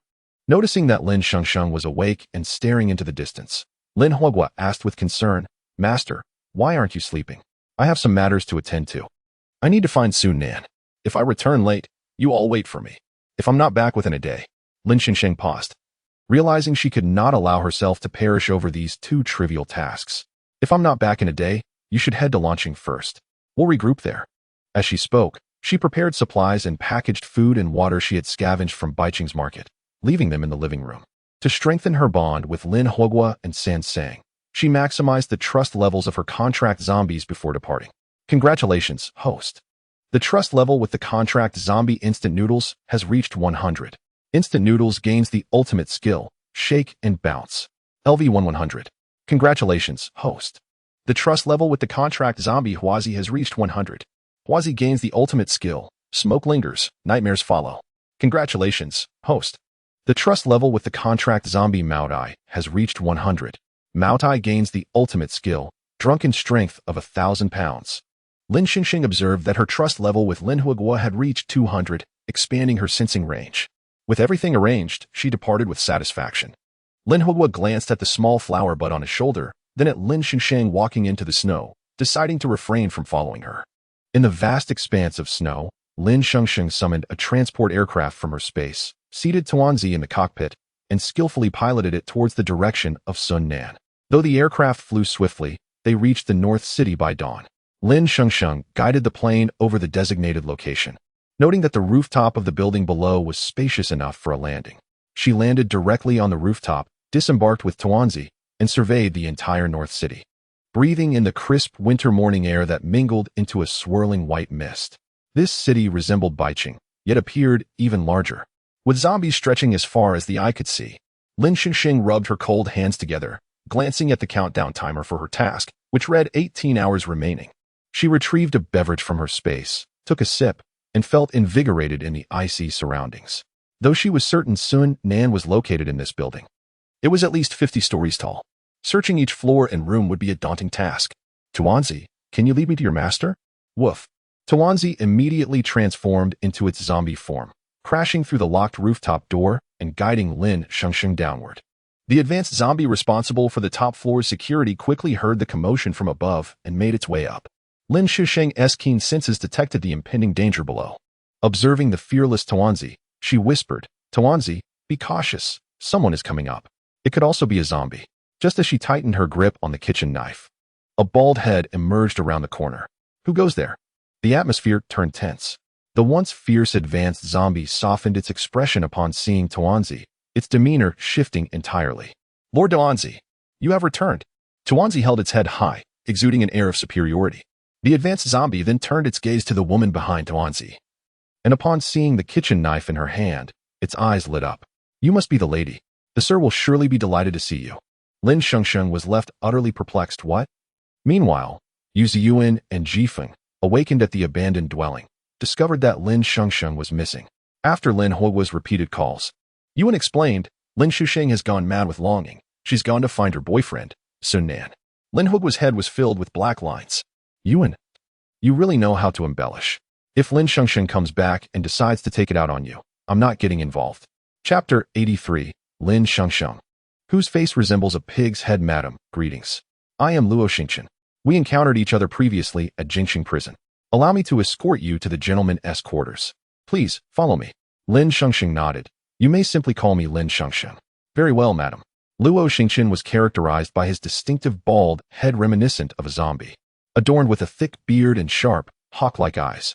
His physique was remarkably muscular, with arms thicker than Lin Shengsheng's thighs. Clad in a short-sleeved shirt even in the depths of winter, one could only surmise that, as a zombie, he was oblivious to the cold. Yet, what was particularly striking was the shirt emblazoned with a Sailor Moon graphic. Lin Shengsheng rubbed her eyes, questioning her own sanity, but alas, the image remained.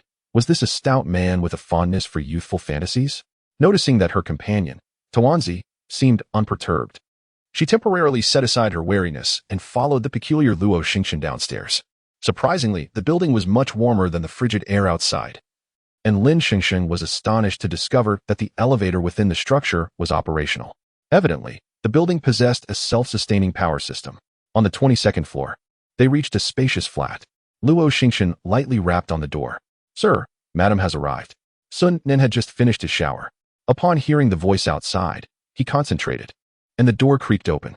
Tuanzi hurriedly slipped inside, and Lin Shengsheng pushed the door further open, allowing Lin Shengsheng to enter as well. With a resounding thud, Lin Shengsheng turned to see Lin Shengsheng securing the door from the outside. Upon entering, they were greeted by an expansive living room, featuring a comfortable, tidy gray sofa, over which lay a thick, warm blanket. Sun Nan emerged from behind a partition, his bathrobe loosely undone at the chest, his hair still damp. Water droplets cascaded down his cheek, trailing into the depths of his chest, revealing enticing contours of muscle, a tantalizing sight indeed. Lin Shengsheng swallowed nervously, fearing that Sun Nen might overhear her. Suddenly, a loud growl echoed in the otherwise tranquil room, emanating from her stomach. Blushing furiously, she thought, "Am I really that hungry?" As the zombie king, Sun Nan's heightened senses detected the sound of her swallowing, along with the rumblings of her stomach. Wiping the moisture from his forehead and tossing the towel aside, he glanced at the clock on the wall. It was only 8 in the morning. "Did you drive here?" he inquired. Lin Shengsheng shook her head. "I flew here." Her gaze drifted upwards, fixated on Sun Nan's damp hair, wondering about the sturdiness of his wig. Was it truly water-resistant? Sun Nan turned, shedding his bathrobe to reveal a sculpted back, the high bar counter obscuring his lower half. He reached for a shirt and pants hanging nearby to dress. Lin Shengsheng's eyes widened in surprise as she hastily turned away, feeling flustered by the unexpected display. Just as her thoughts wandered, Sun Nan had already donned his clothes and was standing before her. "You didn't sleep all night? Did you come this far to seek me for something?" Lin Shengsheng looked up at Sun Nan and awkwardly chuckled. "Ah, I wanted to thank you for helping us yesterday. Seeing you unharmed puts my mind at ease." With a sudden thump, Sun Nan's heart seemed to skip a beat. "I brought you this basket of apples as a token of gratitude," Lin Shengsheng said, placing the task apple she had procured from her system on the coffee table. Winter apples? They appeared large and plump, glistening with freshness, yet such produce seemed out of place for the season. Sun Nan chose not to question it further. "Do you have a fruit knife? I'd love to taste one. I've been holding off on eating them," Lin Shengsheng said eagerly, steering the conversation towards the apples. Noticing her enthusiasm, Sun Nan produced a fruit knife from his space and handed it to her. "Wait, it should be the zombie king, Sun Nan. Who peels it for me? Don't underestimate my skills with a kitchen knife." "But I really can't peel apples," Lin Shengsheng admitted, feeling a wave of embarrassment wash over her. Yet, for the sake of the task, she pressed on. Sun Nan raised an eyebrow in surprise. Was it possible for a woman who could handle zombies to be incapable of peeling an apple? He took the apple from the table and began to peel it. As Lin Shengsheng watched, her excitement grew, and the moment the knife left the apple, she leaned in and bit into it eagerly. "Congratulations, host. Your boyfriend has peeled an apple for you to eat. Task completed. Reward, 1 month of life. Special reminder, 1 task incomplete, remaining time, 13 hours. Failure results in immediate death." Sun Nan glanced at the bitten apple in his hand and immediately offered the remainder to her. Lin Shengsheng chuckled awkwardly. "This apple is truly sweet." Indeed, the apple was delightful, its crispness and sweetness flooding her senses, refreshing her entirely. It had been ages since she had tasted fruit in this apocalyptic world. She had devoured a whole apple that had previously gone unnoticed before the end. She felt a twinge of regret. Had she known, she would have saved a few for herself. After finishing the apple, Lin Shengsheng noticed an itch on her neck and face. As she scratched, she dismissed it, eager to complete her task and catch up with Sister Yuan's group heading to launching. "Oh, by the way, let us take a photo together." This was not a question. In the face of potential demise, the presence of a zombie king was of little concern. With boldness, Lin Shengsheng retrieved a Polaroid camera from her space, positioning herself close to Sun Nan, snapping away with abandon. A flurry of photos scattered across the floor, and as she gathered them, she was horrified to see her own visage transformed into a swollen, sausage-like mouth and a face resembling waterlogged pork. Her arms and calves began to itch intensely, and she scratched frantically, feeling as though her hands might tire. Dizziness washed over her, and nausea set in. Her gaze fell upon the basket of apples on the table. "Damn it, this apple must be poisoned," she thought, mentally calling out to her system. Fan, what is wrong with this apple? I've turned into a pig's head." Host, this is a legitimate Fuji apple. Who knows why you reacted this way? Tears welling in her eyes. Lin Shengsheng tucked the photos away, watching the taskbar extend halfway, just short of a heart shape on the wall. As she scratched her abdomen, she furtively glanced towards the partition. Sun Nan's bedroom must be beyond there, right? Suddenly, Sun Nan, who had remained silent, reached out to touch Lin Shengsheng's swollen face. The coolness of his touch startled her, and she instinctively leaned back, tensed. Are you allergic? Did you react to the apple? Lin Shengsheng paused. I'm not certain. Come, let us find you some antihistamines. Sun Nan took Lin Shengsheng by the hand, leading her away.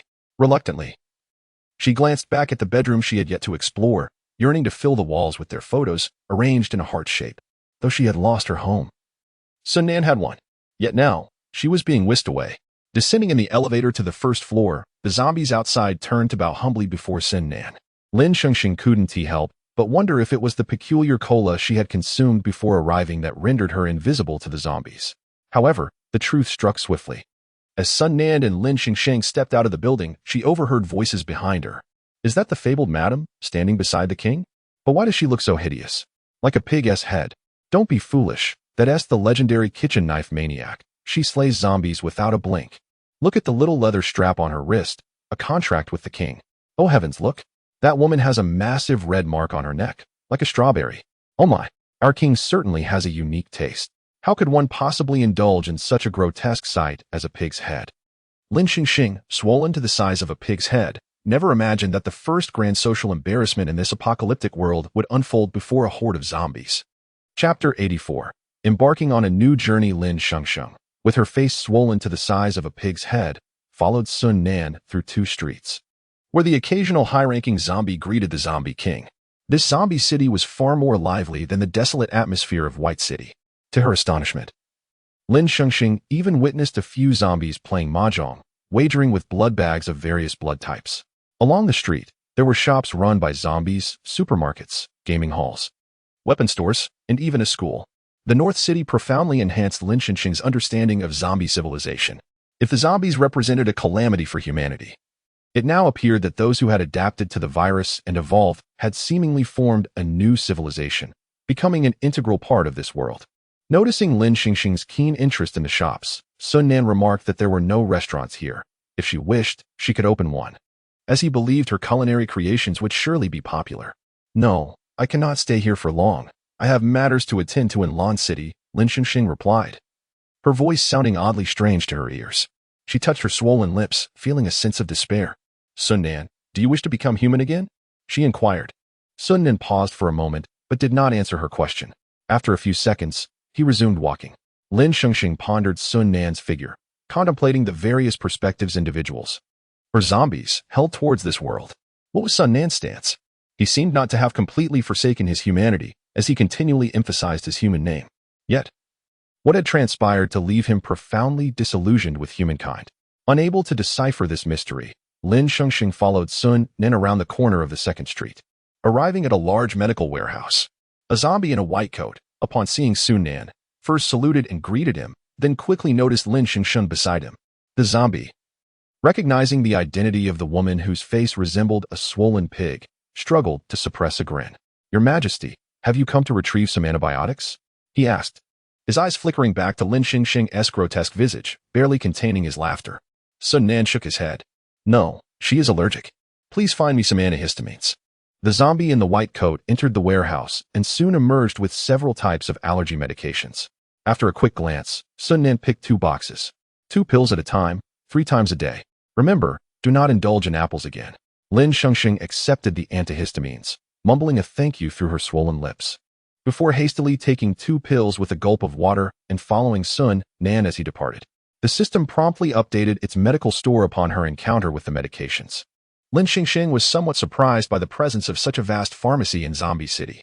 Sun Nan, do zombies get sick too? She queried. Turning back to glance at the medical warehouse, Sun Nan replied, no, those are circulating currencies for trade with humans. What do you need? I might have it. Then please prepare a serving of the fried rice we had the first time we met. Sure, no problem. Upon returning to the building, Sun Nan led Lin Shengsheng to the kitchen. Given her swollen face, her eyes appeared particularly small, but this did not deter her from widening them in astonishment. The zombie king Sun Nan's residence had a large kitchen adjacent to the living room, complete with a refrigerator, microwave, oven, and various kitchen utensils. Suddenly, there was a knock at the door. It was Xiao Shi coming to find Sun Nan. Peeking inside, he caught sight of Lin Shengsheng's back and exclaimed, "Oh, it seems the rumors of the lady returning to dote on the king are indeed true." Sun Nan approached the door, and Xiao Shi immediately masked his inquisitive demeanor. "Sir, we should be leaving." "All right, just give me a moment." Xiao Shi nodded and watched as Sun Nan walked back. After exchanging a few words with Lin Shengsheng, he reluctantly departed. Indeed, it was reluctance. With a loud bang, Lin Shengsheng heard the door close and immediately stepped out of the kitchen, glancing down at the creature beside her before looking at the closed door. The timing was perfect. "Tuanzi, do you know where Sun Nan's bedroom is?" "Woof. What do you need his bedroom for?" "Come on, lead me there." Lin Shengsheng sprinted after Tuanzi, who stopped at a white wooden door, gently pushing it open. Lin Shengsheng found the bedroom to be astonishingly spacious. She looked around and selected a wall, quickly arranging a stack of photos featuring herself and the zombie king on it. With a flurry of activity, she completed a heart-shaped photo wall composed entirely of pictures showcasing her swollen face due to the allergy. "Congratulations, host. The task of filling the room with photos of you and your boyfriend is complete. Reward, 5 months of life. Total lifespan remaining, 12 months, 3 weeks. And 1 day?" Lin Shengsheng let out a sigh of relief. Surviving was indeed no easy task. The influence of romance on a woman's speed in drawing a blade was truly unsuitable for her. Tuanzi gazed at the wall of photos, bewildered. Was this the sour essence of love? Having completed her task, Lin Shengsheng joyfully returned to the kitchen, ordering several bowls of delectable fried rice, a delightful hot pot, generous meat buns, and an assortment of preserved delicacies from her storage, filling the entire table. Before Sun Nan returned, she quickly jotted a note for him and departed. In a bid to save time, she planned to head to the rooftop to fly her aircraft, clad in a Sailor Moon t-shirt. The friendly figure of Luo Xingqian waved goodbye to her from the rooftop. On her way back, Lin Shengsheng felt in high spirits after gaining a year of life. "Here, Tuanzi, enjoy these lucky meat buns. I'm sorry you've had to go hungry these past few days." "Woof." Curious, she asked Tuanzi, "Do you know why Luo Xingqian wears a Sailor Moon t-shirt? Is it because every strong man harbors a girl-less heart? Has he let himself go since becoming a zombie?" "Haha." Tuanzi rolled its eyes at her while munching on a meat bun. "Hey, you're rolling your eyes at me? What a pity you can't speak." Suddenly, Tuanzi dropped the greasy meat bun and leapt towards Lin Shengsheng in the pilot's seat. It accidentally knocked against her black wristband, startling Lin Shengsheng and causing the aircraft to nearly plummet. "Tuanzi, what are you doing? Don't move." Just as she stabilized the aircraft, a deep male voice resonated from Tuanzi's direction. "Don't laugh at Luo Xingqian. He has forgotten much of his human memories, even the faces of his wife and children. Yet, he remembers his daughter loved watching Sailor Moon, always cuddling up to his beard for scratches. Therefore, he continues to wear the Sailor Moon shirt, hoping that one day, his daughter will recognize him." A rather melancholy story. "Wait, Tuanzi, how can you talk?" "Thanks to Sun Nan, though this connection lasts only a few minutes." "Tuanzi, your voice contrasts greatly with your appearance." "Woof." By the time Lin Shengsheng returned to the abandoned dwelling where Yu Ziyuan and the others were, it was nearly afternoon. Fortunately, her return did not exceed 24 hours, and nothing unexpected had occurred on their end. A group of individuals gathered to share a meal, during which they meticulously examined the route to Lan City. The fuel reserves of their transport aircraft were insufficient for a lengthy journey, prompting them to embark in a large vehicle confiscated from the Mamen base. Along the way, they created road markers for Gu Chenghui, hoping he would rejoin their ranks. Outside Baiqing, Gu Chenghui encountered Xia Tingchuan and Yi Jinghong, who had been engaged in a fierce battle against zombies. The trio drove onward, following the markers left by Yu Ziyuan. Meanwhile, Lin Shengsheng and her companions stopped at an abandoned gas station for supplies when they suddenly spotted smoke rising in the northwest. However, the direction of this smoke did not align with their path to Lan City, leading them to suppress their curiosity and continue their journey. Gu Chenghui and his companions were on the verge of catching up to Lin Shengsheng's vehicle, but after enduring various collisions in Baiqing, their vehicle broke down. They too noticed the smoke in the northwest, suggesting the possibility of a settlement in that direction. After a brief discussion, the three decided to first seek out a vehicle at the settlement. Thus, the two groups diverged on their respective paths. Chapter 85. Entering the underground laboratory of Lan City under the guidance of Yu Ziyuan, Lin Shengsheng and her companions reached Lan City before dusk. To avoid unnecessary combat fatigue, They indulged in some comfort drinks. Upon entering the city, the wandering zombies, with vacant expressions, sniffed the air and, upon confirming the absence of human presence, resumed their aimless roaming. As Yu Ziyuan surveyed the desolate city, a wave of sorrow washed over her. Just last year, while on a mission, she and Ahui had passed through this place, where thousands once resided. She pondered the dreadful events that could have transpired here. Despite the snow covering everything, it could not conceal the desolation of Lan City. Fortunately, their journey had encountered little danger, and they successfully arrived at the military base. All the gates of the base were wide open, revealing not a single soul within, save for some immovable heavy weaponry. Occasionally, a few uniformed zombies, presumably former soldiers of the base, drifted by. As Lin Shengsheng strolled through the base, she waved her hand, effortlessly absorbing various artillery and weapons into her space. Determined to leave nothing behind, she even managed to acquire a fuel-less tank. Jifeng gazed at the vanishing tank beside him, astonished. Just how vast is your space? You've stowed away several vehicles, planes, and an entire arsenal, and you even want that tank without fuel? It's not too big. I haven't even filled half of it yet. Of course, I want the tank. What if we find fuel later? From Jifeng's shock value, 10,086. The group explored the military base, examining the maps and various exit points before following Yu Ziyuan towards the laboratory. Lin Shengsheng stared at the locked entrance of the underground laboratory, recalling the snow monster that had nearly taken her life. She couldn't help but grumble internally about why laboratories were always built underground. What unspeakable deeds were they trying to conceal? Yu Ziyuan attempted several codes she had seen in her father's notebook, but each attempt at the sliding lock was met with failure. Lin Shengsheng thought of the various skills the system had granted her.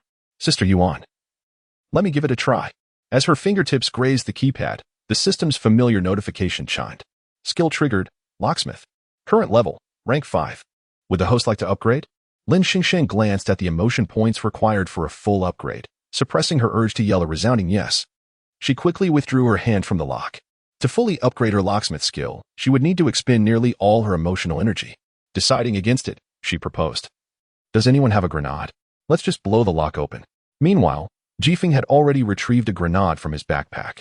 With nightfall approaching and the temperature dropping, everyone stepped back as he prepared to detonate it. With a resounding explosion, the laboratory doors flew open. The group cautiously entered the underground laboratory of the Lan City military base. Just as the last member, Xiaohua, stepped onto the descending staircase, the blast caused the entrance to collapse. Xiaohua, watch out. Xiaochen swiftly pulled her into his embrace as a large stone tumbled in. Xiaohua's heart raced. She had narrowly avoided being crushed. Thank you, Xiaochen. By the way, I still don't know your full name. I'm sure Xiaohua. Let us get to know each other again. Xiaochen scratched his head, a sheepish smile on his face. No need to thank me. You saved my life back at Base 9. I'm Chunli. The dimness of the already poorly lit environment deepened after the entrance's collapse. Once Yu Ziyuan adjusted to the low visibility, she grasped the last remaining flashlight and, guided by her memory, located the power switch box of the laboratory. Silently praying that the power system remained intact, she flipped the switch. The overhead lights flickered before illuminating the room, and the lights in other areas of the laboratory gradually turned on. To their relief, there were no zombies or human figures in sight. The group decided to cautiously explore the laboratory for any safety hazards. To their astonishment, the underground laboratory not only lacked zombies, but the generator was functioning normally and could sustain them for at least a year. Moreover, they discovered a storage room filled with an abundance of canned food. This stockpile would sustain them for an extended period, and there was even a shelf brimming with various alcoholic beverages. Adjacent to the food storage room was a supply room stocked with numerous brand-new daily necessities. Though temporarily trapped, the group felt a sense of relief upon witnessing the living conditions in the underground laboratory. That evening, after having a light meal, Yu Ziyuan opened the computer she had brought from the underground laboratory in Baiqing to search for information regarding the anchi flower. The others scoured the laboratory, but found no viable exit routes aside from the blocked main door. Mao Tai, the zombie, gazed at the array of alcohol on the shelves, his eyes sparkling with delight. Master, may I have a drink? Lin Shengsheng looked at the group. Mao Tai wants to drink. Is that all right? Everyone agreed it was fine. Mao Tai swiftly grabbed a bottle and, with his fangs, popped the cap before taking a swig. Watching Mao Tai relish the drink, the group gradually relaxed, and before long, someone picked up a bottle, leading to a swift transformation where each person had a drink in hand. Jifeng passed a bottle of alcohol to Lin Shengsheng, who waved it away. I don't drink. It wasn't that Lin Shengsheng couldn't drink. She simply had a low tolerance and tended to lose herself when intoxicated. In this apocalyptic world, staying sober was paramount. Aside from Lin Shengsheng, Yi Hui, who had awakened plant abilities, also abstained from alcohol. He had just asked Yu Ziyuan about plant-related books and was diligently studying them in the laboratory. Looking at the book in his hands, Yi Hui couldn't help but self-deprecate. Before the apocalypse, he had been a poor student, never taking his studies seriously. Who would have thought that after the end of the world, he would find himself picking up books again? Wang, a survivor from Base 9, had indulged a bit too much in alcohol and began gazing at Xiaohua with increasing affection. Encouraged by Qinli, he approached Xiaohua, and to their surprise, the two hit it off. Wang led Xiaohua away from the room where the others were gathered. And as they drank, they found themselves in the corridor outside. Xiaohua's cheeks flushed, resembling a blooming flower, while Wang, under the influence of alcohol, embraced her and kissed her. Xiaohua, slightly dazed from the drink, was taken aback when her breath was stolen. She suddenly widened her eyes, regaining her senses, and struggled fiercely. She exerted all her strength to push Wang away, but his towering height made her efforts futile, and she found herself pinned against the wall. Help! Help! Just as she regained her breath, Wang's alcohol-laden lips sealed hers once more. Xiaohua bit Wang hard, regaining her breath. Xiaohua kicked Wang in the lower body and fled towards the room where everyone was. The alcohol made her stumble and fall to the ground. Wang spat out a mouthful of blood and lunged at her, grabbing her legs. Help! Help! As the two wrestled, a dagger and a bag of crystal cores fell from Xiao Chen's pocket, the bag embroidered with the words Kuan. Hearing Xiaohua's cries, the others rushed out of the room. Qinli helped Xiaohua to her feet while Jifeng and Yuan shielded her behind them. Lin Shengsheng launched a kick at the drunken Wang. Wang, get a grip.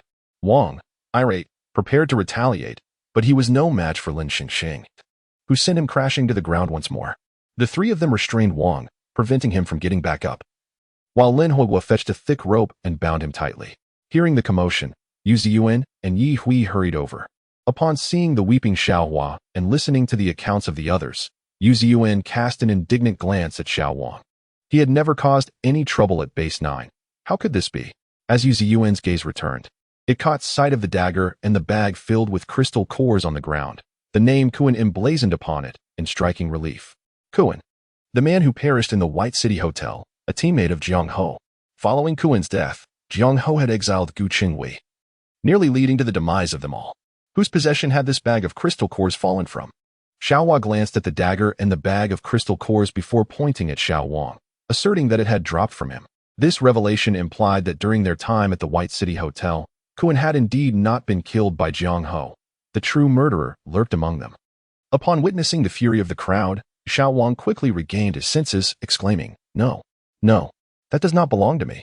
Chapter 86. An unexpected encounter with Yi Jinghong's ex-girlfriend Chun Li entered the room to retrieve Xiao Wang's backpack, only to discover something far more shocking within, a finger adorned with a large golden ring. The sight was too ghastly for anyone to bear.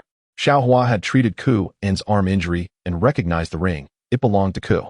The crowd's gaze turned toward Xiao Wang, regarding him as if he were a monster. Clearly, this usually inconspicuous Xiao Wang was a deeply concealed murderer. As discussions commenced on how to deal with Xiao Wang, his fear escalated.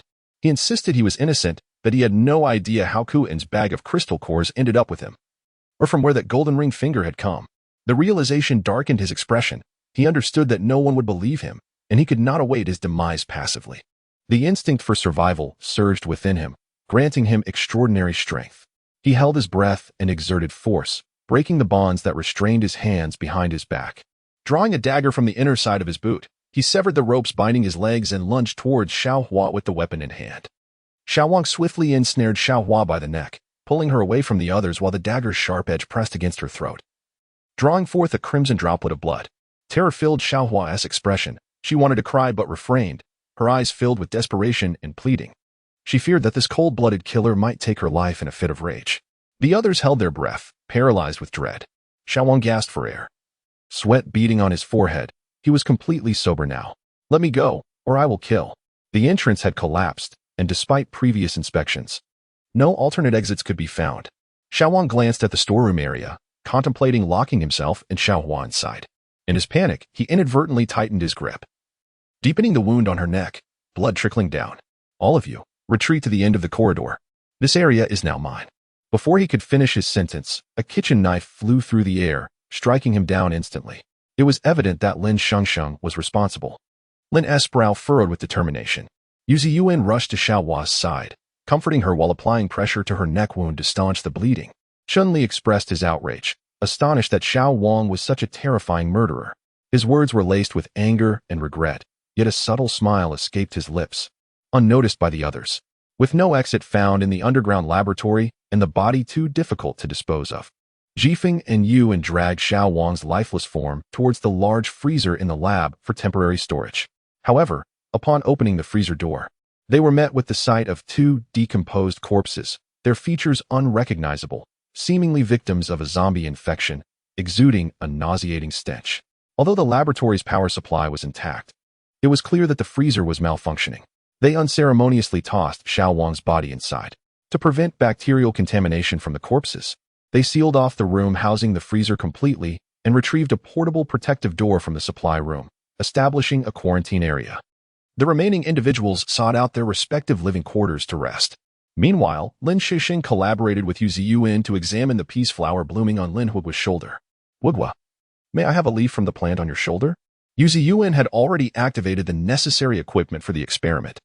"All right," Lin Hugua unexpectedly responded with an unclear affirmation. "You can speak now." Lin Shengsheng glanced at the system panel, confused.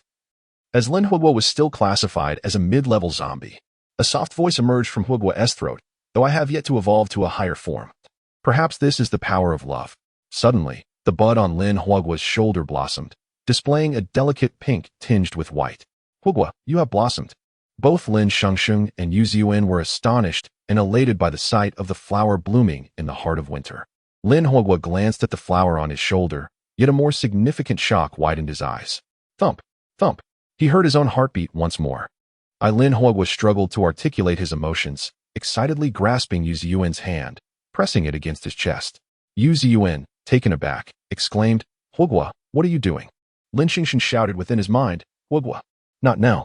If you're going to confess, do it appropriately. Grabbing Sister Yu's hand to feel your muscles is quite inappropriate." "Can you even say I love you?" "No, master. I have a heartbeat." "Pardon?" Lin Shengsheng was bewildered. Yu Ziyuan, forced to place her hand on Hugua's chest, was equally astonished to discover that he indeed had a heartbeat, no longer needing Hugua to guide her hand. Yu Ziyuan began to explore the rhythm of his heartbeat on her own. Lin Hugua's zombie-like face flushed with embarrassment, his heart racing.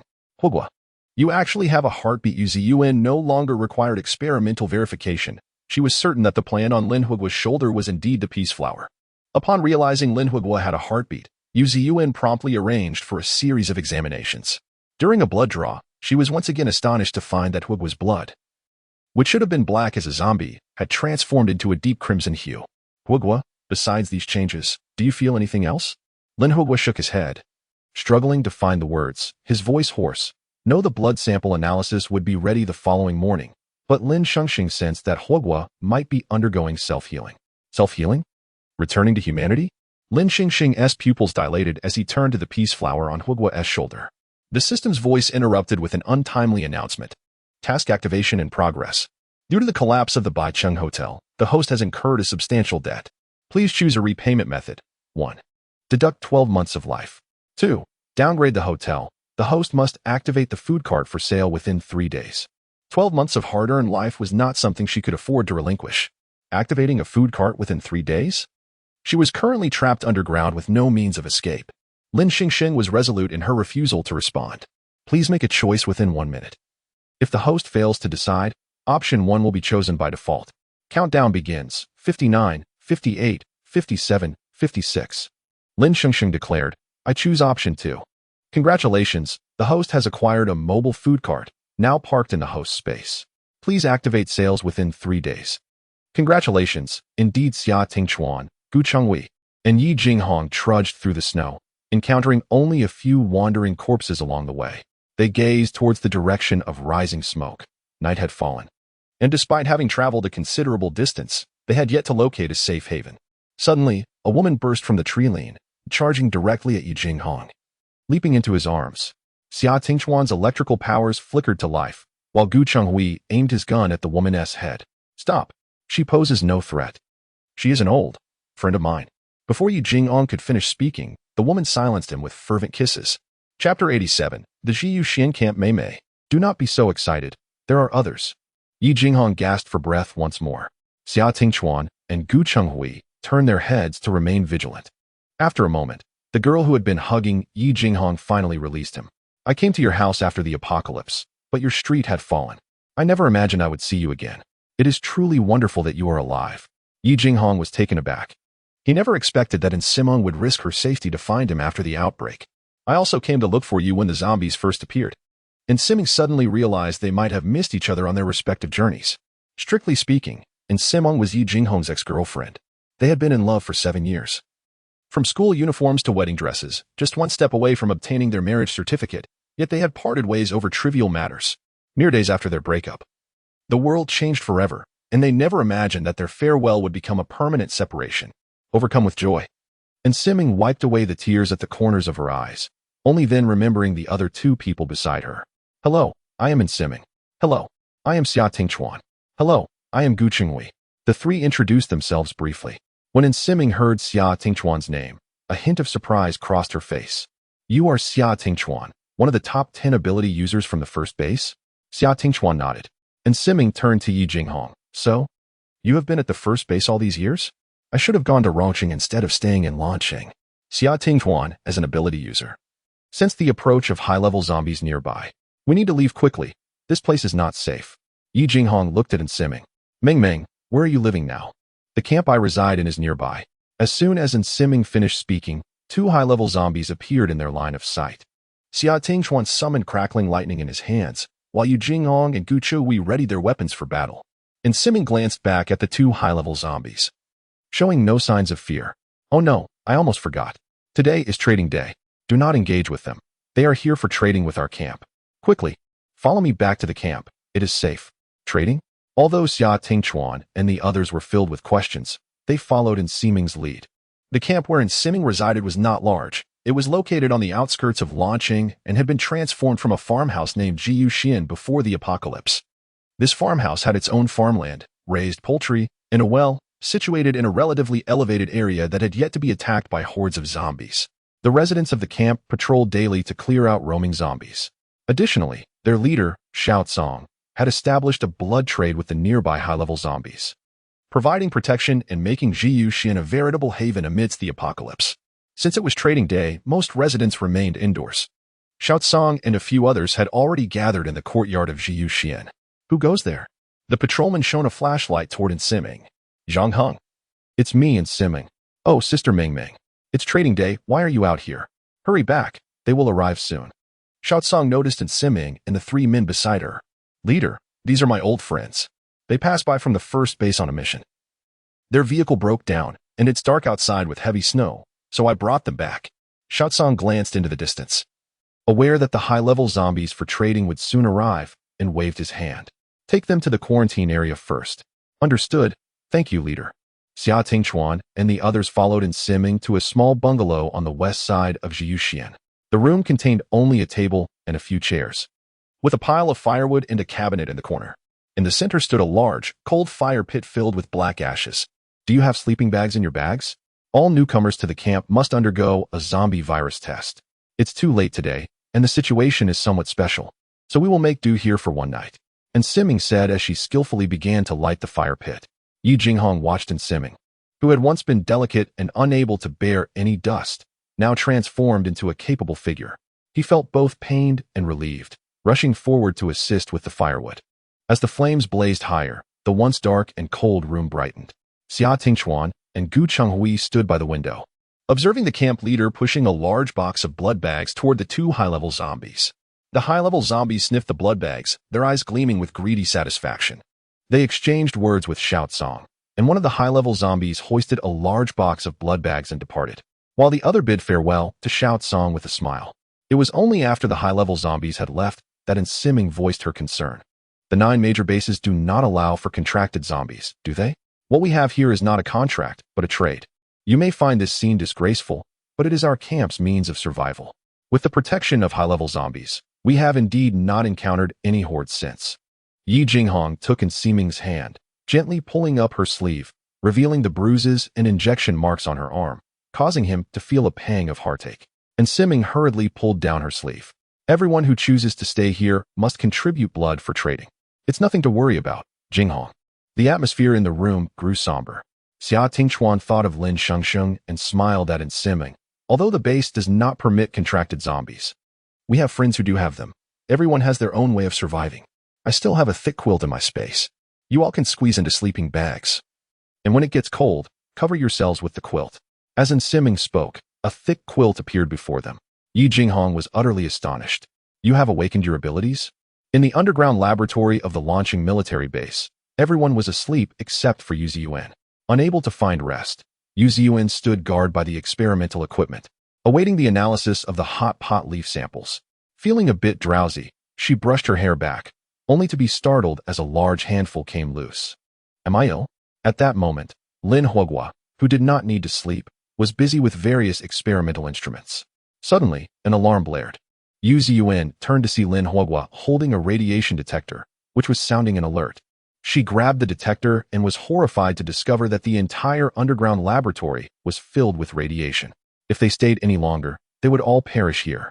Yu Ziyuan immediately roused the still sleeping Lin Shengsheng. Lin Shengsheng looked up at the ceiling above them. How about we dig a way out? Yu Ziyuan shook her head. We are nearly 20 meters underground. We should wake everyone up and look for an exit. Typically, such underground laboratories have a safety exit. Upon hearing Yu Ziyuan's description, everyone shook off their sleepiness and began searching for a safe exit. They scoured every inch of the laboratory but found no escape route. Suddenly, while checking the ground for any hidden mechanisms, Lin Huoguo noticed the small flower on his shoulder being stirred by the wind. Following the direction of the breeze, Lin Shengsheng noticed a curtain on the southeast wall fluttering slightly. She lifted the curtain and discovered a passageway. Since there is a breeze, it must lead outside. Lin Shengsheng quickly placed everything Yu Ziyuan needed into her space, and the group hurriedly left. After traversing the lengthy corridor, the group finally emerged onto the surface. No longer within the confines of the Lan City military base, Lin Shengsheng cast a glance at the system map. They now found themselves in the outskirts of Lan City. A chilling wind swept through, causing Lin Shengsheng to shiver from the stark temperature difference. How frigid it was! The distant mountains appeared gaunt, exuding an air of desolation, while a veil of mist enveloped the sky, hinting that dawn was imminent. A resounding roar pierced the air. Not far off, the shrill cries of the zombies echoed. Pairs of crimson eyes glinted ominously in the dim surroundings. This is perilous. A horde of zombies lurks nearby. Chapter 88. The two teams are about to converge. Lin Shengsheng exhibited no hesitation, unleashing a barrage of blade-like rain from her kitchen knife, resulting in a significant number of low-level zombies succumbing to injury and death. Yet, more zombies were approaching from a distance. The mental suppression exerted by Lin Huoguo and Yuan was rebuffed. The low-level zombies remained uncontrollable. Master, there are high-level zombies nearby. It would be prudent for us to retreat swiftly. This is not the time for prolonged engagement.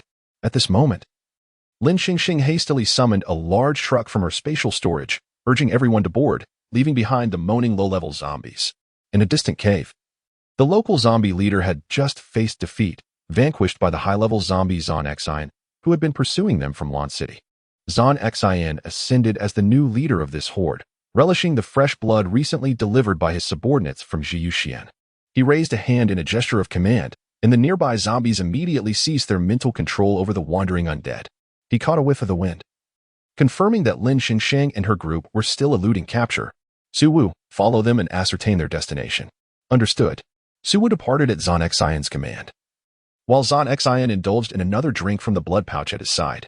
The truck driven by Lin Huoguo had not traversed far before it broke down. Ji Feng and Yuan disembarked to inspect, only to discover that they had run out of fuel. Lin Shengsheng checked the other vehicles in her spatial storage, finding them similarly depleted. They had no choice but to proceed on foot. Master, let us search for fuel while you remain here. Do not wander too far. Find a suitable location to set up camp, and we will communicate later. Lin Shengsheng glanced at Huoguo and the three zombies. Given her current telepathic range with Lin Huoguo reached 5 kilometers, and the speed of the intermediate zombies significantly surpassed theirs, this indeed was a sound suggestion. Upon learning this, Yuan followed Lin Huoguo's lead. Yu Ziyuan expressed her unease. I must accompany them. Huoguo and Yuan hold the key to the antidote. Lin Shengsheng reassuringly patted her shoulder. Do not worry. They are far more capable of surviving in this apocalypse than you might think. After Lin Huoguo, Yuan, and the three zombies departed, The remaining group swiftly found a wooded area to establish a temporary camp. Yihui attempted to utilize his recently acquired plant-based abilities to cultivate several towering vines. Under his guidance, these vines intertwined to form a makeshift hut. The group was both astonished and delighted. Entering the grass hut which, while not as warm as being underground, provided a significant barrier against the biting winter winds. Well done, Yihui. When it's time for dinner, I'll treat you to an extra chicken leg. Meanwhile, a throng of wandering zombies had yet to disperse, their intense hunger driving them to rush towards Lin Shengsheng's location. Jifeng encircled their campsite with several loops of barbed wire, which, although insufficient to withstand a tide of zombies, could slow their advance. Lin Shengsheng and the others busily cleared the surrounding area of the wandering undead. Strangely, while the number of zombies was not overwhelming, waves of them continued to arrive, preventing anyone from sitting down to rest. Suddenly, a volley of arrows rained down upon the outer circle of zombies, causing them to collapse en masse. Lin Shengsheng glanced into the distance where two women wielding bows appeared, amicably waving towards them. To the two archers, Lin Shengsheng and her group appeared to be besieged by a horde of zombies, visibly distressed. However, the reality was that the sheer number of zombies had grown tiresome to deal with, prompting them to take breaks. The two girls, named Zhu Li and Su Miao, were pre-apocalypse shooting champions from Lan City Sports University. They had ventured out to hunt in hopes of enhancing their camp's food supplies, only to encounter Lin Shengsheng's group. Where have you come from? Camping in this snow during winter could lead to freezing to death, Zhu Li remarked, glancing at Lin Shengsheng's makeshift vine hut. Recognizing the challenge of constructing such a shelter in winter, yet doubting it could withstand the elements. We came from the 9th base in Jing City. It no longer exists. Following the events concerning Jiangho, Lin Shengsheng had grown increasingly wary of outsiders and refrained from divulging their purpose in Lan City. The 9th base is gone? Su Miao exclaimed, her excitement palpable. Lin Shengsheng nodded. Have you encountered someone named Suhi? He is my brother. At the mention of his name, a somber expression overtook several faces of those who had been at the 9th base. He sacrificed himself to protect the base. Yuzi Yuan rummaged through her small bag, producing a necklace adorned with a frame containing a photograph of a girl. She studied the image before looking at the girl before her. Despite her darker complexion and altered hairstyle, her features remained largely unchanged. Are you Su Miao? I never expected to meet you under such circumstances. This is what Suhi left for you. On the day the 9th base fell, Yuzi Yuan and a few other girls had been hidden in a secret chamber within the base. As they departed, he had removed the necklace from his neck, stating that if he ever encountered his sister, he would entrust it to her. Su Miao clutched the necklace tightly, tears streaming down her cheeks. In the distance, another cluster of wandering zombies approached. Zhu Li, noticing Su Miao's tearful state, glanced at Lin Shengsheng and the others. Let us go to our camp. It is safer there. As Lin Shengsheng followed Zhu Li, she reached out mentally to Lin Huguo. Huguo, are you faring well? We have encountered two individuals and are heading to their camp. Do not approach recklessly. We will communicate later. Understood, master. We have yet to locate a gas station. On their way back, they managed to hunt a mutated wild boar. Zhu Li and Su Miao retrieved a bundle of rope from their packs, attempting to drag the boar back, but struggling to move it even an inch. Stop dragging it. Let me handle this. Lin Shengsheng waved her hand above the mutated wild boar, and it vanished into the snow. Shock value from Zhu Li, 999. Shock value from Su Miao, 999. Your spatial abilities are remarkable. Su Miao had also awakened her own powers, wind-based, but aside from enhanced speed, they offered little combat utility. She had a small space of her own, akin to a box, capable of holding precious items like crystal cores. Yet, the sight of Lin Shengsheng storing the 2-meter-long mutated boar left her astounded. Let us go. Do not worry. I will return the boar to you. Zhu Li hurriedly clarified. No, we have no ulterior motives. We owe you our gratitude. Without you, we would have only returned with a leg of the boar. Lin Shengsheng's group followed Zhu Li and Su Miao to Ziyuxian, where everyone marveled at the tranquility and serenity of this post-apocalyptic farm. Unbeknownst to them, Xia Tingchuan, Gu Changhui, and Yi Jinghong were also present at Ziyuxian. After undergoing tests for the zombie virus with no issues, Lin Shengsheng and her group were permitted to move freely within Ziyuxian. Lin Shengsheng observed her surroundings. The population was modest, perhaps only a few dozen individuals, all exhibiting warmth and friendliness towards the newcomers. In the center of the courtyard sat 8 heavily pregnant women. There are quite a few pregnant women here, Lin Shengsheng remarked, casting a probing glance at Su Miao. Oh, they were rescued by the leader from a nearby settlement that was besieged by zombies. They had narrowly escaped by hiding in a basement. Our food distribution has been significantly reduced to accommodate these women. Yet we hope they will all give birth safely. Noticing the concern in Su Miao's eyes, Lin Shengsheng inquired, "Is everything well? My child. My child. Return my child to me. Return my child to me." Suddenly, a disheveled woman burst forth from the second floor, running wildly and shouting loudly. Soon, another woman who was pursuing her brought her back into the room. Su Miao glanced at the heavily shut door above and let out a soft sigh. Such was the misfortune, as 3 pregnant women had already given birth to stillborns. Chapter 89. The sophisticated zombie expresses a desire for nourishment. Lin Shengsheng found it rather peculiar that 3 pregnant women had delivered stillborns in succession. While the medical conditions in the post-apocalyptic world were indeed dire, such occurrences seemed excessive. "Let us first take the mutated wild boar to the kitchen," Su Miao suggested, leading Lin Shengsheng to the kitchen on the first floor of Zhiyuxian. This establishment, once a rustic retreat before the fall, boasted a fully equipped kitchen. In the kitchen, 2 older women were in charge of the camp's dining services. Due to its dealings with the sophisticated zombies, Zhiyuxian was considered to have a relatively higher standard of living among nearby camps. However, in the harsh environment of the apocalypse, resources were scarce. The camp typically prepared only 2 meals a day, one around 10 in the morning and another around 5 in the evening. Lin Shengsheng placed the mutated wild boar at the kitchen entrance, and the 2 women eagerly emerged with large bowls and knives. It was winter, and such a large boar could sustain the camp for several days, allowing the residents to enjoy several hearty meals. The skin of the mutated wild boar was exceptionally thick, making it quite a laborious task for the 2 women to process it. One of the women, her hair streaked with gray, rubbed her aching back and sighed. "With winter upon us, the boar's skin has become even thicker. Let us chop some meat for a nourishing stew at noon." Observing this, Lin Shengsheng brandished a cleaver with remarkable skill. In mere seconds, the massive mutated wild boar was expertly dismantled. From Su Miao, shock value 10086. From Aunt Zhang, shock value 10086. From Aunt Li, shock value 10086. The 3 women stared wide-eyed at the pile of bones, filled with astonishment. Task triggering. Create any dish using the mutated wild boar as an ingredient with a mobile food cart. Task duration, 1 hour. Task completion reward. Unlock new dish, fish fragrant shredded pork. Fish fragrant shredded pork, a 5-star dish, grants a special effect, beloved by all, irresistible to both humans and zombies alike. Failure to complete the task will result in a deduction of 30 minutes from lifespan. Is it truly so harsh as to penalize my hard-earned life? Lin Shengsheng exclaimed. At Mingbai City Restaurant, there were no penalties. Why have the rules changed for the food cart? Host, how can you still complain? You've run the restaurant into the ground. Do you even know how much you owe me? You have no crystal cores and are already in debt. What else should I deduct if not your life? Lin Shengsheng, weary of arguing with the system, thought it unwise to provoke it further, as the penalties could be far more severe than mere 30 minutes.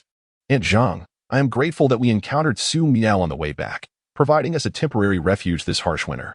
I may not do much, but I will assist you in preparing the meal. The 2 women, having witnessed Lin Shengsheng's impressive knife skills, readily agreed. Lin Shengsheng glanced at the kitchen supplies. Apart from a basin of salt, there were no other seasonings. Is salt all you have? She inquired. Aunt Zhang hurriedly retrieved a basket of ginger and a few freshly picked scallions from beneath the table. These scallions and ginger were grown by us. Indeed. Salt is our only seasoning. Many others have been used up, and with winter here, obtaining supplies from the larger bases is quite inconvenient. Lin Shengsheng looked down at the vegetable basket, noting the ample supply of large radishes and cabbages, evidence of Zhiyuxian's own cultivation. She could already foresee their meals for the coming days: pork stewed with cabbage, pork stewed with radish, or perhaps a medley of cabbage and radish. As expected, Aunt Zhang and Aunt Li began chopping cabbage and radish. Lin Shengsheng refrained from using the kitchen tools. She simply inquired about the number of diners in the camp and stepped outside the kitchen. With a mere thought, the mobile food cart appeared at the kitchen door. To her astonishment, the cart was nothing short of perfection. Equipped with system-standard accessories, it required no fuel. After observing the many vehicles in the space that lacked fuel, she realized how fortunate she was to have the mobile food cart, and they had to send the hotpot on a long quest for oil. This was a white camper van, complete with kitchen utensils and a petite bathroom, plus a bed at the rear. Prior to arriving in this world, She had envisioned buying a camper to travel wherever she pleased after leaving her life with the Foreign Legion, never expecting to realize that dream in this apocalyptic setting. Checking the task duration, she gathered some mutated wild boar meat and set about preparing a feast of braised pork, marinated pork buns, spicy pork intestines, and roasted pig's trotters. Congratulations, host. Task completed. Mobile food cart recipe unlocked. New recipe unlocked. Fish fragrant shredded pork. Ingredients acquired. Carrots, wood ear mushrooms, shredded bamboo shoots, garlic, scallions, debanjiang. Task triggering. Produce a 5-star dish of fish fragrant shredded pork. Task duration, 3 days. Completing the task unlocks a new dish, human meat skewers. Failure to complete the task will result in a deduction of 30 minutes from lifespan. Underestimate me, will they? Lin Shengsheng thought. 3 days? I can whip up a 5-star fish fragrant shredded pork in no time. The enticing aroma soon permeated Jiuxian, causing many to pause their tasks, swallowing hard as they glanced towards the kitchen. It seems today we are treated to a new dish. No more cabbage and radish. They murmured, anticipation building. Aunt Zhang and Aunt Li, too, caught whiffs of the delectable scents wafting through the air. The aroma of the stir-fried cabbage and stewed pork bone radish soup suddenly paled in comparison. They rushed outside, drawn by the tantalizing smell, and beheld the sumptuous feast. Large, thin-skinned dumplings filled with juicy meat, glistening braised pork, fragrant spicy intestines, and perfectly roasted pig's trotters. Aunt Zhang and Aunt Li were once again left in awe. According to Su Miao, Lin Shengsheng was a spatial ability user, but they had not anticipated her culinary prowess or the array of precious seasonings she possessed. Peering through the food cart's window, they watched as Lin Shengsheng continued to cook, their astonishment rendering them speechless. Good heavens, she has carrots, wood ear mushrooms, and shredded bamboo shoots, ingredients we haven't seen since the apocalypse began. Carrots, in particular, had become a rarity. Aunt Zhang's son had been experimenting with cultivating them. Yet the yield was meager, hardly enough for the camp. The larger green-skinned radishes, however, thrived, and to ensure the residents were fed, they had ceased carrot cultivation altogether. As Lin Shengsheng mixed 4 tablespoons of vinegar, 3 tablespoons of sugar, 2 tablespoons of soy sauce, and a tablespoon of cornstarch. She prepared the fish-fragrant sauce while stir-frying the pork and vegetables. Sizzle. The fish-fragrant sauce hit the pan, and the mingling aromas of vinegar's tang, soy sauce's umami, and the sweetness of sugar tantalized the senses, igniting a wave of salivation among all present. At that moment, the entire camp found themselves swallowing hard. Even the patrolling guards could not resist turning back to gaze towards the kitchen. Camp leader Xiao Song, observing the commotion, turned to his security officer. Is there something new being prepared in the kitchen today? I thought we had exhausted the seasonings. Report, Chief. It seems a girl rescued by Su Miao is currently assisting in the kitchen, the officer replied. Oh. Xiao Song's interest peaked at the mention of the newcomers Su Miao had brought back. Meanwhile, the sophisticated zombie Su Wu, dispatched by the trusted aid of Zhang Xian, found himself irresistibly drawn to the delectable aromas emanating from Ji Yuxian's kitchen. He gazed at Lin Shengsheng, who was busy cooking, momentarily stunned. For the first time, he thought that her food might surpass even the taste of human flesh. Given that Zhang Xian had established himself as the new zombie leader in the vicinity, Su Wu felt no further trepidation and boldly approached the camp's entrance. The guards on duty quickly relayed the news of Su Wu's arrival to Chief Xiao Song. Xiao Song hurriedly arrived, smiling as he glanced at Su Wu. Yesterday, we delivered all the goods as promised. I wonder what brings you here today. I came to dine, Su Wu replied. Xiao Song and the few individuals beside him were taken aback. They had encountered advanced zombies that demanded to feast on humans. Yet they had never encountered an advanced zombie that simply desired to share a meal. Chapter 90. The secret of the camp. Xiao Song immediately arranged a separate room for the advanced zombie, Su Wu, and summoned his subordinate, Zhang Heng, to fetch some dishes from the kitchen. Before Zhang Heng could reach the kitchen, he noticed a vehicle parked outside. It appeared to be a motorhome. And there was a girl inside. He recognized her instantly as Su Miao, the girl who had just returned. As he approached, he was astonished to find that she was cooking, and the aroma wafting through the air was simply divine. Lin Shengsheng was currently preparing her 20th dish of fish-flavored shredded pork, yet not a single 5-star dish had emerged.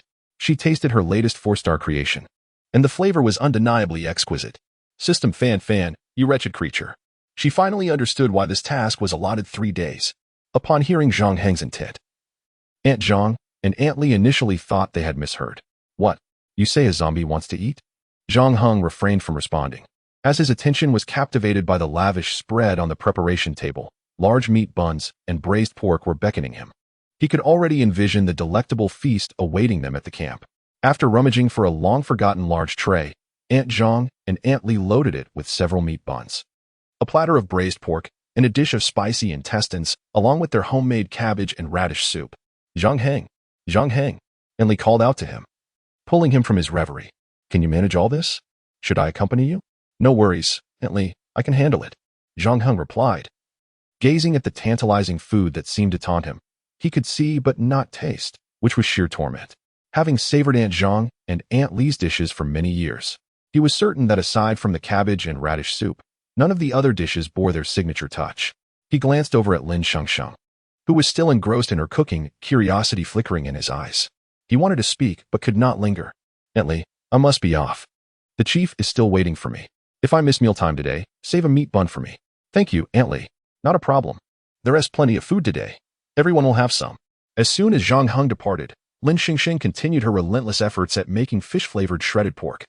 Having utilized nearly all the tenderloin from the mutated wild boar, she produced dozens of plates, yet none achieved 5-star status. Lin Shengsheng was utterly speechless. Meanwhile, Yu Ziyuan and Xiao Hua, under Zhu Li's guidance, were conducting medical training in the camp's clinic. Yi Hui was attempting to accelerate vegetable growth in the Zhiyu Xian's garden. It was a rare sunny day in the midst of winter, and while the sun hung high in the sky, the blanket of snow showed no signs of melting. With little to occupy himself, Chun-Li wandered through the Zhiyu Xian camp, discovering several familiar padded windbreakers in the drying area. He approached and felt the fabric. Spotting the insignia of Base 1 on the inner side, he recognized the uniform, as it was identical to the snow camouflage worn by Gu Qinghui. Chun-Li found it peculiar that Zhiyu Xian possessed uniforms from Base 1. Did this mean there were others from Base 1 here, besides Yu Ziyuan? Next to the drying area was a small room with an open door. Not seeing anyone around, Chun-Li ventured inside. The door was iron, and the interior was unlit, shrouded in darkness. However, as soon as Chun-Li stepped into the small black room, the door slammed shut behind him. Hey, let me out. Let me out. His pleas were blatantly ignored, leaving him with the imposing silhouette of a figure retreating away. After shouting a few more times, silence loomed. And realizing that he needed to fend for himself, Chun-Li retrieved a flashlight from his bag and began to explore the room, which contained nothing but a bed and a few stools. Venturing further, he stumbled upon some torture instruments, indicating that this place might serve as a confinement chamber of sorts. In the corner stood a bookshelf devoid of any books, appearing conspicuously out of place. Approaching the shelf, he opened the cabinet doors and rummaged through, eventually discovering a partially burned ledger documenting transactions over the years between Zhiyu Xian and the outside world. The earliest entries detailed mundane exchanges of supplies, but the most recent pages unveiled records of human trafficking, including newborn infants. At the bottom of a page, a line scrawled in blood read, Xiaocang's wife is an advanced zombie. They must be killed. Xiaocang? Isn't he the leader of the Zhiyu Xian base? A spark of excitement flickered in Chun-Li's eyes. He seemed to have unearthed a monumental secret. He continued to dismantle the bookshelf, only to discover a hidden door behind it. Pushing it open, he stepped through, the dim surroundings gradually becoming illuminated as he entered an unknown room within the Zhiyu Xian camp. The door was ajar, and as he peered inside, he was taken aback to see Gu Qinghui and Yi Jinghong. Without hesitation, Chun-Li pushed the door open. Gu Qinghui and Yi Jinghong were rendered speechless upon seeing him. Chun-Li? Gu Qinghui quickly snapped back to reality. Are Lin Shengsheng and Yu Ziyuan here too? Yes. It's wonderful to encounter you again. But what are you doing here? Gu Qinghui's face lit up with joy at the thought of reuniting with Yu Ziyuan and the others. After parting in Baiqing, I followed the trail you left behind. My vehicle broke down, so I temporarily settled here. They mentioned trading was happening and outsiders needed to stay away, which is why we haven't ventured out. Where are Yu Ziyuan and the others? By the way, have you seen Xia Tingchuan? At that moment, Chun-Li heard footsteps approaching from outside, swiftly hiding in a corner and signaling for Gu Qinghui and Yi Jinghong to remain silent. The intruder seemed unwary, merely tasked with delivering food to Gu Qinghui and the others. As the man entered, Chun-Li recognized him instantly. It was the man who had been keeping an eye on him. With a swift motion, Chun-Li drew a dagger from his boot and struck, severing the man's carotid artery. The man collapsed with a thud. Gu Qinghui and Yi Jinghong were astonished, yet they lowered their voices. Chun-Li? What are you doing? Yi Jinghong's girlfriend is still in this camp. You can't just kill someone. Unfazed by Gu Qinghui's inquiry, Chun-Li produced the charred ledger and handed it over. This place is not as benign as it appears on the surface. Both Gu Qinghui and Yi Jinghong hastily flipped through the pages, their expressions growing increasingly alarmed as they reached the later entries. Lin Shengsheng completed her last plate of fish-flavored shredded pork, achieving a mere 4-star rating. With a sigh, she realized she would need to hunt a few more mutated wild boars in the coming days. She secretly saved a few portions of fish-flavored shredded pork for Tawanzi. While Tawanzi indulged in its feast, she tidied up the stove and stored the mobile dining cart in the system space. Tawanzi, why have you been so well-behaved these past few days, always staying by my side? Tawanzi shot her an annoyed glance. Could it not be vigilant? This eerie place was filled with oddities. It had seen contract zombies, but never an entire base engaging in blood trades with zombies. As mealtime approached at the camp, Lin Shengsheng bid farewell to Aunt Zhang and Aunt Li and set off to find Yu Ziyuan and Xiao Hua. The moment she stepped into the camp's clinic, someone rushed in. Hong Hong is going into labor. Hurry and help. Yu Ziyuan and the others were ready to assist, but were halted by the medical staff at Jiyuxian. You've all worked hard today. We can handle it. Not long after the Jiyuxian personnel left, Lin Shengsheng spoke up. They've had 3 pregnant women here deliver stillborns in a row. Yu Ziyuan furrowed her brow. However, driven by her innate compassion as a healer, she resolved to follow and observe. Oh, oh, oh. Amidst the anguished cries of the expectant mother, the newborn entered the world, its initial cries resembling the mewling of a kitten before falling silent. Lin Shengsheng and Yu Ziyuan peered through the window, only to discover that the woman who had previously obstructed their path was now administering an injection to the infant with an unknown substance. The feeble mother, drenched in sweat and nearly unconscious, gazed hazily at her child before suddenly awakening, exclaiming, "What are you doing? Why are you injecting my baby?" Regrettably, this is a stillborn. A wave of astonishment washed over Lin Shengsheng and the others. Stillborn? How could that be? Just moments ago, the child had clearly cried out. Chapter 91. The invisible roasted yam. As Yu Ziyuan hesitated, on the verge of pushing the door open, she was abruptly pulled back. Lin Shengsheng's keen senses alerted her to the movements of individuals within the room. Discovery seemed imminent, although she felt a pang of reluctance. She understood that failing to act now might prevent them from uncovering the truth. Lin Shengsheng quickly led Xiao Hua and Yu Ziyuan into a narrow path beside the house to conceal themselves. The amiable Yiying they had encountered in the infirmary now wore a sinister expression, scanning the area for the source of the noise she had just heard. Suddenly, a bird took flight from the rooftop. In a swift motion, Yiying hurled a dart, bringing the bird crashing to the ground. Her accomplices parked